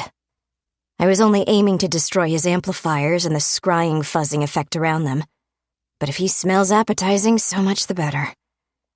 I drank deeply, leaned back, and poured water over my face. Now he's really in a hurry, Rusty told me. He and his zombies are running. Running? He can run? He's carrying his cane, Rusty answered, concentrating hard on the mirror to keep Alden centered. I think it hurts him to walk, but if he's willing to grunt and tough it out, he doesn't actually need it. Probably. I shoved the chair over to sit in front of the mirror with him. Look at the expression on his face. Running is painful. And he's scared, Rusty pointed out. I know what someone looks like when they're running scared. I decided not to ask. I know why he's scared, I said instead. He's bleeding and there are vampire hordes around. Plus, someone is actively targeting him, weakening him, taking away his power. And he just lost all his holy aura vampire defenses. That'll do it. Thing is, he's got minions with him. Are they guards or decoys, do you think? I have no doubt they're both, I decided. At least until he chooses to sacrifice one. He's an entity, not a human. Does he need to be scared? I mean, can he sit somewhere and pray and surround himself with a 3-foot aura of vampire incineration? Maybe. I wouldn't want to try it. He might be able to do it, but they might throw bricks. I don't know what he can do, but he does. At a guess, I'd say this is the most dangerous thing he's done in a while. Like a flash of lightning, a lot of things leaped into brilliant relief. Why didn't Alden try to take over Cameron's world back in the 1950s? Because the world was bigger then. It wasn't tied together so tightly, so interdependent. It was a bunch of independent nations, most of whom were willing to go to war again if they needed to. Here, in this world, hopping a jet for a weekend in Europe wasn't much more unusual than a trip across town. Breakfast in Rome, lunch in Paris, tea in London, and a late dinner in Washington. The global interdependence of the world made it more unified, less likely to be split into smaller groups. He could create a world state much more easily, if he was unopposed. Did Alden make a mistake and cause this world's nuclear war? No, he did not. Watching him as he ran for his life, it was clear he wanted to live. It was his chief aim, stay alive. Everything else revolved around it. Power? Nice to have, since it helped him defend himself and stay alive. Money? Handy for buying things he would enjoy while he was alive. All that sort of thing. His own life was far too precious a thing for him to risk being in New York of all places when bombs fell. The moment Rusty and I shot down his escape route under the church, he would have worked as hard as possible to stop any sort of global holocaust. What am I saying? He would work against such a thing regardless, but when it was his head on the chopping block, he would go all out. Which doesn't mean he succeeded. Who benefited from the nuclear exchange? Alden? No.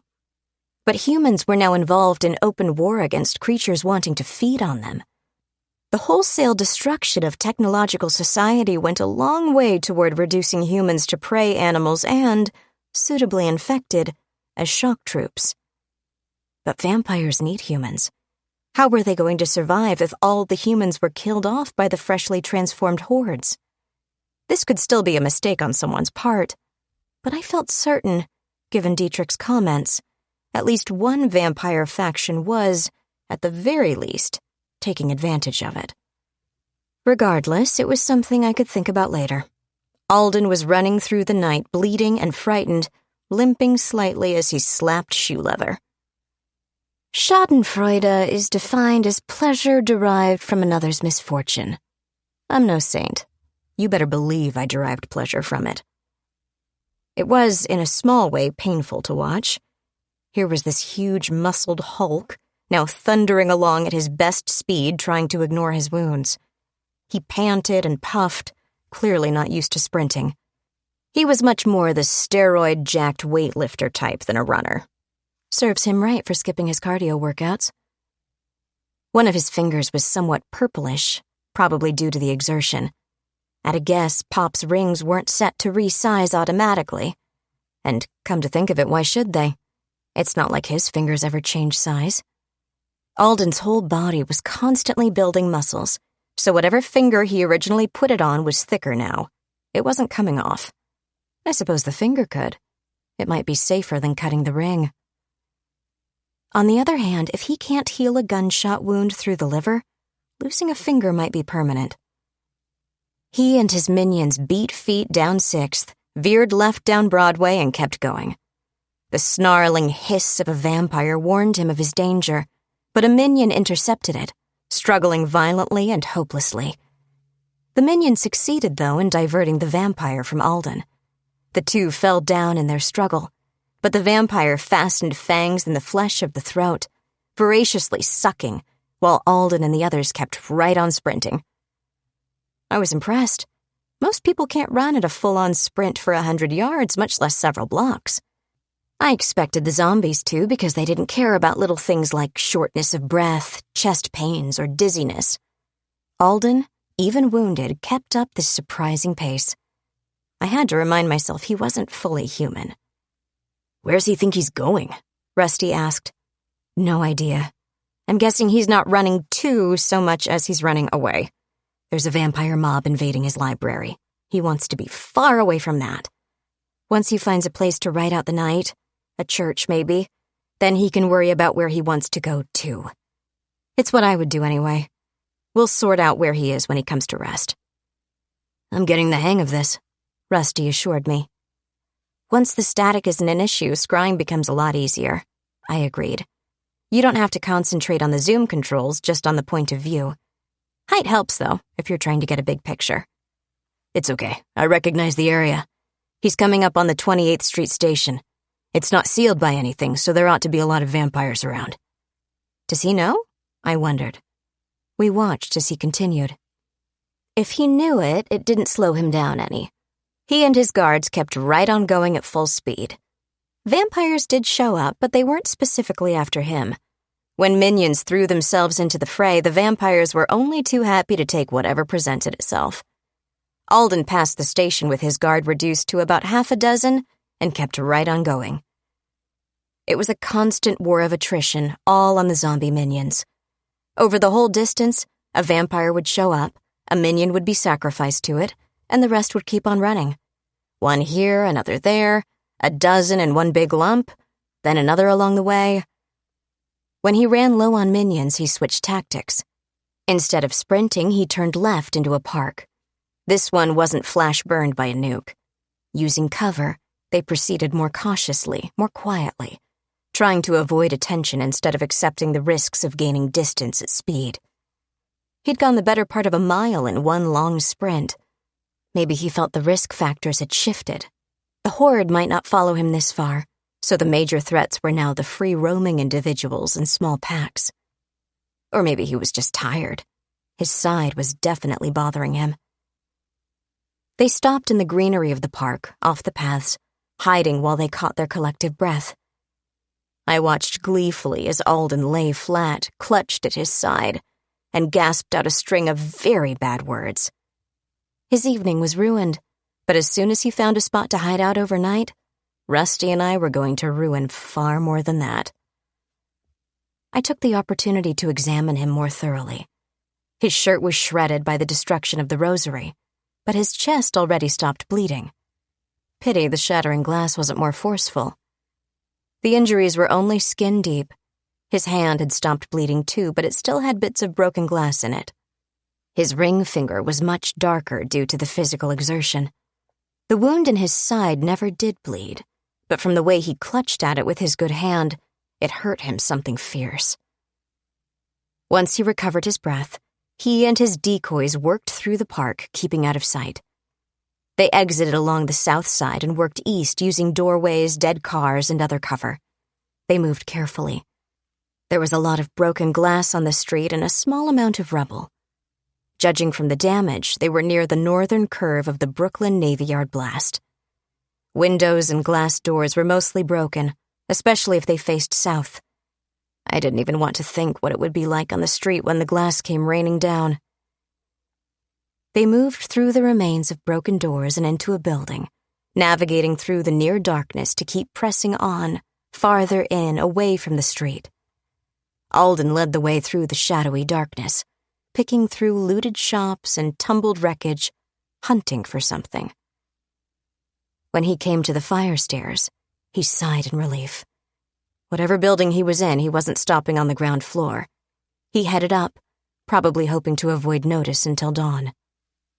If all he had to worry about was vampires, it was a good tactic, but risky. Without a solid reason, they didn't usually bash open fire doors. They didn't methodically search. They sniffed, hoping to catch a scent. 20 floors above ground, it's hard to be detected via nasal appraisal. But if they detected anything up there and chose to investigate, there was no good way to escape. It was an all-or-nothing proposition. In the absolute darkness of the stairwell, Alden rubbed his hands over his face, which began to glow, illuminating the stairs well enough to climb. It was good for us, too. We didn't have to adjust the light amplifying mode. He kept going up, even though his limp grew more pronounced. From the look on his radiant countenance, he was in considerable pain. He was forcing himself upward another floor, then another one. I wondered if he'd make it to the top or give up along the way somewhere. He called it quits well short of the top. He was high enough for it to be reasonably safe. He laid a hand on the fire door, concentrated, and it opened. It's not meant to open from the stairwell side, but a simple telekinetic push on the bar from the hallway side is all it takes. He swung it open and headed down the hallway. Something about the hallway bothered me.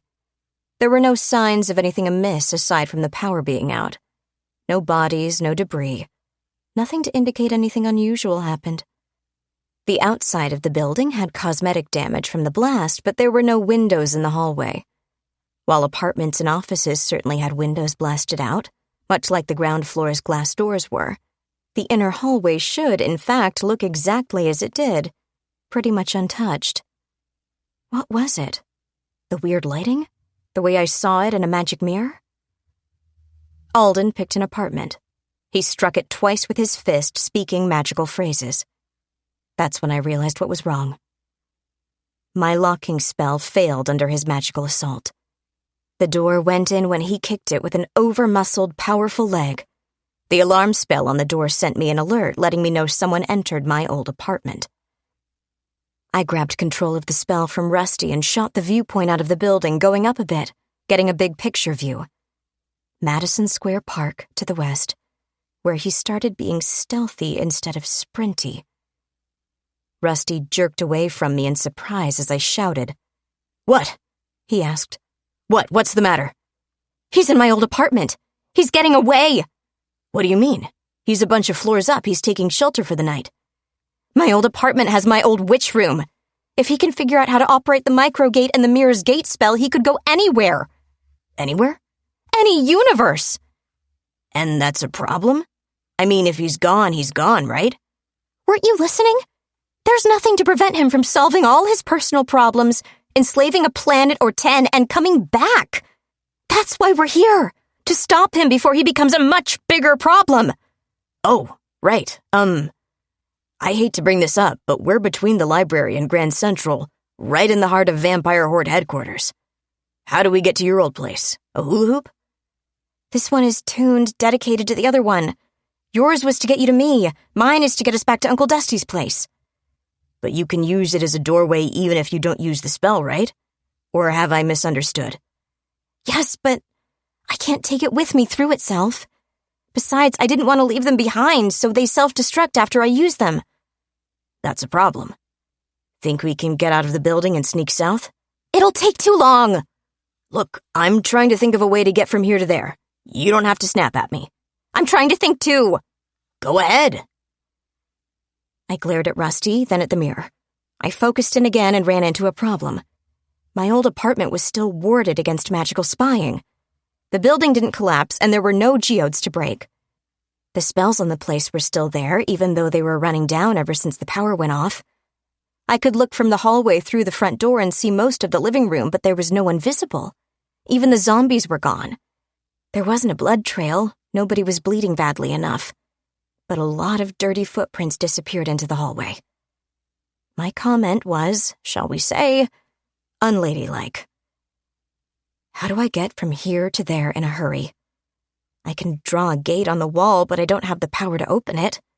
I burned most of my power reserves in shattering Alden's tektites. Even if I did have the energy for it, I didn't think I had time for it. True, I had a magic mirror to target. Wait.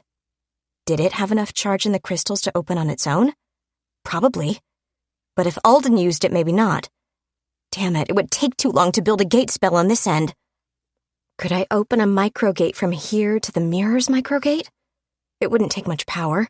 I could activate the microgate from here and transfer the gate to the mirror frame using the power crystals mounted on the back.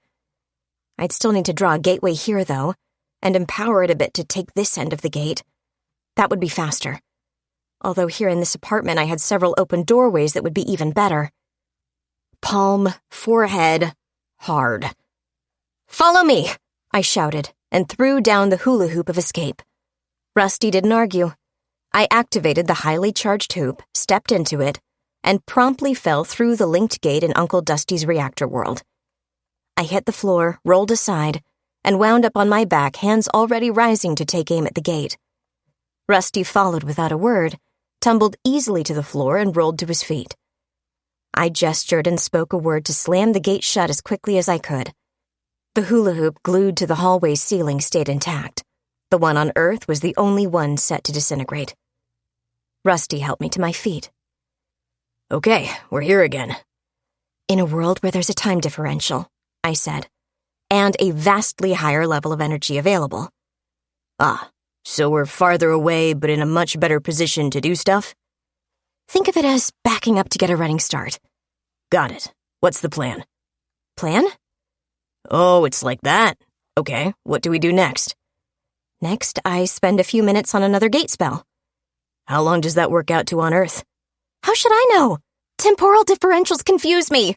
Take these crystals and put them in the charging diagram. I've got to get busy. I immediately turned my attention to the door frame we normally used as a gate target in this reactor world. It already had a basic spell on it to make it a good lock-on point. I don't know if Alden had already found my mirror and used it. He managed to reestablish a pilot connection between my mirror and Cameron's closet once, so it shouldn't take him long to find wherever he wanted to go. No, not wherever.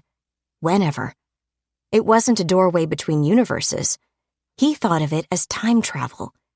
If he pictured a scene in ancient Egypt, or the building of a pyramid in Central America, or even a herd of woolly mammoths, he would have what he thought of as the era he wanted.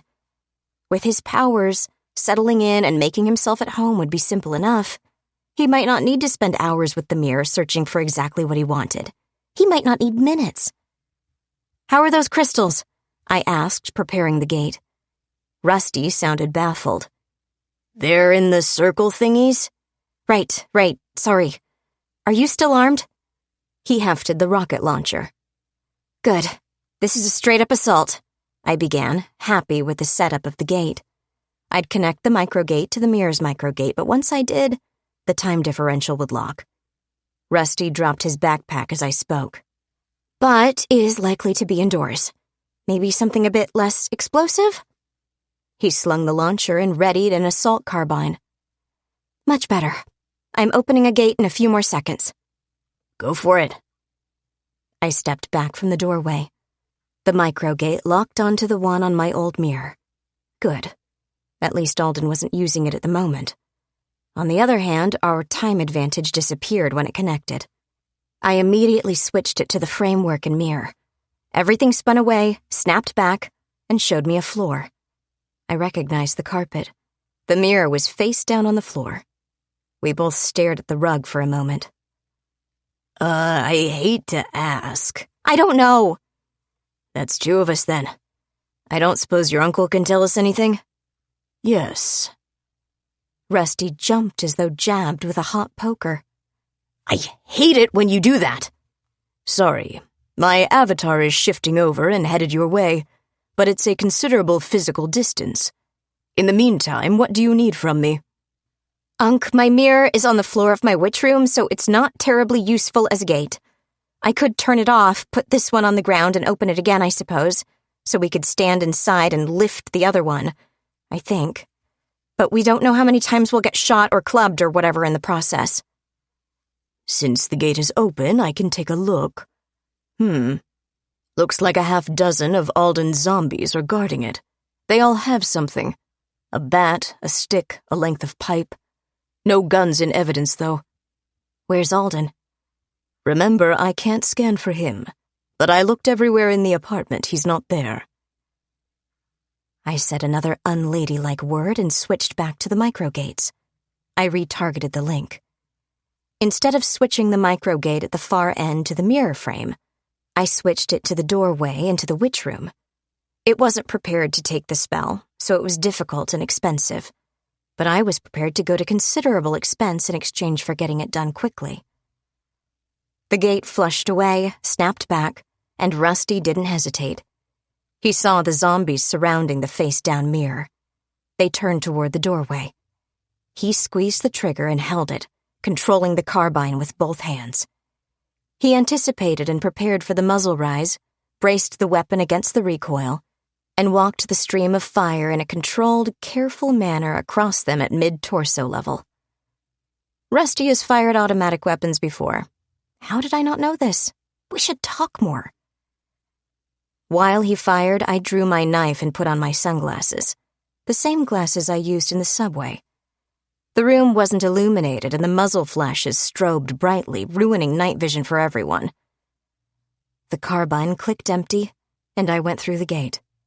Human zombies, living ones, can be killed by bullets. You blow holes in the chest and they die, but they don't die immediately. They don't go into shock. They don't scream and clutch at the wounds. They ignore them until they physically cannot continue. On the other hand, you put 6 to 8 hollow point rounds into someone's upper chest and they're not going to be at their best. On the left, I kicked the closest one in the abdomen, sending him into 2 of his friends. The one on the right I killed immediately by sticking my knife up under his chin and into his brain. Another swung a length of pipe in my direction, and I stepped inside his swing, turning as I did. I grabbed his pipe-wielding arm as I pressed my back to his chest, turned him, felt the impacts of 2 other zombies with various clubs. They hit him, not me. And I stabbed over my shoulder, putting my knife into what was left of my shield's brain. Rusty came through about then, a half-man, half-wolf, full-on monster. I wasn't sure if his night vision was up to this or not, but he didn't seem to have any misgivings about it. I dropped my backpack zombie and ducked, rolling between blind or semi-blind zombies. A spray of blood and brains splattered across them, and half the room as something very large made very large wounds in a zombie or 2. The spray didn't bother the rest of them, but I think that's more of a weakness than a strength. They don't operate as a team. They operate as a mob. Unless they're being controlled and guided, they're a bunch of lurching individuals, not a unit. I parried a swing with my knife, parting someone's forearm about halfway. I broke someone else's knee and grabbed his arm as he flailed for balance.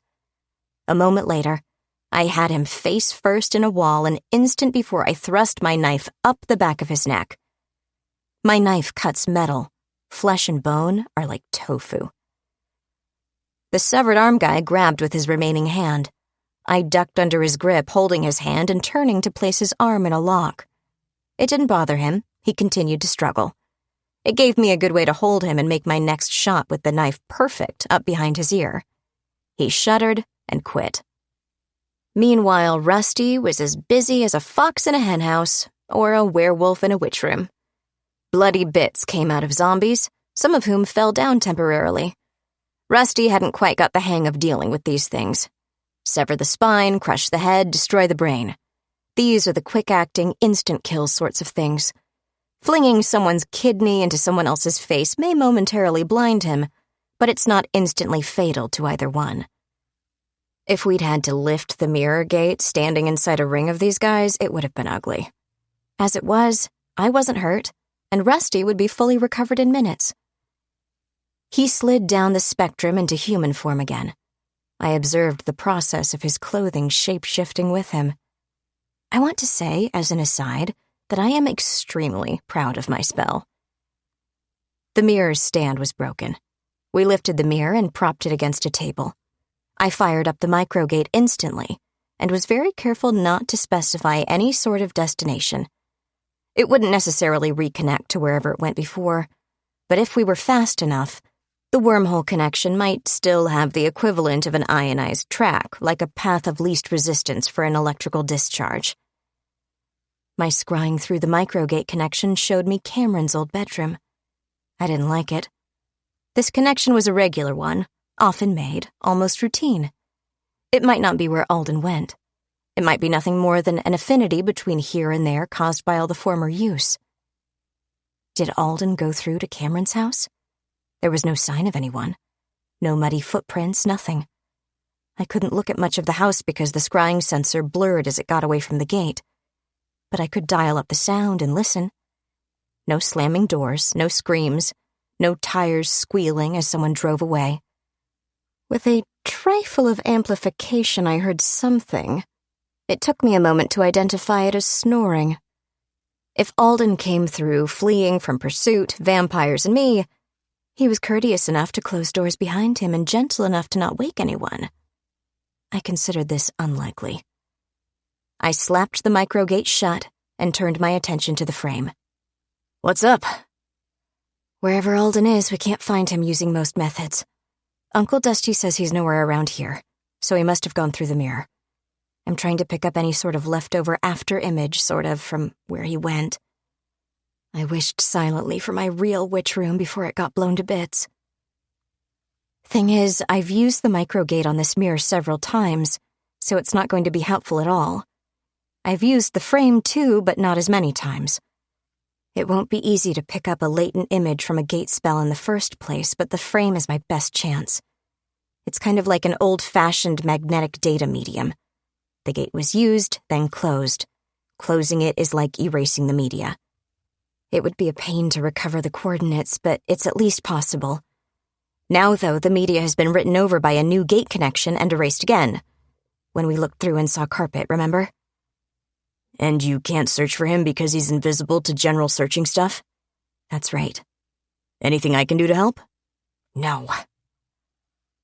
Rusty recognized the frustration in my tone. He opened the curtains a bit to let in moonlight, dragged bodies out of my witch room, and generally stayed out of my way. As for me, I spent half an hour struggling with ever more sensitive spells, trying to get any inkling of where the mirror's frame connected. Not last time, the time before that. At least I proved my theory was sound. I could get a latent after-image of Uncle Dusty's reception frame in his reactor world. Prior to that, I couldn't find anything. Simply turning a gate off doesn't purge the faint impression it leaves, but overriding it with another gate apparently does. I sat back and ground the heels of my hands into my eyes. Rusty handed me his canteen, and I drank half of it. No dice?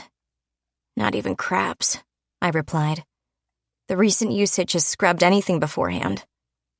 And the mirror can go anywhere? Yes. So Alden could pick up any place he could imagine and step through? Yes. But if it's local, and correct me if I'm wrong, it costs a lot less power? Yes. Is there any way to check how much power the mirror used? It's got crystals mounted on the back, and I know you use crystals as batteries. If really long jumps to other universes cost more, maybe really distant universes are especially pricey? I don't know enough about how it works, but if he used a certain amount of fuel, wouldn't it give you an idea of how far he could have gone?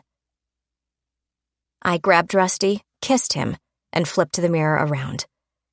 He wasn't entirely wrong. The difference between going across town or across the galaxy was negligible when you factored in unknowns like the duration of the gate. But going from one universe to another was a major expenditure no matter what. At the very least, I could determine if he left the world or went elsewhere within it. I didn't expect him to be on this Earth, not after the mess, but you never know. He might have someplace he desperately wanted to be. My money was on him fleeing into the past to undo everything. It's what one does when one time travels. After careful figuring, accounting for the times I connected to it, which parts connected, the microgate or the frame, the amount of energy from the other end, the local magical field in my old apartment, and how much of it was likely used, as well as everything else I could think of, I had my answer. He didn't use the mirror. Are you sure? Rusty asked. Of course I'm sure, I snapped. Not totally sure, but mostly sure. There would have to be major differences in the initial conditions to account for what we have now, and there isn't any way to do that. There's not enough energy difference to account for another full-size gate. But there are discrepancies. Not discrepancies, differences, inaccuracies. If I don't know how much cereal was in the container, I can still account for how many bowls I poured in one morning. I may not know exactly how much was in each bowl, but it's close enough to figure out roughly where the level was when we started. There's too much energy in the mirror for there to have been another bowl poured out? Yes. Could he have provided it somehow? Doubtful. I stole back my geodes, and I don't think he can reroute the dedicated power crystals in Popsold Amulet. Even if he could, it doesn't have that much power. Gate spells are awful. So what does that tell us? He's not here. How did he leave? I don't know. Could this all be a setup to throw us off his trail? Rusty asked. It seems too elaborate. No, on second thought, it wouldn't have to be elaborate. He could come here, go into my witch room, and leave minions to intercept me when I came to investigate. Meanwhile, he could simply walk away on his own. He might go down a floor or two and lay low. He very well could be throwing us off his scent. Boy, is he in for a shock, Rusty said, grinning. What do you mean? In answer, his face lengthened and he dropped to all fours. In a moment, there was a black-furred wolf sniffing at the floor. Note to self, get Rusty more of a wardrobe. The tactical clothes were black, but his fur would take on whatever color we picked out. What would he look like as a camo-colored wolf? Rusty sniffed around the apartment, checking the front door, the hallway, the witch room. He shifted back into a biped and shook himself. He left through there, he stated positively. There was the witch room closet. That goes to Iowa. As I said it, I realized a key point in my problem tracing the mirror. It wasn't an erased and overwritten signature. It simply wasn't there. The microgate? Of course it connected to Cameron's bedroom. It had an affinity for it because of all the times we used it. No sign of Alden in the house? Naturally, because he went to Iowa, not California. There's a smell of forest, river mud, and Gus in it, too, Rusty went on. This is the other closet? My closet connected to here halfway across town. Mine's destroyed. This closet was connected to 2 closets, but now the only place it's linked to is Pop's place in Iowa. Does he have a witch room, too? You've seen it. I've used it a couple of times. Now I get it. The house in the woods with the porch? I admit, teleportation closets can be confusing at first. I had to remind myself they were still new to Rusty. Yes, that's the place. Then let's go. No! Alden may be waiting for us. Or he may have set up an ambush or rigged a trap or whatever. Let's look first. I fired up the mirror again, this time linking it to the mirror in Pop's Iowa workroom. The microgates connected normally and the image on the mirror swam into focus. The workroom looked pretty normal. Nothing was out of the ordinary. The closet door was open, though, which was unusual. I couldn't look through the rest of the house because of the scrying sensor's distortion through the gate. Okay, we can go. We'll have to go through the mirror, though. The closet is open. I don't understand. Look, it's really simple. Or, I corrected myself. Now, wait. I think I see part of the reason this is confusing. Whenever we left my house to go to Iowa, it didn't really feel as though we had a midway stop. We never opened the door when we switched, did we? No, not until it was time to go in or out. We went into the closet, you did a thing, you did the thing again, then we stepped out into the smaller house. There's a reason I left the doors closed. It's built into the enchantment. It's a safety thing to be certain no one is stepping into the closet when it shifts. I'm told it hurts a lot to have your body divided between 2 universes. I'll take your word for it. I opened the mirror and we stepped through. Instantly, Rusty sniffed. He was here, and I smell blood. He was wounded. Rusty checked the chamber on his carbine and aimed it at the workroom door. I nodded, readied my own, and moved to one side. I held up 2 fingers, 1 finger, and yanked the door open. There was blood spattered all over the hallway. Rusty went through the door first. He regenerates, I don't. I came through slightly behind him and checked the opposite direction in the hallway before following him. We found Gus. He was in the living room amid broken furniture and more than a few holes in the walls. The scene was one of carnage and destruction. It was one hell of a fight, but Gus lost. Someone had killed him, then gone to great lengths to make absolutely sure he was dead. There were caved-in portions where his chest was crushed. Something sharp had sawn halfway through his neck, slightly above the collar. His fur was soaked, matted with blood, but there was a lot in his mouth and on his muzzle, so it wasn't all his own. Rusty moved on, searching while I threw myself on Gus. He was cold. The blood was partly dried and tacky to the touch. I didn't care if I made a mess. I didn't care about anything. This was Gus. This was Gus. The damage to the house was considerable. The cleaning and repair spells had done a lot of work ahead of them. Given time, it would all be fine. Except there was no magic capable of bringing back my friend. Even Pop couldn't do it. And I don't put much of anything past Pop. It would take I picked Gus up.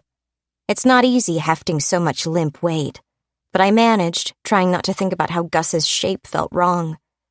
I shouted for Rusty and he came inside, gun held ready. We're leaving. Suits me. He's not here. I didn't find any trace of him outside. He did come here, I snapped. Then maybe he left through the mirror? Shut up and get the door. We filed through the mirror into Uncle Dusty's reactor world. His avatar wasn't on hand, but it didn't need to be. I let out a psychic scream that echoed around the world. I felt his attention snap to me. What? Fix him, I stated, laying Gus down on the tile floor. Attention shifted, examining the body. I felt what he was about to say before he said it. He's dead. Listen to me, I hissed, addressing the nearest light fixture. I don't ask you for much, but when I do, it's important. I need a miracle. You're either a god or a megalomaniac liar. Which is it? And don't give me any crap about proof versus faith. Either you can do this or you can't. If you are unable to do it, say so. If you can do it, then do it. There was a long silence, but I felt the movement of forces in the room. Uncle Dusty did something, so I held my tongue and let him work. There are many sorts of miracles, he began, many of which are presently beyond my power. Or rather, say they are beyond my skill. Here, in this place of power, I believe I have the strength to do this. But I am still a young god. I have not yet mastered the techniques required.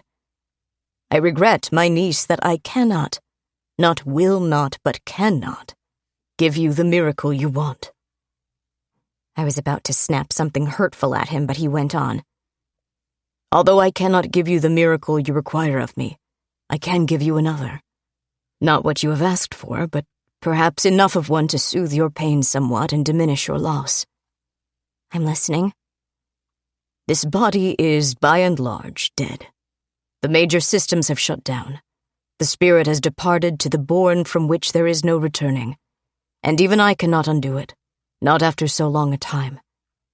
The only life within this flesh consists of individual cells and tissues, and not many of those. There are also still patterns within the brain. Not all of them, of course, but there are fragments of who he was. There are more, I am sure, I can recover or reconstruct. The full restoration of your friend is beyond my skill. The full restoration, I say. Whatever I might return to you would be not the same. It would look the same, but it would not think the same, act the same. Despite my best efforts, I am very much afraid it would be a monkey's paw sort of resurrection, which would be worse than nothing. I fear to give you this miracle, for I would not have you grow to hate what once you loved. What I can do, what I freely offer to you, is to give you his son. I can nurture a sample of Gus until it becomes another dog, as much alike to his sire as any child has ever been. I can give this young pup, let us say I can give him knowledge of a past life. He will have memories of a former existence as Gus, but he will be his own self, rather than an incomplete copy, a faulty reconstruction.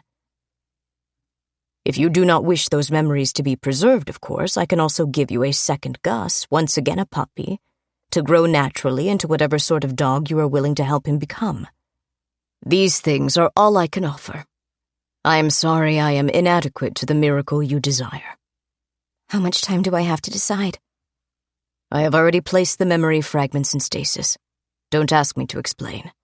It's a celestial thing, and we need to take samples of what cells are still alive. The samples should be taken immediately.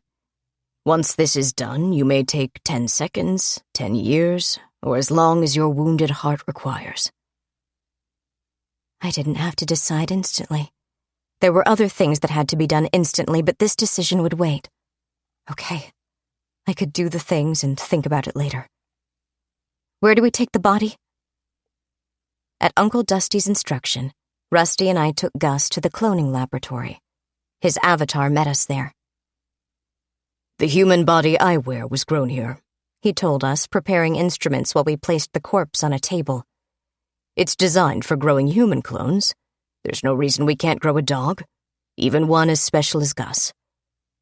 I'm not sure Gus is special on a genetic level, I warned him. Pop did a lot of experimentation on him. A lot. I'll monitor his progress, Dusty assured me.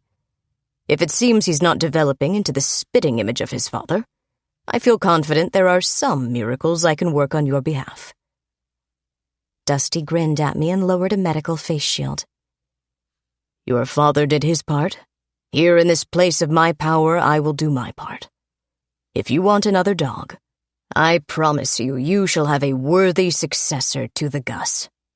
"The Gus?" Rusty asked. "There was only one," Dusty answered, sliding a long needle through the bloody fur. "There has never been a dog like him ever in any history of the earth. I can, with a bit of effort, find 10,000 or 10 million of you, but of Gus there was only one." Rusty looked at me. I nodded. "He's not wrong." "I believe you," Rusty decided. "Got everything you need, Unc?" I asked. He lifted a tray of little containers. "Yes, I think so. I'll put these away so you can have them when you want them." "Thank you. Where can we... That is, do you have a shovel?" "You plan to bury Gus?" "Yes." "Not here, surely." "Why not?" "Is this where you think he would be happiest? I mean, don't people usually pick a nice place for a grave? Or do you think he'd prefer to be cremated?" "No, you're right. Thank you for pointing it out. I wasn't thinking. Now that I consider it, I know just the place. Rusty, will you help me?" "Yes." I like that about Rusty. He knew I was still upset, even if I was now clamping down hard on it, controlling it. He didn't say, "Sure, but where are we going?" The answer was yes. Period. "We should get non-spark shovels for grave digging." Why?" "Those sorts are made of an alloy, not steel. It's important." "If you say so. Shouldn't we be tracing Alden?" "It'll wait. We do this first. But before we go, Unc?" "Yes?" "You say there are remnants of Gus's memories." "Yes." "Can you tell me what his last memories were? What happened when he was killed?" "Are you sure you want to know?" I bit back a sharp response. "Uncle Dusty, I am not in a good mood. Tell me, please, without making it any harder by asking questions." Uncle Dusty has to have things pointed out to him, but once he understands the problem, he's a good sort. "Gus remembered Alden. When Alden came through without you or your father, he attacked. Alden was surprised, or I judge him to have been so. I think Alden tried to stop Gus with his mind and failed. I think this panicked him. Gus tore up his arm pretty well and got knocked around. Gus was one tough son of a bitch and immensely strong to boot. Judging by what I could get of Alden's expression, Alden was terrified. Gus kept fighting, tore up one of Alden's legs, got Alden on the ground, and went for the throat. Alden blocked with his damaged arm and managed to get a grip in the fur. Alden held him and kicked him, hit him methodically and repeatedly, until Gus died." "There's a lot more to it than that, isn't there?" "There are more details. The events as outlined are what happened." "Thank you. Now I can be angry all at once instead of getting angry again later." Journal entry number 52. I buried my dog today. If anybody ever asks me what the saddest statement in the world is, I'll have to give that one due consideration. There must be something sadder, but I'm having a hard time thinking of one at the moment. If you're not a dog person, you won't understand. I rescued him when he was a puppy. I played with him when I was a child. He was my friend, my loyal comrade, and my protector. He was the one person, and don't get me started on what qualifies as a person, my Pop ever unconditionally approved of. Pop sees inside people. Gus was someone he trusted. No, I take it back. Pop didn't trust because trust means you can't prove it, but you're willing to take the chance. Pop knew. Gus was absolutely my dog, and both of them knew it. I didn't know it, not like Pop knew it, but I believed it with all the might of a child's heart. If there was someone I loved as much as my Pop, it was Gus. I buried Gus in the Brightwood, in a clearing where I used to play with Ariestes, the unicorn. I cleaned Gus thoroughly and wrapped him in a white shroud. Rusty helped me dig. It takes a while to dig a grave, and the perpetual summer's day in that place advanced to afternoon before we were done. I glimpsed a unicorn among the trees, but Ariestes wouldn't come out. I think it was because of Rusty. He'll still show himself and run around, but he won't let me touch him anymore. I have some regrets about that. Come to think of it, Our Yesties might have been avoiding the grave. Unicorns, like most fairy beings, don't really understand death. They get the general idea, but it's not something they understand. When someone stops moving forever, it puzzles them. I think it has to do with being a unilateral entity. They don't have bodies and souls. Their existence is a single thing, not divided into parts. You kill one and they're gone, I think. They stop being. For them, that's the only death they understand. Having a corpse is strange because if the body is present, the person is. Sometimes fairy creatures explode in light or crumble to dust or whatever, but you don't get an intact corpse. I laid Gus down in his hole. I scooped loose, black earth in on top of him. I patted it down, leveled it, and put back lumps of sod on top. It wasn't perfect, but in a year the clearing would be exactly as it was. No marker? Rusty asked. The only person who will ever visit this grave knows where it is. Rusty started to speak, stopped, decided against it. We stood there while the afternoon turned to evening. Rusty put his arm around my shoulders, carefully, in case I objected in a nonverbal way. I'm sorry. It's not your fault. I mean, I'm sorry he's dead. I liked him. You did? I learned to. When he started to like me, we worked out most of our differences. Did you ever sort out who was the alpha? Nope. I maintained I was, he maintained he was. We agreed to disagree. I'm glad you worked something out at least. By the way, is a unicorn lurking in the trees? Yes. Whatever you do, don't chase him. I'm stupid, not a fool. It's a nice place, he added. I always liked it here. Gus did too. He thought it smelled better than anywhere else. He was right. Pop says it's because there are no humans. Could be. He's a cynic. Doesn't mean he's wrong. Don't you start. Sorry. We fell silent for a time. The shades of night drew close and the forest noises changed. I'm sorry about Uncle Dusty, I said. For what? For when he said he could find lots of you, but Gus was unique.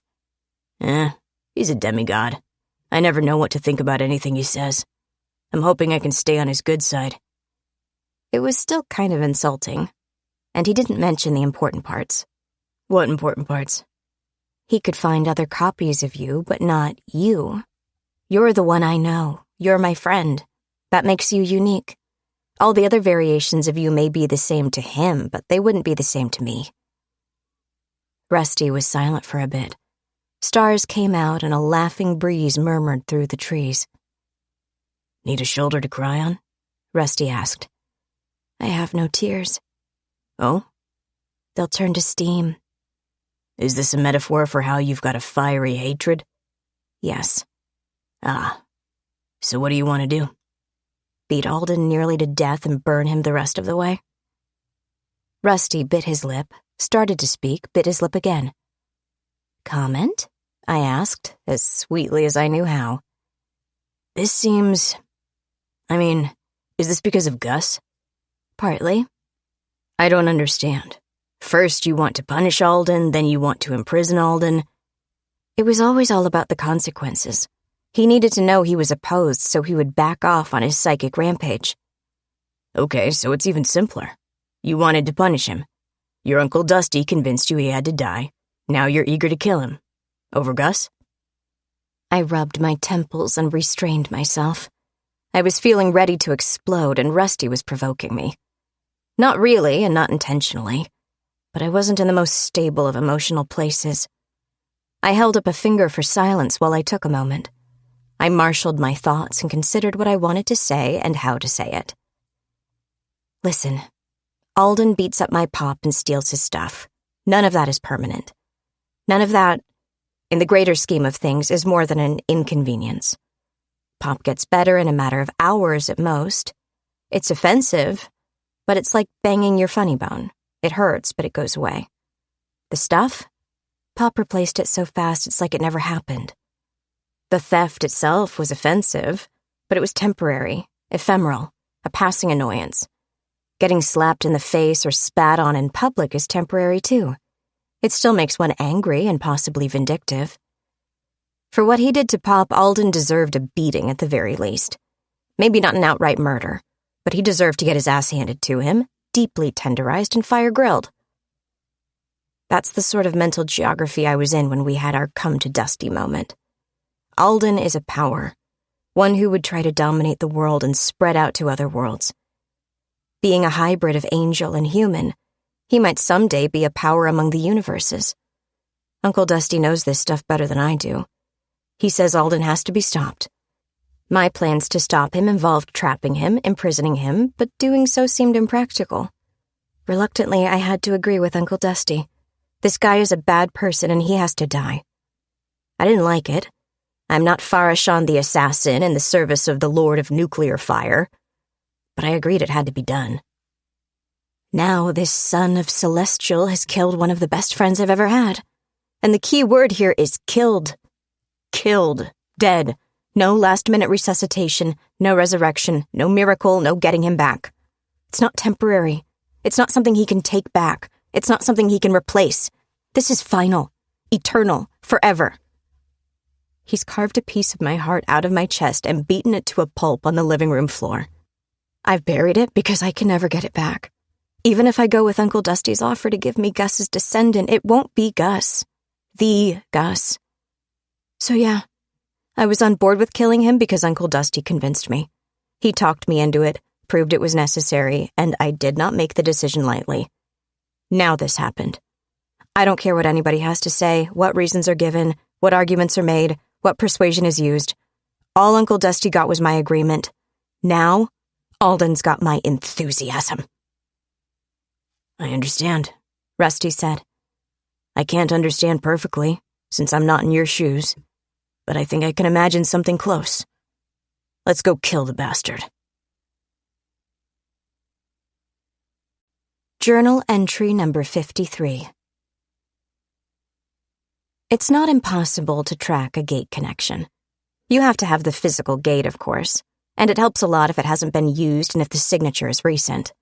I know how to do it, although I'm not sure how good I am at it. Rather than go immediately to Iowa and start fiddling with the mirror, though, I had a sneaking suspicion about where Alden might be. Rusty reported there were no signs of Alden leaving Pop's house. I trusted the nose. What did that leave? The closet? It only went one place. The mirror? Yes, that seemed most likely. But the mirror could take him anywhere. Or, from his perspective, any when he wanted.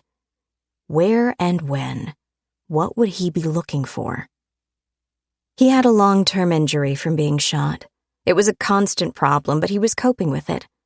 Now Gus tore him up fairly well, too. Add to his wounds the problems of exhaustion, thirst, and maybe hunger. Factor in the emotional impact of the recent loss of his Tektite amplification and the feeling of vulnerability that had to come with it. He had to be feeling puny, hurt, and tired. Maybe even afraid. He would be looking for someplace safe, someplace to rest, lick his wounds, and build up his power. He would want someplace familiar, someplace where he had all the advantages. Using Uncle Dusty's power plant, I brute-forced a microgate into a very specific earth. To wit, Cameron's room. It was perfectly intact, but this time, there were dried bloodstains everywhere. Of course. Alden knows that closet door. He knows that world. He still has some level of influence in it from when he was there before. When seeking the familiar, where else would he go? He went to Iowa and got into a fight with Gus. Meanwhile, I checked the mirror and didn't find him in Cameron's house. Then I set about carefully picking over the signatures in the mirror and the microgate, while he used Pop's mirror to go to Cameron's house. I retargeted the gate, parking it in the kitchen. There was a bit of a mess. Someone's dinner was partially eaten right off the kitchen counter. The rest was cold and dry. There were also kitchen knives lying around. These were marked by heat and gunked with burned blood and skin. Gus might have got him better than Uncle Dusty realized if Alden resorted to cauterization to stop the bleeding. Good. That's where he went, Rusty agreed, watching over my shoulder in the mirror. You were right. Yes. So we go there and do nasty things to him? Yes, but we go back to my Midtown apartment and then to Iowa on the way. What did we forget? Nothing. I want to cut off any easy escape. He knows about those closets and those mirrors. I don't want to find out he's learned enough about them to go back whenever he pleases. Plus, my plans require the psychic telescope and other things Pop built. So we detoured on our way back to Shasta. If Alden tried to access either mirror, he was going to have a hard time. I disconnected the enchantment. Well, routed around portions of it, much the same way I did with my werewolf detector, so it didn't help with the connection. The mirrors were still frames, but any energy costs were paid entirely from the other end. I brought them back to a reactor world. I cleared out an office and mounted them on the ceiling. Below, I laid out a dense arrangement of pointy things called caltrips. I hoped he was in a hurry and diving through the gate if he decided to use them. As for breaking out of the room, I was sure he could do it, but it would take a moment. If he was lucky, he would encounter Uncle Dusty's avatar. If he hung around for too long, picking spikes out of his flesh, he would encounter Uncle Dusty and me. The telescope, on the other hand, wasn't something Alden knew about or understood. He wasn't going to make use of it, but he would regret the fact I did. It was the only thing I had capable of getting a line on him. Only one survived, so I couldn't triangulate his position, but I could get a definite direction. It wasn't the best way to target him, but I didn't need to know his exact location. This wasn't going to be subtle. It was going to be brutal. Rusty and I appeared in what used to be the ash-coated basement of my old house in Shasta. I knew there was no one around, but I also wasn't taking chances. We were out of line of sight for anyone not actually standing beside the hole. This let us arrive, sort ourselves out, and confirm with eyeballs there was no one around. Okay, now we're here. What's the plan? We set up shop. What, here? Exactly here. Rusty looked around at the muddy basement floor and up at the open sky. And what, pray, are we going to do here? We're going to hunt Alden down like a rabbit. That's one dangerous rabbit. Fine, we hunt him down like a Vorpal rabbit. I can be a necromancer if I have to. You can be Arthur. I have hand grenades. That's not how you hunt a rabbit. You chase them down and dig them out. As a wolf, maybe you do. So we hunt him like a tiger and dig a trap for him. But we don't stop. We push him and we keep pushing him hard. We don't let up on him ever until he stops being a person and starts being a pile. A pile of what? Meat will do. Ashes are preferred. If you eat him and crap him on the lawn, I'm okay with it. It all depends on what gets him. Got it. What do we do first? Fortify our position. Is there a particular reason we need to fortify a hole in the ground instead of, I don't know, finding someplace with a roof? Yes. Can I ask what it is? There are several reasons. The main reason is because Alden knows where this place is. And he knows it's a ruin, so it's the last place he'll look. Got it. I didn't correct him. I checked over the property while Rusty prowled the woods. We didn't have anybody near enough to bother us. As far as we could tell, the last person who came out here was me, setting up to grab a partial statue. The place was badly neglected and growing wild. Even the flower beds had gone mostly to grass. Uncle Dusty was very helpful from his end. I used the gates in a reactor world to find and grab all the equipment we needed. We shuttled everything through his reactor world on the way to Shasta. We took quite a chunk out of his magical power field, which cut down on the efficiency of all the dynamos. On the upside, I also made sure he was deploying the power conversion panels correctly. As he kept adding them, he would replace all the power we used and more. Raising the intensity of the magical field without drawing on the reactor would increase the dynamo's efficiency. It was a good investment, especially since he could repeat the process on all his reactor worlds. He could also juggle which of his worlds were ticking faster than others, making the upgrade happen more quickly. It was a good thing we had his support. We would have had a terrible time trying to work with the power available at the Shasta end. Just getting to and from would have been difficult. And as for a solar power farm in Shasta, Pop's array was gone poof when we left. I had to start from scratch. I couldn't even use the power line and an electro-magical transformer. The The power to the property wasn't connected. Nevertheless, we did set up pretty quickly. I had batteries, both magical and electrical. I could shuttle back and forth, for one thing. We also discovered how to move magical power through a gate. It's tricky. Zapping magical force through the wormhole tends to feed the wormhole spells rather than transmit anything. If you exceed that threshold, however, you start destabilizing the wormhole. This collapses the gate connection, so it costs you a ton of power to send a few metaphorical ounces. Using a magically generated spatial instability as a pipe through which to pour raw magic is a lot like using toilet paper to transport water. It soaks up a lot, then comes apart. "Story of my life," Uncle Dusty told me. "I have a similar problem all the time." Yeah, but I was taught to cheat. Oh, what do you have in mind? You have access to orichalcum wire, do you not? Of course. I have to have it to build replacement dynamos. I'll need a spool, please, of a fairly heavy gauge. I set up a couple of mini gates, threaded the wire through it, and used the wire as a conductor. The gate spells ran normally, the wormhole stayed stable, and power came out the Shasta end without much fuss at all. Then we ramped up the power and the whole thing collapsed on us. Something sticking through a wormhole when it collapses normally gets shoved out one end or the other. The collapse of one gate causes a wave effect from it down the extra-dimensional length of the wormhole. This means it tries to shove things out rather than sever them. If you've got the thing in question mounted firmly and are prepared to force the issue, yes, a collapsing wormhole gate can cut something in two, but usually it spits it out. Not so when you're collapsing the wormhole from the inside, such as when you overload the gate by feeding too much power through it. It spaghetti sucks instead. Wire slurped into both gates until the collapse was complete. Where did it go? Dunno. Some random world?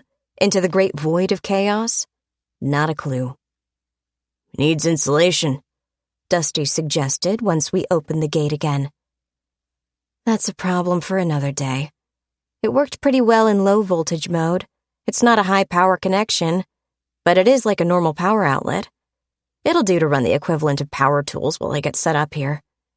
All right, go ahead, set it up again. Once I had a steady supply, I started chucking out power panels as fast as I could fire the spell gem. They would only be useful during the day, but I needed a bigger power source. I made doubly sure, though, of the destruct sequence in the panels. I wanted them on a hair trigger. And, thinking about it, I realized I'd forgotten the panels back on my Earth in Manhattan. I opened a small gate above the Corinthian, kicked the self-destruct on the panels, and watched them disintegrate. Good. The last thing I needed was to find a bunch of magically sensitive vampires were using them. Rusty, meanwhile, did the majority of the work in assembling an inflatable dome over the basement. I swiped it for him from another Earth. The instructions said it could be set up by one man, but I think the instructions were written by a man at a desk. Still, Rusty did get it mostly sorted before he called me in to help. The dome had 2 layers. Once it inflated, the gap between them was filled with a 2-component foam.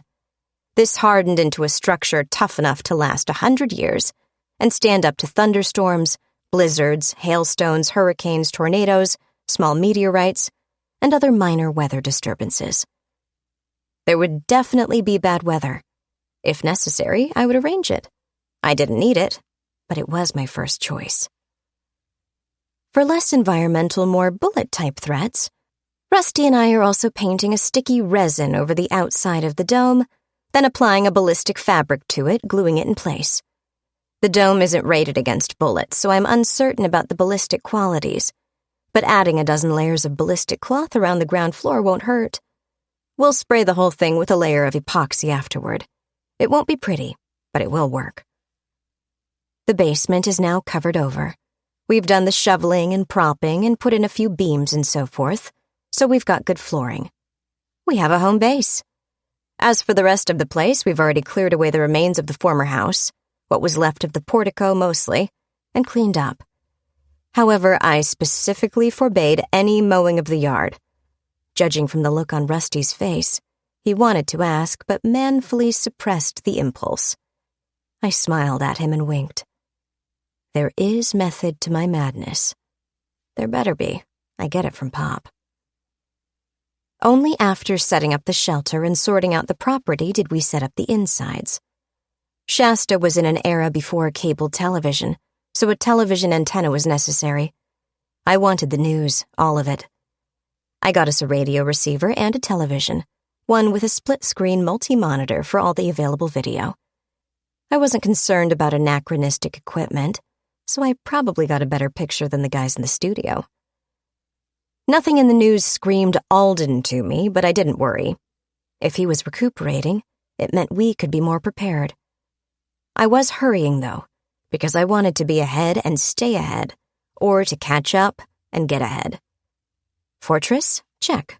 Monitoring? Check. Attack spell? Coming right up. The spell I set up used the telescope as an aiming device, much like a rifle uses a scope. Before, when I was considering how to wear down Alden's defenses, I was hesitant to try hammering on them until they collapsed. The process would take time and tons of power. But the real issue was how obvious it would be. It would give him a clear line on where the trouble came from. He might not notice the microgate in the phone he stole. It's a magical device, so he expects to sense magic there. But frequent, regular magical attacks, all coming from the same direction, he couldn't miss them. Just like with a telescope to target him, I couldn't miss. Imagine, if you will, a circle saw, one of those electrical handheld things.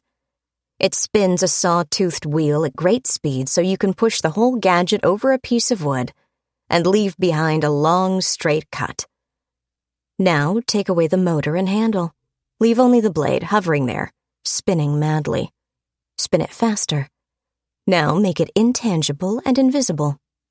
It will pass harmlessly through anything and everything. No one will even know it went whizzing through them because it's harmless. The telescope, because of its enchantments, always aims itself directly at Alden. So we fire this metaphysical circle saw blade down the line defined by the telescope at ludicrous speed. It goes hurtling away like a runaway truck tire with teeth, screaming through the ether as it carves through space and time on its way down the line we've defined. Until, that is, it hits a magical field.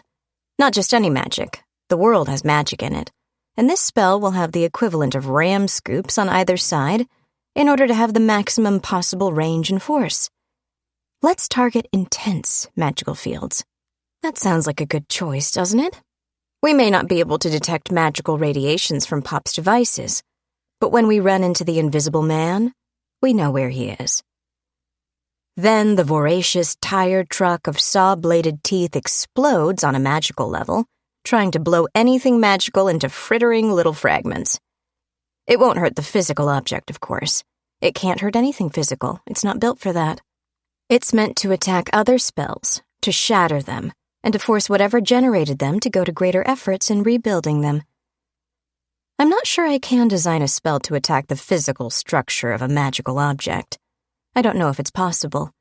I think the usual method is to drastically overload the spell and destroy the object as a side effect.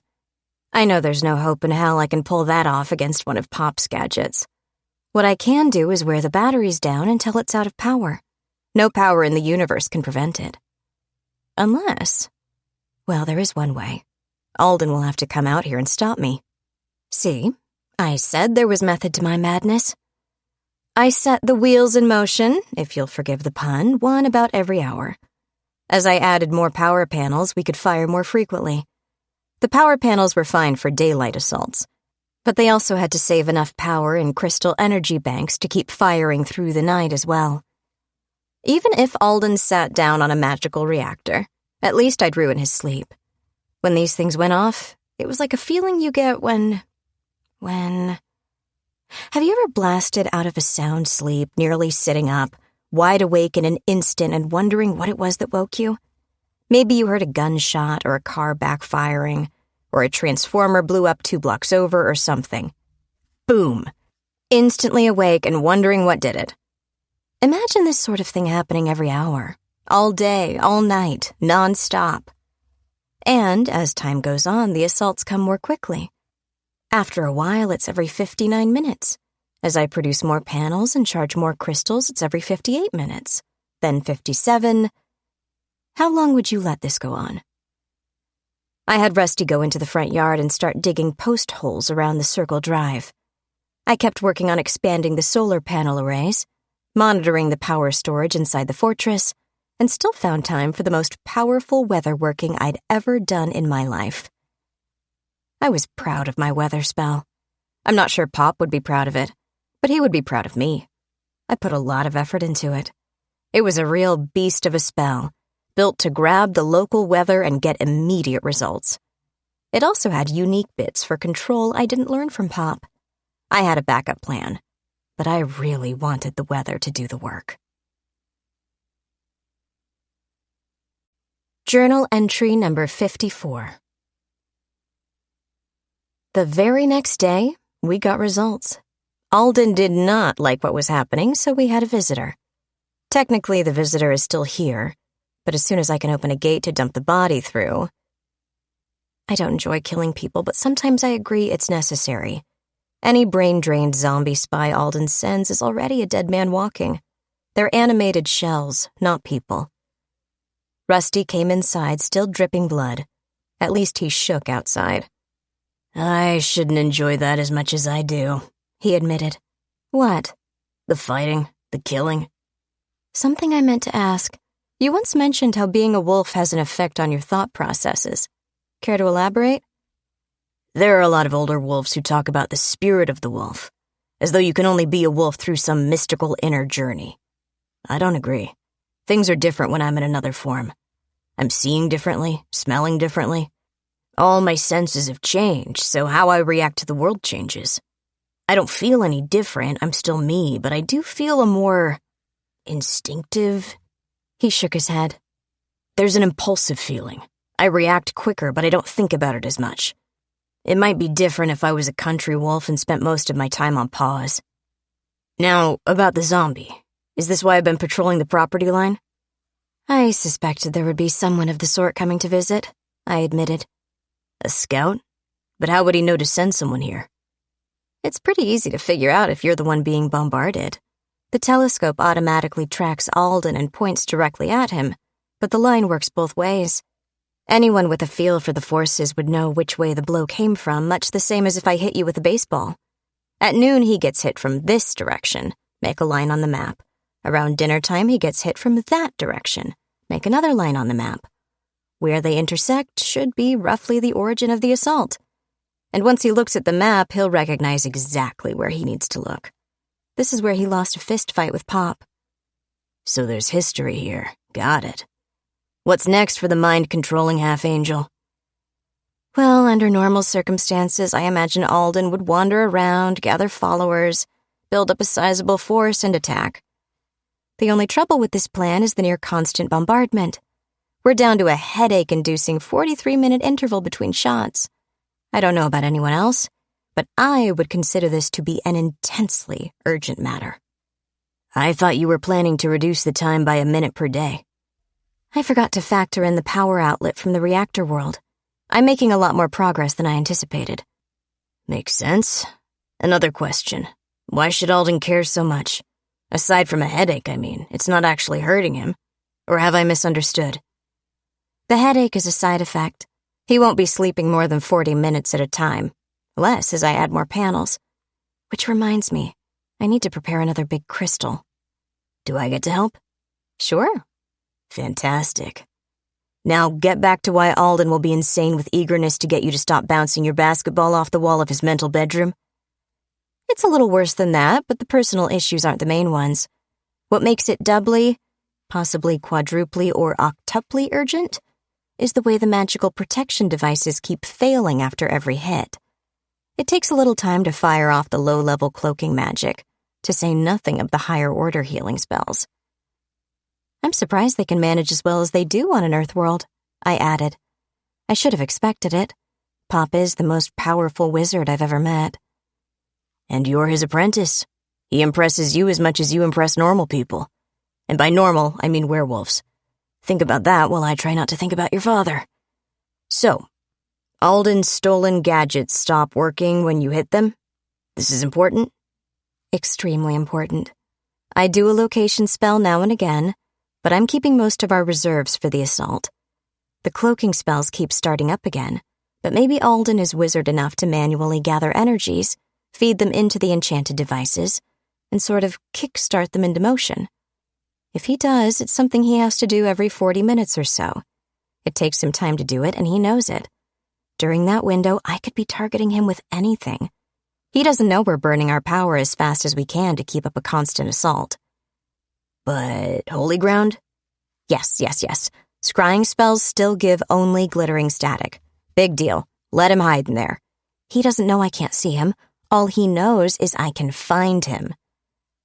I checked the charge on the astral tire of terror spell. Hang on a second. I want to get a shout ready. A shout? A mental projection pulse. Sort of a psychic shout, amplified and focused. Sure. Rusty waited while I imprinted a mental projection into a crystal, tuned it to Alden's channel, and waited. The latest magical flaming tire of doom spun invisibly out of the launcher, shot away into the distance, and detonated. Approximately a mile away, straight-line distance. Not bad. It roughed in well with the location of the church. It wasn't exact enough for hand grenades, not even for a cruise missile, but it would work well as an artillery grid square. Once the magic-disrupting kaboom did its thing, I fired the new spell, sending out a powerful psychic pulse. There you are. It was clearly my thought, quite powerfully sent, and deliberately focused on him. It drove home the point like hammering a railroad spike.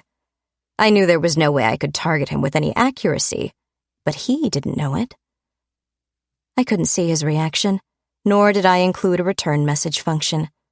I don't know if he crapped himself, or if he tried to send back a sizzling hot bolt of pure psychic force or what.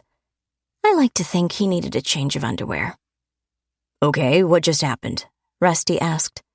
I poked the bear. Is that wise? I want him to react. I want him to come here and make me stop doing it. His plans have been shot down.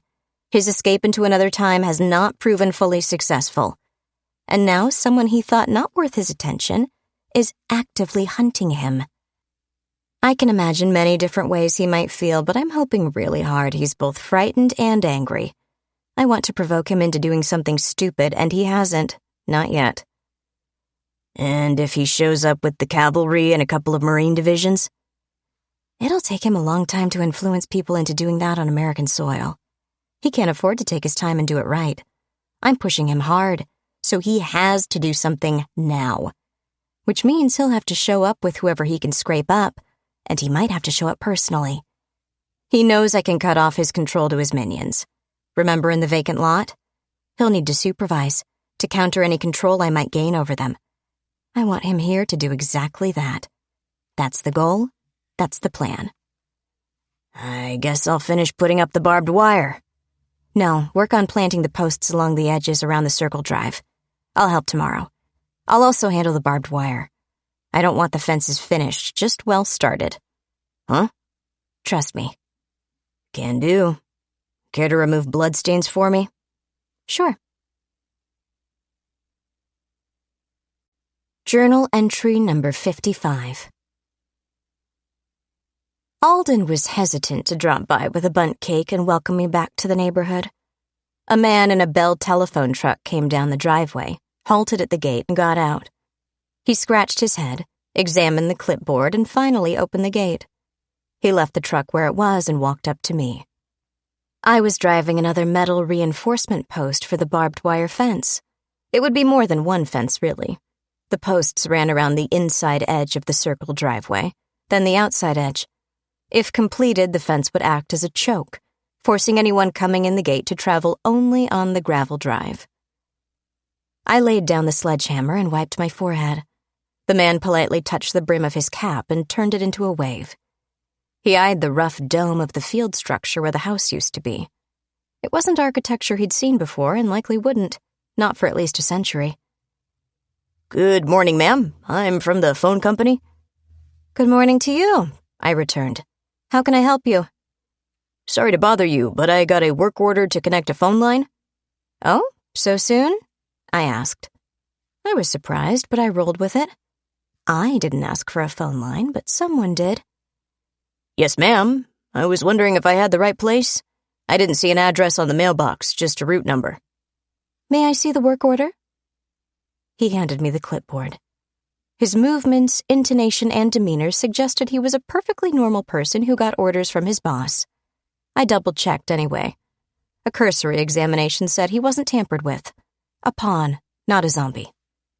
Yes, this is the place. We've always had a problem with people finding it. The postal codes are a bit odd out here. I think the original phone lines came up along over there. I pointed. Anything I can do to help? I'll go look. He went to examine the situation, and I went back to driving posts. Rusty did most of them for me, so I figured to be done with post work today. Tomorrow there would be barbed wire. Not a lot, but a good beginning, especially up near the entry gate. Ma'am? Yes? I've got phone wire almost all the way up to the big dome thing, no problem. I'm gonna need to drill a hole, run a line in through it, that sort of thing. But I don't have no overhang I can get under. First time it rains, it's gonna leak. But the telephone service is turned on? Oh, the switchboard has your number, yeah. He scribbled it down and handed it to me. I don't see a good way to run you a line. A line, yeah, can do, but not a good way. I'll take care of it. My pop is an electrical engineer and handyman. I'm sure there's a way to make a watertight opening and run the wire through. It's a simple parallel pair joined up there on the pole, right? He asked, surprised. Yes, ma'am. Then you've done your job. I'll tell Pop and he'll sort it out for me. If you say so, ma'am. Sorry I couldn't be more help. You've been wonderfully helpful, sir. Do have a nice day. Once he was gone, I ran the line myself. We still had more ballistic cloth, resin, and epoxy sealant. Not only was the tiny hole I drilled barely big enough for the wire, sealing the hole pretty much set the line in permanently. Rusty and I sat down next to a speakerphone. I wanted him to hear this in case I missed anything. I wished right then that I'd found a replacement for Zeno. An analysis of Alden's voice inflections and any background chatter might be useful too. Hello, operator. This is the operator. How may I direct your call? I asked for the number to the church Alden used to use, and now used again as his base of operations. 3 rings, 1 request, and less than a minute of waiting. Hello? Ah, Reverend Alden. And how are we feeling today? I assume you wanted to talk to me? I sounded perky and cheerful, bordering on chirpy. He sounded tired. How long since he got more than a short nap? 4 days now? 5? You do not know what you are doing, child. Really? I put a lot of thought into it. More than you have at this point. I've got you over a barrel and I'm shooting the fish in it. You listen to me, he hissed, and I felt the waves of psychic force wash against my shields like storm surf on a rocky shore. And with about as much effect. I thought he had to be fairly close to do that, but maybe the fact I could hear him gave his powers the necessary focus to reach farther. Even so, it wasn't his full force, not at this range. Or was it? Was this the best he could do without a necklace full of special tektites? I'm listening, I agreed, on my mental guard. Your father made a threat, Alden told me. He made it clear to me the price I would pay if I harmed you. If I left you alone, he would not go back in time to end my existence before I began. I have kept my end of the bargain even when it would have been far, far easier to murder you out of hand. And do not be such a fool as to say I could not have done so. So that was why Alden kept spying on me but avoided contact. My pop, always looking out for me. Even when he knew he was going to be out of town on business, he made sure to give me every advantage. Goodness, I exclaimed. You do sound upset. Am I to take it then you are altering the deal? Or should I pray you don't alter it any further? Your father will have a hard time, I believe, determining your fate if he does not know when you are. Since I now intend to kill you, and I am still here, I believe this is evidence of his inability to keep close track. Or—" He trailed off. "Or?" I prompted. "Or I will not find it necessary to kill." He broke off, grunting, as my latest wheel of smacking went spinning down the line to explode around his head. My psychic message projection also went off, this time sending, "I see you." "It's nice that you might not need to kill me," I said while he struggled to recover from the momentary assault. "I'd much rather survive our conflict." "You childish bitch," he snarled. "Cease this assault or I will kill you. If you are lucky, I will kill you quickly." That's an interesting offer. Stop doing something you can't stop me from doing. In exchange for giving up all the work I've done to set it in motion, you promise not to do something you can't do. You think I need you to allow me to live. Yes, stop it, now. You know, I can feel you trying to command me. You don't have your magic rocks to help, so you can't do it at this range. You're too weak. And you look kind of sick and injured to me.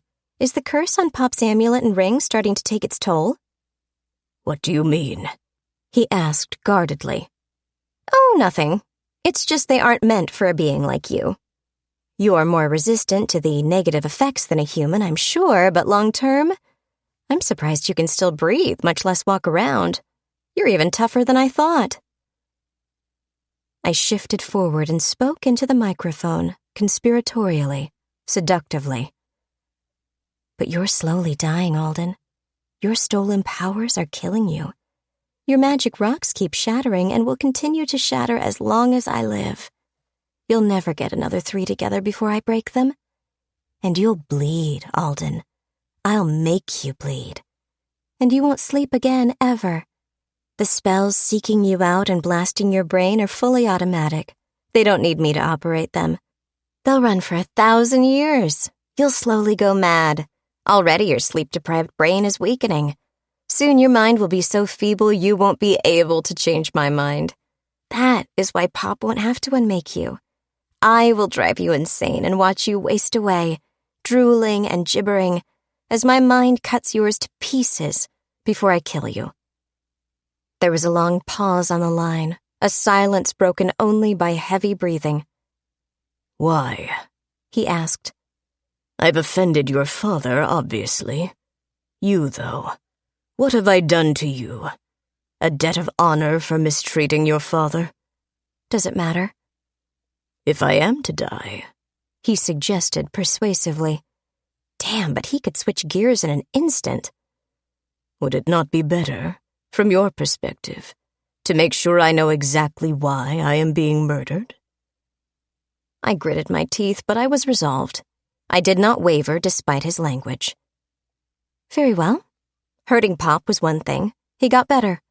You made powerful enemies by that action, but I interceded, claiming the right to punish you.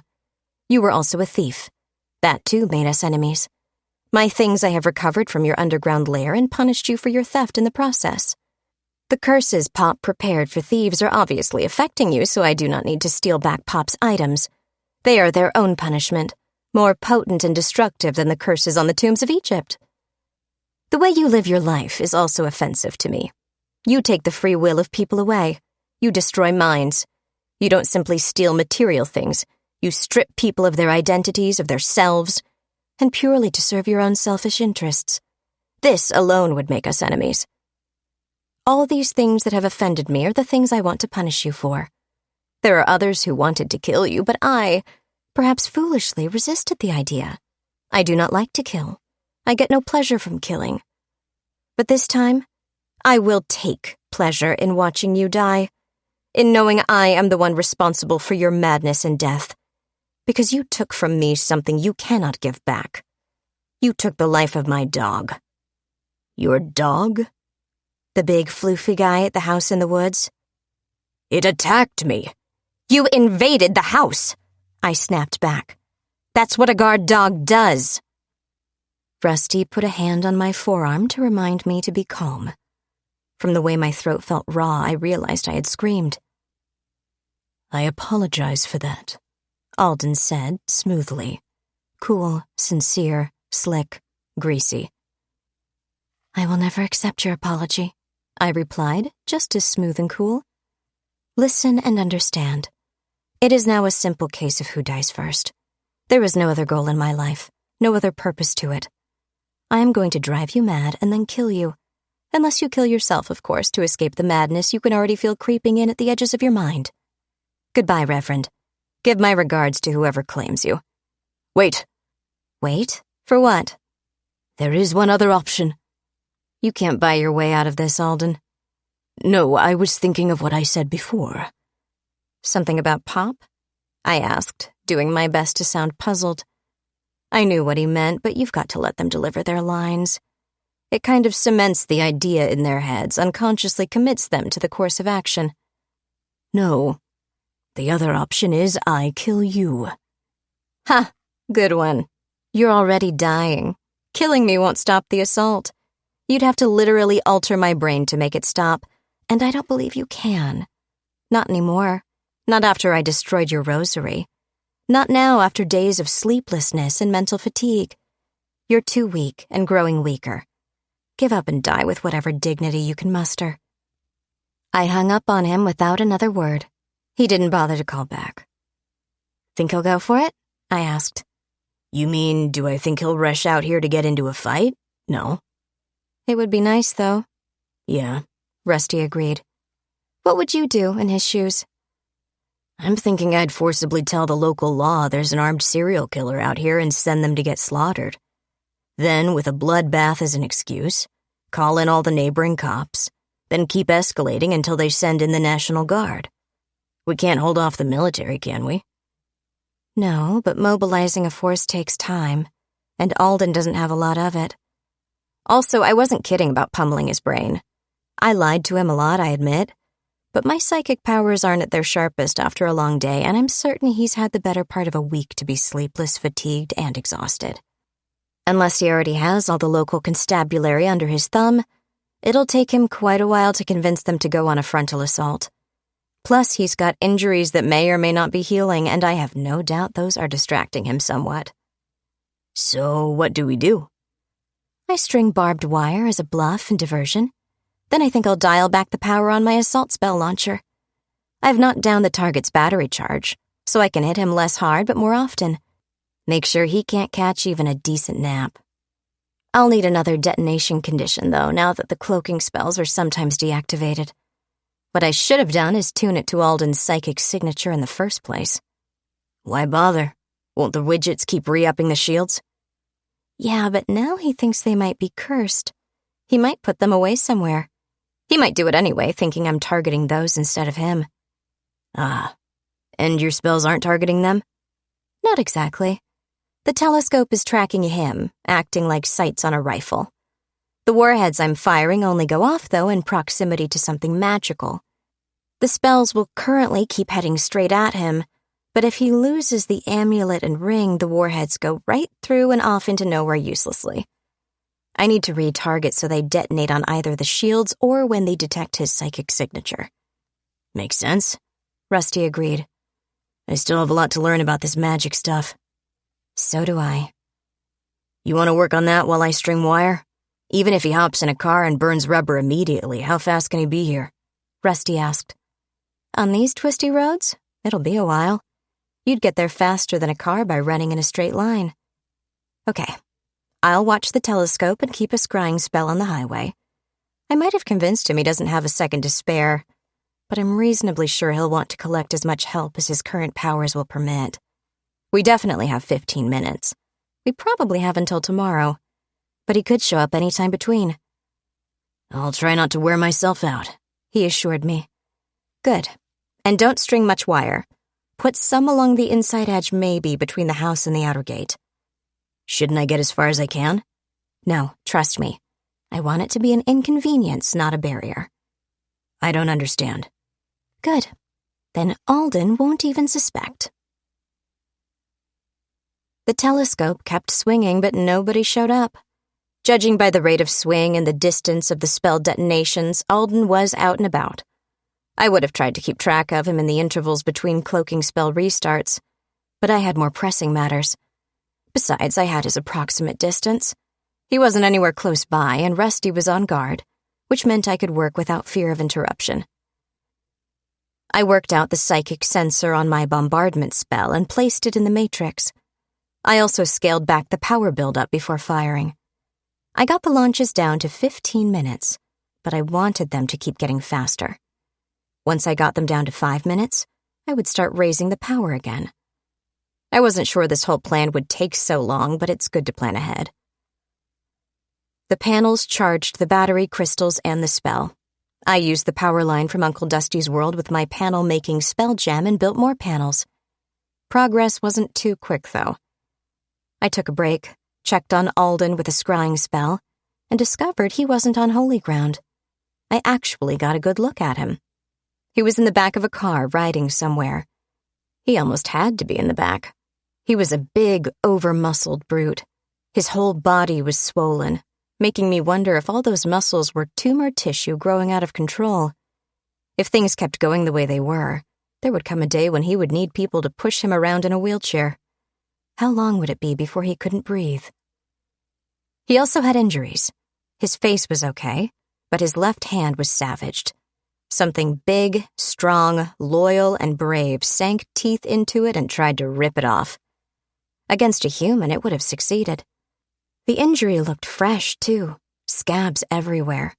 I'd have thought they would have at least healed to scar tissue by now, but maybe he wasn't healing properly at all. Pop's radiation poisoning might have really screwed him up. About then, he slapped his right hand through my scrying sensor and the image disappeared. Oh well, I could still track him if I chose. I decided to make his life more difficult. I popped into Uncle Dusty's reactor world and shifted through his linked teleport booths to the fastest. 6 large crystals later, I took a nap. When I woke up, I had quite a lot of power to bring home. I did so, having wasted very little time in Shasta, and added them to the battery array. Dusty sent me a thought through the gate, so I put a scrying spell at both ends. He appeared on a mirror in his avatar form. Any idea how much longer this is going to take? I shouldn't think it will be more than a week. Likely it will be much less. He can't keep this up. Do you want me to come over and rough him up? No, this is mine to do. You convinced me it had to be done, so I'm doing it. I didn't engage your enthusiasm. No, Alden did, and he'll regret it. Just be careful. You're making him angry, so he'll make a mistake. He's already made you angry. Are you making mistakes? I hope not. I don't think I am. Be careful anyway. Yes, Mother. Uncle Dusty rolled his eyes and waved a hand at the mirror. He frowned. How do you shut this thing off? I closed the connection, chuckling to myself. Journal entry number 56. Clouds darken the sky prematurely, but I have a pretty good feel for when the sun comes up or goes down. It's part of my upbringing. There would have been a bloody glow in the west when Alden arrived, if not for the churning storm clouds. Alden didn't arrive alone. I knew he was coming. The distance my tires of terror traveled before detonating kept decreasing. When the spell alarm went off at the head of the dirt road of our driveway, Rusty and I got our guns. 3 farm trucks turned off the public road and rumbled slowly down the long track through the woods. A single car followed them. They all stopped when the first truck reached the gate. They parked where they were, and 60 or so men climbed out, all carrying weapons. A few had hunting guns, rifles or shotguns. A few more had farm tools of the vicious-looking sort, and the rest had lengths of wood or pipe. Rusty and I stood on the brickwork of the front porch as we checked our weapons. It was almost totally black outside, but the truck headlights silhouetted the attackers. We couldn't see them well, but the road to the gate didn't let the trucks aim their headlights at the porch, so they didn't see us too clearly either. The occasional bit of lightning gave everyone photo flashes of the larger scene. It didn't matter much to Rusty and I. We were wearing light enhancement sunglasses. Sunglasses. In this lighting, they made everything look as bright as day. Phoebe? They're controlled. Alden did a lot of spade work on the people in this area the first time he was here. Even in his reduced state, throwing together suicide troops wouldn't be hard. I am surprised he could get so many, though. I was guessing about half of this. Why have they stopped? Shouldn't they ram through the gate and drive right up? They probably heard about the pit trap. What pit trap? Local legend. And let me tell you, it was legend. Wait for it. Dairy. Don't worry about it. How about I worry what they're going to do? How about we start shooting? Rusty worked the bolt on his weapon, shifted forward on the brick steps, and braced. I did much the same. Our shooting styles are very different. I took careful aim at one guy and put a highly specialized, extremely expensive round through not only his head, but also everything in a line behind it. Blood and brains followed the projectile, and the shock waves inside the skull did the owner no good whatsoever. He might not be dead, technically, but his brain was in no shape to consider alternatives. For the technically minded, it was a high-power, discarding sabot round with a tungsten iridium long-rod penetrator. After the sabot fell away, my 223 rounds were reduced to something more like a single flechette. It didn't make large holes, but it made holes all the way through everything. There was no practical way to take cover. You might not be visible behind the truck, but you could still be shot. Rusty, by contrast, is bigger than I am, bulkier and heavier. His school of shooting states there is no kill like overkill. He took my shot as the signal, squeezed his trigger, and held it. In seconds, he emptied an extended magazine of .338 into the oncoming horde. I put one down. He staggered half a dozen. A couple of them fell, but I could feel the psychic whip of Alden's mind forcing them on. So what if it's a fatal injury? You're not dead yet. Get up and get moving. Rusty flicked his weapon with a twist, tossing out the empty magazine even as he drew a fresh one. He slapped it in and repeated the process, chewing gobbets out of more zombies with his automatic fire. I didn't mind. It slowed them down immediately and would kill them rapidly. Maybe rapidly enough. He loves to hand out massive amounts of damage with heavy, expanding rounds, inflicting so much trauma that the biological machines shut down. The only way he could be happier was with a belt-fed weapon. As for me, I could go full auto, but I preferred not to. Semi-auto means the gun fires as fast as I can pull the trigger, and the smaller caliber kept the recoil in my comfort zone. So I kept pulling the trigger whenever my sight slid between eyebrows. An armor-piercing round through the heart will kill a living zombie, but it has to bleed to death. This takes a while. Worse, until they actually notice they're dead, they provide cover for the ones behind. Hence my targeting the brain. Alive or dead, it didn't matter. There was nothing left for Alden to command. And once in a while, a shot would go through one head and score a kill on one farther back. As a whole, they came for us. The ones in the lead clambered over the property line fence. It's only a glorified split-rail fence near the gate, for the aesthetic. It's chain link everywhere else. Going over it gave them no trouble at all, but it did keep them from sprinting as a mob. If someone had been thinking, they would have parked farther back. The lead truck wouldn't let them move through the gate easily.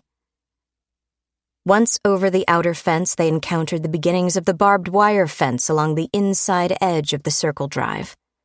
Under Alden's control, they went around it rather than risk getting tangled up in it.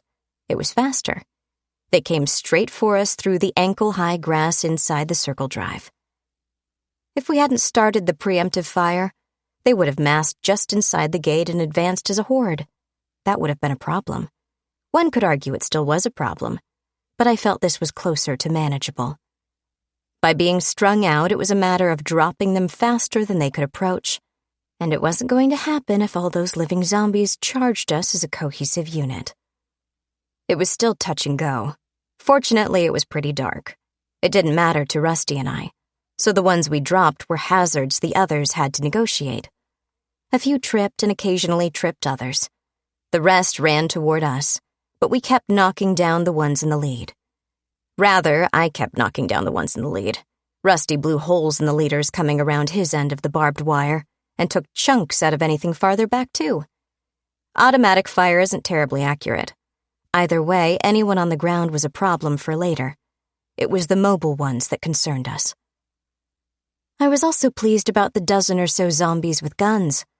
They spread to either side and used the fence as a shooting rest. I didn't have time to shake my head. I suppose he didn't know any better. Most of Pop's physical defenses don't automatically engage, so how was he to know about deflection spells?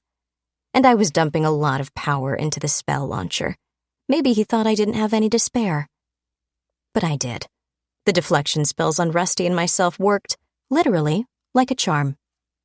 So we ignored their gunfire and kept pumping out rounds. Rusty sprayed, using both hands to ruthlessly control the recoil, even using it to help sweep his arc of fire along the right-hand stream of attackers. I handled the left side and kept dropping them as they came. Pow, pow, pow. Once, I even got 3 with a single shot. A lucky shot, as they lined up perfectly as I fired. Hooray for penetration and neat holes. Rusty's method was more fun, maybe, but it was also much more ammo-intensive. He killed or wounded a lot of them before he ran out of rounds. When the remaining zombies were almost on us, he set his weapon aside and shifted, going into his hybrid form. Then it was claws and teeth and a lot of snarling. I stood up, backed up a step, and continued firing. I switched to targeting the zombies farthest away now to cut down on the reinforcements while he defended my position.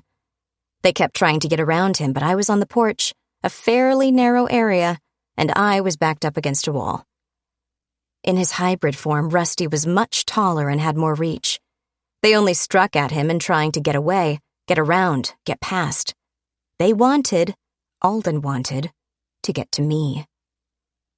If Alden had brought a dozen more zombies, or if he'd foregone the guns and used those guys as infantry, I might have had to deal with a melee attack.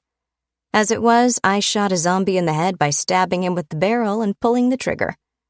Note to self, this is why they make bayonets. Rusty grabbed the one behind my guy, dragged it back down to the ground, and ripped out the left side of its rib cage. Rusty spat blood and brain fluid, shook himself, and crouched.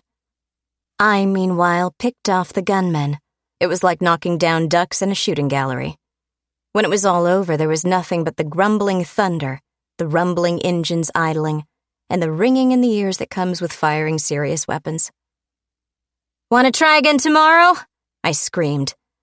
I put 2 rounds into the engine compartment of the car at the back of the line. I know I didn't get the radiator. I couldn't see it from where I was, but steam started to rise from under the hood. I fired my last 2 rounds into the wheels I could see, dropped the empty magazine, and loaded my last one. "Go on, run! I want to see your cute little panicked waddle again. I'll let you waddle away while I get bigger guns ready. Throw all the zombies you want, Alden. You're losing, and you know it." The lightning flashed, the thunder growled, and the sky started to spit at us. Car doors went ka-chunk. Gritty footsteps and silhouetted figures moved in front of headlights. I really needed an anti-glare function in my night vision spell. Alden and his 2 remaining zombies came to the front of their little convoy and stood before the lead truck. I knelt and took aim. "I have something you want," he called. "Do anything to me and it will cost you." I looked up from my sights, wondering what he meant. "Why don't you come up here and we'll discuss it?" I shouted back.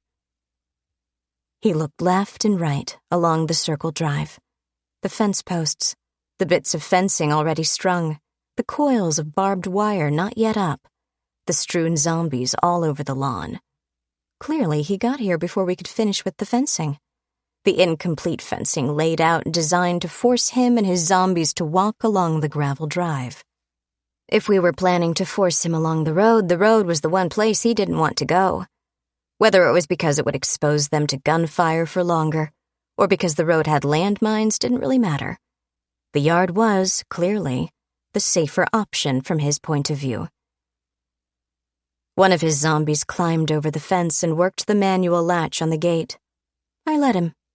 The trio advanced to the partial fence and went around it, crossing the grass, avoiding the suspiciously inviting curve of the drive. They stepped carefully over dead zombies. The footing was more treacherous than Alden knew. About halfway across the lawn, I shouted again. "That's close enough!" I didn't want him too close, and by then I could see what he meant about having something I wanted. Following him, there were 2 zombies, or rather 2 figures. Their zombification status was uncertain, but one of them was the Reverend Coulson. He had a sizable knife. The other figure also had a knife. It was Cameron. Alden, standing between them, smiled. It was a smarmy, self-satisfied, unbearably smug smile. "I suspected I might have insufficient force to actually take your house, especially after what my spy saw." He gestured with his cane, pointing at Rusty. "That thing is more of a nuisance than I care to dwell on. Oh, do stop looking at me that way, you smelly pile of wet fur. You don't dare try to bite my head off. And you, young lady, don't dare try to blow it off." "And just why not?" I asked, looking at him through my sights. "Because I've already programmed these 2. It doesn't matter what happens to me. Cameron will—" He broke off, grunting in obvious pain as the spell launcher in the house reached full power and automatically fired again. Rusty and I were close enough to the point of impact that our spells took a bit of a hit. I consciously acted to reinforce them, keep our defenses up. The last thing I wanted was to have our psychic defenses go down. I doubt Alden noticed anything I was doing. He was dealing with a direct hit. He straightened again after a moment, glaring, but contained it quickly. He really did have something on his mind. Worse, he was right. I wanted Cameron and was prepared to consider negotiating. He settled into his smug smile again. "I don't suppose I can convince you to shut that off while we talk?" "Think of it as my way of telling you not to waste my time." Alden's grip on his cane tightened until I thought he might leave finger marks in the metal handle. But, to give him his due, he never showed it in his face. "Cameron, as I was saying, will kill himself. He has absolutely no choice in the matter. The good Coulson will, of course, assist him in this. Suspenders and belt, if you follow." "And I presume you'll hand over Cameron in exchange for me turning off the attacking spell?" No, that would be worse than useless. You would take your beloved boyfriend with the damaged mind and become even more enraged. I could never feel secure again." "Then what do you want?" "First, put down the gun. You, of all people, should be cognizant of the dangers of an accident at this juncture." He was right, although I hated to admit it. As I stared at him through my sights, I knew it would be very easy to end him. There were a few little problems with that. A Cameron zombie and a Coulson zombie. I couldn't deal with both brains, not with Alden right there. Even if Alden wasn't part of it, keeping both zombies from carrying out their programming at the same time would be almost impossible. If I were Alden, I would have built powerful structures in their minds to resist just such any tampering. If there was only Cameron as a hostage, maybe.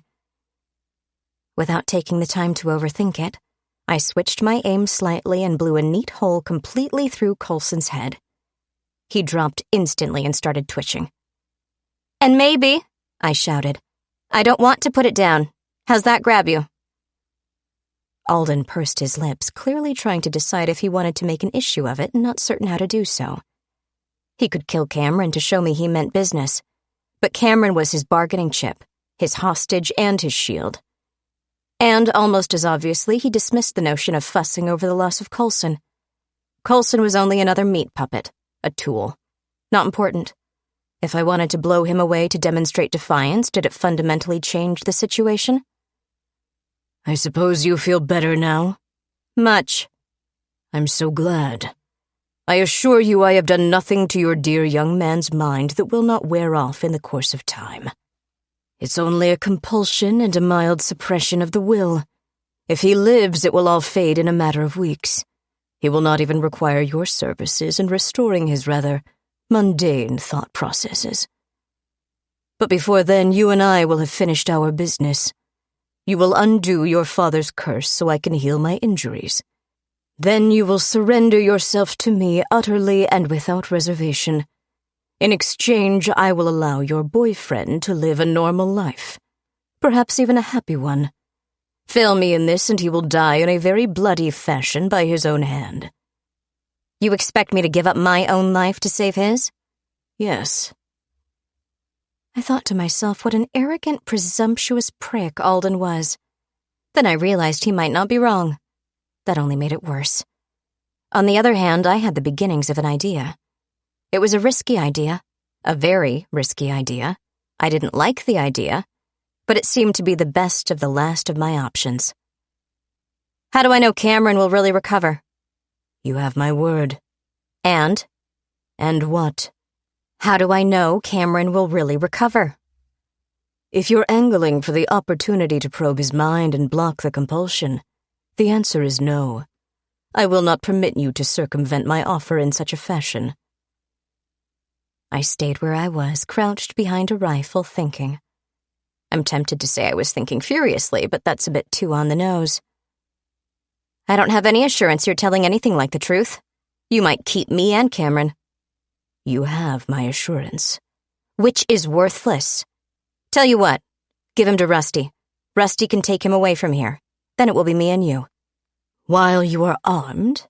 And do not please attempt to assure me I can trust your word. Your mutt takes your boyfriend away, immobilizes him, and then you shoot me. No, I think not. All right, compromise offer. You send Cameron back to your car. He can watch from there. Rusty can back off too. You've already determined you can't read his mind. I know you have. Admit it. I admit it. Thanks. With them out of the way, you can take whatever I know. You can try to anyway. No matter what happens to anyone, I'm not going down without a fight. If you win, Cameron dies, he reminded me. And I'm willing to risk my life for him. I'm not willing to put my head down on the block and let you take it. If I can beat you, you won't be able to stop me from blasting Cameron hard enough to stun him. While you're able to block me, I can't stop him from killing himself. It's a risk I'm willing to take. I see your point. He considered it for several seconds as raindrops pattered gently down. He brushed water from his face and nodded. All right, I agree. Just to be clear, if you win, you'll have your hands full dealing with what you find in my head before it gets away. True? Yes. Which means Rusty can grab Cameron and leave. Rusty has a powerful ward on him, so you can't control him psychically. He can subdue Cameron if he has to, and you'll be too busy and too far away to stop him physically. If you win, there's my assurance your word is good, yes? Agreed. Rusty? I asked quietly, still not taking my sights off Alden. Don't like it, he snarled. His hybrid form can talk, but it sounds like something from the dark forest, thick-voiced and guttural. I'm not asking you to like it. I'm asking you to do whatever it takes to care for Cameron. I'll take care of Alden. You stay away from him, as far away as you possibly can. Trust me? Yes. Then sit down and be ready to move aside fast. You don't want to be between us when the riot starts. Rusty shifted into his wolf form. He padded down to the driveway and crouched, as though ready to spring at Alden. He was also low enough to not be in danger if I chose to shoot, and could easily go left or right to get out of the line of fire. Alden, seeing Rusty shift out of his overgrown combat monster form, took it as a gesture of good faith. In a manner of speaking, it was de-escalating the situation. Cameron picked up the knife from the dead Coulson. With a knife in either hand, he crossed his arms and walked back toward the gate. I kept Alden covered, watching his smug face in the scope while I tracked Cameron with my naked eye. When Cameron almost reached the gate, I thumbed the magnification up on my scope, shifted my aim, and held my breath. He stepped around the gatepost, as he had to do, moving exactly through the space I knew he would. He put himself perfectly in my sight picture. The cervical vertebrae are numbered 1 through 7. Number 4 is generally right under the edge of the jaw. The placement makes it possible to punch a neat hole into the back of the neck, through the throat, and out the front without taking off someone's face in the process. It helps if you have a little elevation, too, for the angle, which was another good reason to be up a couple of steps on the porch. I had to hit him high. I couldn't remember which spinal nerves controlled his arms and hands. If I could put a bullet cleanly through the exact center of his neck, he'd simply be paralyzed. More paralyzed than before he met me, in fact, but alive. I've had a lot of experience in fixing neurological problems in the upper spine and brainstem. I made a special study of it. If I didn't kill him, I could fix him. My aim was dead on. Cameron dropped like a puppet with his strings cut. It was a good, clean puncture, straight through the back of his neck and out the front. The hole in his throat meant he could still drown in his own blood, but it would take quite a while. There were a lot of things suddenly wrong with him, and most of them life-threatening, but not necessarily as immediate and irrevocable as drawing 2 razor-sharp knives across either side of his neck. It was a compromise. Not a great compromise, I grant you, but it was the best I could do. Rusty sprang up, hung a sharp right, and kept going, paws still digging in as he accelerated into the darkness. He would circle around to do what he could for Cameron, but I was the one who had to save his life. Rusty might keep him alive long enough for me to do it. Alden was dumbfounded for all of 1/10 of a second. I shot his hostage. I shot his hostage. What kind of maniac shoots the hostage? Then he switched mental tracks. If the hostage was down, he was in mortal danger of being the next person shot. He raised his hands, crossing his forearms, making fists. Forces swirled around him, but nothing came at me. I centered my sights on his chest and tried to shoot him. I put 4 rounds into his chest, or I would have. I missed every single time. Alden laughed, glaring at me between his fists. "Did you think I never examined these artifacts?" he mocked.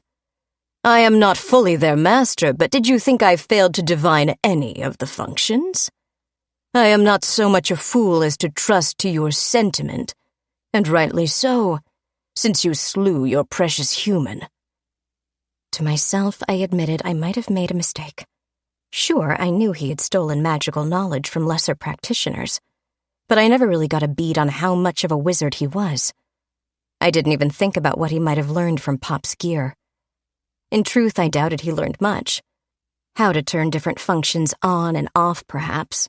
What some of the functions did, although some were surely beyond his comprehension. He knew enough. I put my rifle down and moved forward, down 1 step. The lightning flashed in the sky again and the rain picked up. The wind lashed cold drops against us. "All right. It really has come down to you and me, hasn't it?" "It has. Even now you have no hope of victory."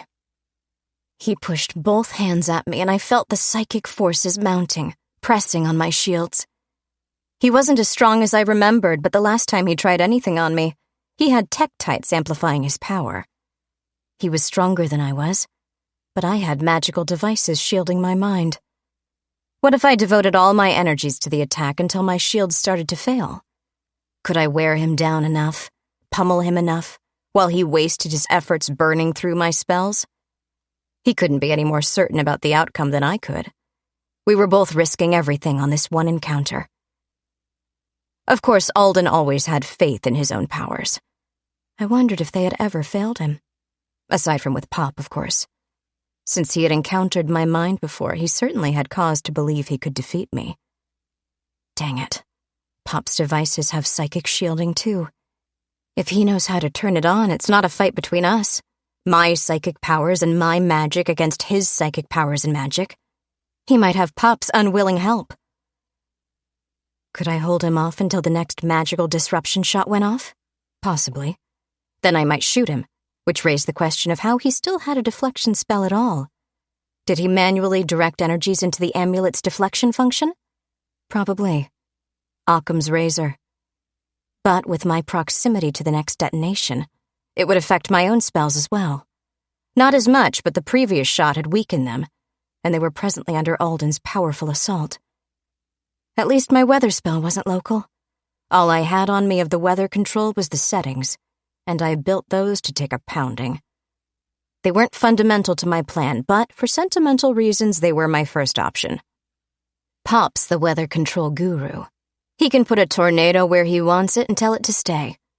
I have to put in the work to get the weather I want, so I put in the work.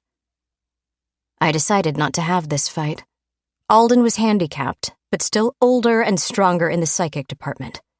I didn't need to prove anything.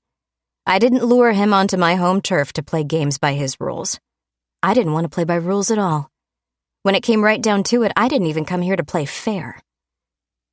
I clapped my hands and reached upward, letting him assault my shields. They would hold for a while, probably long enough. I already used Pop's paranoia and lack of compunctions to prepare a 2-stage surprise. Alden saw me doing something magical. When all the hair on his body stood up, he knew what was about to happen. His psychic assault vanished instantly as he changed his focus, raised his hands, and redirected all his forces. A dome of power flickered into being, forming a nearly visible barrier. The whole sky lit up as though Zeus didn't like him.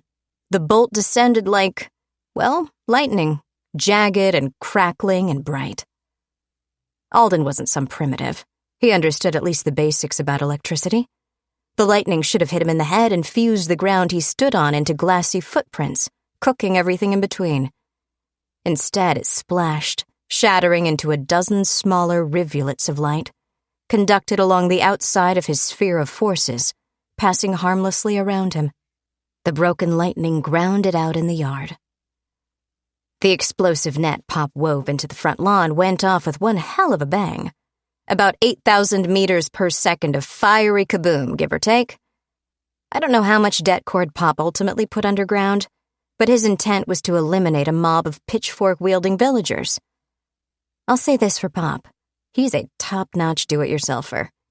When he sets up defenses, he doesn't fool around. He's the one who taught me how to set up a claymore mine. The lawn blasted skyward, taking dirt, grass, and chunky zombie salsa mix. The explosive flash and blast merged with the storm, almost indistinguishable from the lightning and thunder. If Alden screamed, I didn't hear it. Hot damn, it worked. Wet earth settled, steaming and splattering and smoking. What little dust there was washed out of the air quickly. Now that I wouldn't need it, I tossed aside the radio detonator. I drew my knife and squelched out through the muddy, bloody dirt to examine the remains. Alden was still alive. His feet were gone and he was bleeding badly from what remained of his legs. Pink foam flecked his lips, and his eyes were bloodshot. The rest of him was untouched. Deflection spells work on shrapnel, too. But the shock wave threw him into the air and hammered him like a truck. He landed hard. Deflection spells don't work against concussion effects and falls. I kicked him in the head to keep him stunned. I probably didn't need to, but I was through taking chances. I grabbed one of his hands. My knife made short work of mere flesh and bone. I cut the ring from his hand and claimed it as an heirloom of my house, for it was precious to me, even if it was only for sentimental value. Considering he took a chisel to Pop's fingers to steal stuff in the first place, it seemed fair. Then I pulled the amulet off, yanking it up over his head. That, too, belonged to my family. "Dead yet?" I asked. Alden's eyes rolled in their sockets, and he coughed up more pink foam. "I guess not. Working on it, though." He mouthed something, but no sound came out. "You know," I told him, kneeling beside him in the chewed-up earth, "I've never killed anyone in cold blood before. I've never set out to murder someone, had them at my mercy, and followed through on it. But you! Someone convinced me I had to kill you, that I should kill you and needed to. I probably still do." I laid my knife on his chest, point touching the soft place under his chin, and leaned down to whisper in his ear. "But now I want to." Alden's mouth worked. He tried to speak, coughed again. I sat up and put my knife through the shoulder of his less damaged arm, making sure he wasn't about to do anything surprising. He screamed and hacked up blood rather than pinkish foam. "What?" he rasped, pawing at my shirt with his 4-fingered hand, trying to grasp it, leaving bloody smears. "Go on, I'm listening," I told him, holding his wrist. What power is this that you can do this to me?" he gasped, trailing off. I looked down at him as he bled, dying in the mud, speckled by blood and rain, and the answer came to me like a bolt of lightning. "I am my father's daughter." I did my best to nail his head to the ground. Bright fire sprang up from the wound, blazing white and gold, racing up my arm, tracing lines of heat and light like a nervous system aflame all through me. My body was strangely untouched. My hand didn't hurt.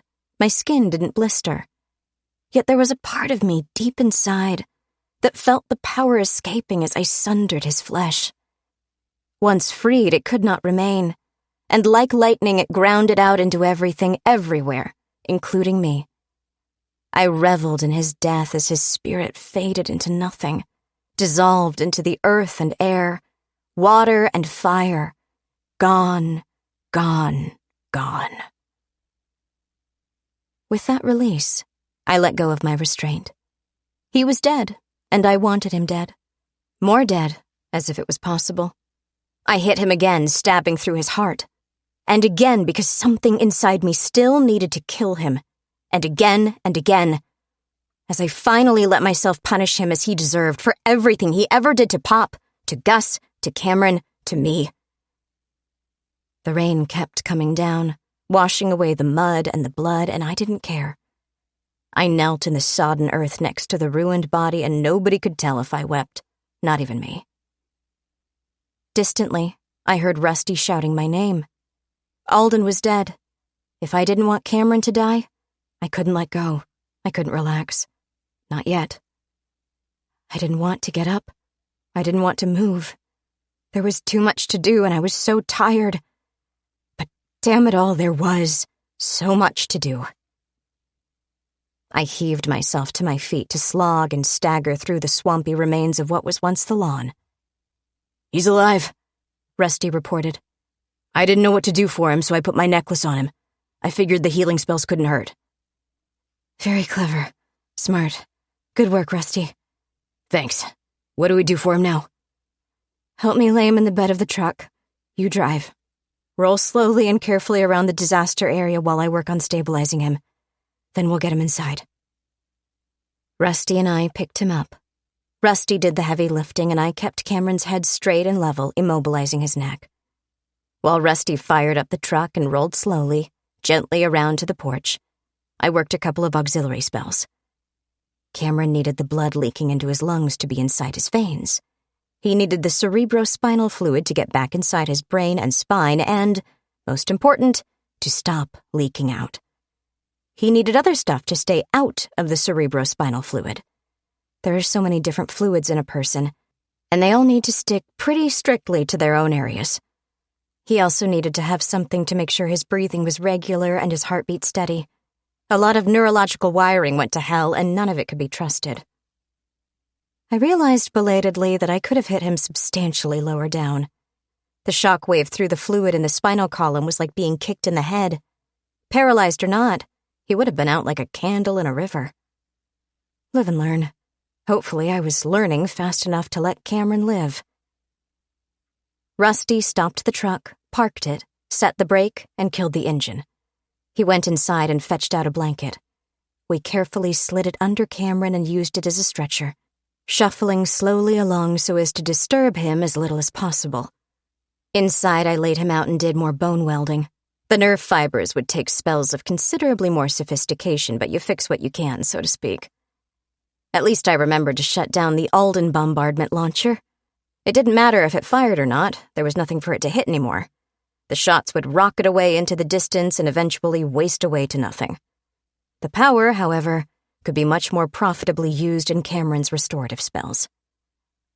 As a precaution, I worked a mild sleep spell on him. He was in no condition to wake up, but I didn't want him to wake up and start trying to move. Besides, there was a compulsion in there somewhere, and I wanted to find it before he could act on it. "How's he doing?" "I'm busy. Sorry." "Don't go far. I'll need your help for the vitality portion of the spell." "I don't like the sound of that." "It's tiring, but not complicated." tiring? Yes, go eat something, a lot of something, and bring me a lot of it, whatever it is. You got it, bossy lady. Journal entry number 57. I worked on Cameron for 16 hours.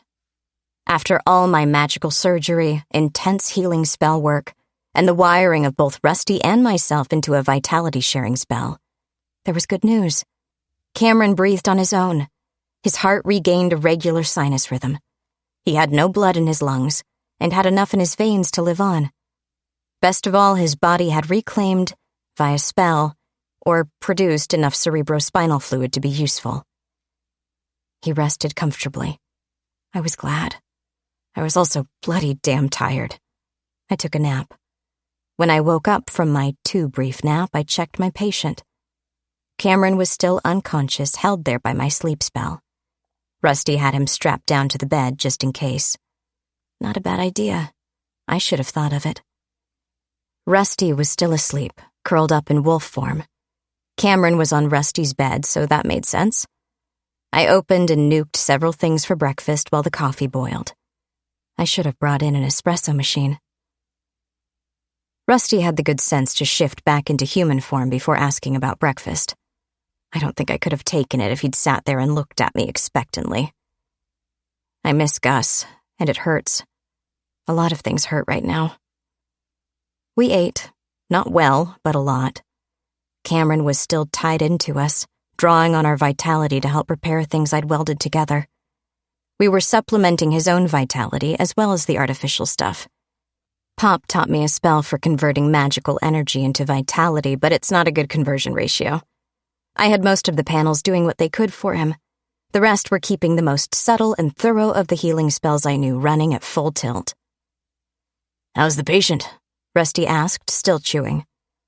Better. I'm going to have to wake him up soon, though. Oh? He needs to eat. Want me to get more duct tape? No, he's restrained enough.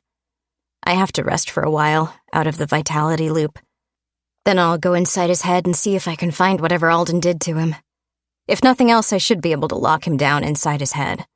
I ought to be able to drive him like a car and use his body well enough to eat. Or maybe I'll put everything through a sausage grinder and stuff the paste down his throat. I rubbed my face with both hands and sighed.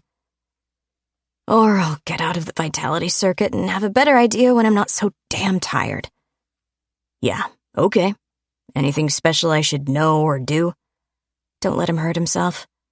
I'll do my best. Want me to put my necklace back on him? I've got much more specific spells running, but thanks for offering. Anytime. I disconnected from the vitality sharing and used a spell to sleep. I needed to be rested for the psychic work. Journal entry number 58. I swam through the shifting vistas of Cameron's mind. There were signs of the original damage Alden inflicted, like thin scars. There were still signs of Pop's stitching, too, where Cameron needed torn places held together. 1,000 memories flashed by like a school of bright fish, changing color as they whirled. Thoughts flowed, slow and sluggish, like gentle currents in his sleeping mind. It was all wrong. I dove deeper, exploring, trying to find what it was that didn't ring true. All of this was Cameron, but it wasn't all of Cameron. There were memories I recognized and memories I didn't. There was more to him than what I could find. Things were missing.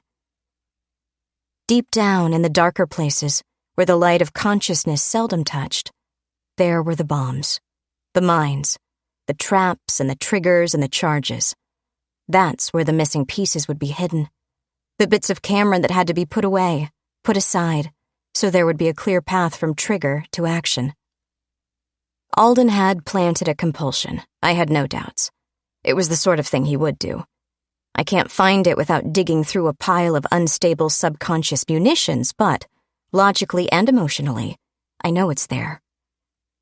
If he told the truth, it would decay over time into an impulse, then an intrusive thought, then finally dissolve entirely. But the most effective way of lying is to conceal a lie between truths. Would the buried, booby-trapped compulsion fade, Or would it lurk, waiting for a stimulus? Was there also a long-term compulsion? Sort of an insurance policy of vengeance beyond the grave? Maybe a suicidal impulse, but maybe something more subtle. A seed of something to flower into antagonism, even hatred. Or maybe an erasure of a piece of personality to make him boring, possibly even repulsive. If I tell Cameron Alden is dead, will it trigger the compulsion to suicide? Once I see it operating, I'm fairly sure I can remove the trigger. It has to be visible when it's engaged. Which raises the question of how many triggers it has. Does it go off every time someone new tells him Alden is dead? Does it happen after a fixed amount of time? Does he get random thoughts about Alden and ask where he is? Worse than the compulsion, the subconscious bombs. Their exact contents were impossible to determine. I was afraid to even examine them closely. Their triggering mechanisms were thoughts, types of thoughts. Maybe even things he could see or hear or simply know. Buried down here in the mud at the lower depths, they might never affect him, like the munitions of a sunken ship might never go off. But if they did, it would be like bombs in a basement. The structure above would be destroyed. Or, if not quite enough to destroy the structure, it would still be badly damaged as its foundations were pummeled. I wished Alden was still alive to interrogate, or alive so I could kill him again. When I released Cameron's head and sat back, Rusty handed me the water bottle. I drank half of it and pressed the cold bottle to my neck. What's the word? The word is damn it. I think that's 2 words. When I use a word, it means what I choose it to mean. And the word is still damn it. Get over it. Got. Is he gonna live? For a while. Alden didn't lie exactly. He left out a lot of details. Complicated ones? Yes. Then don't bother telling me. Kid's got a condition. Okay. How do we fix it? I'm not sure I can. The physical damage, yes, I can fix that. He'll be back in shape in a week, 2 weeks tops. But I'm not a bomb disposal expert, and that's what I'm dealing with in the basement of Cameron's mind. If I go poking around in there, I know Alden has set it up with booby traps. It's like reaching into a box blindfolded, trying not to trigger any of the mouse traps, electric eyes, or the bobcat. Rusty thought about it for a minute while I drank the rest of my water.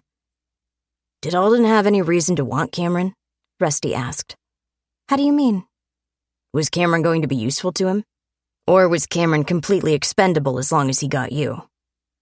I'm pretty sure Alden thought of him as expendable. Why? Crap. I thought everything you can arm, you can disarm, provided you do it right. Then I thought about exceptions. It's possible to make a bomb that arms when you close the door or the drawer or whatever, and goes off when you open it. This is great as a trap, but it's not good if you ever want to get into the box again. Maybe there is a way, I sighed. I've barely begun to map out what's lying in wait down there. What little I've seen so far doesn't fill me with hope. Alden was stronger than me and obviously more skilled. Do you know anybody who's a better expert than you? Yes, Pop. He's unavailable, though. So we take him to your uncle? Yes. I'm not so proud I won't ask for help, even if I don't need an actual miracle. Good to know. There is one thing I need to finish, though. What's that? Bring what's left of Alden. I don't care what Uncle Dusty says. We're burning what's left of him. I want to be sure. I'll get the wheelbarrow. I wheeled Cameron's gurney along the hallway. Rusty, gallant soul that he is, opened doors for me. The office areas of a power plant are not hospital halls with swinging doors. Some of them also have the pneumatic auto-closing thing. They're all narrower, too, so you have to maneuver. We set Cameron up in the break room. Seemed logical. There we had running water, tile floors, nothing vital to the power plant, and, once the tables were scooted aside, plenty of room. Uncle Dusty, of course, knew it the moment we arrived. I knew he knew it, and he knew I wanted him. Rather than discuss it mentally, he sent his avatar after us. What does he do with his body all day long? Farm? Dynamo maintenance? Work with the new power panel wand? Or does it stand around staring blankly, like a game avatar when no one is holding the controller? I think the last option is kind of creepy. Maybe I don't want to know.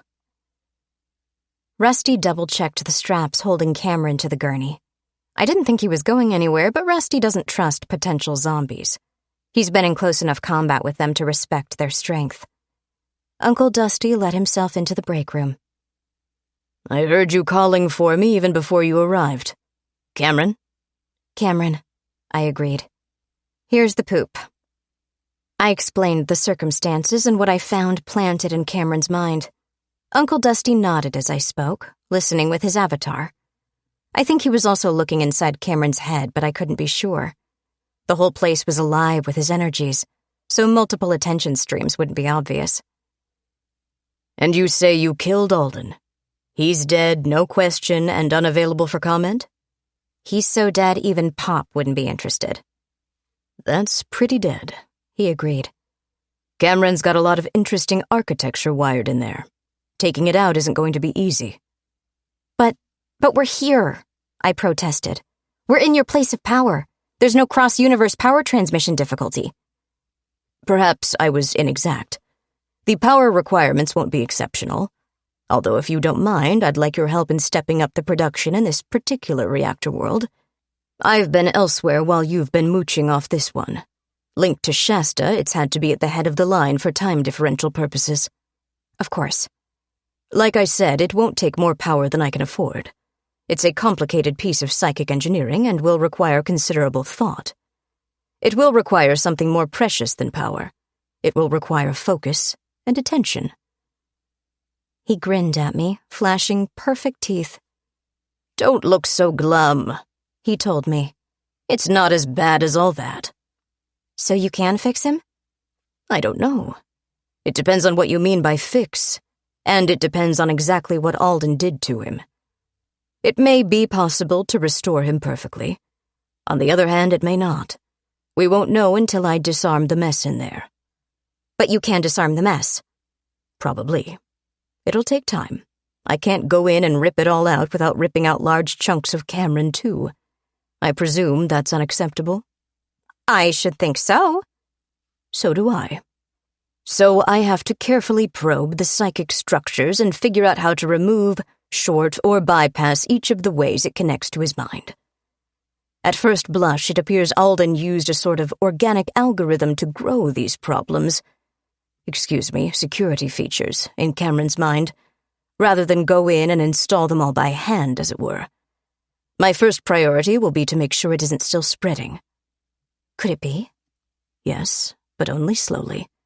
I didn't see it growing, but it might know to hold still while under observation. I didn't know such a thing could be done. There's a lot you learn by the time you're my age. I've been around the block more times than I can count. All right, what do you need from me? Funny you should ask. He grinned.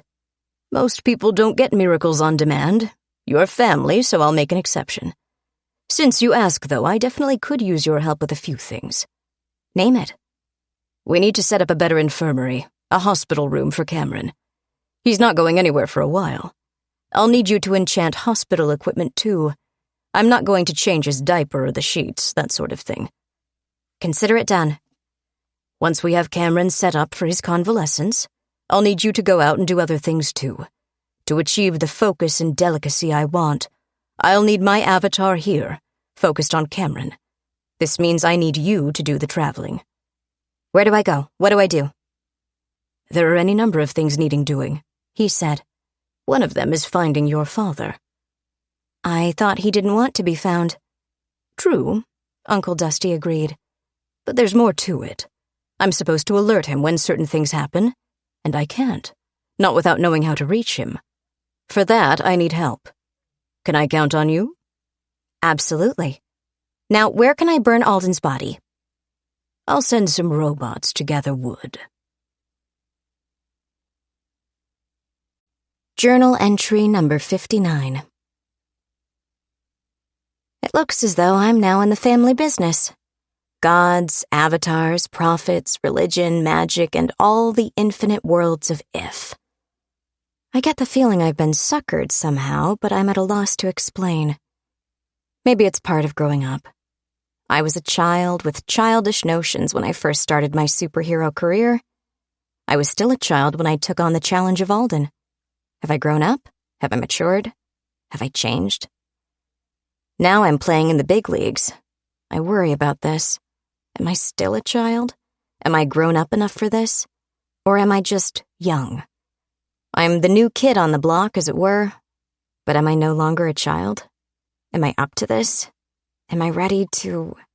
what's the word? I don't know. I just don't know. On the upside, Uncle Dusty is working on Cameron, sorting out the problems Alden buried in his mind. That's good. He's also letting me use this reactor world as a base of operations for conducting a thorough, methodical search for Pop. Why am I searching for Pop? Well, there are the Uncle Dusty reasons, and there are my reasons. Uncle Dusty is afraid of time differentials. Pop has things to do in the world of Rethven, or rather will have things to do. If Uncle Dusty can't shout for him and get him to come back from wherever he went, I gather this will be a bad thing. My reasons are a little less world-shattering. I miss him. I also worry about him. I want to know he's all right and things are going well for him. A postcard would do. He never did get around to replacing my inter-universal phone. Pop isn't exactly absent-minded, but he does sometimes forget things. I'm going to have to give this a lot of thought. How do I find a multi-universal vampire wizard when he doesn't want to be found? According to Uncle Dusty, Pop is capturing angels, interrogating, dissecting, and analyzing them. It's an intelligence-gathering process so he can figure out a way to defeat a power celestial entity in his favorite world. That was the plan, at any rate. The only trouble is, he didn't remember to tell Uncle Dusty exactly where he was going to do all this. I love my Pop, the doofus. It makes sense, though, that he doesn't want to be found. He's got to not only hide himself, but hide his angelic victim, too. If other angels hear one screaming, he's going to have problems. So he has to have a bunker buried somewhere. We'll find him, sooner or later. So we're going to search. Uncle Dusty's non-corporeal manifestations can sniff around for traces of Pop's activities. I can use Gates to search for more physical signs of Pop's presence. Between us, we'll eventually pick up enough clues to find him. Eventually could be a long time. I miss him. This is the end of Phoebe's Tale, From His Shadow, a Podium Audio production. If you enjoyed this audiobook, we would love for you to rate and review it. For more epic fantasy adventures, check us out at podiumaudio.com and sign up for our newsletter. We promise we won't spam you. Also, consider joining our community of listeners, fans, and trolls on social media. We're active on Instagram, Facebook, Twitter, and Reddit. We'd love to connect. You have been listening to Phoebe's Tale, From His Shadow, Book 1 of Night Lord Interludes, a spin-off of the Night Lord series. Produced by Emily Durr. Written by Garon Whited. Performed by Reba Burr, a member of SAG-AFTRA. Text copyright 2022 by Garon Whited. Production copyright 2022 by Podium Audio. All rights reserved.